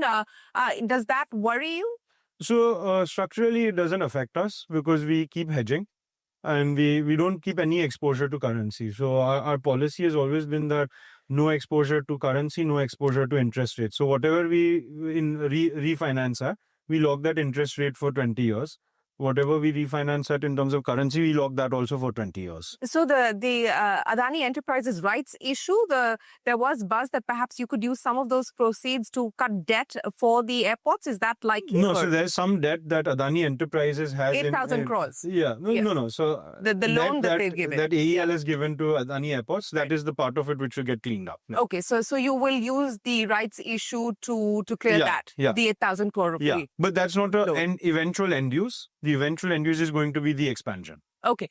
You talked about capital markets. So an IPO for the airport infrastructure story from India for you, when is that likely? Are you working towards it? So absolutely. I think right now it's fluid in terms of which option to go for. There's always an option of a demerger from Adani Enterprises, which is what we had done in the past. There's also an option of IPOing. I wouldn't say we're leaning one way or the other. Also whether to get in an anchor at the right time to establish a value benchmark. A strategic or? A strategic anchor, someone who can, has a name in the market and is able to... In the airport business? At the airport business. So giving the airport business itself the right value benchmark before we demerge or IPO. That's also something we're considering. But right now I wouldn't be able to give you a firm date, but definitely over the next 2-3 years, you would see something coming up. What would you said that there's no decision yet or no preference yet on which route you decide to take. But as you evaluate both these options, what are some of the pros and cons of both, either the demerger or the IPO? I mean, look, demergers are something that we are used to. We've done IPOs before in the past, but what demerger allows us to do is unlock value to enterprise shareholders directly. And that's something that they also do expect. And an IPO really doesn't allow us to do that. And but it does create a lot of buzz. So I think it's evaluating between those two, that whether we are able to push the value of the business as much as we can on day one, or we give the right return to shareholders on day one and then push the value sustainably. So I think we're leaning more towards demerger, but I would say the decision hasn't been made today. Okay, the decision hasn't been made today, but you anticipate that call in the next... Sometime soon. Okay, so sometime soon. But, 6 airports through the privatization route. If the government were to put more airports up for privatization, do you still have the appetite to take on more? Absolutely, you do? Yes. I mean, if you see the airports that have been sort of identified for the next round, there's a lot of them which have a lot of potential. And that's why we think we would be quite aggressive in the next round as well. Which ones are most suitable for you? I'm not going to say that on live TV. Come on, which ones have you identified as key assets that you would like to go after? So as of now, I would say all 11. All 11? Yeah, absolutely. So that's the kind of appetite that you have. Absolutely. Do you have a war chest that you're going to put to work as and when that process So starts I again? don't think we'll need a large amount of capital upfront. What is going to be quite helpful is the amount of work we have done on the existing platform. So in terms of people, process, technology, is something that we don't need to reinvest now. So we can simply extend it now to whatever new airports that we add. We've been training our second line of people quite well to be able to extend into new airports that come in. So we don't need to go out and buy talent. We have actually grown that talent in-house. The technology that we are using to run an airport like Navi Mumbai is something that we can extend immediately on day one. And the processes was also something that we've, again, part of it adopted from outside, part of it grown in-house, and then sort of engineered it over time to be as good as it is today. Of course, it's never perfect. But that's something that will also extend to new airports. So I don't think capital is the problem. I think it's more the opportunity. As and when the opportunity does arise, you're in the market for all 11 is what you're pointing out. But what's special? You've talked about technology and you talk about the fact that this in a way is going to be the airport that showcases your ambition of putting together a new modern airport, not just for India, but benchmark to global standards. What's going to be special and new here at the Navi Mumbai airport? So, actually it's in the name itself. It's New Mumbai. So if you look at the existing Mumbai airport, and you compare this, while you'll see some traces of the same heritage, but everything here has a new feeling to it. So, the entire backbone infrastructure that we're using to run this airport on technology is completely new. And what it's allowing us to do, very small use case, I'll tell you, is for passengers, one of the biggest anxiety is that where is their bag? How long is it going to be before it comes up on this baggage belt? And we are able to track it to the 30-second interval. So we can tell passengers that don't worry, your bag is going to be here in the next 6.5 minutes. So that gives them the sort of relief of stress that they can go around and do something else, and they get an alert when their bag comes in, which no airport in the world does today. They do it that it's arrived at an airport, but not to the level of a belt. And you're saying individually? Individual bags. Okay. Individual bags, not a flight. Individual bags. Okay. Yeah. So that's, one of the things that's because of the new backbone that we've developed, it's allowing us to do. There's a couple of other things that also we're exploring is how do we use AI to actually automate a lot of processes that are repetitive and manual and SOP driven. So using agentic frameworks to actually, make phone calls and coordinate with 5 people. Using a very smart voice agent, you can do that. You don't need people to actually sit and How many make people, those by calls. the way, here are working on the Navi Mumbai project? During construction was about 25,000 people. Once we start operations in phase 1 itself, it will be about 5,000 people directly, plus add a couple of thousand more indirectly. Okay. Yeah. So technology is going to be the big USP as far as this airport is Technology concerned? and hospitality. Okay. What's going to be different on the hospitality front? So hospitality, what we've done is actually trained our entire staff, be it housekeeping, shop staff, lounge staff, our ground handling staff, in a hospitality school. So we want people to get the same experience they would get at a Taj or an Oberoi at an airport. So when you go and speak to a person, you shouldn't feel like that it's going to be like a overbearing kind of conversation. The way people greet you, the way people, just guide you around the airport or deal with you in terms of check-in, etc., has to be the same experience you'd get at a 5-star hotel. But it's for the common man. Okay. Well, speaking of hospitality, I think one of the problems that we saw emerge at the Mumbai airport was the lounge operators saying that we've been squeezed out, so to speak, out of the airport. How do you respond to that? And do you not believe that there should be access to more than just your services? No, absolutely. There has to be. See, more than that, I believe in efficiency. What was happening in the entire market is not something that was only in Mumbai, but across the entire India. Was there's these companies acting as middlemen, and really once you have scale, all we did was cut out that middleman and pass on a lot of the benefit to the consumer. So when the consumer is benefiting, our margins are increasing. That's just efficiency getting created in the system. It's not someone being squeezed out. So across the board, even on the retail side, you will continue to control everything. Absolutely, but we work with partners. Okay. We keep on working with partners. So.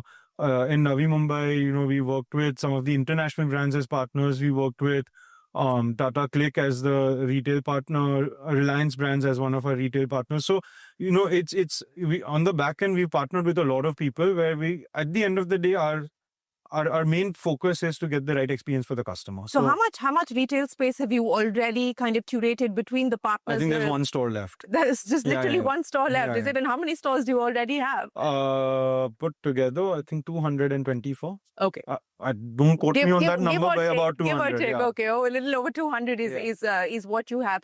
Both in terms of the aeronautic revenue as well as the non-aero fee, how do you see that mix changing over the few years, next few years? Right now, at a platform, we are 50-50. Mumbai is slightly higher. It's about 60% non-aero, 40% aero. We see that over the next 10 years, aero will be 10% of the overall revenue. Really? Yeah. 40% to 50% will be non-aero, and another 40 odd % would come from city development. Yeah. Okay, from city development. City side development. Yeah. So you're saying that the actual aero operations are going to be down to just about 10% of revenue. It's the most critical part, but it's not going to be the most revenue generating part. I mean, it still will be, but in the larger scheme of things, the weightage will be there. And when you talk about city development, lay out the roadmap for us, what we're talking about. Oh, absolutely. So across our existing portfolio, we have a pipeline of 400 to 500 million square feet of development. I wouldn't say over a certain period of years because we time it as per market. In the first phase, we are doing about 22 million construction, 14.5 million leasable area across Mumbai, Navi Mumbai, Ahmedabad, Lucknow, and Jaipur. And in terms of product, we are focusing on hospitality, hospitality-led retail, hospitality-led commercial and office, and hospitality-led entertainment. So in Navi Mumbai, we are doing about ultimately 15 hotels across 5-star, 4-star, 3-star, and sort of transit hotels. We're doing actually more than 15. We're doing an arena that can house 25,000 people coming in. Because again, because of the connectivity of this place, it's super easy for people to come in and out, and it's just a perfect place. We're doing upwards of 7-8 million square feet of office space over here. A massive retail mall, which will start off as one of India's first outlet malls, which is a concept that doesn't exist here. Yes. And then eventually transition as the area picks up into a high street mall. And by when do you expect all of this to happen? That's what I was talking about. The first phase of 14 million is coming online in 29-30. Okay, 29-30.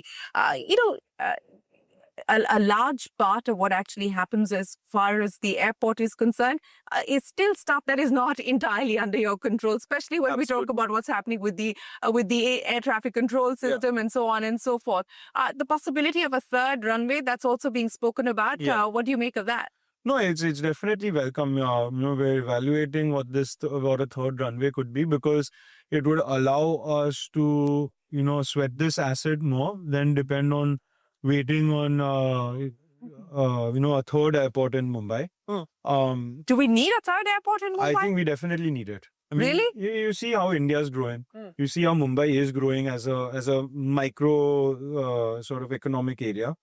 And, a city of this size, of this population, with this kind of speed of GDP growth, you will need a third and maybe a fourth airport. Why London has 5 airports, why can't Mumbai have 3? Okay. We don't know whether we're going to have a third, but we certainly have the second now. Absolutely. So 20 million annually. Yes. You hope to be able to get to that number?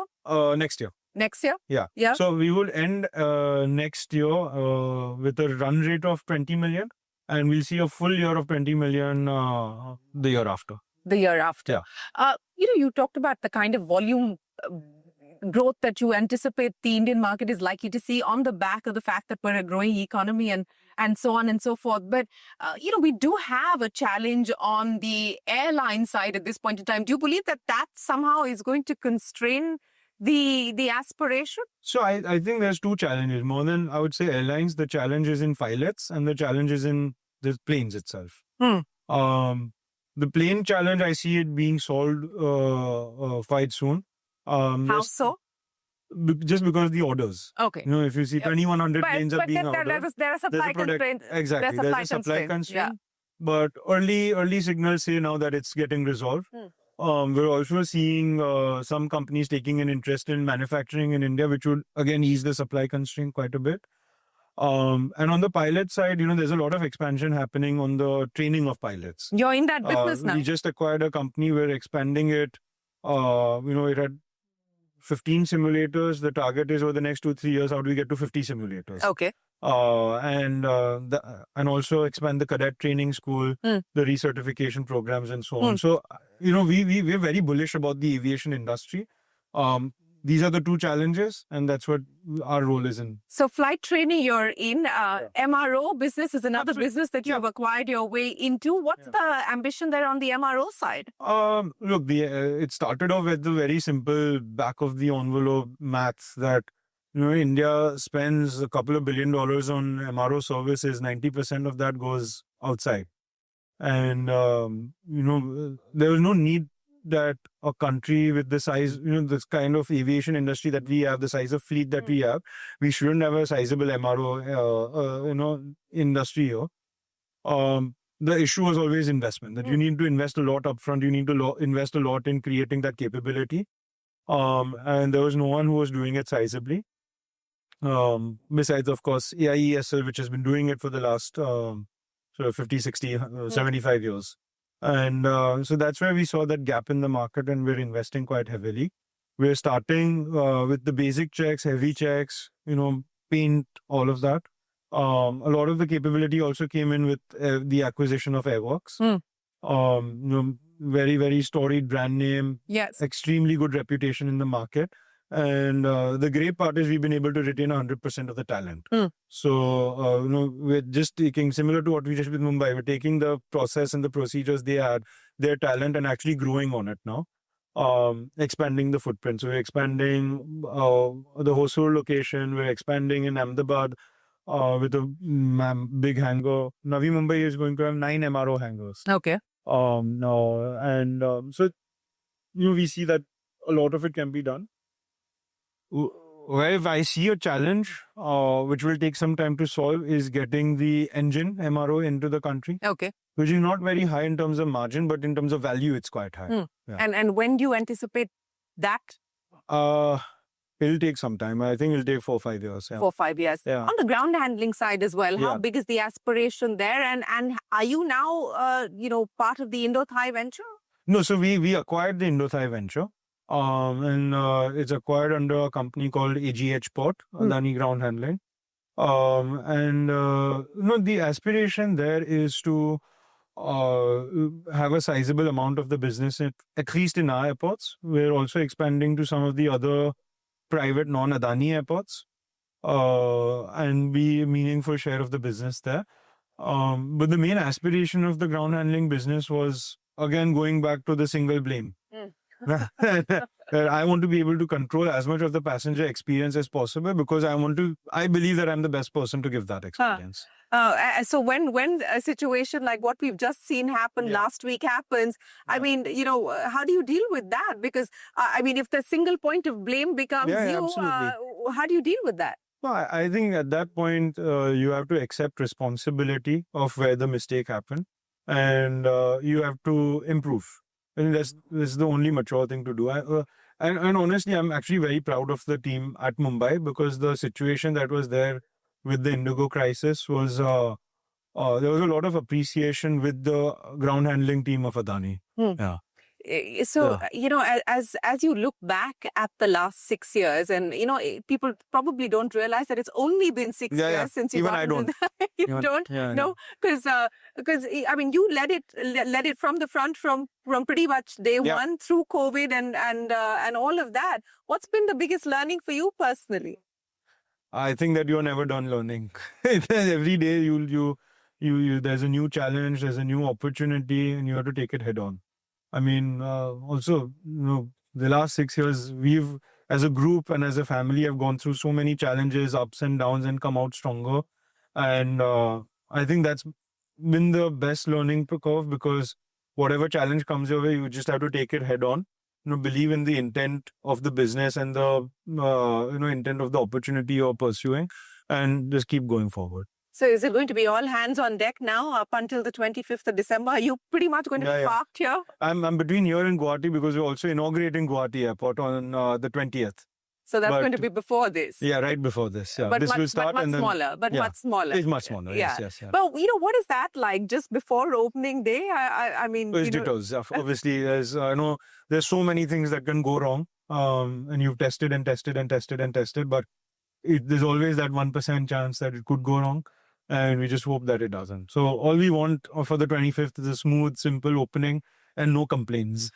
and no complaints. Yeah. Well, Jeet, we wish you the very best of luck. Thank you so much, with the launch as well as with the airports business. Absolutely. And we look forward to hearing more from you as things get on stream. But thanks very much for joining us here Thank today. you so much. Well, with that, it is time for us to wrap up the CNBC-TV18 special. That was Jeet Adani giving us a blueprint of the Adani Group's aspiration for India's aviation sector. Everything but airlines. That's the big story. From all of us here on the team, goodbye and many thanks for watching.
Hello and welcome to this special broadcast on the monetary policy. I'm Lata Venkatesh. The minutes of the latest RBI Monetary Policy Committee meeting has been released. There was a unanimous decision to cut rates by 25 basis points. In the minutes, there was also unanimous recognition that the 2% inflation average this year gives space for a rate cut without any fear of overheating of the economy.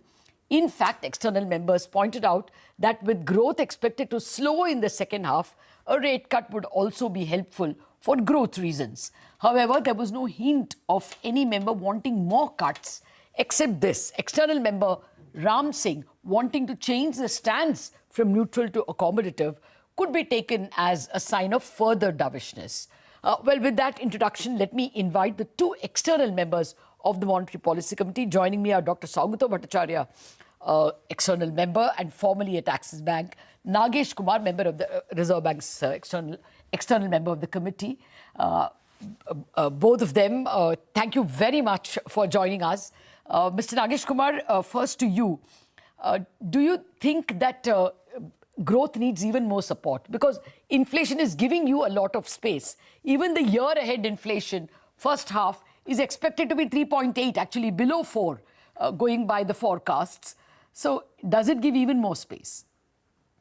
Yeah, well, these Q2 numbers were very encouraging at 8.2% kind of growth, which made H1 to be at 8%, which was, I think, very solid, very robust. However, very soon we got the numbers for October, which showed that the economic activity had peaked in Q2, and there were some moderation of all different trends, especially the industrial sector, the mining, contracting and manufacturing barely 1.8%. So we thought we need to give some support to growth, and fortunately the inflation numbers going down further to 0.3%, in October, gave the policy space. And so we thought it is important to sustain the growth momentum carrying through in second half of the financial year with the rate cut, and add to the fiscal initiatives that government has taken, including the export promotion measures and credit guarantee scheme, Yes. etc., etc. Okay. Saugata, what's your sense about, or what was the discussion in the MPC on the external issues? The rupee had already started wobbling from November 15th. We saw a sharp deceleration heading towards 90, even when the meeting was happening. Is not that a worry? Even if monetary policy is stitched for domestic circumstances, is this not a worry? So, Lata, thank you very much for having me on your show. Again, my usual disclaimer that I speak only for myself, not for the MPC. So the question that you asked, I'm going to evade that for the time being. Okay. So, obviously, the external situation, the external environment is a factor, an input into the monetary policy decision, but that's only from the periphery. It's not core and central. And there are, as you know, multiple arguments for in an open economy environment, etc. So I'm not going to rehash all these arguments. For me, this time my thinking and actions were totally focused on inflation, much more than on growth. Multiple reasons, because in October itself, the space had opened up because of the low inflation then. The even lower than forecast undershoot of inflation further opened up space. So I thought that was the space had opened up. This was now, as Dr. Nagesh Kumar mentioned, this was the time for acting on that space which had opened up. So what I'm saying is, despite that 8% H1 growth, there are very little signs of any overheating in the system. Capacity utilization remains around the 74-75%. To my mind, to my thinking, inflation overheating only begins around when capacity utilization begins to approach 80% or so. Household inflation expectations remain anchored. Yeah. So all of that, to me, essentially, this was basically a risk management cut. Q2 inflation was 1.7%. Q3 inflation is forecast at 0.6%. Although Q4 inflation is expected to go up above, we do not want to be seen to be behind the curve at this point in time. So that essentially rounds up the argument. There are multiple other considerations, but let me stop here. Okay. Dr. Nagesh Kumar, actually, the same question to you. Does external environment even get debated? Because you all met in a situation where it was crying out to be debated. Yeah, well, external, environment, of course, had been very challenging all of this year. And in particular, India facing the Trump tariffs of very high order, which have affected, potentially the demand for a number of industries, especially labor-intensive industries, which also had the jobs issue linked to. Yes. So altogether, I think the need for sustaining and supporting economic growth was very much on the table, and we thought taking advantage of these very benign inflation numbers, we could support that by cutting the cutting the repo rate by 25 basis points. And on that, all of us agreed to. So it was easy to move ahead. Okay. Saugato, what is your stance on what Professor Ram Singh has argued? I don't know if he presented it in your discussions, but in the minutes he argues that probably India's potential growth is 7.5% because productivity has increased for various reasons, investment in infrastructure, digitalization, etc. And therefore, we should not consider 7.5 or 8 as an unusual rate of growth. That is a standard rate of growth. Is that something that was discussed, and would you buy that our potential growth has increased? So again, I'm not going to comment on anything that Professor Singh has said. These are my own views. Okay.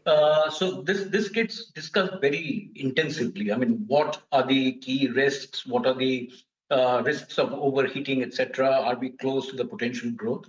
So I think the collective thinking that emerged was that this rate, 5 quarter, is consistent with macroeconomic stability. By macroeconomic stability, I mean a lot of things, particularly the external environment. If I can just quickly, briefly come back onto the rupee discussion, which is what is encapsulated in macroeconomic stability in the external environment, etc. This is a hypothesis I'm putting forth. Is that, to my mind, what I have seen in the past, the empirics of the rupee, the Indian rupee is mostly determined by growth, not only peripherally, maybe on the interest rate differential. So I think that was another, but at least I didn't discuss that to any great extent at this meeting. But let me leave that thought with you. So together with this, I think now with potential growth, because we don't really know. I mean, Professor Ram Singh's estimate might be different from mine, Dr. Nagesh Kumar's, etc.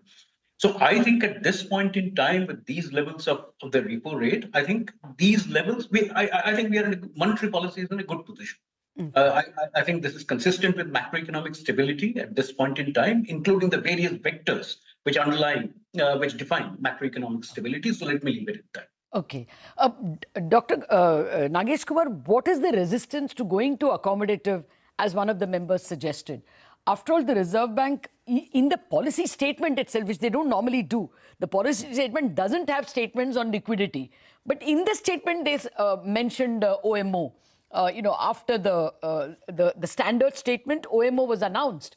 If they are ready to give so much liquidity through an FX swap and through OMOs, why not go to accommodative because that's what they're doing. They're accommodating. Yeah, exactly. No, I think definitely the sense is that we are accommodative. But, now that, the policy space for rate cuts is getting, exhausted very quickly. And so,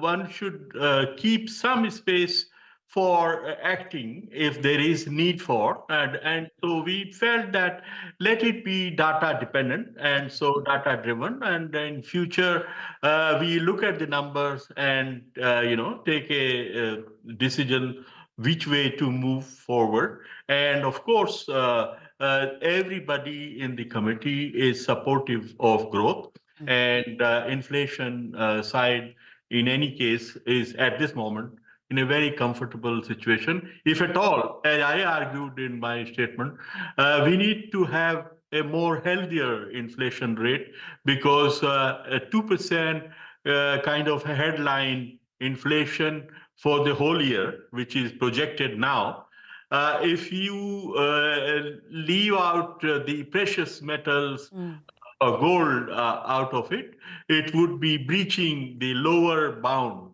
of the flexible inflation targeting regime. So we need to, have even a slightly better inflation rate.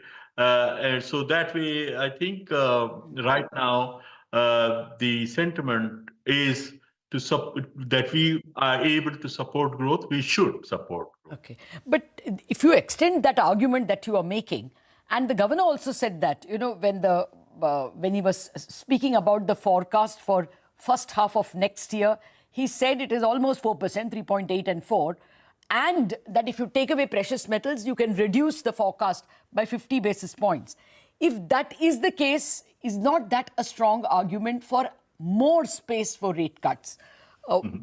Is that something you would agree to? Yeah, one will have to see how it goes, and because the dynamics is to be seen, not just inflation numbers. So growth versus inflation, both of them, that balance we need to always keep an eye on. Okay. Well, Saugato, the other issue that comes up is, did the committee at all discuss whether 8.2 is the right measure of the growth? There have been a lot of erudite arguments that the deflator probably is in an unusual position and maybe does not completely absorb services sector inflation numbers. Did you all discuss at all whether 8.2 is a fair measure of our growth? So obviously, RBI research, which you are familiar with, is very, very intensive, is very detailed on this. So even more than the expert commentary that all of us read, their research, their division's research, our discussions, etc., discuss this in great detail. So I totally agree with Dr. Kumar that, one is the issue of potential growth, one whether we can keep on growing at 8% without the system overheating, whether we need to be moving towards with a rate cut, encourage growth, etc., encourage bank credit to the enterprises. So whether we can afford to do that, what are the capacity utilization levels which are consistent with a neutral rate of interest? So all of that. I totally agree. So the only thing that I can and you have the forecast numbers. With 7.3% full growth. No one doubted 8.2 amongst y'all external members. No, so we know the reasons. We know the reasons. There was the base effect of Q2 last year. There was the low inflation, WPI, CPI. Your readers all know or have read about this, what the mechanics are of computing the GDP growth. So extensively discussed. Okay. So, all of this was validated by the underlying numbers. And this is the reason for the forecast, right? This is how the forecast happened. Yep. So, H1, 8% growth, then going down gradually to 6.9 or whatever. So, no, it's just that when we speak to corporates off air, off television, most of them admit it doesn't feel like an 8.2% growth, and most of them admit it doesn't feel like a 0.25% inflation either. When you speak to corporates, Lata, are making money. I mean, their profit growth, you would know. I mean, you track this on a daily basis. The profit growths are very, very robust. No, on the contrary, earnings growth of Nifty companies came in mid-single digits. No. So I mean, all of that. So in the last policy, so this is the whole range of corporates, not just the Nifty corporates. Okay. So profit. Yeah, mid-caps have done well. Mid-caps have done well. Profit growth is very robust, which is the part which goes into the GVA, the gross value added, the corporate value added. Saugata, one more thing, because in the previous minutes you mentioned it, aren't you worried about savings rate? Savers not getting compensated. Like I told you, a lot of general janta tell you it doesn't feel like 0.25% inflation. They laugh at me, they troll me when I say that inflation is, so low. But is it not unfair to them? They don't feel the impact of low inflation so much. Prices are high. They're just lower than the year ago level. So people feel the pressure of prices, especially services. On top of that, they're not getting really a good return for savings in terms of interest rate. Was that a thought in the policy discussions? No, I mean, you can't really rely on anecdotal evidence in this. I mean, you have the surveys, you have the household inflation expectation surveys. Outside the RBI, you have the business inflation expectation survey from IIM Ahmedabad. So there are these multiple surveys. And exactly as you said, this is the same argument in the US. Inflation is low, but prices still remain relatively high. So that is not an issue at all. Okay, fair point. Running out of time, Dr. Nagesh Kumar, was there any discussion or worry about the new base year and the new series? I mean, the RBI is making decisions, all of you are making decisions based on a forecast, which may look very different when the new series comes. Did you get any hint, any help from MOSPI as to what change will those new series make to the inflation number? Will it look like 3.8 and 4? Will it look much lower, higher? Anything, any hint you got? Yeah, well, no, at the committee, I think we didn't have enough information about new series. And so obviously there was no discussion. Of course, everyone is looking forward to the new series of GDP as well as of CPI. And as an economist and what one is reading, one would expect that the basket of consumption will undergo some updation. Okay. And maybe that will make it slightly more robust than it has been, because right now the weight of food products is extremely high at about 46%, which tend to be very volatile. And so over time, the consumption basket of people in India had changed, and so that should be reflected. So I would expect that the new series would have greater stability in terms of day-to-day fluctuations. Yeah. Okay. Saugata, I'll give you only time for a monosyllabic answer. Any scope for further cuts? It's wait and watch, as Dr. Nagesh Kumar mentioned. I mean, this has now to be data dependent. I mean, it's very, very difficult. Data dependent, so both of you are not ruling it out, and that's exactly what the governor said in the press conference. Thank you very much, Saugata Bhattacharya and Nagesh Kumar, for helping us understand the minutes better. That's it on this edition of a special look at the minutes of the RBI Monetary Policy Committee. We're going to a break. More news and updates lined up for you.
Hello and welcome to Business 360. I'm Shireen Bhan. The headlines that we're tracking for you this evening: the Sensex and the Nifty snap a 4-day losing streak, but the gains on Friday not enough to offset the weekly losses. The rupee regains more lost ground and is back below the 90 mark against the dollar. Japan's Mitsubishi Finance buys 20% stake in Shriram Finance for over 39,600 crore rupees. This is the largest foreign direct investment in finance and the biggest investment by a Japanese company. Mitsubishi will pay a one-time non-compete fee of about 1660 crore rupees to Shriram Ownership Trust. The stock hits a 52-week high. 8 flights on Christmas and 30 flights by February. Adani lays out the blueprint for the Navi Mumbai airport, as Adani will bid for all 11 airports slated for privatization, leans more towards a demerger than an IPO, rules out starting a new airline, says it does not fit Adani Group's capital discipline. That's an exclusive. ICICI Prudential AMC, India's most profitable asset management company, makes a strong debut on the bourses, lists at a 20% premium to its issue price. The 10,600 crore rupee IPO was the second most subscribed issue of 2025, with bids worth 3 lakh crores, becoming the 5th ICICI Group entity to go public. A stormy winter session of Parliament adjourned sine die, with productivity crossing 100%. 8 legislations were passed by the Rajya Sabha, including the overhaul of the Rural Employment Guarantee Scheme, 100% FDI and insurance, and the opening of the nuclear energy sector for private companies. But Parliament did not take up the issue of air pollution. President Trump signs an overarching legislation targeting China. This includes the Biosecure Act, which limits Chinese biotechs and manufacturers from accessing federal funding. Piramal Pharma chairperson Nandini Piramal calls the move a positive for India, but adds it will take anywhere between 12 to 24 months for the China Plus One approach to reflect in the financials of Indian companies. South Korean gaming company Kfin announces a 6,000 crore rupee fund to invest in Indian startups. Krafton's India CEO sidesteps questions on potential interest in Rajasthan Royals IPL team, but expresses interest in investing into sport. That's another exclusive. Violence and unrest grips Bangladesh after the killing of a popular student leader who's an outspoken critic of India. The interim government blames fringe elements, appeals for calm. Offices of 2 popular newspapers torched. Assistant Indian High Commissioner's residence comes under attack. European leaders commit $105 billion as loans to Ukraine, expected to cover 2/3 of the war-torn country's financing needs for the next 2 years. But EU leaders failed to agree on using frozen Russian assets to fund the loan. TikTok's parent company ByteDance signs binding agreements with investors to avoid a ban in the US. Half of the joint venture will be owned by a clutch of investors, including Oracle, Silver Lake, and Emirati investment firm MGX. Well, straight to the day's market action. The Lal Street snapping its 4-day losing streak, ending near the day's high today. The Nifty did manage to close above the 25,950 mark, with 40 stocks ending in the green. 150 points higher there on the Nifty. The Sensex up 450 points, a 700-point move on the Nifty Midcap, and the Nifty Bank Index also closing 150 points higher. The broader markets outperforming the Sensex and the Nifty today. For the week, the Nifty and the Sensex ended lower, and that's for the 3rd straight week. The Midcap Index did manage to eke out some gains, but the PSU bank stocks were the star performers for the week. From commodities to the money market, the rupee showing signs of a recovery, ending the day at 89.27 against the dollar. This was supported by corporate dollar inflows and easing crude oil prices. The rupee has fallen nearly 6% in 2025, making it one of the worst performing currencies in the emerging market basket. In the commodity market, crude oil prices edged lower and are set to close down for a 2nd consecutive week. Hopes of a Russia-Ukraine peace deal outweighed concerns over potential supply disruptions following a blockade of Venezuelan oil tankers. But the top story this evening: Japan's Mitsubishi Financial is investing more than $4 billion to acquire a 20% stake in India's Shriram Financial.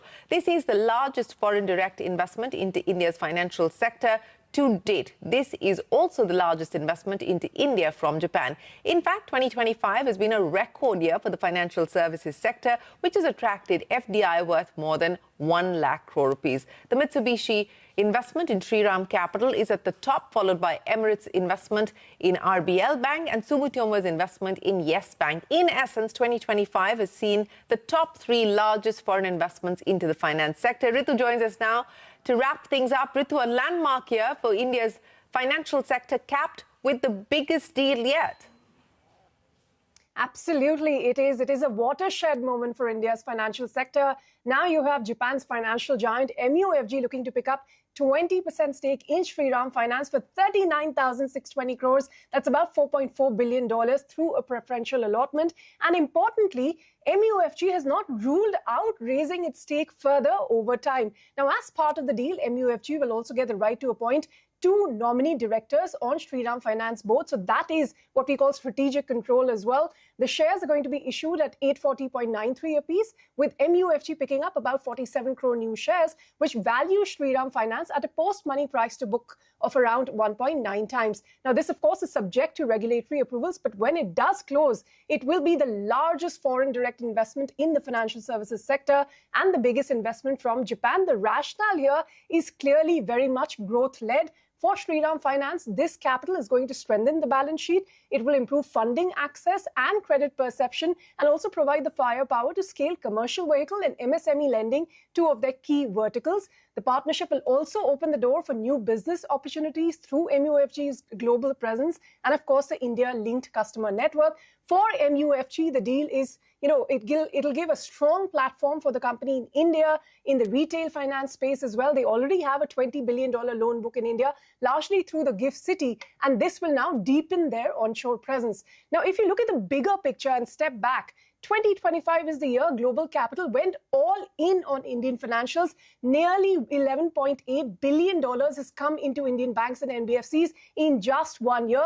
And about $6.8 billion of that is from Japan alone. So, we're seeing a bit of a Japan wave, if you'll call it that. But overall, with this kind of foreign money coming into India, it's not just hot money. It is sticky. It is strategic capital. There are board seats, there are lock-ins, there's governance influence. So very different from, say, 2020, 2023, where foreign flows were largely minority, portfolio style, exit-driven. Whether that is Emirates NBD's 60% takeover of RBL Bank, IHC's promoter-level bet on Sammaan Capital, or SMBC becoming the largest foreign shareholder in Yes Bank. Investors are taking real control. And at the center, very much, of this global capital wave is the MUFG Shriram Finance deal, the biggest check and the clearest signal, that this is arguably the defining transaction of the financial markets for India in 2025. They are ticking all the right boxes, and that is why perhaps, they are attracting investment. Of course, we have seen investment flowing in from Japan. We have also seen investment flowing in from UAE. From that standpoint, perhaps, the Shriram Finance kind of a entity would be, support to Shriram Finance entity through MUFG will go a long way. They will have to be innovative in where they put out the money. If they say we're going to do more of the same thing, I think that's going to be a value destroyer. Because what you're going to do is you're going to create bubbles in these markets. If all of RBL's money is put into SME banking, you'll see a bubble there. If all of the 39,000 crores times 5 leverage is put into consumables and commercial vehicles, you're going to see a bubble there. Well, that's the big deal of the day. Now, India's most profitable asset management company, ICICI Prudential AMC, made a strong debut on the bourses today. The stock listing at a 20% premium to its issue price. The 10,600 crore rupee IPO was the second most subscribed issue of 2025, with bids worth 3 lakh crores. The portion reserved for qualified institutional buyers was subscribed close to 124 times. ICICI Pru AMC is the 5th ICICI Group entity to go public. The big newsmaker this evening, 28-year-old Jeet Adani, the director of the Adani Group's airport business, spoke exclusively to CNBC-TV18 just days before the first commercial flight landing at the new Mumbai airport on the 25th of December. The airport will begin operations and handle 8 flights a day, which will be scaled up gradually to about 30 flights a day by February. Adani is upbeat on expanding the airport business and will be bidding for all 11 airports slated for privatization. However, Jeet Adani ruled out starting an airline, saying it goes against their capital discipline. When asked about future fundraising, Jeet Adani also said he's leaning more towards a demerger instead of an IPO. The company is also planning to refinance its debt, and there are no immediate plans to cut debt. Here's an excerpt of that exclusive chat. You're all set to launch the Navi Mumbai airport on the 25th of December. Why did you choose Christmas? No, I always wanted to be Santa. You did? Is this your gift to the city? Exactly. No, but on a serious note, we chose it because it's the lowest load and we wanted to have a smooth start. So, better to have a nice, smooth rolling start than to have a jerky one on the first day. And we'll be ramping up over the next month or so. Our operations, the number of flights will steadily be increasing. There, which you can see when you walk in, which we also need to fix up over the next month, 45 days. Right. And then we'll see a full-fledged, high-intensity operation starting February onwards. Okay, so let's talk about what happens on the 25th of December. How many flights do you start with? And between December 25th and February, which is when you expect full intensity operations, what should we expect? So we'll start with 30 flights a day, targeting about 8 flights an hour in terms of capacity. And where we go, when we go into February, that will go up to about 24 to 30 flights an hour. So what we're doing in a day, we'll be doing in an hour. Speaking of investment, let's also talk about debt. Debt of a little over 27,000 crores at this point in time. What's the debt reduction plan? I don't think there will be a debt reduction immediately. I think it's more changing the structure. So if you see Navi Mumbai today, it's been financed using classical project debt from Indian banks. At some point, we want to, once it's operational and stabilized, and before we begin the next phase of Navi Mumbai, we would want to refinance and take the Indian banks out because we would want to tap them again for project financing. Okay. And that's been our model if you look at any of the businesses. So we use Indian banks during the project life because that's the sort of appetite that they have.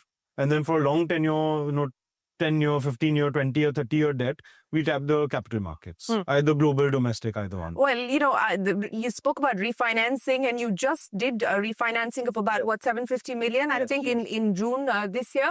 What about the currency risk at this point in time? We've seen the rupee depreciate now to 91. Does that worry you? So structurally, it doesn't affect us because we keep hedging. And we don't keep any exposure to currency. So our policy has always been that no exposure to currency, no exposure to interest rates. So whatever we refinance at, we lock that interest rate for 20 years.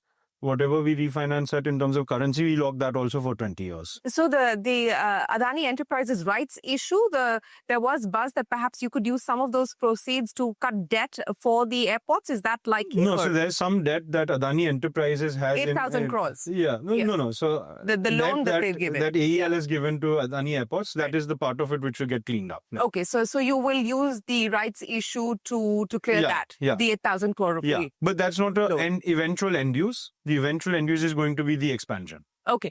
You talked about capital markets. So an IPO for the airport infrastructure story from India for you, when is that likely? Are you working towards it? So absolutely. I think right now it's fluid in terms of which option to go for. There's always an option of a demerger from Adani Enterprises, which is what we had done in the past. There's also an option of IPOing. I wouldn't say we're leaning one way or the other. Also, whether to get in an anchor at the right time to establish a value benchmark. A strategic or? Strategic anchor, someone who can, has a name in the market and is able to. In the airport business? At the airport business. So giving the airport business itself the right value benchmark before we demerge or IPO. That's also something we're considering. But right now, I wouldn't be able to give you a firm date, but definitely over the next 2-3 years, you would see something coming up. What would you said that there's no decision yet or no preference yet on which route you decide to take. But as you evaluate both these options, what are some of the pros and cons of both, either the demerger or the IPO? Look, demergers are something that we are used to. We've done IPOs before in the past, but what demerger allows us to do is unlock value to enterprise shareholders directly. And that's something that they also do expect. And an IPO really doesn't allow us to do that. And but it does create a lot of buzz. So I think it's evaluating between those two, that whether we are able to push the value of the business as much as we can on day one, or we give the right return to shareholders on day one and then push the value sustainably. So I think we're leaning more towards demerger, but I would say the decision hasn't been made today. Okay, the decision hasn't been made today, but you anticipate that call in the next? Sometime soon. Okay, yeah. sometime soon. We'll enter a break, but coming up next, the stormy winter session of Parliament adjourned sine die with productivity crossing 100%. That and more when we return.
India's Met Department has issued alerts for several North Indian states and union territories as dense fog blankets the region. This includes the national capital, where a red alert has been issued. Over 150 flights were cancelled at the Delhi airport, more than 230 delayed by nearly 50 minutes on average.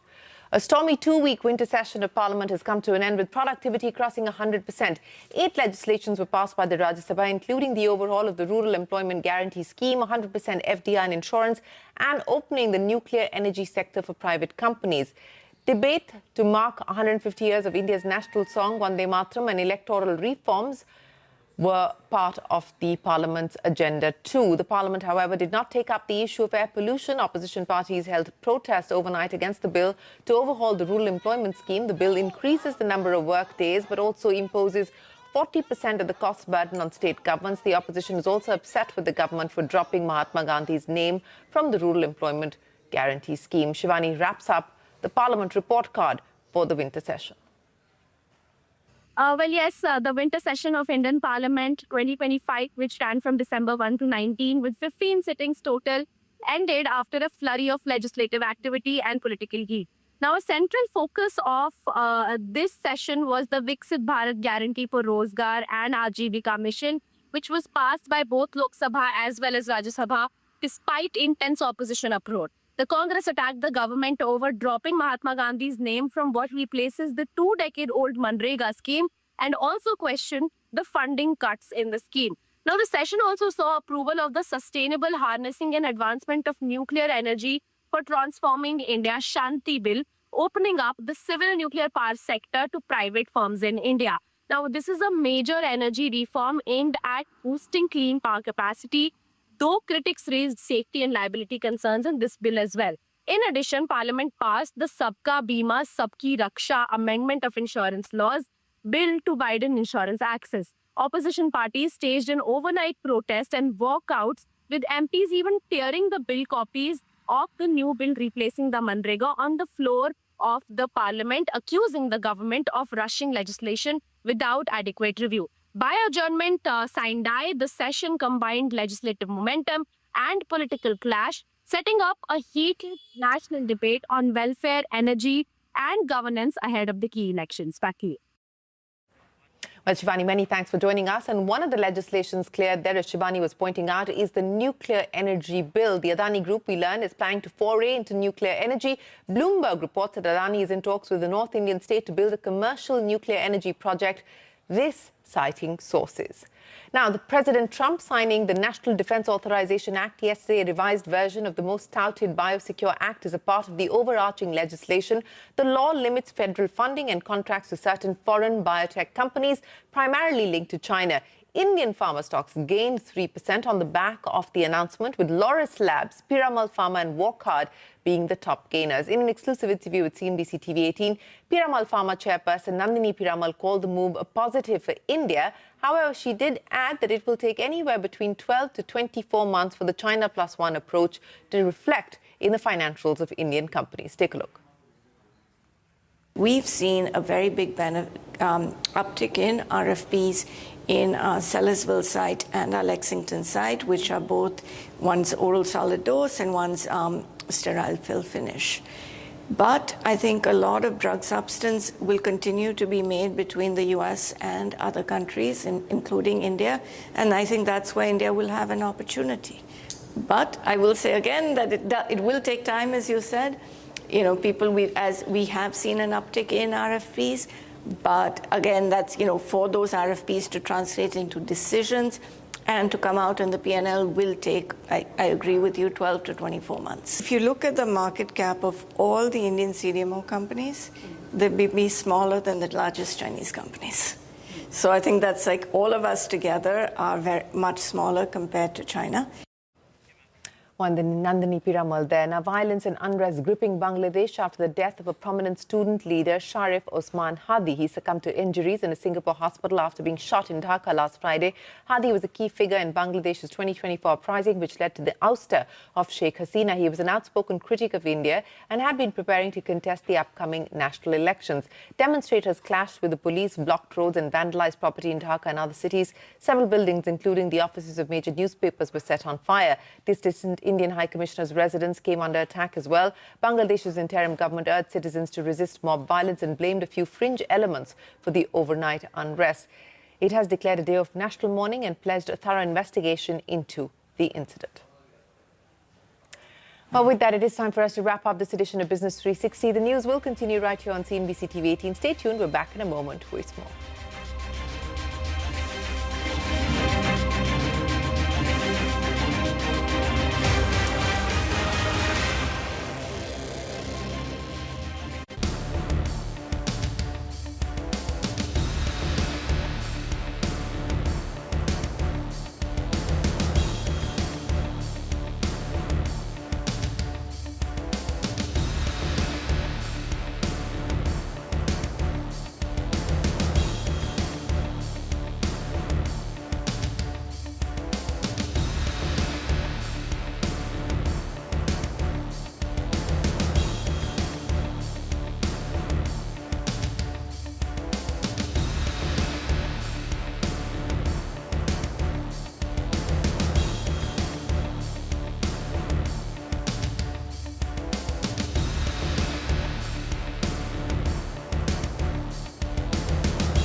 Hello and welcome to Startup Street. I'm Arundhati Ramanan and these are the headlines that we're tracking for you from the startup world.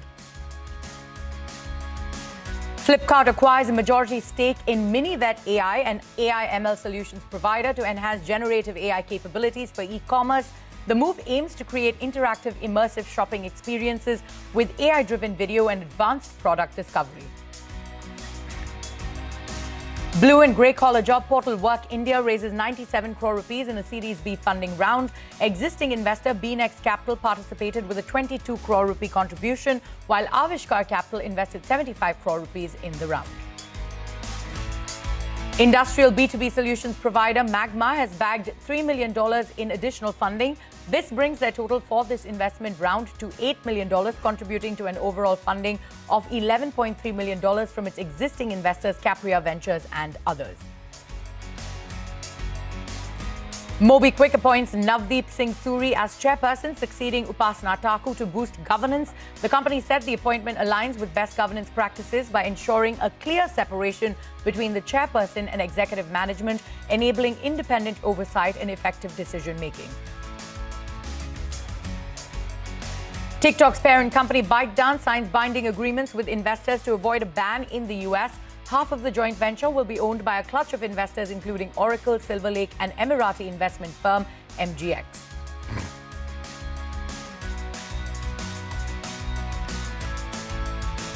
Those were the headlines that we're tracking for you this evening. But on what's brewing today, India's electric two-wheeler story is accelerating and homegrown players are beginning to scale with discipline. Bengaluru-based Oben Electric has just raised 85 crore rupees in a pre-Series B round backed by prominent Indian-American family offices. The capital comes at a crucial inflection point after a 10x jump in revenue over the past year and with the company targeting 100 crore rupees in FY26. With plans to expand its retail footprint, launch new products and move toward profitability, Oben Electric is positioning itself for its next phase of growth. Joining us now is founder and CEO Madhumita Agrawal. Madhumita, thank you so much for taking time out and being here with us on Startup Street. You know, Oben Electric has just raised 85 crore rupees, right? It's a Series B round backed by Indian-American family offices. What does this capital sort of enable you to do differently or faster as you enter your next phase of growth? First of all, thank you so much for having me. Yes, this is at this stage of our growth where we have received our pre-Series B. It's a very critical time, right? When we have, in past 1 year, we have seen the kind of ramp up we have done, established the entire, network expansion, stabilizing our manufacturing. So this funding will help us to further ramp up in the sense right now as our almost 85 stores are live right now, if you see, with along with service centers. Now our target is that by closing this financial year, we will touch almost 150 stores pan-India, almost 18 plus states where we are present right now and going deeper in those states. That's the first milestone that we are targeting. The second milestone which we are looking at with this funding, which will kind of mobilize that, is the COGS break-even, which we are going to close this financial year with, which is a very big milestone in automotive industry. Looking at, as when I'm talking to you right now, currently we are material break-even, which is again in automotive industry, because as you understand in automotive, the bill of material is the biggest part of in structure, cost structure, right? So I think right now we are at a break-even at the material margin. Now we are moving towards COGS, which is a very big milestone for us. And definitely in next 2 years, we are planning to have 500 plus stores along with service centers. And that is what we are looking forward to. And I think this investment, pre-Series B, which has come in right now, is very, very at a critical stage where we are moving towards profitability. CY27, another very big milestone, which we are marching towards. Sure. Which for next year, our target is. Absolutely. And we'll go into detail with that. But you've sort of delivered this 10x revenue growth in just about 12 months, right? So if you could talk to us about what changed on the ground, from customer adoption to execution, what helped Oben reach this sort of inflection point? Take us through the demand picture that you're seeing for your products. Yeah. So if you, as you understand, we are sitting in a motorcycle market, right? India is a large motorcycle market. But yes, electric motorcycle has just started to take off with a lot of announcement happening, and we are having Oven Electric is having a head start there. So what we focused on was definitely we have been talking about vertical integration, the product being the hero, right? So that was our first focus, to get the product, keeping the customer in mind. Who is my customer? That's the first kind of a thing which drives this kind of a growth. That is, your product is first, and the kind of the consumer it is, providing them that kind of a matching product. Second is your definitely with vertical integration, your quality comes in, reliability comes in. So that is what is also a very important, and reliability in automotive is a very critical thing. So that is the second thing which drives that, not just your product is great, but how reliable it is, because automotive is a long-term product, right? 7 to 10 years bare minimum is where the consumer is in touch with us. Right. Next very important thing, last but very, very critical in our industry, is service. I think all our stores have a dedicated service center where we have our specialized team training these service center people. And that is where it also makes a lot of difference for a new brand coming up.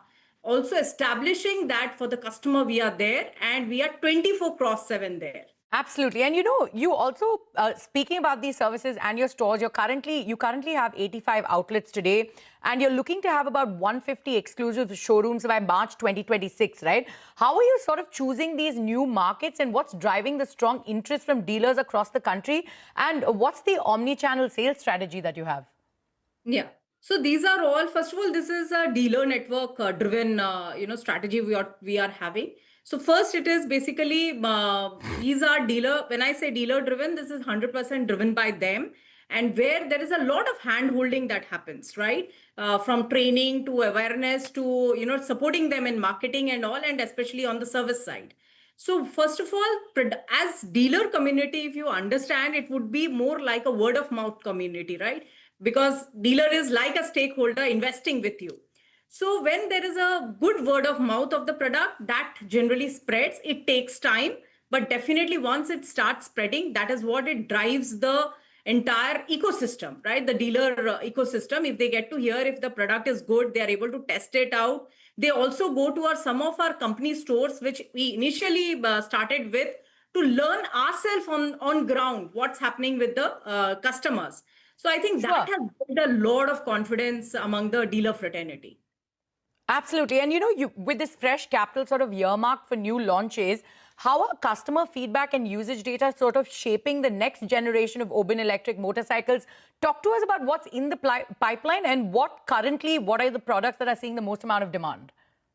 So right now, if you see the latest one, the Rorisi Sigma, that's the hero right now, which is really driving the sales with the new TFT color display and the new red color, right? That's kind of driving the excitement within consumers.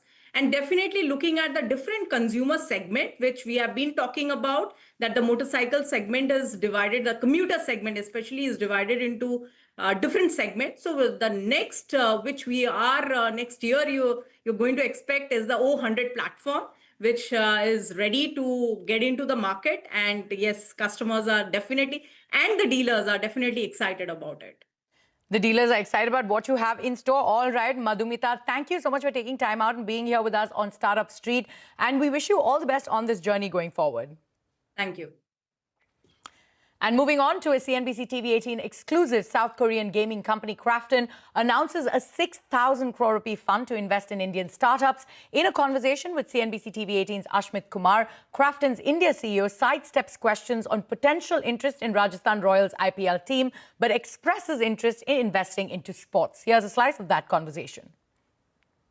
Typically, we want to deploy the capital within next 4 years. We will first start with the 3,000 crore next year, and we will see how the deployment will go. And if things are going smooth, then we will try to expand up to 6,000 crore. But just to build on that question a little further, as beyond just gaming, when you're looking at, say, sports, in India. Is that something that you would be potentially interested in? There are a couple of teams in the IPL that are currently in play. There's RCB, there's Rajasthan Royals as well. Is this something that you could potentially be interested in, something that holds promise for you from a Crafton India perspective?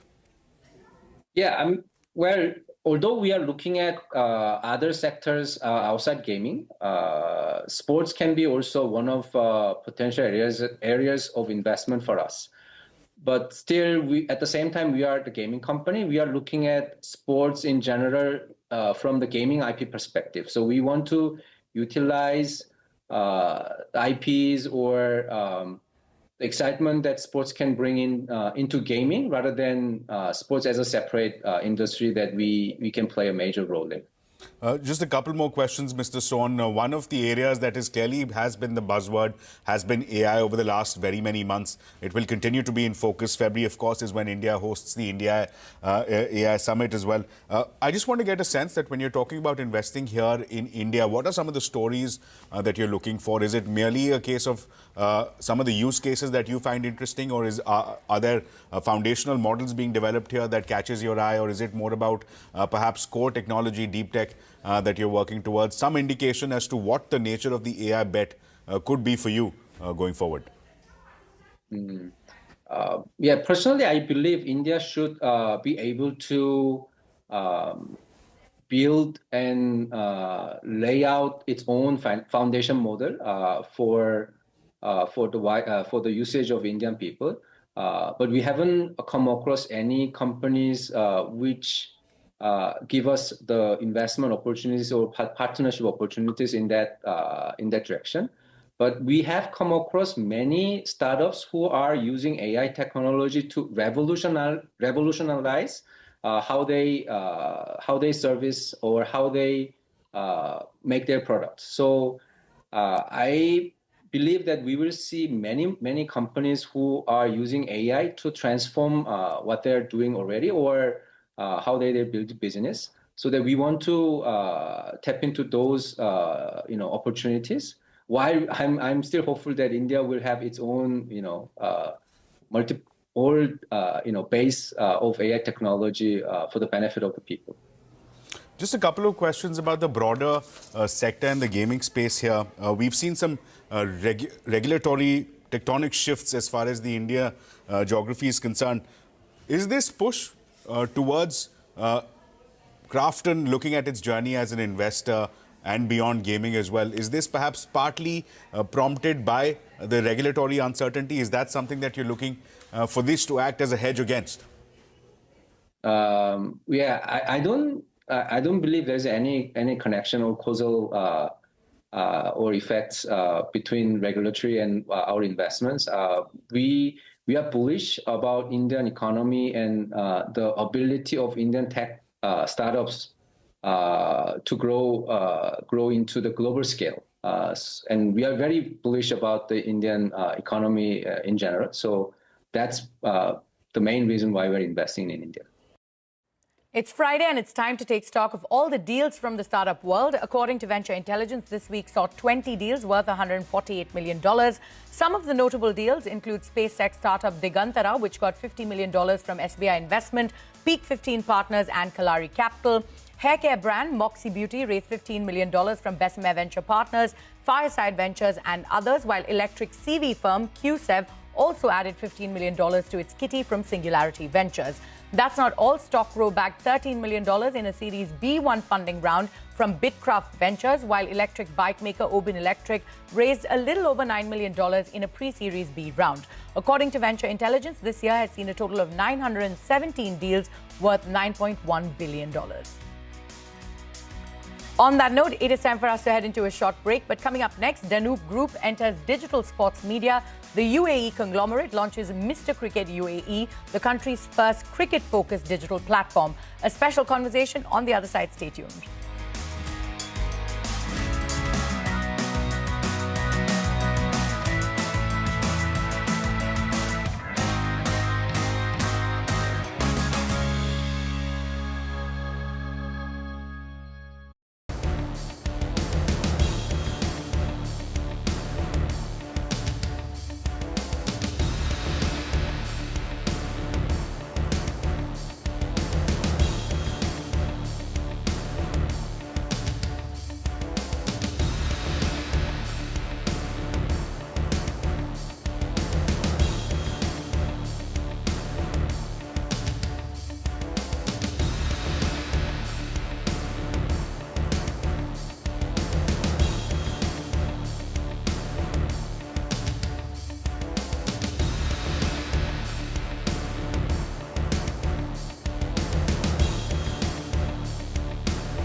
Welcome back to Startup Street. Danube Group is stepping into a brand new arena, digital sports media.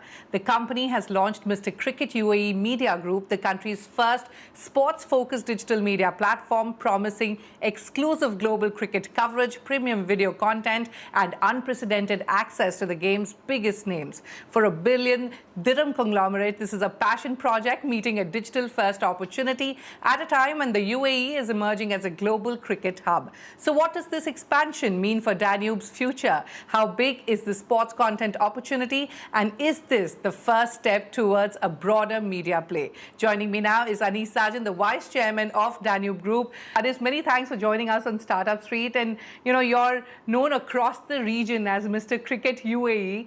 This isn't another business vertical for you. This is a culmination of a lifelong passion for cricket. What gap, Anis, are you trying to plug into the market? You know, the space, it's already a content-heavy cricket ecosystem. What is going to be your sharpest differentiator? Well, obviously, this is UAE's first digital platform, especially for cricket. I believe there will be for other sports like football and UAE. But cricket is a religion in India. You know, we all eat, sleep and breathe cricket. In fact, three things works in India. One is cricket, the other is Bollywood, and third is you're talking about politics. For me, politics is a total no-no. I'm a big Bollywood buff, but more than Bollywood, cricket. Cricket is pure passion, and what I'm going to offer is cricket from around the world. You see, now UAE has become a cricket hub. The ILT is happening, rather currently happening. The T10 just got over. And Under-19 World Cup is going on, where Suryavanshi scored 170 odd runs. So I want to showcase this to the world because everybody actually wants to see only the Indian team playing. Now with the Indian women's winning, cricket has been followed all through. So I want to make sure that not only a passionate fan like me follows cricket, but any and everybody should be following, and that is where I want to make the difference. Does this also sort of mark broader media and entertainment vertical for Danube? Well, slow and steady wins the race. Baby steps I'm taking. As much as I want to say that I want to reach the sky, but I've always believed taking slow steps or baby steps. So cricket and then perhaps football, like you mentioned, you have a broader play in mind? Oh yes, you know, it's not about only cricket. Yes, cricket is my first love and always will be my first love. But now with the Football World Cup coming up in USA, I'm going to do it. Plus in the Gulf, everybody, you know, talks about only football. So I want to promote football along with it. But why not only cricket and football? There are many sports, tennis, paddle tennis, any sport, but baby steps. So let's talk about the monetization roadmap. What does that look like? Is it ad revenues, you know, live content, tech integrations, all of the above? And by when do you hope to break even or turn profitable? I was told to be diplomatic in this statement, but I'll be very honest. Cricket mera pyar hai, koi karobar nahi. I mean, I say it from the heart. Yes, in the future, I do definitely want to break even because how much time can I pay it from my pocket? But the fact is that initial years, it's going to be all about making sure that public get the right content. They get the right facts about cricket. And people enjoy coming to my page. Like, I'll be very honest, for me, when I open the cricket page, it's Cricinfo. That's my favorite cricket platform which I go to. So I want, after a few years, people say I enjoy going to Mr. Cricket UAE. And then if we are able to break even, good enough. Idea is not about making money. Idea is about giving people the right content. All right. Well, if you give people the right content, I'm sure you're going to make a lot of money. But, you know, Anis, the UAE, like you mentioned, is emerging as cricket's global home. You mentioned ILT 20, T20, then you've got Asia Cup matches. What kind of collaborations have you made so far with the leagues, with the government, within UAE and outside of it? Well, when it came to the T10, I was there as an expert analysis and we were covering all the matches and doing it on our social media platform, that is Instagram and Facebook and TikTok, which also works in Dubai. We also are now covering all the matches of ILT and getting interviews of players. So big players are giving interviews. We've been blessed to get Give this us access. some names. We did it with Andrew Russell. We did it with Indian cricketer Harbhajan Singh. So all the cricketers who come on board, we are happy to do it. It's not that we just want to do big players. We want to do even with the small players because I have always believed, people run after the big players. As much as I want to do for the big players, I want to make sure that I give the small players also a platform so that they are seen. You famously turn your home into a mini stadium during India-Pakistan match as well. That's what we've heard. And you also give match tickets to your blue-collar workforce. So community is clearly, very central to your relationship with cricket as well. Your thoughts? Well, I've always believed cricket is a platform, or rather a bridge, to build all gaps. I know there are tensions between India and Pakistan, but I'm staying in a country which is UAE, where, different cultures, different country people stay. So that is one place where I get the Indians and Pakistanis under one roof to watch an India-Pakistan match. And trust me, when I do this arrangement in my house, and I've been doing it for so many years, I have around 100 to 150 people gathered in my house. So some are Indians, some are Pakistanis, some are neutral. But when they come, they cheer for their teams. They do banter. But at the end of the day, after the match is over, they shake hands and go. Coming to the part of giving tickets out, I've been blessed enough to see cricket around the world. And by arranging the tickets for the blue collar stuff, I'm making them live their passion. Like everybody has an hero in Virat Kohli or a Babar Azam. They want to see their heroes. So when I do this, I bring a smile on their face. And most importantly, I win their loyalty. I want to now, move your thoughts to the cricket culture evolving in the UAE, be the youth, the grassroots, at the grassroots level.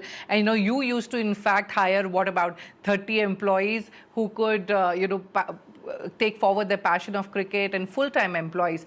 Is this nurturing culture still part of the group? Well, I'll be lying if I say it's still on, but I did it for almost 15, 16 years. Where I had 30 employees only to play cricket. My idea was to make cricket not as a weekend sport, but a sport like how people work in an office, play cricket and become good. Now, will this continue as a culture now that you're launching a cricket platform, which wasn't the case earlier? What are your thoughts on how you plan to nurture talent with the group? See, UAE is such a place where we have the right infrastructure, whether it is the Dubai Cricket Stadium, the ICC Academy, the Sharjah Cricket Stadium, the Abu Dhabi Cricket Stadium, the Ajman Cricket Ground. So the infrastructure is there, the talent is there.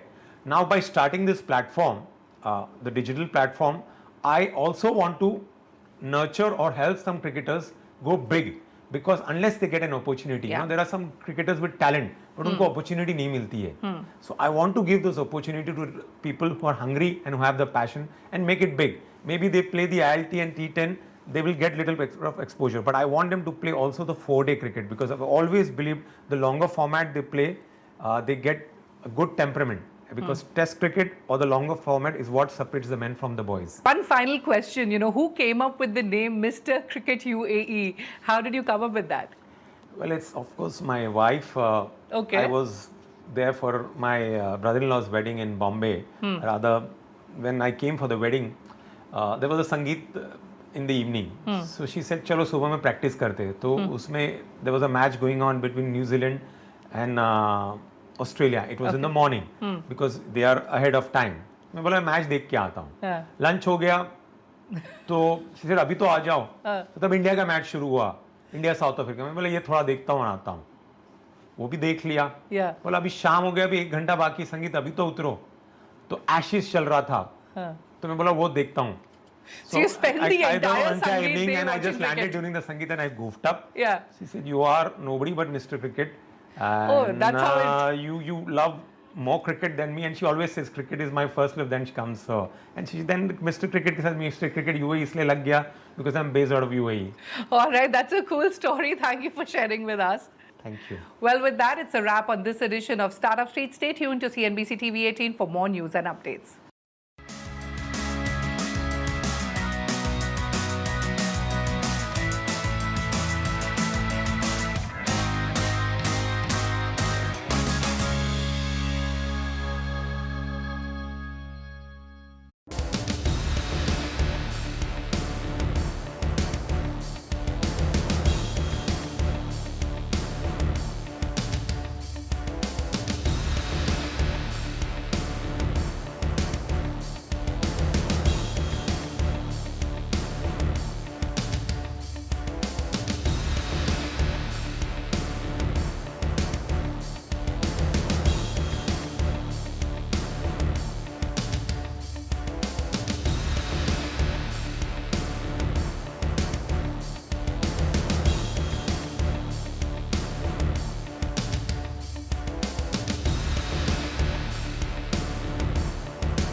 Welcome to Outlook 2026. First, a few results of a comprehensive CNBC-TV18 poll of top economists.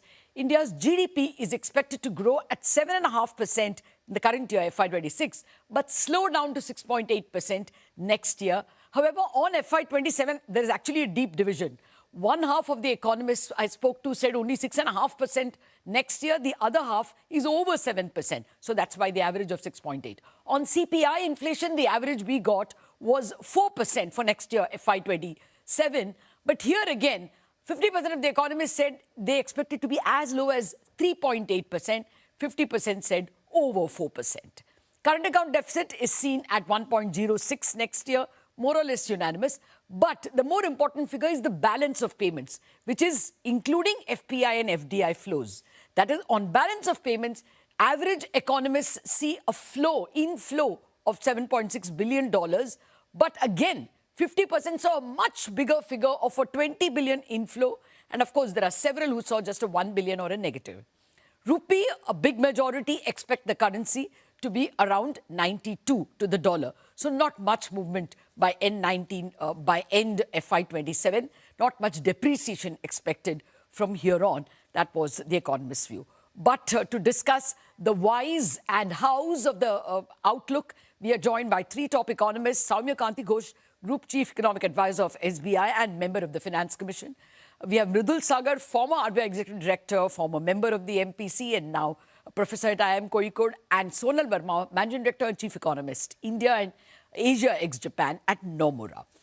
Gentlemen, and Sonal, thank you very much indeed for your time.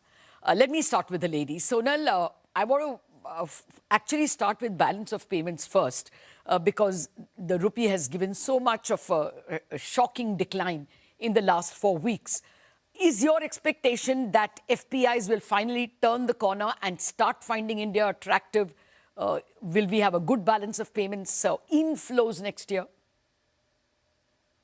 Yeah, Lata, I think that would be our baseline. I think in the last 12 months, it's been more a challenge of funding the current account deficit in terms of less capital inflows. But the current account deficit for FY26, I mean, on our estimates, might end up being, closer to 0.6 to 0.8% of GDP. So it's fairly low. But of course, the challenge has been on funding.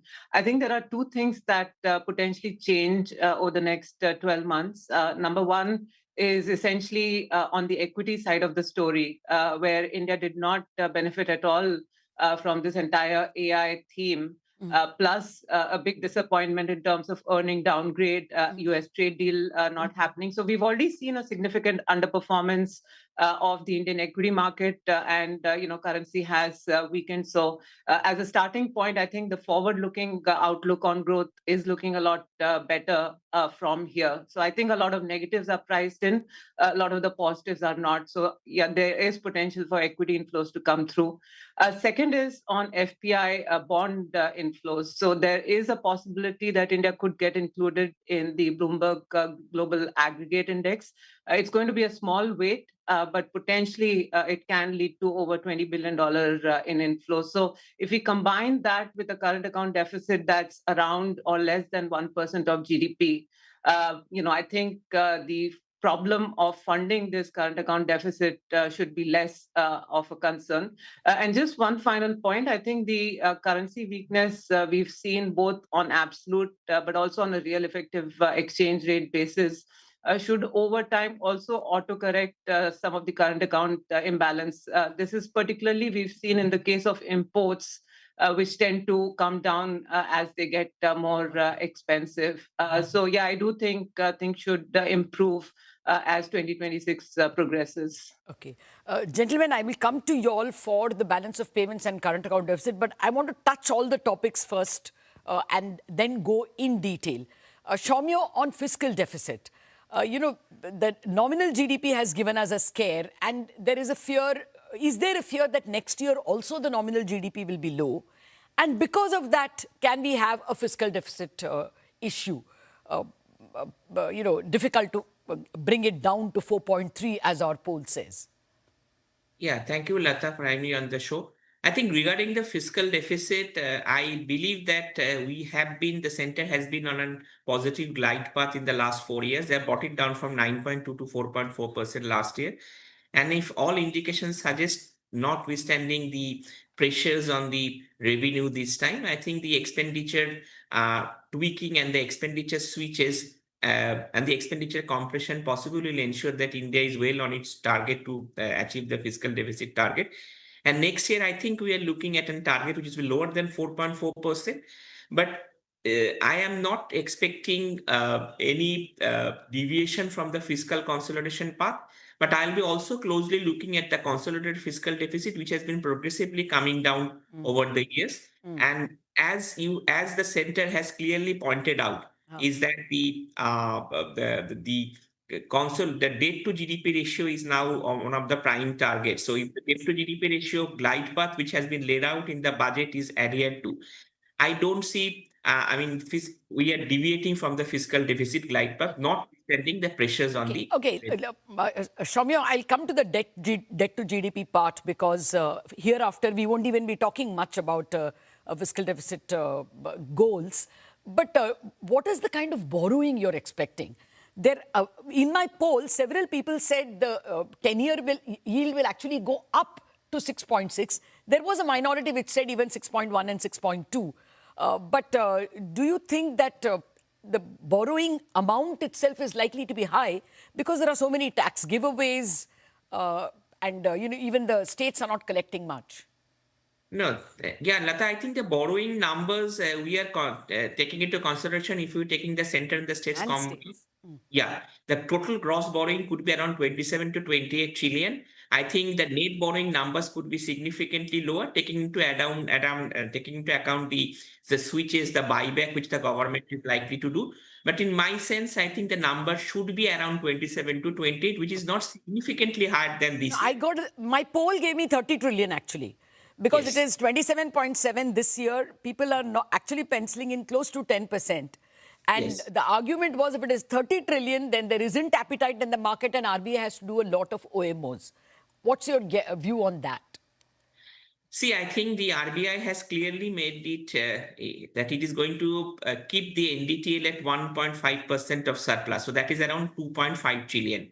So if I go by that number, I think the Reserve Bank will have to do some amount of heavy lifting next year also, because the appetite for the market and in terms of the switches of the papers or whatever is being done, we are expecting some reforms also in the GSEC market next year. But taking all this into consideration, I will not rule out an RBI OMO, which could actually be closer to around 1.5 to 2 trillion next year, as per our baseline scenario. Okay, and 10-year could end the year at 6.6?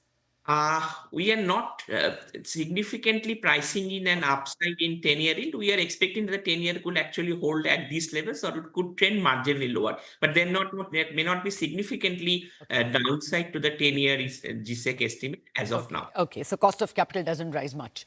Mridul, the more important question really will be CPI. Some of the respondents told us 3.8. Some are sitting over 4% for next year. That becomes very important even for the nominal GDP. So what is your best guess? Are we in for another benign year of inflation? I think inflation should hover around the target, and that's not bad for the economy. But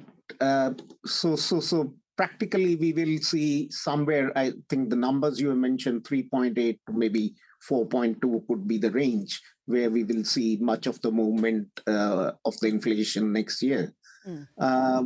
So I'm not too concerned about inflation at the moment. Would you be concerned about nominal GDP? So nominal GDP probably could still track 10.5 to 11% is my feeling. And all right. Nobody gave me 11 number at all. The numbers I got were 10. And 9.5. So, I have given an average of 9.7. But that is a big worry that our nominal GDP will continue to be a worry. This year, the average I got was 8.3. You don't think that will be the state next year? So there will be sort of, at the moment, it does look that the growth is at risk. So there is considerable uncertainty around the growth, and we need to be cautious of that. But the baseline still looks that we can do around 7-ish. Okay. Okay, then it's positive. 7 plus inflation of 4 will be very good. But Sonal, what is the view on Asian disinflation? Because our negative WPI is largely, I mean, we were advantaged by the 2 good monsoons, but core has also remained under control. What's the Asian disinflation or inflation scenario, and therefore what's your forecast for India? I think broadly, Lata, the theme is still one of benign inflation across Asia. We do expect some improvement in domestic demand across countries, so output gaps will gradually close, but it takes time for that to actually lead to an increase in core inflation. And China, in fact, is slowing much faster than expected. The November Tier 1 data we had showed both retail sales, but also particularly fixed asset investment contraction continuing at a very fast pace.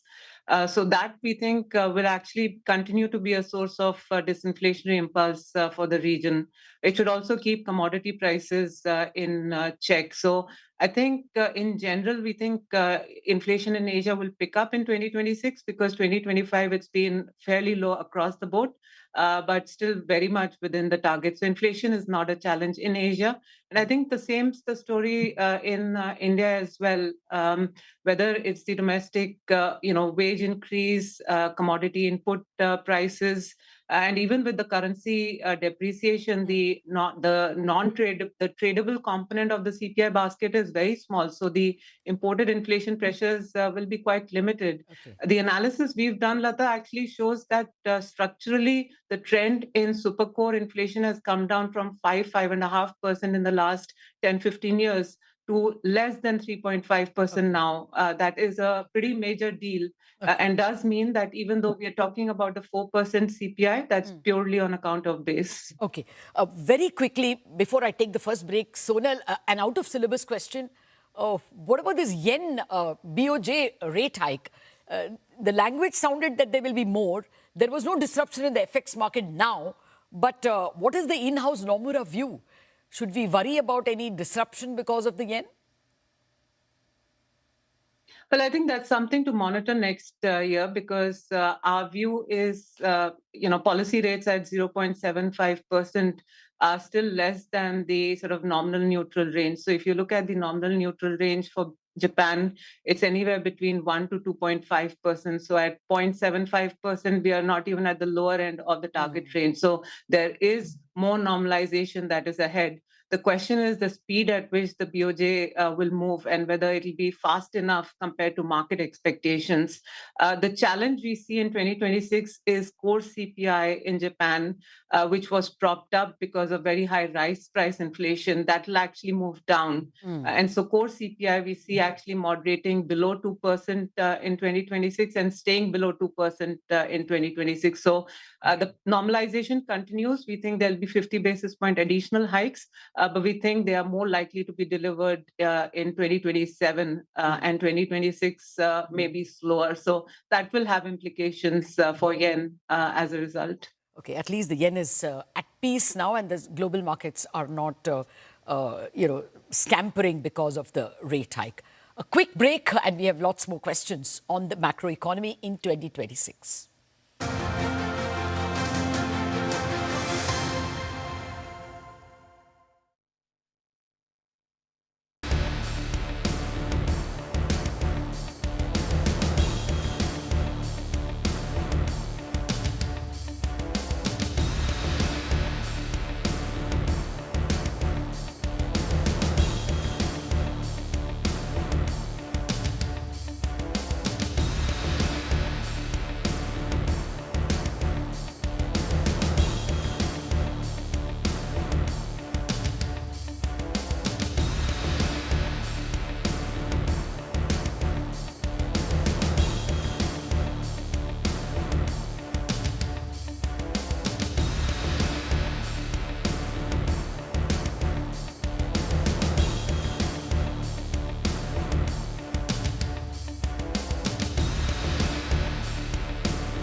Welcome back to Outlook 2026 for the Indian economy. I've been speaking with SBI's Chief Economic Advisor, Soumyakanti Ghosh, Mridul Sagar, former ED of Reserve Bank of India, former MPC member, and Sonal Verma of Chief Economist, India and ex-Japan Asia at Nomura. Gentlemen and Sonal, thank you very much for your patience. Soumya, to start with you, the big ask will be capex cycle. The government will, what are you expecting in terms of government capex itself? But more importantly, is private capex really filling up the gap that government capex may leave behind?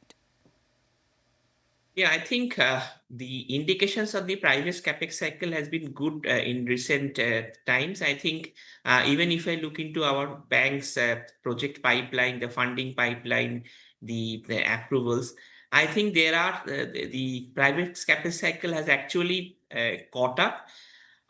The pace of increase or incremental addition to the private capex cycle could be a matter of debate. But at this point of time, I think there are more positives than negatives on the private capex cycle, as we understand also from our bank balance sheet.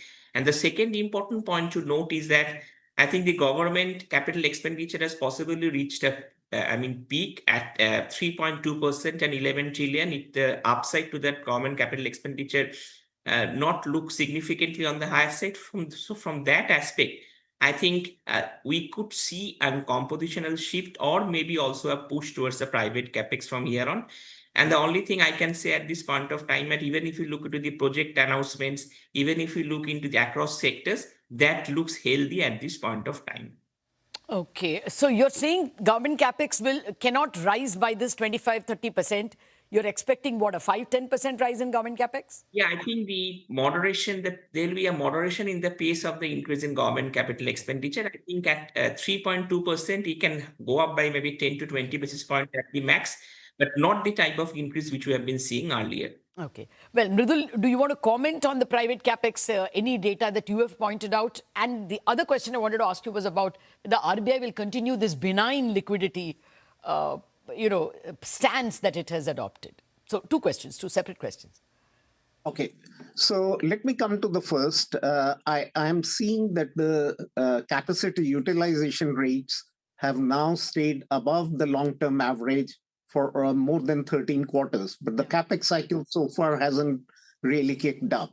But yes, as Soumya was pointing out, there is this incremental interest of the private sector to improve its capex, and we hope that will translate.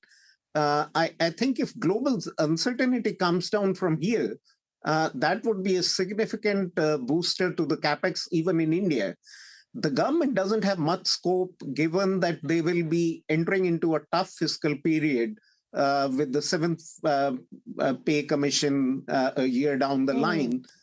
So they can't really do a lot of capex, but if they maintain it in line with the nominal GDP growth, plus do a little bit of switching from revenue to capital, I think the job would be done with the substitution of private capex, substituting the fall or not so much increment in the government capex. Okay.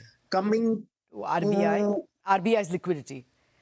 To the RBI's liquidity, my sense is we are going to have a tough period next year, while the uncertainty of the global rounds seem to be receding now, but that could be just a small blip in some period because the asset prices are valued way high. And I don't know, people don't seem to be worried. I'm extremely worried when Case-Shiller cyclically adjusted CAPE ratios are 40 plus, even for Nifty it is 40 plus. So to expect a lot of equity flows might turn out to be difficult. And if some shocks come on the way, we could see a lot of volatility in exchange rates, a lot of volatility in asset prices. You think that the chances of a negative BOP or actually outflows in FY27 also is a very live possibility?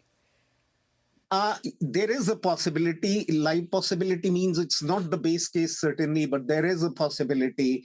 And while I think At the moment, people are too concerned about the exchange rate. I am more concerned what might happen ahead. To me, 2025 was not an issue of exchange rate at all. While a lot of commentary I'm hearing, exchange rate has depreciated just by 5% on this calendar basis, or even fiscal basis, it's 5%. And that's not at all surprising. I mean, if I see from 1991, there are 12 years in which we have a higher depreciation of rupee. In 12 out of the 33 years, we have seen a higher depreciation of rupee. Yeah. So, in a floating exchange rate, this to be expected. No, I don't think it was the earlier depreciation that worried the market. It is just that from November 15th, after we got the October trade data, there has been a near 3% depreciation. So people are suddenly sitting up. It was not the talking point before November. It was just something we noticed, by the way. The anxiety is coming in now. But you're right that the Reserve Bank is right in allowing the currency to take the instability or the change, the disruption, and it's not changing its policy. That's welcome, but we will have to see whether they can continue with the easy policy next year. I take your point about asset prices. Sonal, on CapEx, I mean, CapEx is the big story. Growth will be the big ask. This year, there is a slight suspicion that the growth numbers are looking good because of the deflator. What about next year? Will there be CapEx and will there be growth?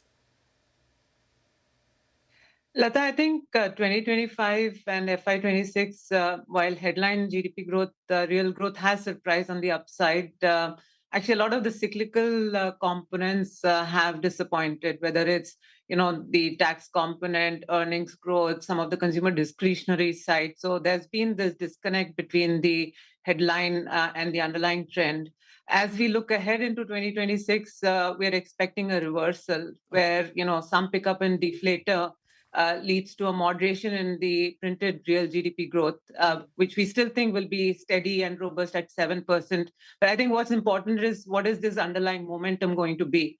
And this cyclical momentum, which did slow in our view in the last 12 months, is the one we think will improve. Okay. So globally, actually, this year we've seen significant trade policy uncertainty. So next year, we think, given US midterms, the trade and tariff-related uncertainty will be much less as the focus shifts. Okay. Second, India, we've seen tremendous monetary liquidity, credit, and